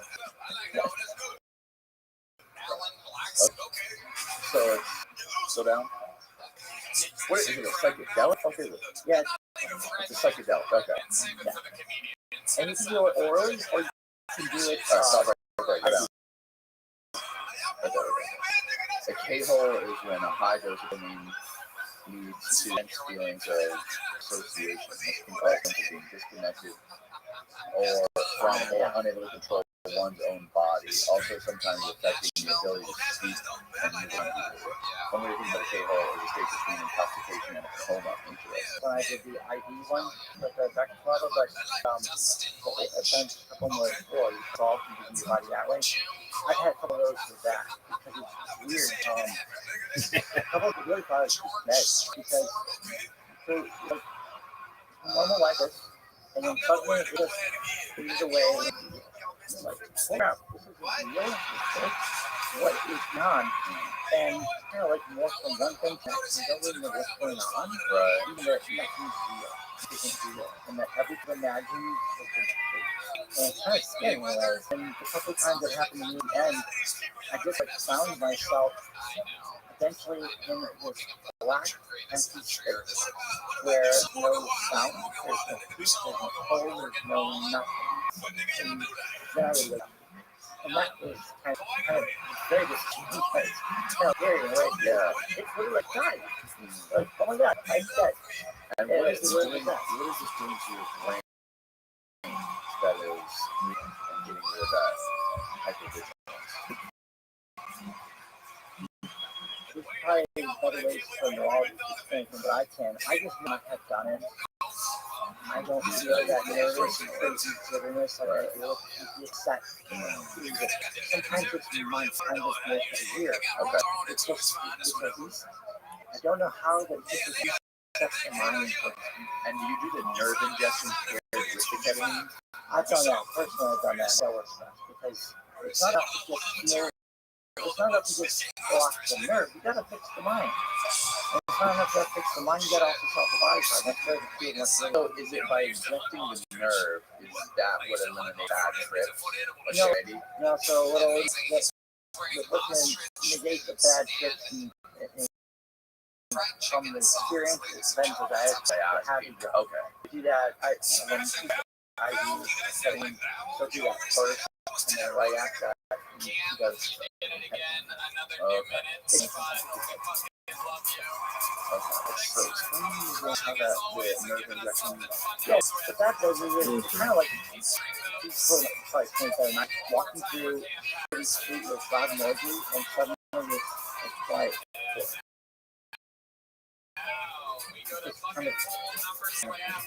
And it's what it's doing is sort of just inhibiting your fight. It won't completely.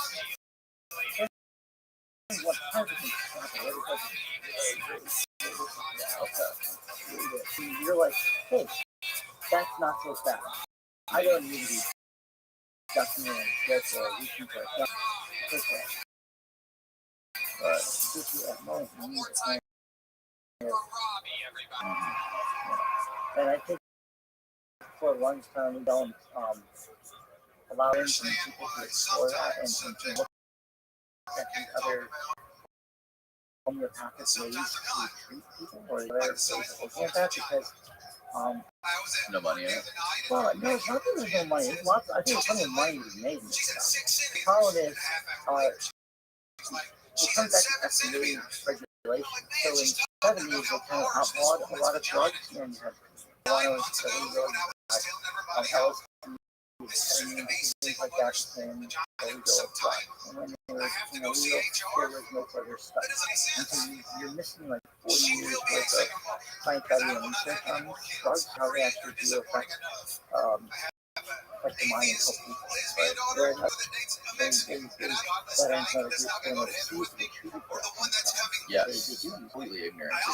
With that overseas in country Europe, they use testosterone therapy and anxiety, ADHD, and there's a whole slew of conditions that they can treat with hormone therapy, like testosterone or estrogen for women.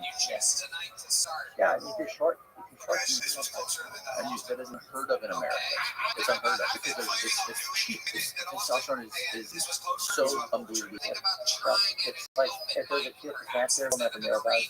You know, money going experience. And it just tries to cure about it. That's okay. Well, the cure for the $500,000. Did you try LSD or mushroom? I got tried LSD. I've done the microdosing on the mushrooms.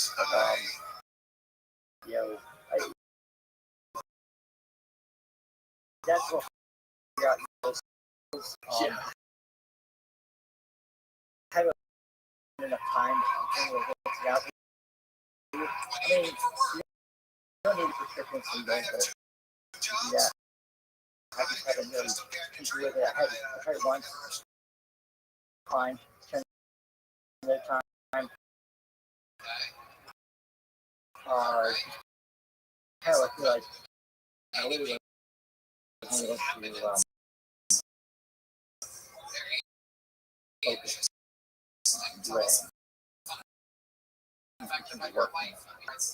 I just haven't spent a lot of time with it. I'm too imperative. Right. It was like a couple of days try something ridiculous.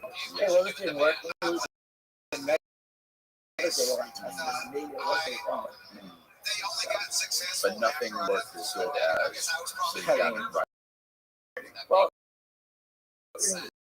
yeah, it's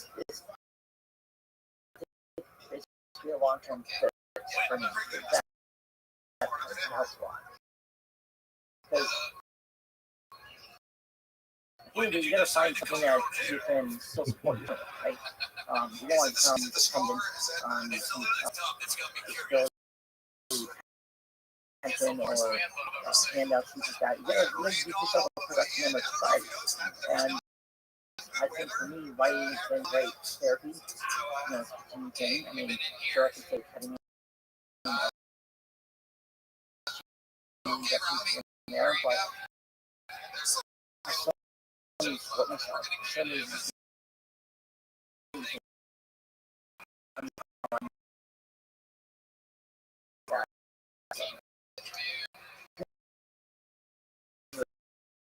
Odd question. Do you think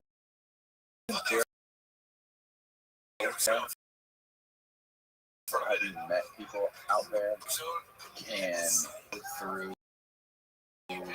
countries in Iraq, Afghanistan, and no problem, kill people, slaughter people, do the things you did, interrogate people, and then just like nothing happened. Yeah. Just really flip the switch, not do any sort of thing like that. I think that God definitely like that. And some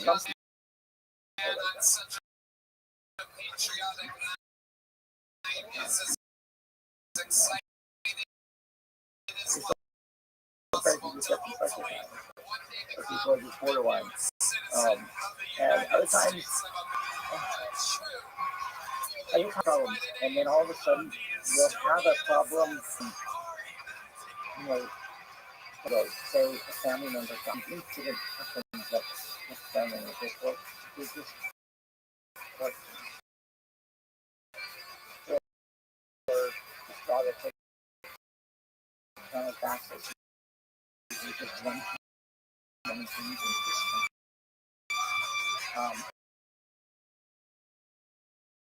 and that does happen. I think it's quite personally to imagine that people do all these things and not to somewhat damage, compromise a little bit. But a lot of it comes down to how well you can cope with it and deal with it and process it.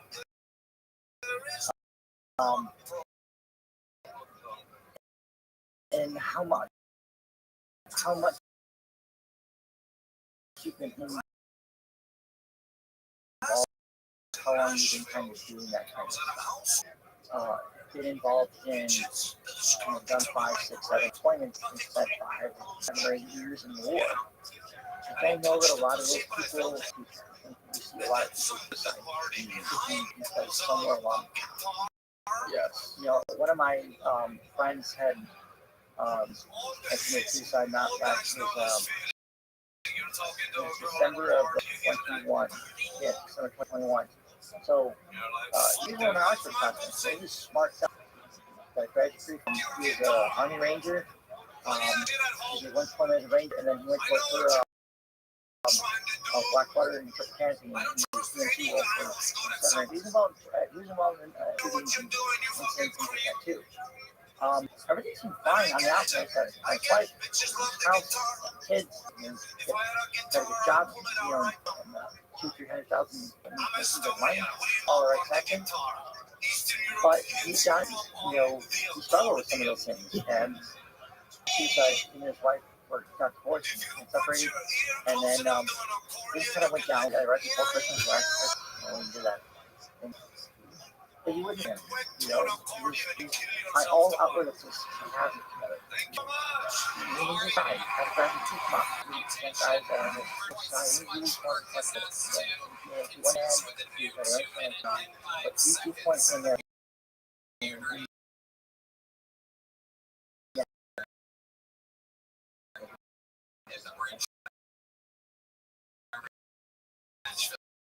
I hit those points too. But I just never. I feel myself put through those letters, through those points. You want to touch out. I'm tired of trying. I'm tired of just going through this line and not feeling anything to do.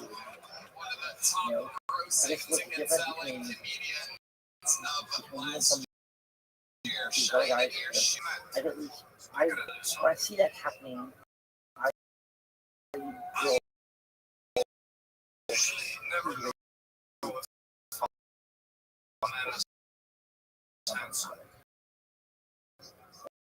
or I will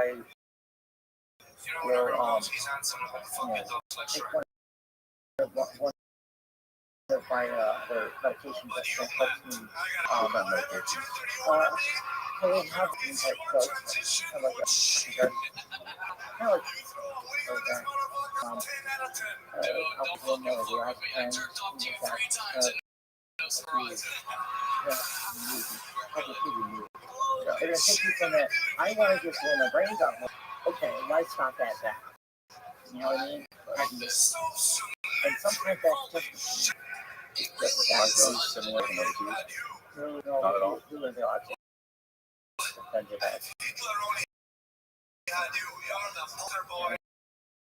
Yeah, I mean,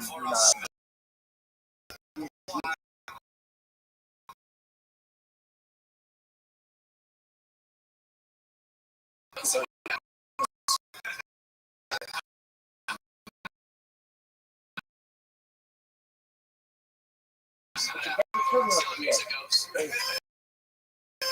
your pharmacology approach everything, and it doesn't let you know what I mean. Again, I want to use monster. It's like you know, a very smart person, and the problem is when I'm taking those medications, I don't have that sharp mental acuity. Right. It's hard. And that's part of the fight. I either take the drug and because I'm a nice, sociable person to be around, I'm not an asshole. My wife and dad, she can be around coworkers, like being around you. I'm not positively a should be for those senior positions that I put, or I take it. And I'm sharp as a tack, and I'm like really, mercenary mindset at the job. I'm sharp and know what I'm doing, very, very specific. One enough nice person here. And that kind of experiences that you get fired, right? Right. When you act like that.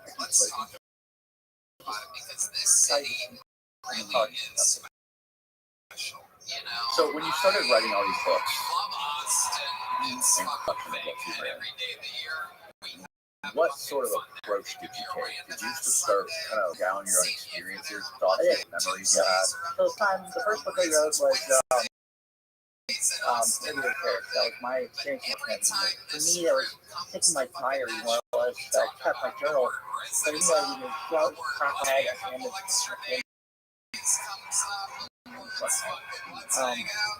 every day when I was interacting, I had to do something to get it out of my head. Because the problem is, nobody knows who they don't think of you as. I remember coming back from my year I was gone, and being at church, someone at church there, I said, oh, so you're gone every year. Wow, okay, what did you do here? And I tell them, well, I was interrogated. Like, the expression on people's faces says it all. Like, wow, this person was not going to talk to these people, it's because they don't know what we do. And the image at that time, I said 2007, the image everyone has of interrogators is not great. People, waterboarding, all the horrible things, that's not what we did, but that's they talk with. And so for me, I wanted to kind of explain that it's not a different thing. And our mission was a really important one. So we talked to the enemy. It's a job. Talk directly to the enemy every day and find information and try and I wanted to try and humanize it. And I said, all right, well, if I'm going to continue writing, I got to write about something. So this is book trailer, which is very 16 to make that. But so I was then said, well, what do I want to do? And what is not doing for me? And for me, I like to read books like Francis Drake so much. That was one of my favorite books. There's not a lot of books like that, where you talk about other comments. It's just not unranked, maybe seal, or brain is always so much road this and it's small. And nothing's wrong with it. It's very tame. Did really well with trap characters and creating them. But I like the Tom Clancy style where you get home rise and divisions on divisions. It's so weird. From native having to big old fight and writing doing that. And my last government job, I worked over. So it's fictionalized. Yeah. So I worked at U.S. European Man for almost 3.5 years. And that's in Stuttgart, Germany. So I worked in the intelligence group, and I worked as a identity intelligence operations manager. So, more like finding people, something tracking, finding foreign students that are coming out of our AOR. But that's, on the inside side, you actually goes to our plans that we're developing to counter, the Russians invade, Croats and Northern invade. How do we have war plans? Everything is something that war plans. And I see a lot of it. So, all right, around that, why don't I write a book on Russia invading, in this case, the country, and just start saying these different series about content that nobody's writing and doing that kind of style. Like and so well, let's try to do that ourselves. And so we did. And it's like anything, you get better with more. So my early stuff was pretty good. I think our stuff now is obviously better. That's what I've written for these more. I'm gonna get better. Yes. And you start to learn how to craft better characters and how to create more realistic scenarios. And that's one of the that's the trick. How do I create a character so real that it triggers like read this joke, this person total anti-American whatever, if they're Russian POV, they need to be Russian. They're Russian, right? Otherwise, the quote figure, well, they need to act like the figure you're trying to crazy. You need to create narratives that are very realistic what actually happened on the whole. You continue to walk through it, okay, well, what is now used to be incorporated? And that's there. How would this scenario play out? Do the whole work. How much research do you have to do to make this stuff real? Like for kind of Russian view or a politician's point of view. Working it is a great way to do it. So if you want to know about Russian POVs or their perspective, listen to Sergei Lavrov. Listen to him. He's a Russian informant. Listen to him talk at his conferences, events, UN, anywhere. Every time listen to how he talks, how he phrases, how he portrays. Listen to how President Putin portrays, how other elected in the government and military portray. That's going to give you a good insight into that mindset. That you can watch Russian TV shows and programs watching, kind of see some of that insight to better gauge how to respond and act. So when you write the scenario, you write the book, you use subtitles, Okay. But I also have a really big mind too, so I can look at the questions that I have to I can pour into that. Wow. So you have to go through, you have to understand so many different types of people's perspectives to write these fictional stories. You want to do it good, yes. You want to do it good, right? You want to make it realistic as possible. The technology is actually much harder to get than people's perspectives. Technology can be done. What do you mean using technology? Okay, so if you're following the first hour of the day comment out of 30, and you know what they're cooking. So first you know what they're cooking around for the range of techniques. So you have that done. And it's in the US, it's going to use an operator, Army, Air Force, Navy, and a lot of things. And now who are you fighting? And now you need to look at that layer of equipment too. Now are you incorporating the allies? And what do they do? And do they have any allies? And all that. Before you know it, you've got quite a lot of different types of equipment you're trying to use and figure out can this work, does it work, what's the range of these air missiles that those Chinese aircraft would use versus what we. So because you can't have, you're gonna write different engagements, you need to make sure you're writing them with the weapons that can actually do that kind of engagement. Otherwise, you're gonna have inconsistency problems. And that's just the part of the detail of getting this technology right. Has it ever come across to you when you were writing a story or even a story or a series of stories that holy shit, my stories are coming through? Oh yeah, here man. Battles with Ukraine. We were up in 2017, and it's been unfolding. I'm right here unfolding ever since. How many books are in that series? Total 6 books in that series. And what got you started on that series? What made you want to start that? Sure, so I came up with a new series. And said, all right, well, let's look at World War III. What's going to be the next biggest war? Just straight out. And I first said, well, it's going to be Korea, Taiwan, and Ukraine, Korea, and Taiwan going to be one of those three. Or Taiwan. Yeah, one of those three. And said, all right, well, what if we have this secret pact between... Wait, sorry. What do you think that? Based on my experiences working in that US European Command, just the stuff I was around and how everything was playing out and knowing what kind of behind the scenes. When I saw how things were unfolding in Ukraine, when I was there before months, and then to see how things unfolded in Iraq and in Libya and in the whole Arab Spring and our reactions to everything, it kind of like opened your eyes and just like seeing our actions taking stuff.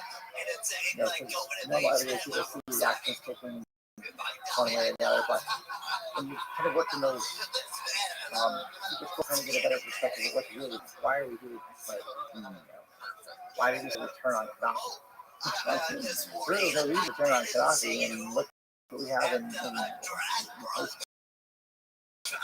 This is really a good decision. It's still a thought. Right. It's really what we want. That goes right there. And it also creates another conflict too. Gaddafi gave up his weapons, his WMD program and stuff he had in exchange for normalized relations with the United States. And he did that willingly without having to be invaded. And what's his response? What response? The rest of the executive topples the So that's why John Bolton, we want to use the Libya model. Okay, so we want to use weapons of mass destruction. Then we're just going to destabilize the regime and replace it. Once you've done it. Okay. What's the punishment for that? So crazy. Right. And at the end of the day, I mean, maybe behind the curtain, Pax America is really want to pursue. That's fine. Don't say that out loud and help each other. And then make sure you're in a position to support that. Might doesn't make right when we talk about Russia and China and their neighbors. That will apply to them. It does not apply to us. Might always make right when it comes to the United States. We're going to, if we want the resource or you're threatening access to our resource or our allies, we're going to fix the problem. So when you came up with this idea, this book, I mean, were you looking at NATO and seeing what's going on between NATO and Yeah, just looked at that and said, all right, well, they have the capability to deploy forces in a reasonable amount of time. We're now discovering NATO weak in that way. Oh, they can't deploy anything. They don't have forces that are operationally reactive. So in the U.S., the second airborne can have their local division deployed really quick. They don't have like quick reaction forces. A lot of their stuff relies on the U.S. being able to move them and get them to 28 countries. They don't have large stockpiles of munitions to support the sustained combat. Okay. The British Ministry of Defense has recently saying that if they got to fight right now with Russia, they have huge storage of munitions and everything out. And a lot of those supplies probably the last weeks now because they've been so much of it to Ukraine. The Secretary General NATO was saying that almost 20 countries will start mass producing because Ukraine is spending multiple times what we can generate in just really rapid. The US produces under 100,000, 155 million a year. Is 86,000 a year. So the defense department's going to scaling it up by 5 times. Well, you have Ukraine going through like 3,000 to 7,000 rounds a day. So they're cooking through our entire year's production in about 21 days. Whole year production is blowing 21 days. So the way that's being supplied and supported right now, what they're doing, is eating out of our war. So we started 6 million rounds in the inventory. Well, we've already burned 1 million in the first 9 months of the war, and we've now allocated another 1 million more. So we're already getting really bad in our own stock. Bad now that we are pulling our inventories we keep in South Korea, so that's where we're out of India to send to Ukraine. Well, the problem is now, should things kick off, we don't have those inventories to supply our forces. And depending on his scale, the production, work production right now, like 12 to 18 months or more, up from 86,000 a year up to like almost 500,000. And enough. That's enough it's only enough for maybe 4 months worth of fighting. But what about the rest of it? So when you started writing Battlefield Ukraine, you chose those countries, and what was the premise? What was the premise of Battlefield Ukraine? Yeah, so the premise is that the Russians and the Chinese decided to dethrone the West to knock America off the pedestal and take charge. And by collaborating together, they will move to do. So the first stage was moving forward in Ukraine and getting the Russian government to recognize these regions, and then say of Ukraine. Yeah, of Ukraine. Say it's now recognized. We're going to request that NATO move its forces out of eastern Ukraine. And if we're not moved out of eastern Ukraine on this set time, then we're implementing a no-fly zone for the eviction. And the war starts when we just kind of laugh it off. Like, whatever, what Russian soccer is. And when you hit the no-fly zone, goes into a like whatever, so some F-16s fly right to the no-fly zone and they get up down. And then Russians like, okay, it's fine. And then they just unload and they're gone. And the first part of the book is just really reacting to it. It's just trading space for time, to basically buy time for the rest of NATO to react. U.S. forces to get moved over to Europe so you can get them into place and try to see. And so the kind of evolved like that. And that's where it starts. That's not where it ends. So that one kicks off there. If China really wants to grab and Southeast Asia, we need another continent. So that's when you get the Ukrainians. And then you get that war to really happen. So now the U.S. has got to respond there with NATO. Now it's really fun. Now you're free for China to go in and grab Taiwan and anything else. And so the book really follows the whole first couple of books, the first 3 books in the series. Really just a going crescendo. And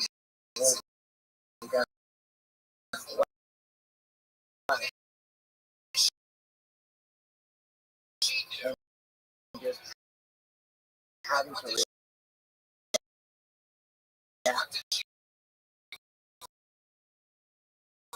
The second half of the series is we finally reacted. We now caught our breath. We're now rallying to unite together to combat invasion and push back.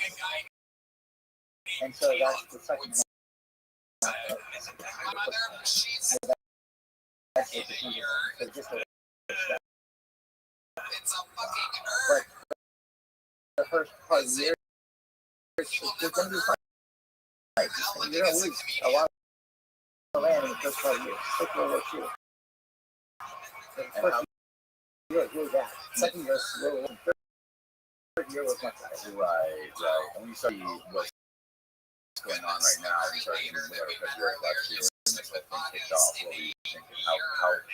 I mean, obviously it was a little bit different because it was kind of like we sort of instigated that. We started building up tons of weapons, ton of money on the border there, Well, we didn't have permission first. What was, and if this happens, what are we going to do? So Joe Biden was telling them, exposing all the information and saying, hey, if you know you're going to attack, you attack on your things, and then you explain and say, what they do. It's never been how much. If you really want to use sanctions to work, the sanctions haven't worked since 2014. So if you're not taking care of them, you should have just told them, say, look, someday, Ukraine. There's this memorandum that said when the Ukrainians beat up their nuclear weapons, that the United States and you would protect their territory integrity. My president on that, I will.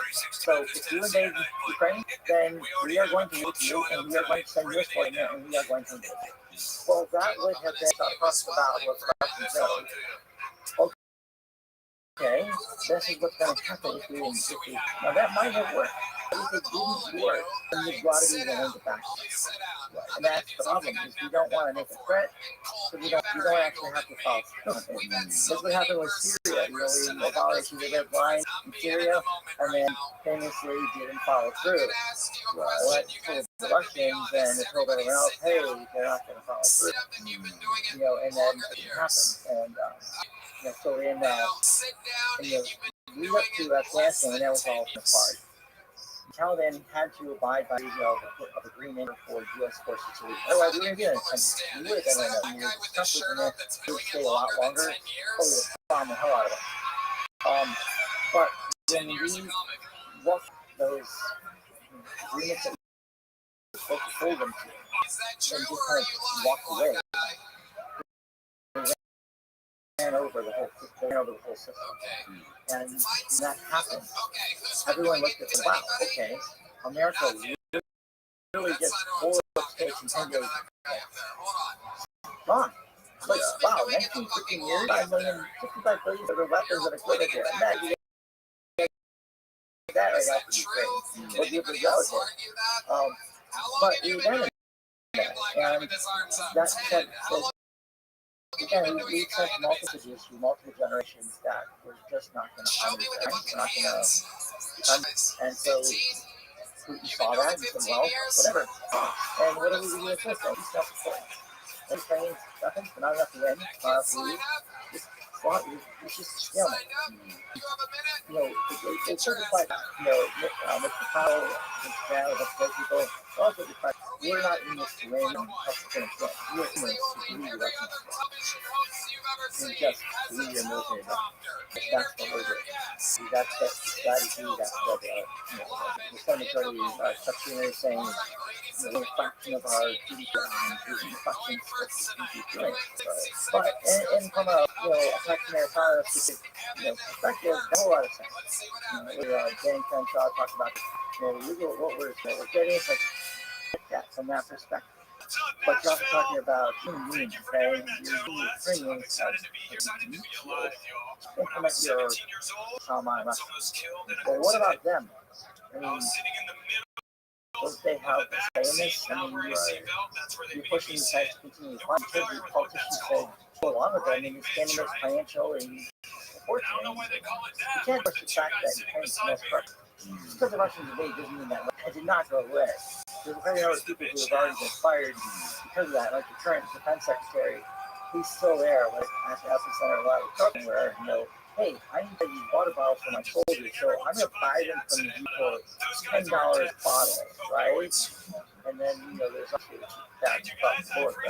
Right. I mean, that's just funny rant. You see recently Saudi Arabia under $500 million in Ukraine happened. Saudi Arabia did come out with just their meeting with Zelensky, and now that had an effect on the rest of the world because China's already basically stated their stance with Russia because they're already doing business with them with oil and so whatever. And now Saudi Arabia has lined China depends on Saudi Arabia. They're just trying to put it I saw this video. I gotta pull it. I gotta send this video to you, Austin. You gotta play this thing. This guy on, I think this was Instagram. Oh yeah, there you go. There's the. Now it's different humanitarian. The difference between humanitarian and reconstruction. Oh, it's humanitarian. The weapons. They're getting less possible. Like, I feel like they talk about patriotism, right? This will cost a lot of money too. $3 million cost. Right. You know, fraction of that price. But the other thing is Saudi Arabia has these things. So Saudi has spent the last 3 or 4 years doing the rebels in the back line for using blue. Right. Saudi Yemen.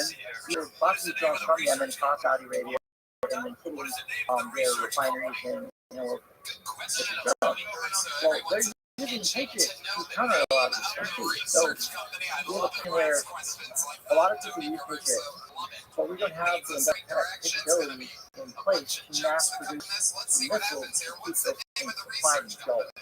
Right. That's the problem. And so we have a lot of uses of it, but they're also using it.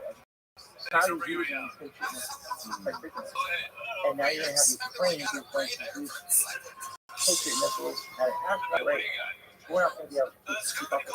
Right. It's the same problem with artillery guns, anti-tank, missiles, javelins, MLOS, Stinger. We don't have the industrial capability to keep breaking that kind of apart.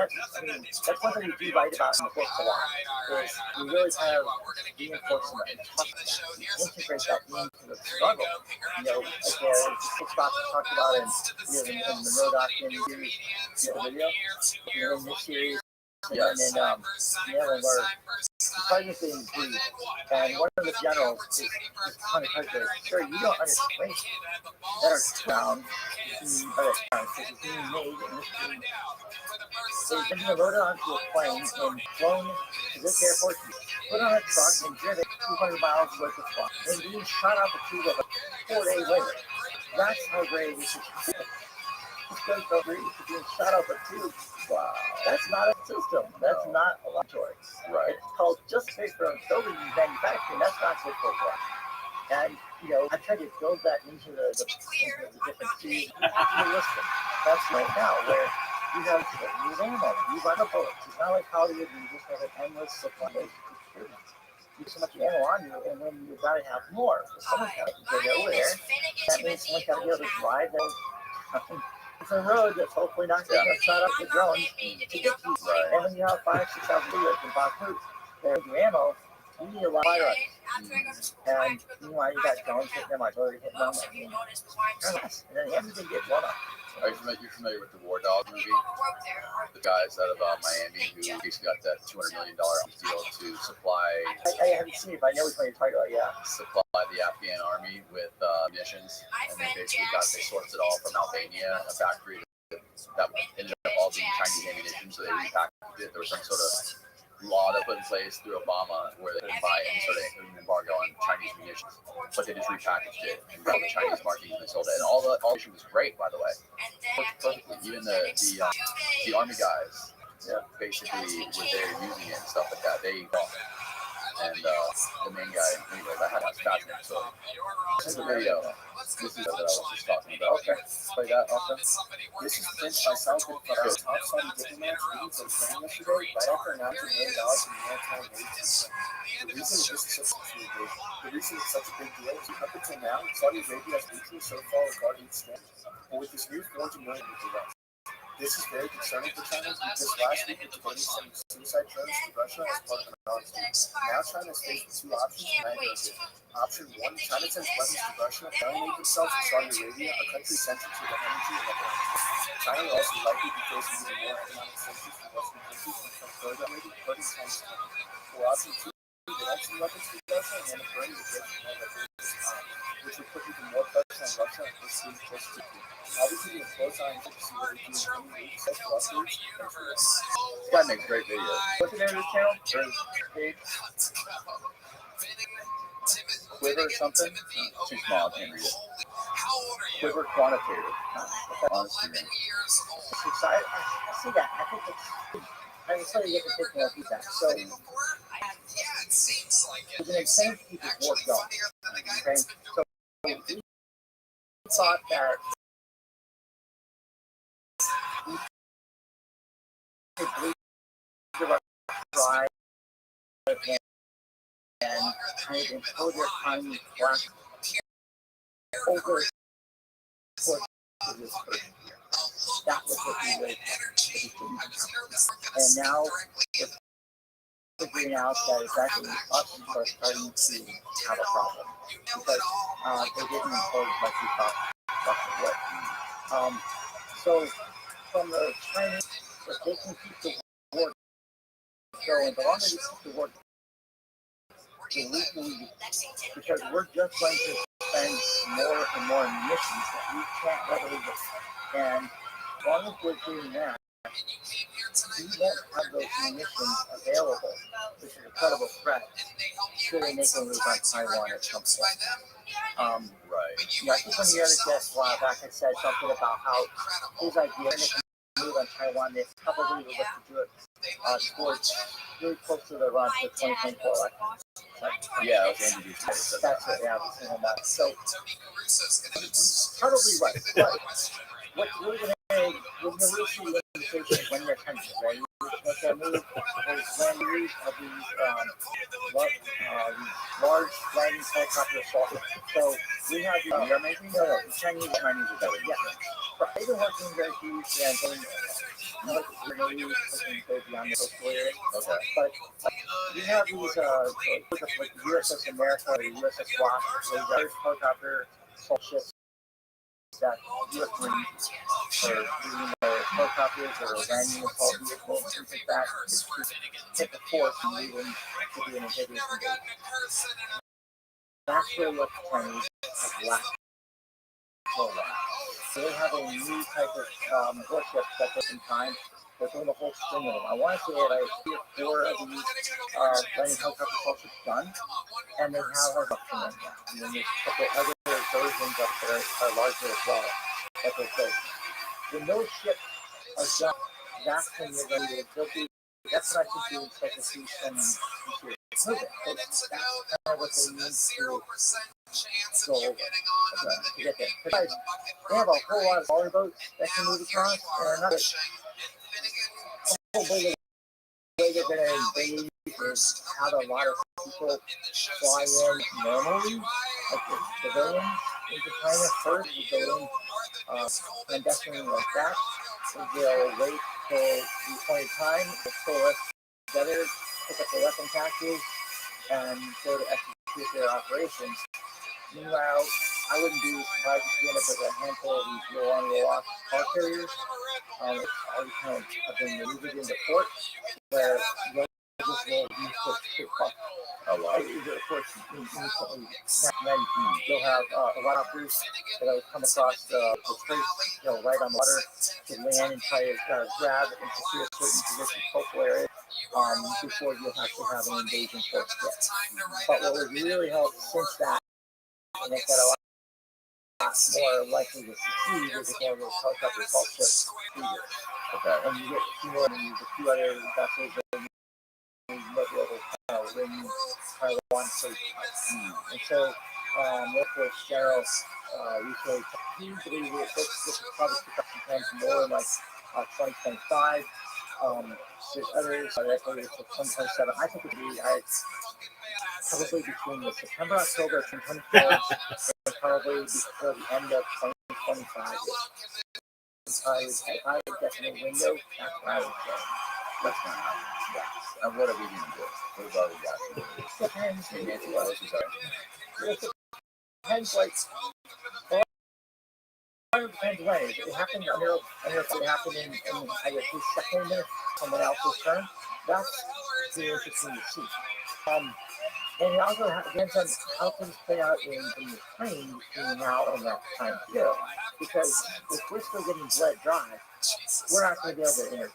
You know, we can say we are, but unless we want to go toe to toe with the Chinese and use our Navy, really the best weapon we could have would be our subs and our Navy trying to close the strait from supplying the Chinese.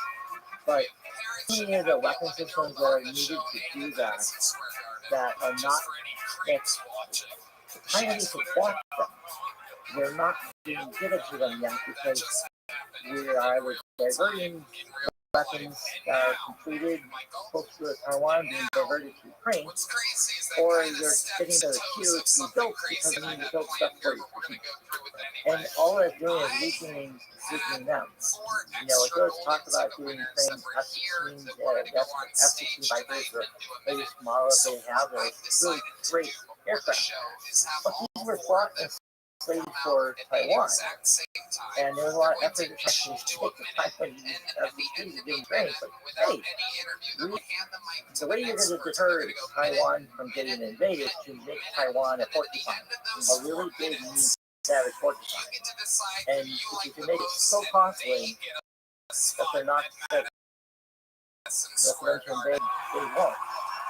But you can only do that if you then ship the aircraft and the artillery systems, like the M1 Paladins, the self-propelled artillery guns that I used to work on when I was in the Army side. They need those, and those are being diverted to Ukraine. And so much of the munitions stockpiles are going there, we don't placing them in like we need to. And so it comes back to a priority. If this is what we want to do as a country, I'm not an elected person, that's just not my choice. But if the choice is to intervene, then we need to scale up industry to happen. We need to go to General Motors and Ford and Tesla and say, hey, trade all these cool cars, but if you shut down half your line and convert to manufacturing artillery shells, missiles, armored vehicles, because we need these things stand up. And we're not retooling the economy to work on economy to support and sustain that. And there is this reality. This is, I think it's right with what's happening in Europe is you don't see NATO stepping up to the plate.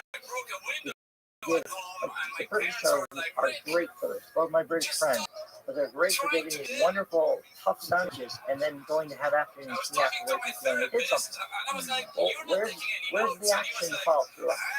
Where is the scaling up of your industry to meet the demand for this conflict? Right. The British actually had to shrink the size of their army because they couldn't meet the recruitment goals. That's not a good situation. You're a year into this war in Ukraine and you're shrinking your army, and you should actually be like doubling it. Right. You should be scaling up munitions, aircraft, and weapons. But you're not doing any of that. You're not even spending more money on defense. In Germany, all the NATO countries, this is the problem. If you're doing into supporting this war in Ukraine, and you guys haven't even transitioned to what kind of economy. I guess you did transition to what kind of economy. The Russians, a year ago. And they have factories running, mass producing this stuff 24/7. And they're just continuing to scale and get more and more production going now. And we don't really have a good read of how effective our sanctions are and things like that. My friend Jack Murphy was on a couple weeks ago. He did a report based on CIA conducting sabotage inside of Russia, not inside Ukraine, but all inside of Russia. Going after factories, there's been all these fires, all these railroads, these trains getting derailed, all kinds of crazy things going wrong. Russia's been sort of brushing them off because they don't want to acknowledge that it's some sort of foreign adversary doing it because they don't want to lose morale for their people and their troops. But Jack confirmed through a number of vetted CIA sources that it is a NATO country working through CIA, working through a NATO country to do this stuff. So they have some sort of plausible deniability. So yeah, wild story. You're very good at doing that kind of stuff. You're very good at proxy words. And my concern I have with all proxy words is when we were in Iraq, right? We had Iran, and RGC was supplying weapons to fight us. And a lot of those foreign countries, and that was when they were interfering, right? So remember, we did not have Russia actively interfering in that war against us. We didn't have Russia providing Al-Qaeda to the tune of hundreds of weapons and munitions, intelligence, support, and all that kind of stuff. We just did it. And my concern is when you're waging a proxy war, it could be against another superpower. I mean, they know we're doing this. What's going to happen in the next time we do it? So say there's another conflict or in Africa, or in the Middle East, someone else, right? And U.S. is involved in that conflict. Well, what's to say that they're going to take their own revenge on us? Right. For that. Because when we were in Vietnam, the Russians messed with us pretty bad in that war. And a lot of people supplying the parts of weapons and aircraft equipment, and we lost a lot of Americans. And when Russia went into Afghanistan, we returned the favor and hit them like that. Right. And that kind of stuff. But now we restarted that type actions in Ukraine. So you guys expect they're going to retaliate and hit us with the same kind of thing. And other people, we'll just do sanctions. They just didn't stop them from invading. Right. That didn't work. So the only thing to stop them is military force. And we got to step back at some point and just say, guys, do it with planet. We all don't need to destroy each other and destroy each other after somebody. There's really fun to negotiate to figure out how we can solve this without trying to kill them. Cool. You gotta want that to solve such gap in humanity between the people that are doing the diplomats and the people that make all these decisions and are making all this money and trying to advance political careers by doing X, Y, and Z. I mean, they were considered as like Victoria Nuland and her husband. So Nuland's like to say what, that John carry on and always talking about proximity.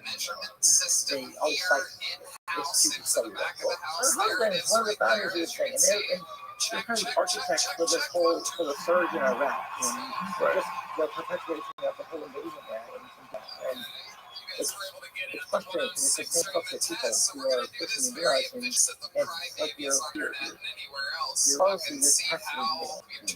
So not continue to use the same belt policy. Try a different approach, right? It's like when I'm interrogating a really tough individual. I can beat my head against the wall trying to say no approach.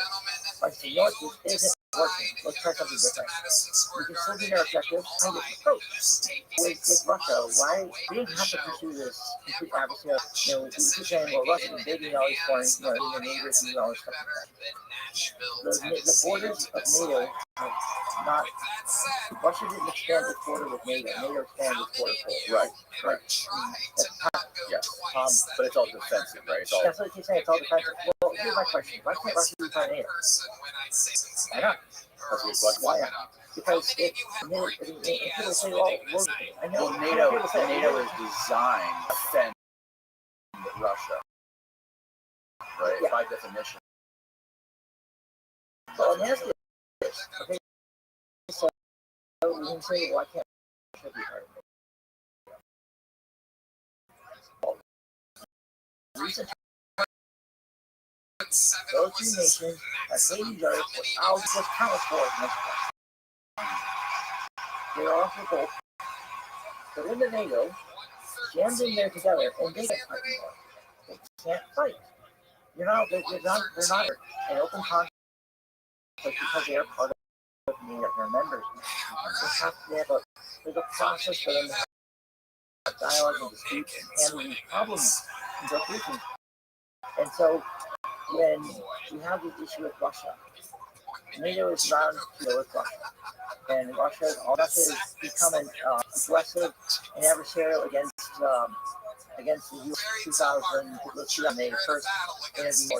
It's been that aggressive like that, but it was aggressive like that because that was supposed to advance on it.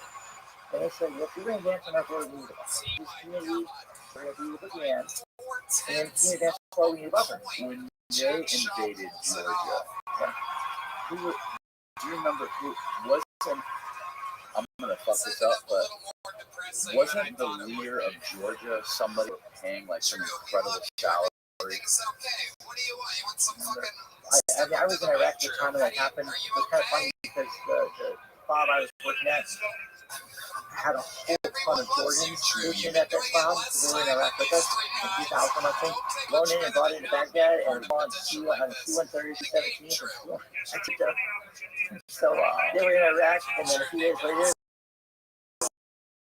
they were back in their own country fighting off the fight, and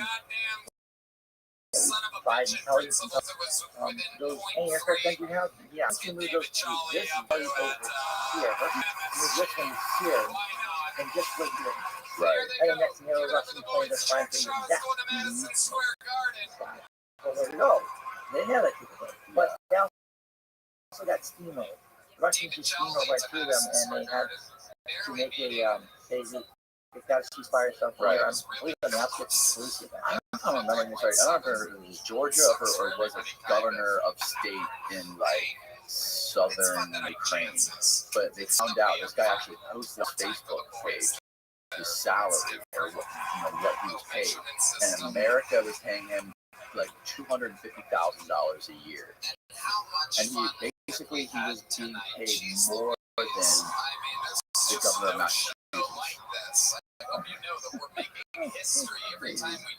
Massachusetts. No wonder there's such a bad taste in the Russians' mouth when we all in these places that are surrounding Russia. Yeah. I look at it this way: the existential threat to the United States for like the next 50 years is not Russia; it is actually China, and that's where the focus is to put this country in. The focus is there. So why couldn't Bennett find a way to work with, bring them into our sphere, our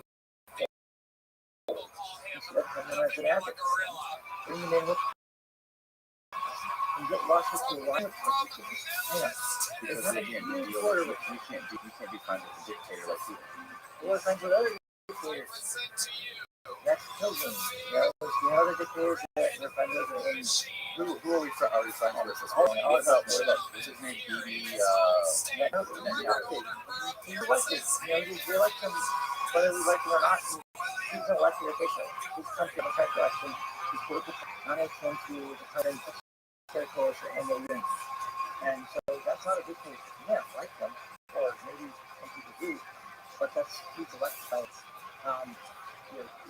Look at MBS in Saudi Arabia. Oh yeah, Talking guns. Yeah, all we know the oil got in some reduced sanctions and move all this stuff away. Why? So we can use their oil. If this is a horrible dictator, and we isolated them and crippled their economy with sanctions and kind of gotten them down and weakened them in hopes that he would eventually lose. But now we're going to remove all that so we can pump up his oil industry so we can, but why don't we get him to do that? Makes sense. What you're saying makes perfect sense to why there's no reporting on that to war in Yemen with Saudi Arabia and Iran. It's been going on for decades now. And maybe you can explain this to me. This was something I was talking about tonight.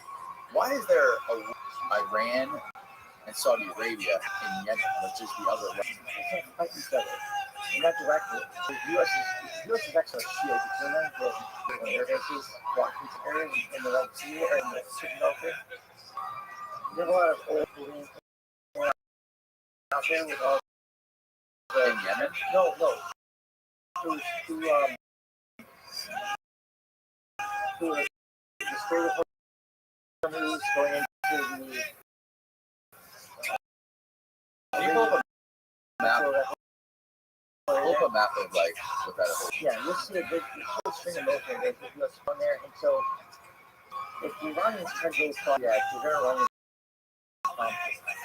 whereas if they go through Horn of Africa, there's nothing, there's no issue. The government toppled that we were backing, and now it's just kind of free fall. Okay. So they're like coming in the back door. Right. Because if you look at Abu Dhabi and Qatar, we have bases. We have a whole worst Qatar.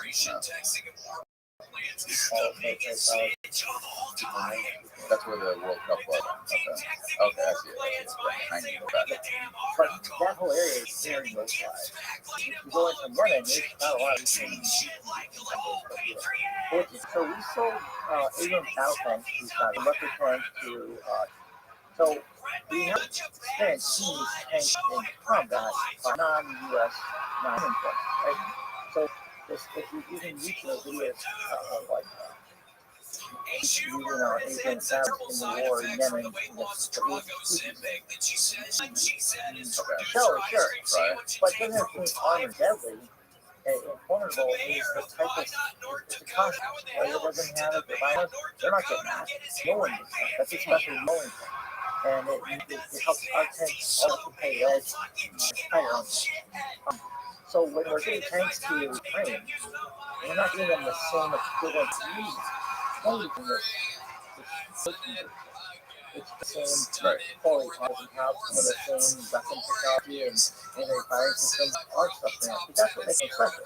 That's we're not going to do that because it's going to get destroyed at TCC conference or equipment or what. We don't want them to fall off. Because they will take that and they will take that back and they will announce what it is. And before you know it, it's off the Self-Fighter over Serbia.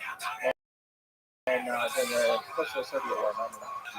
Well, parts of that was fought, in the Chinese embassy. Coincidentally, we had an air bomb destroy the Chinese embassy.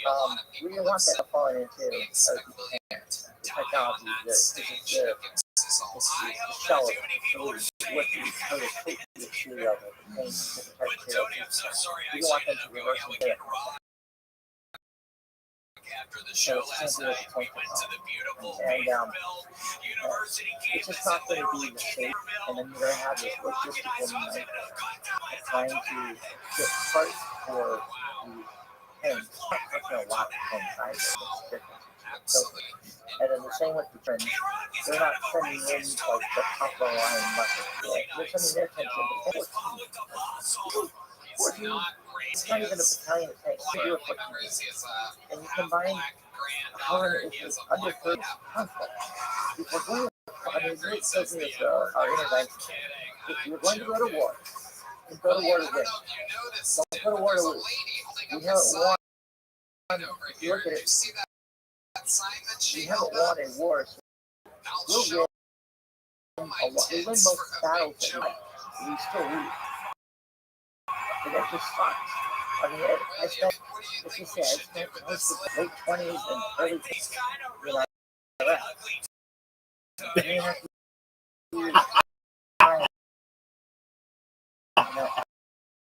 on that mission, trying to win this thing, and it works. To find out years later, everything was a lie, get us there. And then you guys didn't give us the tools to allow us to win it, or to walk away. Because what did we just do? I sacrificed all those years of my life. You know, like you heard about the burn issues that a lot of us definitely have to deal with from that stuff. So when we capture laptops and computers and things, that's what has to get destroyed. So how do we destroy this? Burning lithium-ion batteries. That causes a problem. You know, it's fluoride gas and other kinds of toxic material. And they didn't like, tell us about this. They didn't give us proper protective material. You know, you have to burn these materials. We got to burn toxic materials every step. We've been doing this kind of stuff all the time. How the wrong thing help us? You know, like, for instance, I was 31 years old, and I had to have double at age 31 because shortly after I got back from my last time in Iraq, 2 months later, got back in places I didn't know it. It's where the blood flow to the bones just stops. The bones become fertility. And so both my hip bones just became fertility. And I had no other place. And the bad part is when we get the left hip, they didn't do that one correctly, so I had to have a revision surgery. I had to do it again. So like 2 years later, I never had to revision again. Except when they did the revision, they broke the part of the bone on the wrong spot. And then, you know, pushing the nerve, and then they did something, they put the proper head on there, ball head on the rod, and it's on the bone. Oh, it's pretty painful. I know I can get some pictures and have it done a third time. These replacements are pretty painful to have, and they leave you in the hospital, we have, a little Are you doing this from the VA?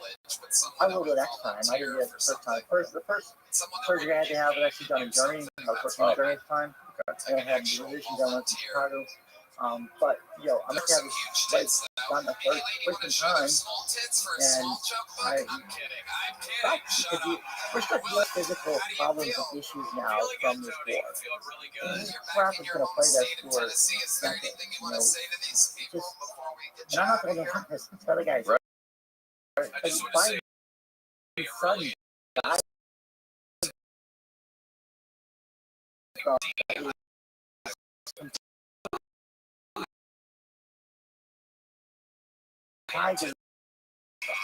Really? Yes. Son died from a type cancer. A lot of others that have died from ultimately from the brain. What is this background of the deployed over there? We use words a lot. Yeah, you're in the church. We had 4 boys assigned to our unit on different ships. So we worked with them all the time. Okay. And they're always there, guys and things, do a lot on right. Are you allowed to do a strike or not? No lawyers. Suck. You gotta fight a lawyer. You got a lawyer next to you. That's what these days. There was a lawyer over there, and something exposed to the same materials that I've been exposed to everything else. Wow. You know, and I've had that. One of our friends from our church, he retired from the military. 5 different areas, you know, that cancer and retired. And he's doing the same type of cancer that from cancer. And he hung on for cancer. That's how you were from the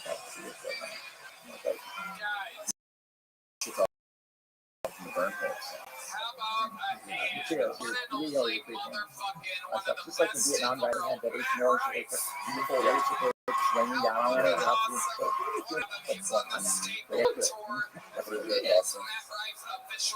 Oh, yeah. Oh, all the different types of cancers. Oh, my God. Lymphatic cancer. We just passed this new burn pit legislation, so that was really good.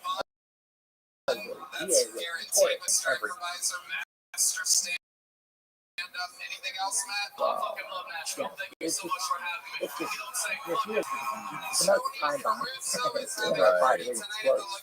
No, but it frustrates me because if we're going to go to war, then give us a clear-cut objective, and then give us an exit strategy and define what winning is. You know what the objective, what we can work for.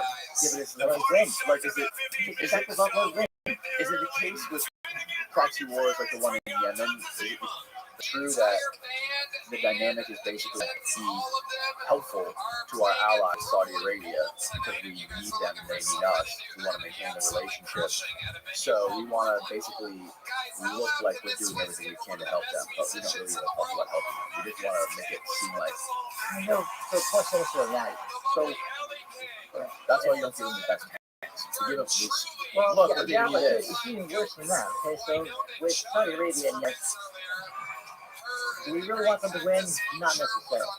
Because if as long as this fight is happening, and Saudi Arabia is having a losing tank, losing equipment like MRAP and on their vehicles, and having to expend missiles, Patriot missiles, and all kinds of things like that.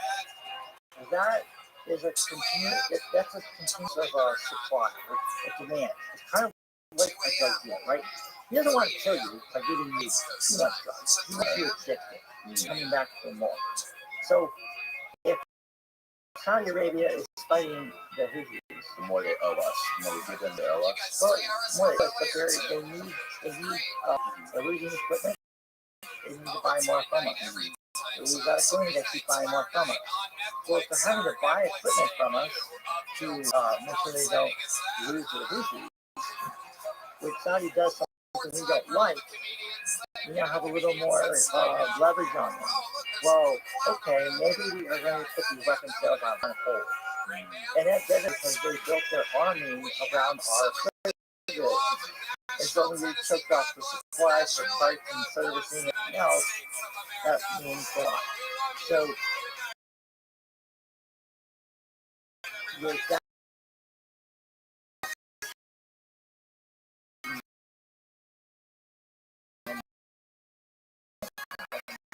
the Sam's going to come around and do it for you guys.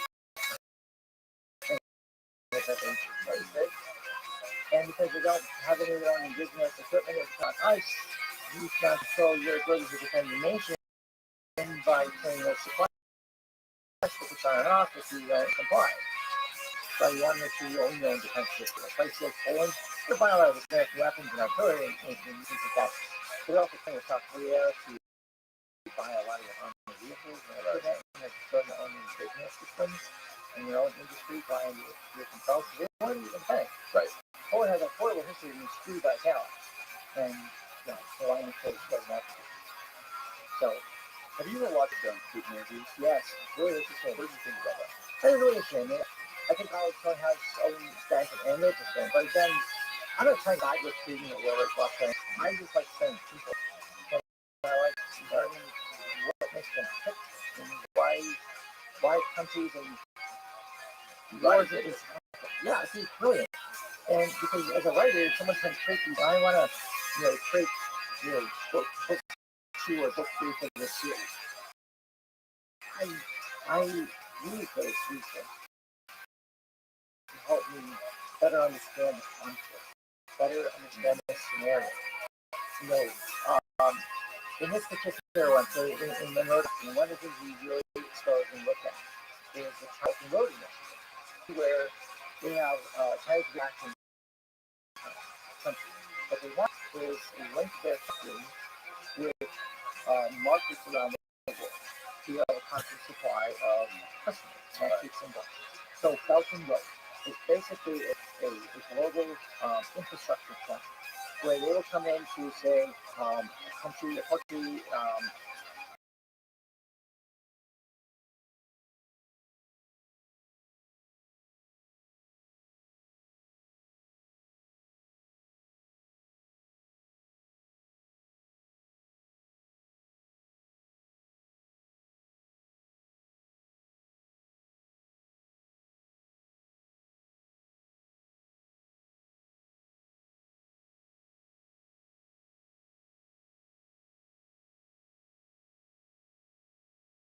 dealing with that. But more importantly, they're also at the same time putting you into a debt trap. The interest rates on these things are really low, cheap, but they're locked to it. And they owe 51% of the support, or maybe owe 49% for the fraud, if you fail to make the payment, it reverts to zero. There's all kinds of little things we do. Now, we mentioned part four, they want to develop and grow and move forward. And the Chinese are coming in with endless cash to do all of that. And that's what they're kind of moving forward in the country. And the Chinese are all over the place. But because they have control of the facilities and the infrastructure, they can manipulate and change the foreign policy of those nations to be how they want. So in our scenario, we look at that as one aspect. But now we also look at artificial intelligence and machine learning, saying, well, where is that going? Because we can use AI to help us understand how, say, the naval commander for a ship is going to react in certain circumstances and situations. How do we do that? Well, we look at what's this guy's social profile, his online profile. So what I mean by that is we look and say, okay, well, what does he spend his money on? What does he do on social media? What kind of interactions does he do? What does he watch on YouTube? What kind of books does he read on, from Amazon, like purchasing behavior? We look at all the different types of materials that he does. And then we look at not just him, but his immediate orbit and friends. So what do they all do? That helps to shape like the person's opinion, personalities, all those different social profiles. And then they have these awesome games on Facebook that everyone just loves to play. What character are you in Lord of the Rings or in Game of Thrones? Who cares? But they'll click on this shit. And when they do, they go through and they answer all these different questions, right?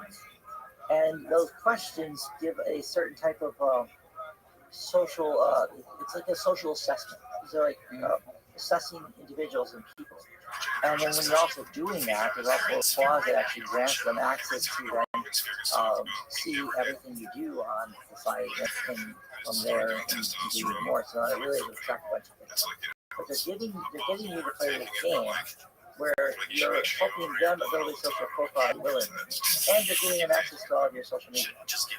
So when you have machines that can take all this stuff in, synthesize it, create profiles, and start doing predictive behavioral analysis. And now I can start conditioning a society to accept something by engineering everything to fit into a certain mold or push and push people, or I can understand how they will respond when an action happens. So like a way to condition people, really good at social engineering site systems.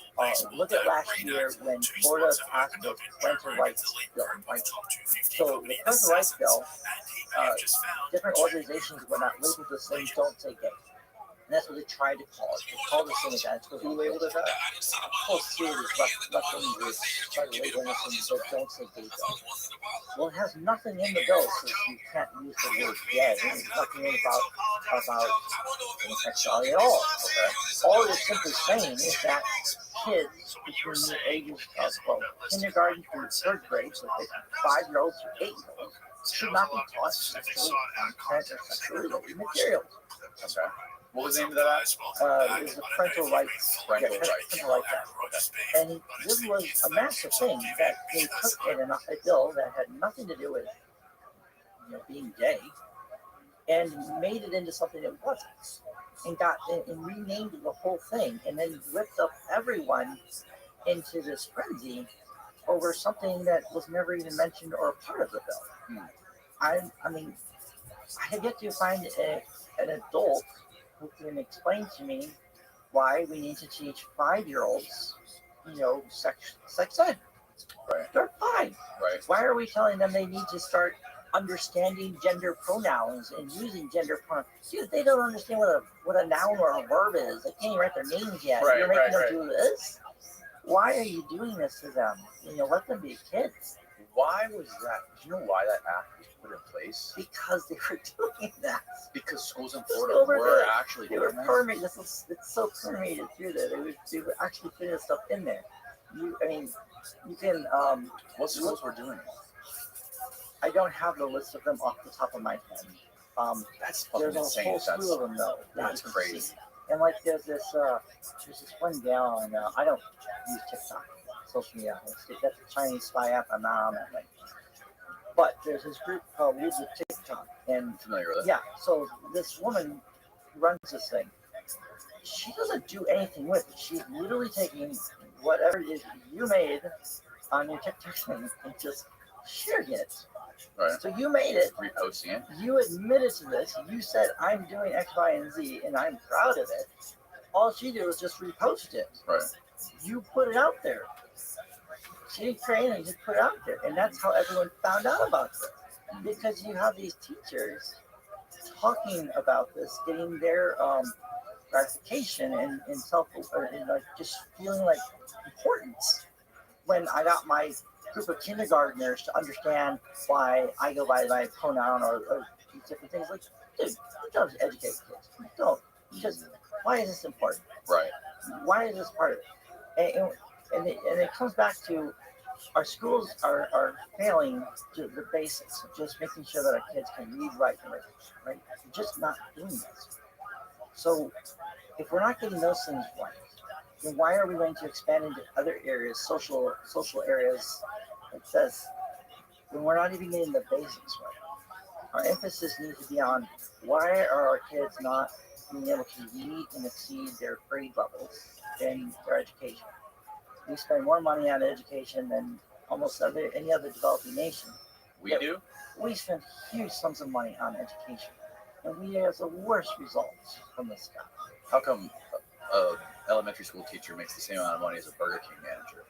Well, it's not because we don't spend money on the education. The money is there. It's a matter of how the money is allocated, though. How many school administrators and support personnel do you have per teacher? You know, the teachers should be getting paid a lot more money, but if you have a slew of school administrators and other non-teaching jobs that are taking up salaries and oftentimes quite high salaries, that's money you don't have for teaching. It's like when like the university system. Well, universities have become very expensive because you have a whole plethora of non-teaching jobs, positions that are not contributing to like teaching students, teaching people. It's like on it's like a contract having being able to bill a client or not bill a client, you know? Right. Also, everyone gets loans to go to college, so they don't have to pay anything out of pocket, and they have to deal with these financial institutions where they just have these ridiculous student loan programs. Think about this project. I mean, this is a horrible debt trap with their own person, right? I mean, I got $62,000 in student loans myself from Oxford, okay? I mean, I'm in the boat too. I paid off a good chunk of money. But what happens is you have the federal government's going to guarantee X amount of money for tuition, right? So what will happen is the school will be like, okay, well, if we increase tuition by an extra 3% each year, the government's just going to increase the amount of loans available by that same amount. So as long as the government's going to guarantee a certain increase for the students, we'll just continue to increase. And the student doesn't know any better. They just want to go to college. So they sign up for these things and get it. And then next thing you know, they've got all of this student loan, all this debt. And this is the worst kind of debt because it's not even, they wrote the law for the student loans in such a manner that you can't even discharge it. Right. It depends. If you have a federal loan, it's usually not that. My federal loan is 3.25. It's not too bad. But personally, I think if the government's going to do something like that, then maybe you should set the interest rate at maybe like 0.5% or 1%. It should be just enough to service the loan, not to make a profit. Because the government actually makes a solid profit on student loan interest. Right. Because it's over $1 trillion. Yeah. They make money on student loans. And like right now with the budget deficits we're facing, part of the deficit we're actually facing is because we're not collecting the interest payments, we're not collecting payments on student loans. and whatnot. Now, kind of problems. But that's the issue. The school's allowed to keep raising rates without justifying why they're doing that, because the education isn't improving, not making a meaningful that's worth that jump. But we're going to charge all this extra money. I mean, we're not producing hordes of doctors and people in the STEM fields. We're producing tons and tons of people getting degrees in, English, literature, gender studies, history. Well, that's cool knowledge to know. That's why you call them humanities. That shouldn't be your major though. If we have a shortage in engineers and scientists and doctors and whatnot, then shouldn't the student loans be made available for people who want to go into those fields? Yes. And not for. It shouldn't even be loans. We should just be able to give that. We should be able. The government should pay for that. The government, if we could buy all those tanks and rockets for the other countries, we should be able to buy the fucking education for doctors and lawyers and engineers and physicists. So when I was in Germany, a lot of people say, well, look at Germany, you probably have like free healthcare and you have free education. And technically that's true, but there's catches to all of that, right? So in the education system, it's free. And once you're in, you could stay and get your PhD. There's nothing pushing you out the door to go to work. That's why Germany has so many PhDs. Only people with PhDs because they'll just stay as a permanent student for 12 years. Because the government pays them to get some money to live on, and it's free. Sounds like a lot of the rich kids I grew up around. But here's the catch for it, okay? You have to take a national standardized test. And if you don't get in a certain percentile, you don't go to college. You're just done. Right. Out. Now you can go to private college and pay for that on your own. Right. Your family can get student loans for it. That seems like a great Government system. Well, like a great yes system. and no. I mean, it is and it isn't. So you have a lot of people who just maybe they don't test well. They suck at taking tests. They're just not a good person to sit there and regurgitate test questions, right? Does that mean that person's not super smart though, and probably would be great in college and great afterwards? No, he's not going to take a test. There are a lot of people who are really good at taking tests, and they are stupid. Like they're really good at regurgitating test questions and scoring on that, but they're dumb as a box of rocks. They just don't have common sense. But those are the ones who are going to be allowed to get the education then because they're the ones who can test well. And so it really blocks people from having that full access. And what happens in their schools is usually in their high school, their version of high school, you either get identified to either you're going to go academic route like college or you go trade route. And you kind of diverge and you split. Okay. In high school, it usually happens like in middle school. You find like 3 or 4 years of high school, you split. Right. And then you're going down one track or the other. And you're kind of like stuck. Like, what if you decided, I don't want to be a plumber. I really wanted to go to college and go into engineering. Well, that's not an option anymore. I mean, you can try to take those standardized tests and hope to get the right score you need, but all of your high school education until you finished high school didn't prepare you for that. So you're at a huge disadvantage to do that. And so if we had that kind of a system, it may be free, but just understand very few are actually going to get the benefits. There'll be another caste system, so to speak, that we just create. On the medical side, so when I was there as a contractor, I had private health insurance, which meant I got seen by a doctor like that. I went to the doctor on Monday, and he said, "Oh, your hip broke. That's why it hurts so much." That's when he showed me an MRI. We're going to do surgery on Friday. Okay. It hurts like hell, so yeah, they're going to do surgery right away. Well, my roommate, had his hip replaced too. So he was a cop, German, politics. He's a local cop. And I was talking with him about this. And he told me that when his hip broke, he waited 6 weeks for his slot to get his surgery. I mean, it's free. He doesn't pay anything for it, but he has to wait in a queue. Right. And your queue, as long as there's no one like super severe that gets bumped in front of you, it's like there's not like a line of acute cases in front of you, you'll eventually get seen relatively quickly. But there are other times where you can end up waiting a very long time. And you've had a hip or test this. When that happens, you don't want to wait. You can hurt. You still move around sometimes, but you're grinding on broken bones. It's free. Yeah. I mean, it's trade-offs. It's not as clean as I think. Yeah, I've heard a lot of stories about the VA being really slow and not efficient and poor quality service. Then my dad has been dealing with the VA. He's an Air Force veteran, and he's just been recently dealing with some stuff, having to go there for some checkups and some physicals.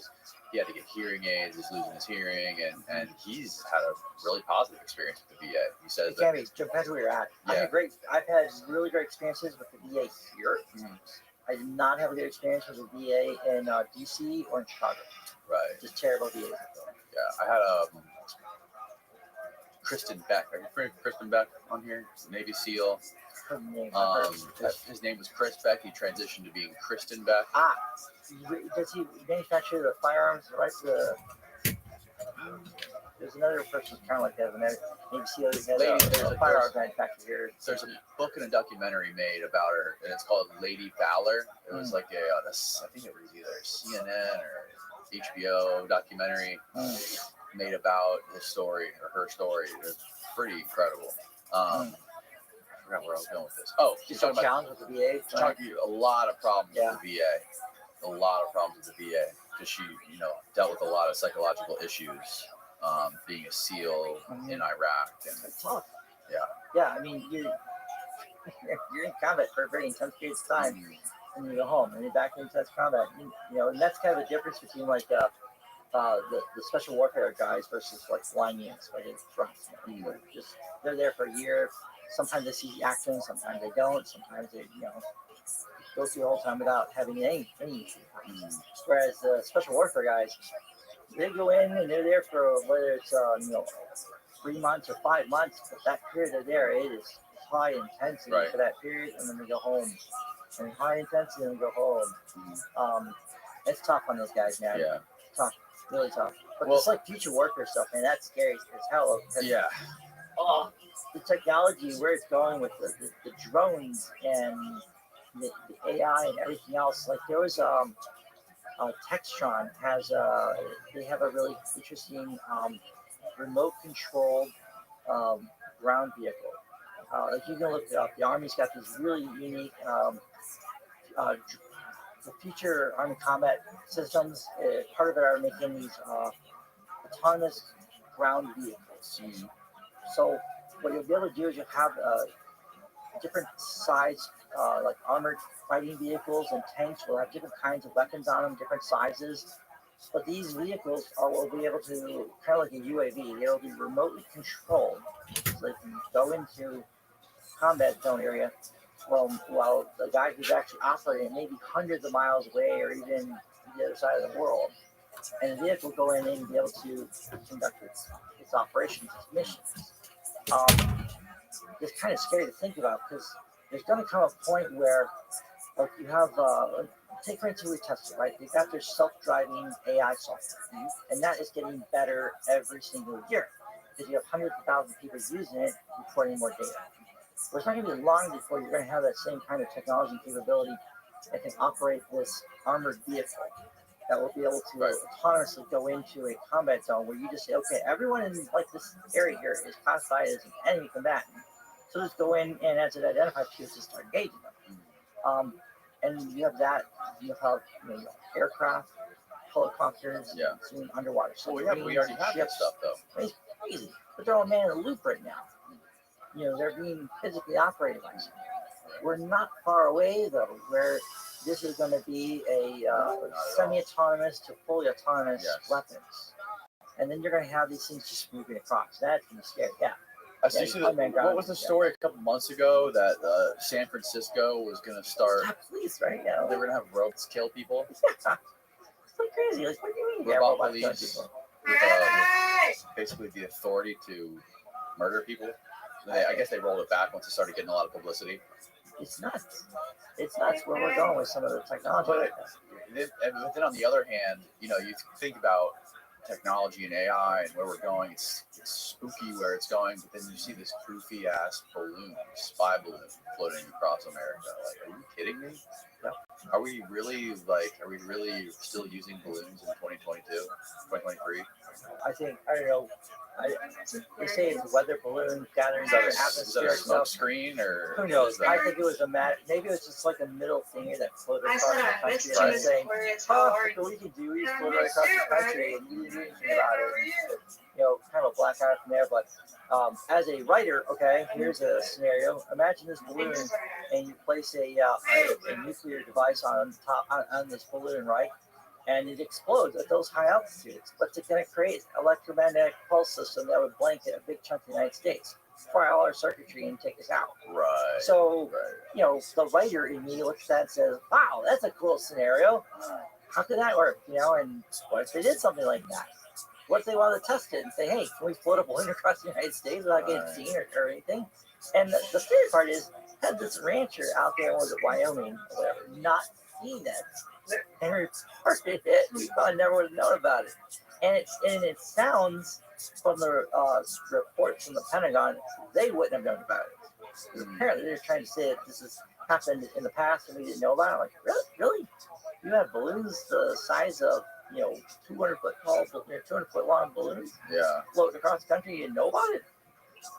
What if someone did put a bomb, like an EMP bomb, on there and did that? I mean, I also think too, like, how many are there really? Was there really only one, or how many of these are really floating across the skies that we know about, and we just wanted to say, create some sort of psyop to point the American public, make them look at China. Look at China! Look what they're doing to us. and guess what? Somebody's sitting in the CIA right now, just laughing their ass Oh, off. you remember what happened like right before this, right? So right before the balloon thing, SM Project Veritas had this big sting operation that they had done with one of the Pfizer employees. We kind of talked about how they had how the vaccines just didn't work, and went through that whole process and exposed all of that. And then a couple of days later, oh, we have a balloon up here. Tiny object over here. I don't remember even seeing what you're talking about. Yeah, look them up. Look up Project Veritas with that whole thing they had about the Pfizer stuff. It was a big deal. And then magically, Austin, you find that? magically, like less than a week or two later, Pfizer's board ends up ousting James O'Keefe, who is the founder and the president of the company. He does this, like that's his gig, and they get rid of him. And now, he's out in the left lap in the wing. He'll probably restart his own brand new version of Project Veritas and restart the whole thing. But it's a coincidental timing from them breaking this big story. It's one of the biggest stories of the decade, to the balloons and then the all within a week. Coincidence? I mean, Yeah, that shit is scary. that's great. The vaccine stuff is really, really That's scary. weird. You should try and talk to James O'Keefe. The reason that stuff scares me is just the level of control that has been put on social media and the internet and communication just based on that. Yeah. That is what scares me. Elon Musk exposed all of that, and just it's like, wow. I mean, from an intel perspective, I understand that this happened. It's just, I guess I was surprised at how eager the media was to just be lapdogs for all of this and just compliant. Yes. What happened to investigative journalism? Not investigative journalism. Journalism, period. That goes back to what Jack Murphy was talking about when he was putting out his story for the CIA. He was working with one of the top 2 publications in the country. And when it came down to like the clock is ticking to hit the publish button on that article, they had to run it by the CIA's deputy director. They had a conference call, a 3-way call with his editor at the publication and the CIA's deputy director on the phone, off the record. He didn't have an on the record agreement with this guy. He said Miss completely Aquarius. vehemently denied everything about those cells being Miss in Russia, Aquarius. doing those sabotage campaigns, conducting those sabotage campaigns. In Miss fact, he said that Aquarius. it was rogue Ukrainians conducting those campaigns. Miss So after the call, Aquarius. he has another one-on-one with his editor saying, okay, what are we going to do? And the editor says, we have to scrub every single mention of the CIA Miss out of the story. Aquarius. Here's rogue Ukrainians that are on CIA payroll. He wanted to completely make it line up with Miss the deputy director's Aquarius. narrative. But they couldn't just take the story and Miss say, Aquarius. deputy director of the CIA says this at the bottom or something like that. Say they denied it. No, Miss they had to make it jive with his story. That is fucking scary. Because now you're How not are you? doing journalism. Now you're just You're just a mouthpiece for the state. I don't know. You know, I mean, that's what that is completely, like, I understand Are you that ready for the me? CIA's job is to keep, you know, clandestine missions off the front page of the newspaper. I completely understand that. But when you are absolutely tied into the biggest journalistic publications in the country, it is completely undermining what it means to be a journalist and to be a journalist. And that's why I question so much about this Russia thing. When we say that Russia is they're completely blinded by propaganda. Everything there is propaganda. And that's what's made me see that more than anything. What is this? Oh, Pfizer's boss passed out on his own vaccine. Is this the Veritas thing? Yeah, it's probably some of it, but they are. The whole story was just. When did All it right, come out? let's do it. You win one, I win one. Well, James, I've learned a lot from this conversation, man. We just did 3 hours. Oh my God! I appreciate you coming by, man. This has been a really fun conversation. We covered everything. Also, you know, people are kind of like, this is how we come up with our material for cooks, right? Yeah. You ask questions, okay? Lots of questions. Not that you take a position on one thing or another. It's That's just what I'm about talking learning about. I knew information that so you one can was then good. create these scenarios, because I want to have these scenarios out there so people can look at that and go, man, what if this happened? What if that happened? Wow. Well, there's a book about it. There's a whole series on that. So they can walk the dog, see what happens, what could happen.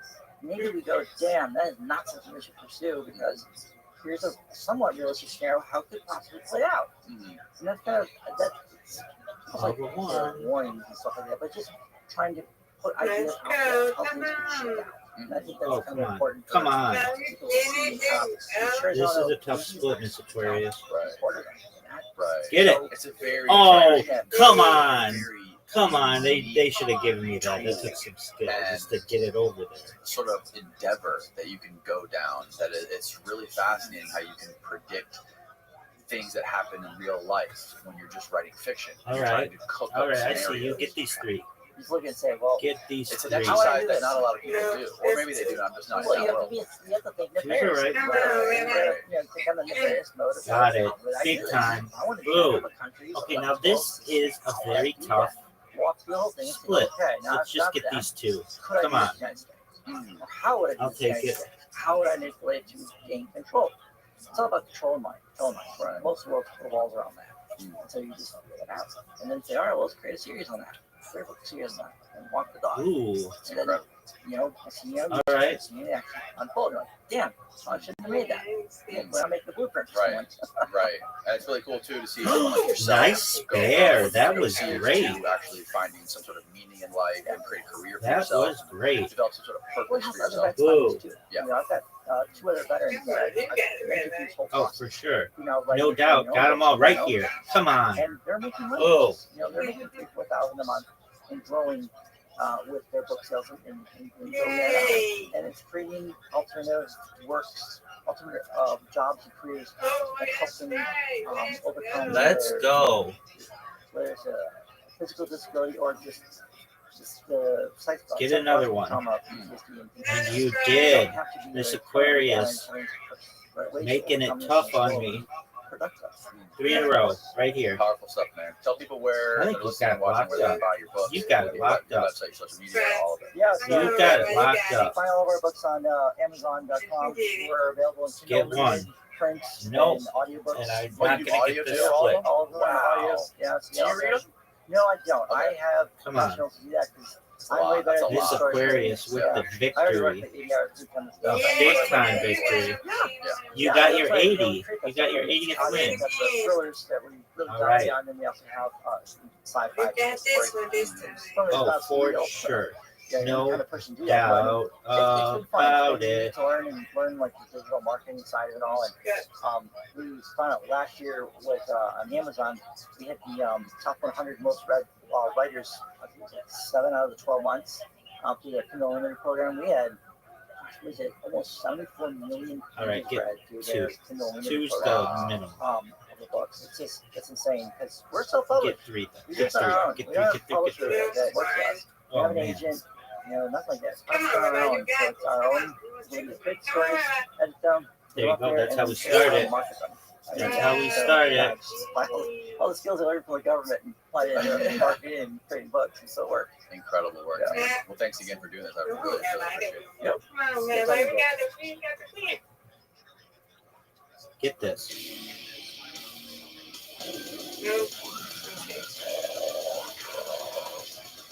Oh, for sure. Your film For sure. is Come on. basically, it's based on Okay, this is a the tough most significant split. close Just get these encounter in two. modern history. Maybe. Is that right? Oh, man. I think it is. That was definitely not up good. there. That's not what I wanted to do. It's definitely very. You know what makes it interesting and valuable is somebody rolled camera back in '94. A lot of people did to interview people and document what happened. Get it. That I've never seen in any other case where there's so much. You got this. Evidence. Oh, that was So bad. when did you first It become wasn't just aware of this ugly, it case? was bad. And how, But I'm gonna not get only how long this. ago did you find out about it? No but doubt. Also, could you basically Come on. give a rundown of what happened Come in on. Zimbabwe? Miss Aquarius gonna get a comeback. Yeah, I'll give you a rundown just so people understand what this event. It was in 1994, September 16th. It was a Friday morning, about 10:30 in the morning. The incident Get it. was reported by Ooh, a schoolyard. of ooh, you children. got one. And they had witnessed this thing in the sky, and then they saw it set down. Okay, I'm gonna get these two. It's really easy. Watched it, and Nope, saw these little no, creatures no, come out. no. And I'll take it though. 9 is okay. a lot of bizarre I'll things take they were 9. witnessing that they didn't quite understand. That comes out Get in it. the interviews.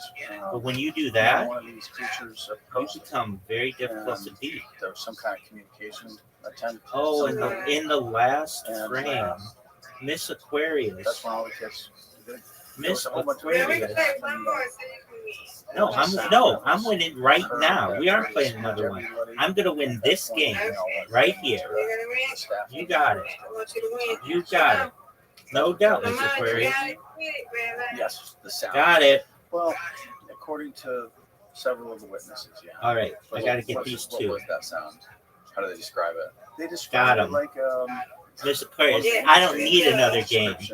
I'm gonna win right here. There you go.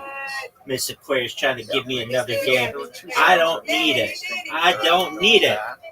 This buzzing sound that Undefeated in friendship, undefeated in the game, undefeated. Of the same thing, and then there's a high pitched sound that happens. Thank you, ma'am. That's I'm proud of you as well. Good job. This other lower buzzing sound. That's different. Excellent. You win one, I win one. That's the best way. That's what was reported. So when Sweet dreams, Miss Aquarius. the BBC started to go, Thank immediately you. to look at this, war reporter from BBC, Tim Leach, he was a war reporter. I think you must have unblocked me for some reason. I don't know. Yeah, he covered all kinds of Okay, well, that's good that you can block him. atrocities. And, Block him or mute him whenever I want to. yeah, There you he's, go. he You was knocked already pretty yourself out. scarred by the time you get Ariel. Right. He, Let's see you later. Take care, Miss Aquarius. So when did you first Good learn night. about Sweet it? dreams. 1995. Oh, you learned about it the following Well, year. you too. Yeah. Thank you, Sweet ma'am. night. Because Thank you. I'd seen the videos, John Mack. I was familiar with him, and I don't know if it was at an office or something. I saw the first time I saw these kids, and I'm like, and it was also on sightings that same year. And On sightings. sightings was an old program about UFOs back in the 90s, 80s, so yeah, that was the first time I saw it, and I was struck by it because I'm like, what? What are those kids talking about? Like, they're definitely telling the truth about something, and that's what was stuck in my mind. So when the opportunity came up in 2007, we knew about it. I already knew what the material was, not all of it, which I was pretty surprised how much it was. the material that was. Not just from John Mack, but other people that were into these kids. So, and then there, you know, there was adults. You know, it wasn't just children, it was adults that was this crap around the area. A woman that lived very close to the school witnessed it in the morning. Pilots witnessed it the night before. Really? Yeah. People don't know that. There were a bunch of sightings around Lula, Zimbabwe leading up to a week leading up to that day, right? Right. It goes back. And it was on the news. They reported on the news. Yeah. And you know, when you're doing a document, you're investigating something, you have to look at everything. And you know, one of the big things I looked at was what was going on in space. You know, what was the space programs doing? And actually did FOIAs to, you know, Strategic Air Command, did FOIAs to NASA. You did? Yeah. Oh yeah, I spent quite a bit of money on FOIAs because they were beyond, you know, when you request a ton of data, they start charging you money. Right. And what made you want to start doing these FOIAs? Well, because I was digging into what was going on in space at the time, you know, and I heard about this Russian satellite that went up and rocket body came in on that Wednesday night, and I thought, oh, that's interesting. That's pretty important, and you know, I interviewed a whole bunch of people that witnessed something on that Wednesday night at different times. And it's, you know, very possible that that's what some of those people saw was a rocket body, and there's another group of people that I don't know what they saw, you know. So that kind of was, you know, it was good to go down that avenue because that's all I knew at the time. And then I started to meet people that had seen it on the next night that were pilots, you know, that produced it from the air. And that was not involved in any meteorite activity. Because I interviewed astronomers, you know, I wanted to do my due diligence on this whole thing. As far as what really happened, you know. How long did you spend? How long did it take for you to conduct all these interviews and travel and do all this work and this research for this movie? 15 years you worked on the movie. So yeah, I mean, you know, the investigative part of it, I mean, it never stopped, but the major part of it, I went to Africa for a year, and first trip was 9.5 months. That's when I first, you know, found the school with Nikki Carter, the journalist in Africa, and she had interviewed the kids also, way back in 1994. And found that I could find these kids. This is Robin Bird that deserves credit for that, because she helped me set Facebook right away.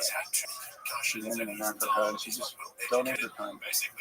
And started getting in touch with these same kids that were in the area. So then the second trip was, and then I started interviewing these kids that first trip. The second trip I went, How old were they the first time you interviewed them? late 20s. Because the kids that it happened to were between the ages of 6 and 15. Right. Which is a pretty wide range. You know, there's 100 kids in there that aren't running into that stuff. So yeah, the second trip was more, you know, traveling to England, different countries, Canada, across the United States, because most of the kids left because of political unrest in Zimbabwe. You know, even in 2008 when I went, I wasn't even supposed to be in that country. There was a state, there was a warning out by the State Department because of the political violence that was going on. And when I flew out of Zimbabwe, the State Department was on my plane. They were sitting right next to me. And they actually said to me, they said, hey, if you learned anything, could you come and talk to us? Because I was out in the woods. You know, I was out on farmlands, you know, way out of the city. That's when a New York Times reporter ended up in jail, like for 3 months. I'm not even aware of this. Yeah, he was reporting on the political violence, and he stayed in Harare. in a hotel, and they put him in jail because they didn't want any Western journalists covering this. So I had cameras. Wow. I'm out in the shack in Lua, like an hour or so out of the city, and praying that I can get out of the country without them taking my tape. That's how it was. Yeah. And knowing that people were being, brutally, what happens is they go into a village and they threaten people and violence is committed. If you don't vote for the right person, this is what's going to happen. That's what that was going on. Wow. Yeah. I was pretty happy. So a lot of these kids at the time when you interviewed them in their 20s, they were out of there. They were in England. Yeah, they went to Australia, England, Germany. They went all over the world. I gotta say, they were really smart kids. I have to say that. Like, they were educated really well. And a mixed, diverse group. Yeah. Every color, every religion was really part of that school in England, actually. Was that sort of like a privileged school for people with money? It was started by farmers because they didn't want to. They were sending their kids to Ferrari, that city, to go to school. And the farmers decided we want to build our own school. So they were, white farmers predominantly, and political families in Zimbabwe. It was a private school, but they also they had to bring in the children from the village locally. So it was kind of mixed very well, right? You had privileged people, you had sort of middle class people, and you had very poor people. Yeah. But they did a beautiful job. I mean, it's an amazing school still to this day. But you don't see a white population there anymore. It's predominantly China. At what point during the process of making this thing did you, if you spent 15 years on it, there had to have been something that kept going, because usually people don't spend 15 years working on a project like this. Like, what kept you going through all of it? Obviously, this was self-funded. Yeah, well, yeah, it was initially self-funded and fundraisers, actually, through the John Mack Institute in the beginning. They were helping me to, they wanted me to do a 30-minute DVD of just John Mack's interviews of the children. And the more I looked into it, I'm like, you know what, there's a bigger story here, So, yeah, I started investing my own money into it. And then, at one point, I'm like, I think I understand the story, right? And then I was maybe another 2 years, and I'm like, I got it. Okay, I really got the story here. And were you finding new evidence or new people involved, or? Yeah. And then the further I kept digging, the more people I found. I got on the radio in Africa, which was really great. You started to help me do that. And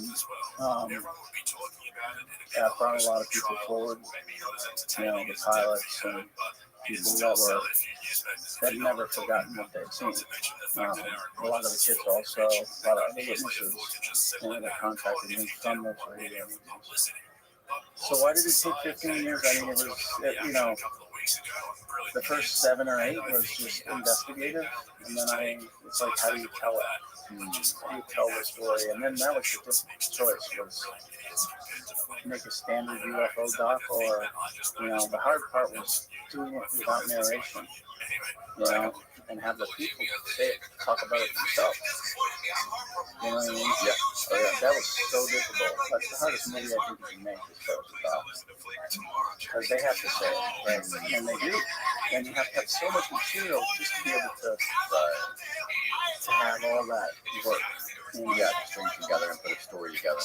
And that's the most difficult part. You said Tim Leach was a BBC journalist he was the first one to report on this case, right? Yeah. Do you know what it was that drew him, being a war reporter, what made him chase the story? He just got back from covering, I believe it was the atrocities that were going on in Zimbabwe that were killing people. throwing them in mines because of the politics at the time. So he was coming back from that, and he started hearing about these reports about these people seeing stuff in the sky, things in the sky that didn't make sense whatsoever.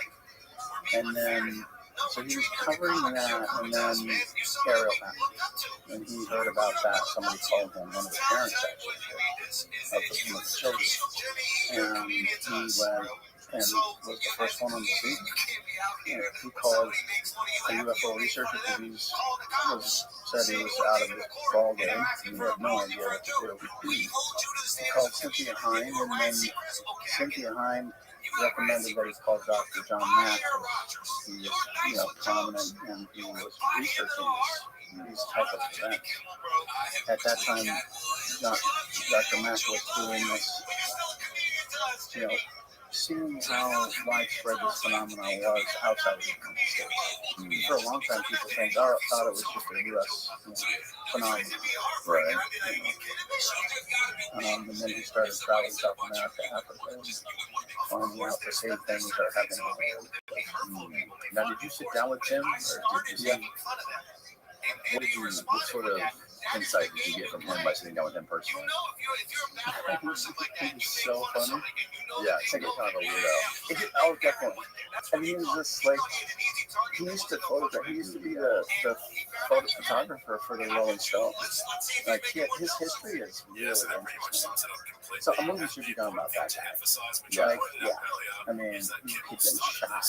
He lost oh yeah. Yeah. So he was for real.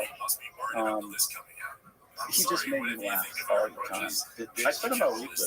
Did this case get him into the whole UFO thing? Whole UFO world subject, whatever you want to call it? Yeah. I did that. And it's, constant. It really did. Cost him a job. What? At BBC, yeah. Yeah. How so? Because from Tim's words, he's like, they don't want to, they thought he was on wacky weed, that's what he says himself. He's writing the editors of BBC like, hey, this is really happening down here. And they just didn't want to talk about it. The way he put it, he's like, there's certain things you don't talk about. And he learned that in war. Like, you don't show really what happened in warfare. He went on about it. You mean, like, as far as, like, violence and gore? Yeah. Okay, right. Like what we just saw, in Ukraine. That's what he's talking about. We saw some video recently, like, everybody did. That was just horrific. But that's the stuff they were holding back for a long time that he was shooting. They never played on TV. And he was always upset. He's like, well, people don't understand what war really is unless you really see how brutally gruesome it is. How are we going to sell it when people see how violent, deadly, and devastating this is? Yeah. So the UFO thing was a shock to him. He never stopped thinking about it. He died in 2011. It was probably within a year. No way. Yeah, I really wish you got a chance to see this film. And what year did John Mack die again? 2004. 2004. So did you ever talk to him? Yes. I didn't interview him, but I did speak to him. Yep. What was that like? He was brilliant. He was kind of on another plane in a way. Kind of felt like he was ahead of his time. Yeah, he was the only people that could really talk with him about things that were people that really had a lot of clinical knowledge and experience. Yeah, and that's what very few people, and they sure weren't open-minded at that time. They thought John Mack had lost his mind, and, they're pretty brutal to him. Yeah, it's weird to see how they were able to, like we were talking about before we started the podcast, how they were successfully able to destroy his reputation because of this, because they didn't want to be, quote unquote, associated with this sort of woo topic, that it would sort of discredit the universities or discredit academia in some way. It's just kind of silly. To be honest with you, like, I think if they, like, it's like what happened with Galileo and Copernicus. Yeah. You know, how long did that take for them to actually be, you know, what they are actually saying to be accepted? It took like hundreds of years, really, for everybody to get on board. The Catholic Church apologized in 1992 for what they did to him. You know, and that was, you know, I'm not nothing against the Catholic Church or anything. It's just that it was mindset. Like, this can't be real. We're the center. You know, new information is too disturbing for us. You know, One of the big things about science is you have to study material objects. Everything has to be objective, and we're studying the material world, and we think about things in a certain way. And when you're studying something that has to change your whole frame of mind and the whole way of solving problems, then it's sort of just like intuitively counterproductive. It's counterproductive to science in general, with the way that we study things and the way that we analyze things. And the way he was doing it was more of on like a personal, subjective way, because he's sitting down with these people who are quote unquote these abduction experiencers. What did he call them? He had a certain term. he called them experiencers. Yeah. They were experiencers of this abduction phenomenon. Or contact, or any kind of like close encounter with these things. Yeah, and for a guy, a Pulitzer Prize winning Harvard psychiatrist, having hundreds and thousands of people writing in about these experiences that he was having, and having him sorting through thousands of these things, picking certain ones, and sitting down and talking to these people and trying to get them to replay their experiences. How do you analyze that? Because all you're doing is just listening to somebody recall something in their brain. There's nothing material. You can't measure anything. Well, I mean, there were scars, stuff like that was clinical. You know what I mean? Like something that could be photographed, something that was repeated. Meaning, like, some of these people claim they were brought up into some sort of enclosed object, and some sort of experiments were done on them, or poking or prodding. Yep. And there was a consistency between a lot of these people with certain scars, you're saying? Yeah. That's true. And I think he saw that. I think other investigators saw that. But what John's claim was, being a very well trained psychiatrist, having written books about dreams and nightmares and addiction, like he covered the whole spectrum, depression, like suicide. He wrote about everything. And he had been seeing clients for 50 years or however many years. So, but his thing was like, these people are behaving and telling their story like people that have had a real experience. It doesn't fit. It didn't fit any of the classical diagnoses for mental illness, or at that time. Well, actually, it was before that time. They were saying these people were schizophrenic that were seen and in contact with some other weird species, Right? And it went to false memory and all these different diagnoses. Well, it's hard. I mean, fuck. What year? I mean, he was studying this stuff in the 80s and the 90s, right? So he started in 90. I think it was in the middle of the 1990s. Okay, so he started in 1990, probably studying. Well, he didn't necessarily. He wasn't convinced at that point. He just got exposed to a group of people that were a friend of his introduced him to some. He's like, yeah, Highness. No, that was actually Hopkins, Bud Hopkins. Bud Hopkins. Yeah. And a female fellow psychiatrist that brought him to Bud. I think that's how it happened. That was in 1990. And then he started, and who was Bud Hopkins for people who are familiar? Bud Hopkins, he was an artist. back in like with DeCooney and the guy that put speckles on. His name, sorry. Yeah, Pollock. Yeah, Jackson Pollock. Jackson Pollock. So he grew up with those guys and went to college with those guys, and he was one of those artists from that genre. I mean, Bud Hoffman's has art at the Guggenheim and all of it. He's all over the place. And he had seen something in 1964 himself with his wife, and he never forgot about it. And then one of his neighbors had reported something, and he wrote a piece for the New York Times editorial. I think it was Sunday. I'm not sure what it was. It was definitely in the New York Times. But it got a lot of press, and it got a lot of people calling him. But he ended up writing a book called Missing Time. That was about these events. And that was, I think, he was way early days. So he became a pretty well-known researcher, of this phenomenon.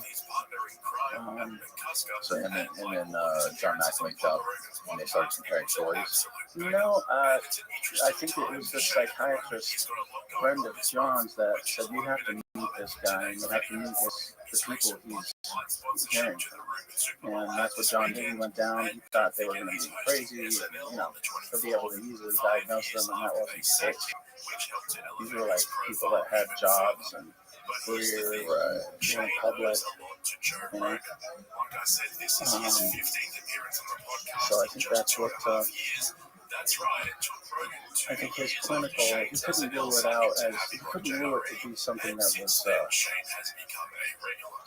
easily definable. I mean, that's really what like I try to put myself in his shoes back in that time in the 90s, being like I said, Pulitzer Prize-winning Harvard psychiatrist, and deciding I'm going to jump into alien abductions and talk about them publicly. It's like, it's almost knowing career suicide, because you know the stigma involved. Just look where we are, fast forward where we are right now. If you want to start a podcast, or if you want to write books about just alien abductions, people aren't going to take you that seriously in general. Obviously, a lot of people will, but generally, most people won't. You're going to get eye rolls from left, right, everywhere. The funny thing is, though, you can talk about the UFO topics now, because the New York Times is, the Pentagon is, everyone's, Navy fighter pilots are seeing these things and talking about it. So the UFO subject is not really stigmatized. Yes, but there's a huge leap between talking about UFOs and talking about alien abductions. Yeah, and he had, and John Mack said it himself about, committing professional suicide. That's a shit. He knew what he was doing, but he also knew, I think what he knew was just that, it was like, what do you do in that situation? He says that himself. Like, what do you do when you see something, it's not a medical, a mental diagnosis, a psychological diagnosis or anything else, or some other trauma that's reappearing, that it is what it's being presented as. What do you do with that? Do you just not say anything? How was he able to decipher whether it was just sort of a constructed, fabricated story, or whether it was actually relived trauma? Was there any sort of distinction he was able to make to analyze that? Yeah, I think it, over time, I think it's just experience. You see different behaviors of different people. That's what you're trained to do. That's what he was trained to do. With children and adults to find out what the truth really was. So yeah, I don't, and I think it's still here. Whatever this phenomenon is, it hasn't gone away. It's never gone away. It was here before John Mack was here or anybody else was here. It's still going on it is being reported, and we still don't have a clear answer about it. You know? Yeah. Well, not people. And nobody touched it. Nobody touched it. It's disturbing. I mean, really, that's what it's disturbing. The first interview I ever heard about anything like this that kind of like made me like pause, take a deep breath was the Travis Walton story.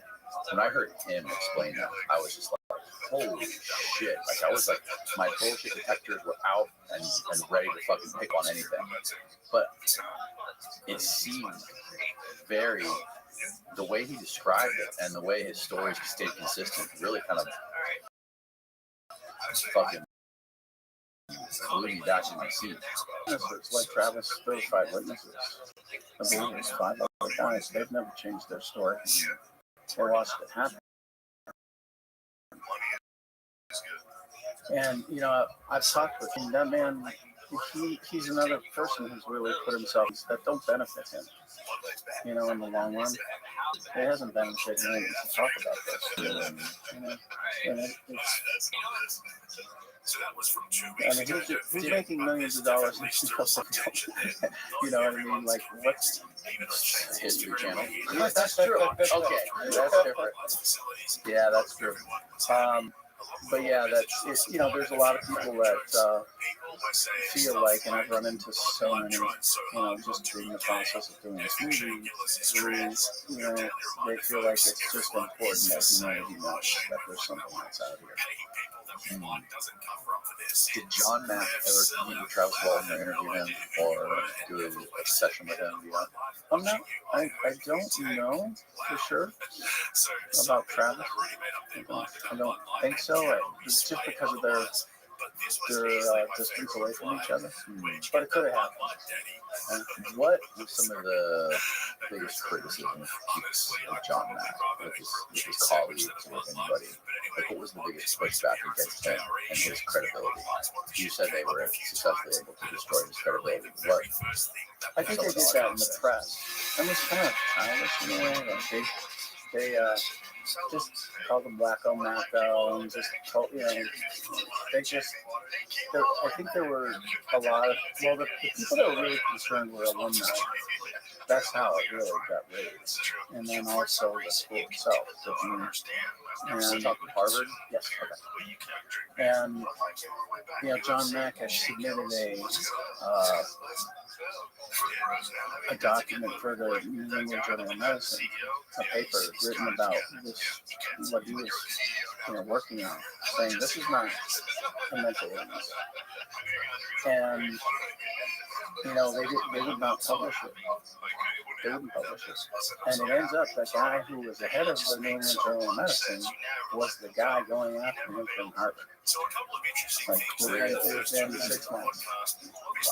So that's pretty interesting that those were connected. And they just didn't know that stuff. So, now, when you were doing your documentary, you interviewed a lot of his colleagues, as well as a lot of the alumni from Harvard, correct? yes.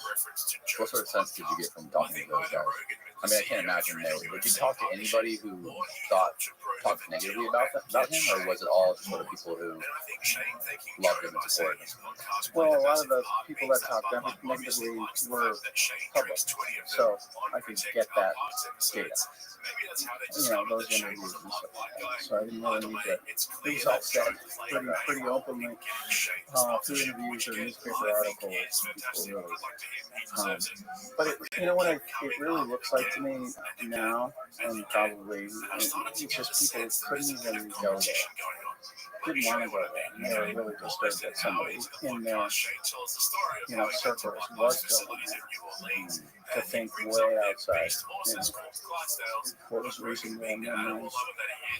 You know, it's like the whole oxygen razor thing, you know, where the simplest explanation is likely the one. Which is usually true, but maybe not so in this case. You know? Yeah, like some of the other guys, they were just happy floating in the shallow and they didn't want to go risk their lives. Or John was working because it would be too big for them for their careers, and it was just like, you know, I think John, trade-off. Yeah, I think he had accomplished so much by that point. He was on some level. That's another thing too that you see a lot in academia is the people that come from these universities who end up publishing works and getting lots of attention, media attention. There's a lot of jealousy with their colleagues, and a lot of people try to like shoot them down and talk negatively about them because they are in the spotlight. And then you have to question, like, you see it all the time on the internet nowadays. People start talking about certain subjects. They realize they get a lot of attention and a lot of money from talking about certain subjects or certain topics, positively or negatively, and they just sort of like fall down that rabbit hole, and they just keep chasing that, and they just go in one direction.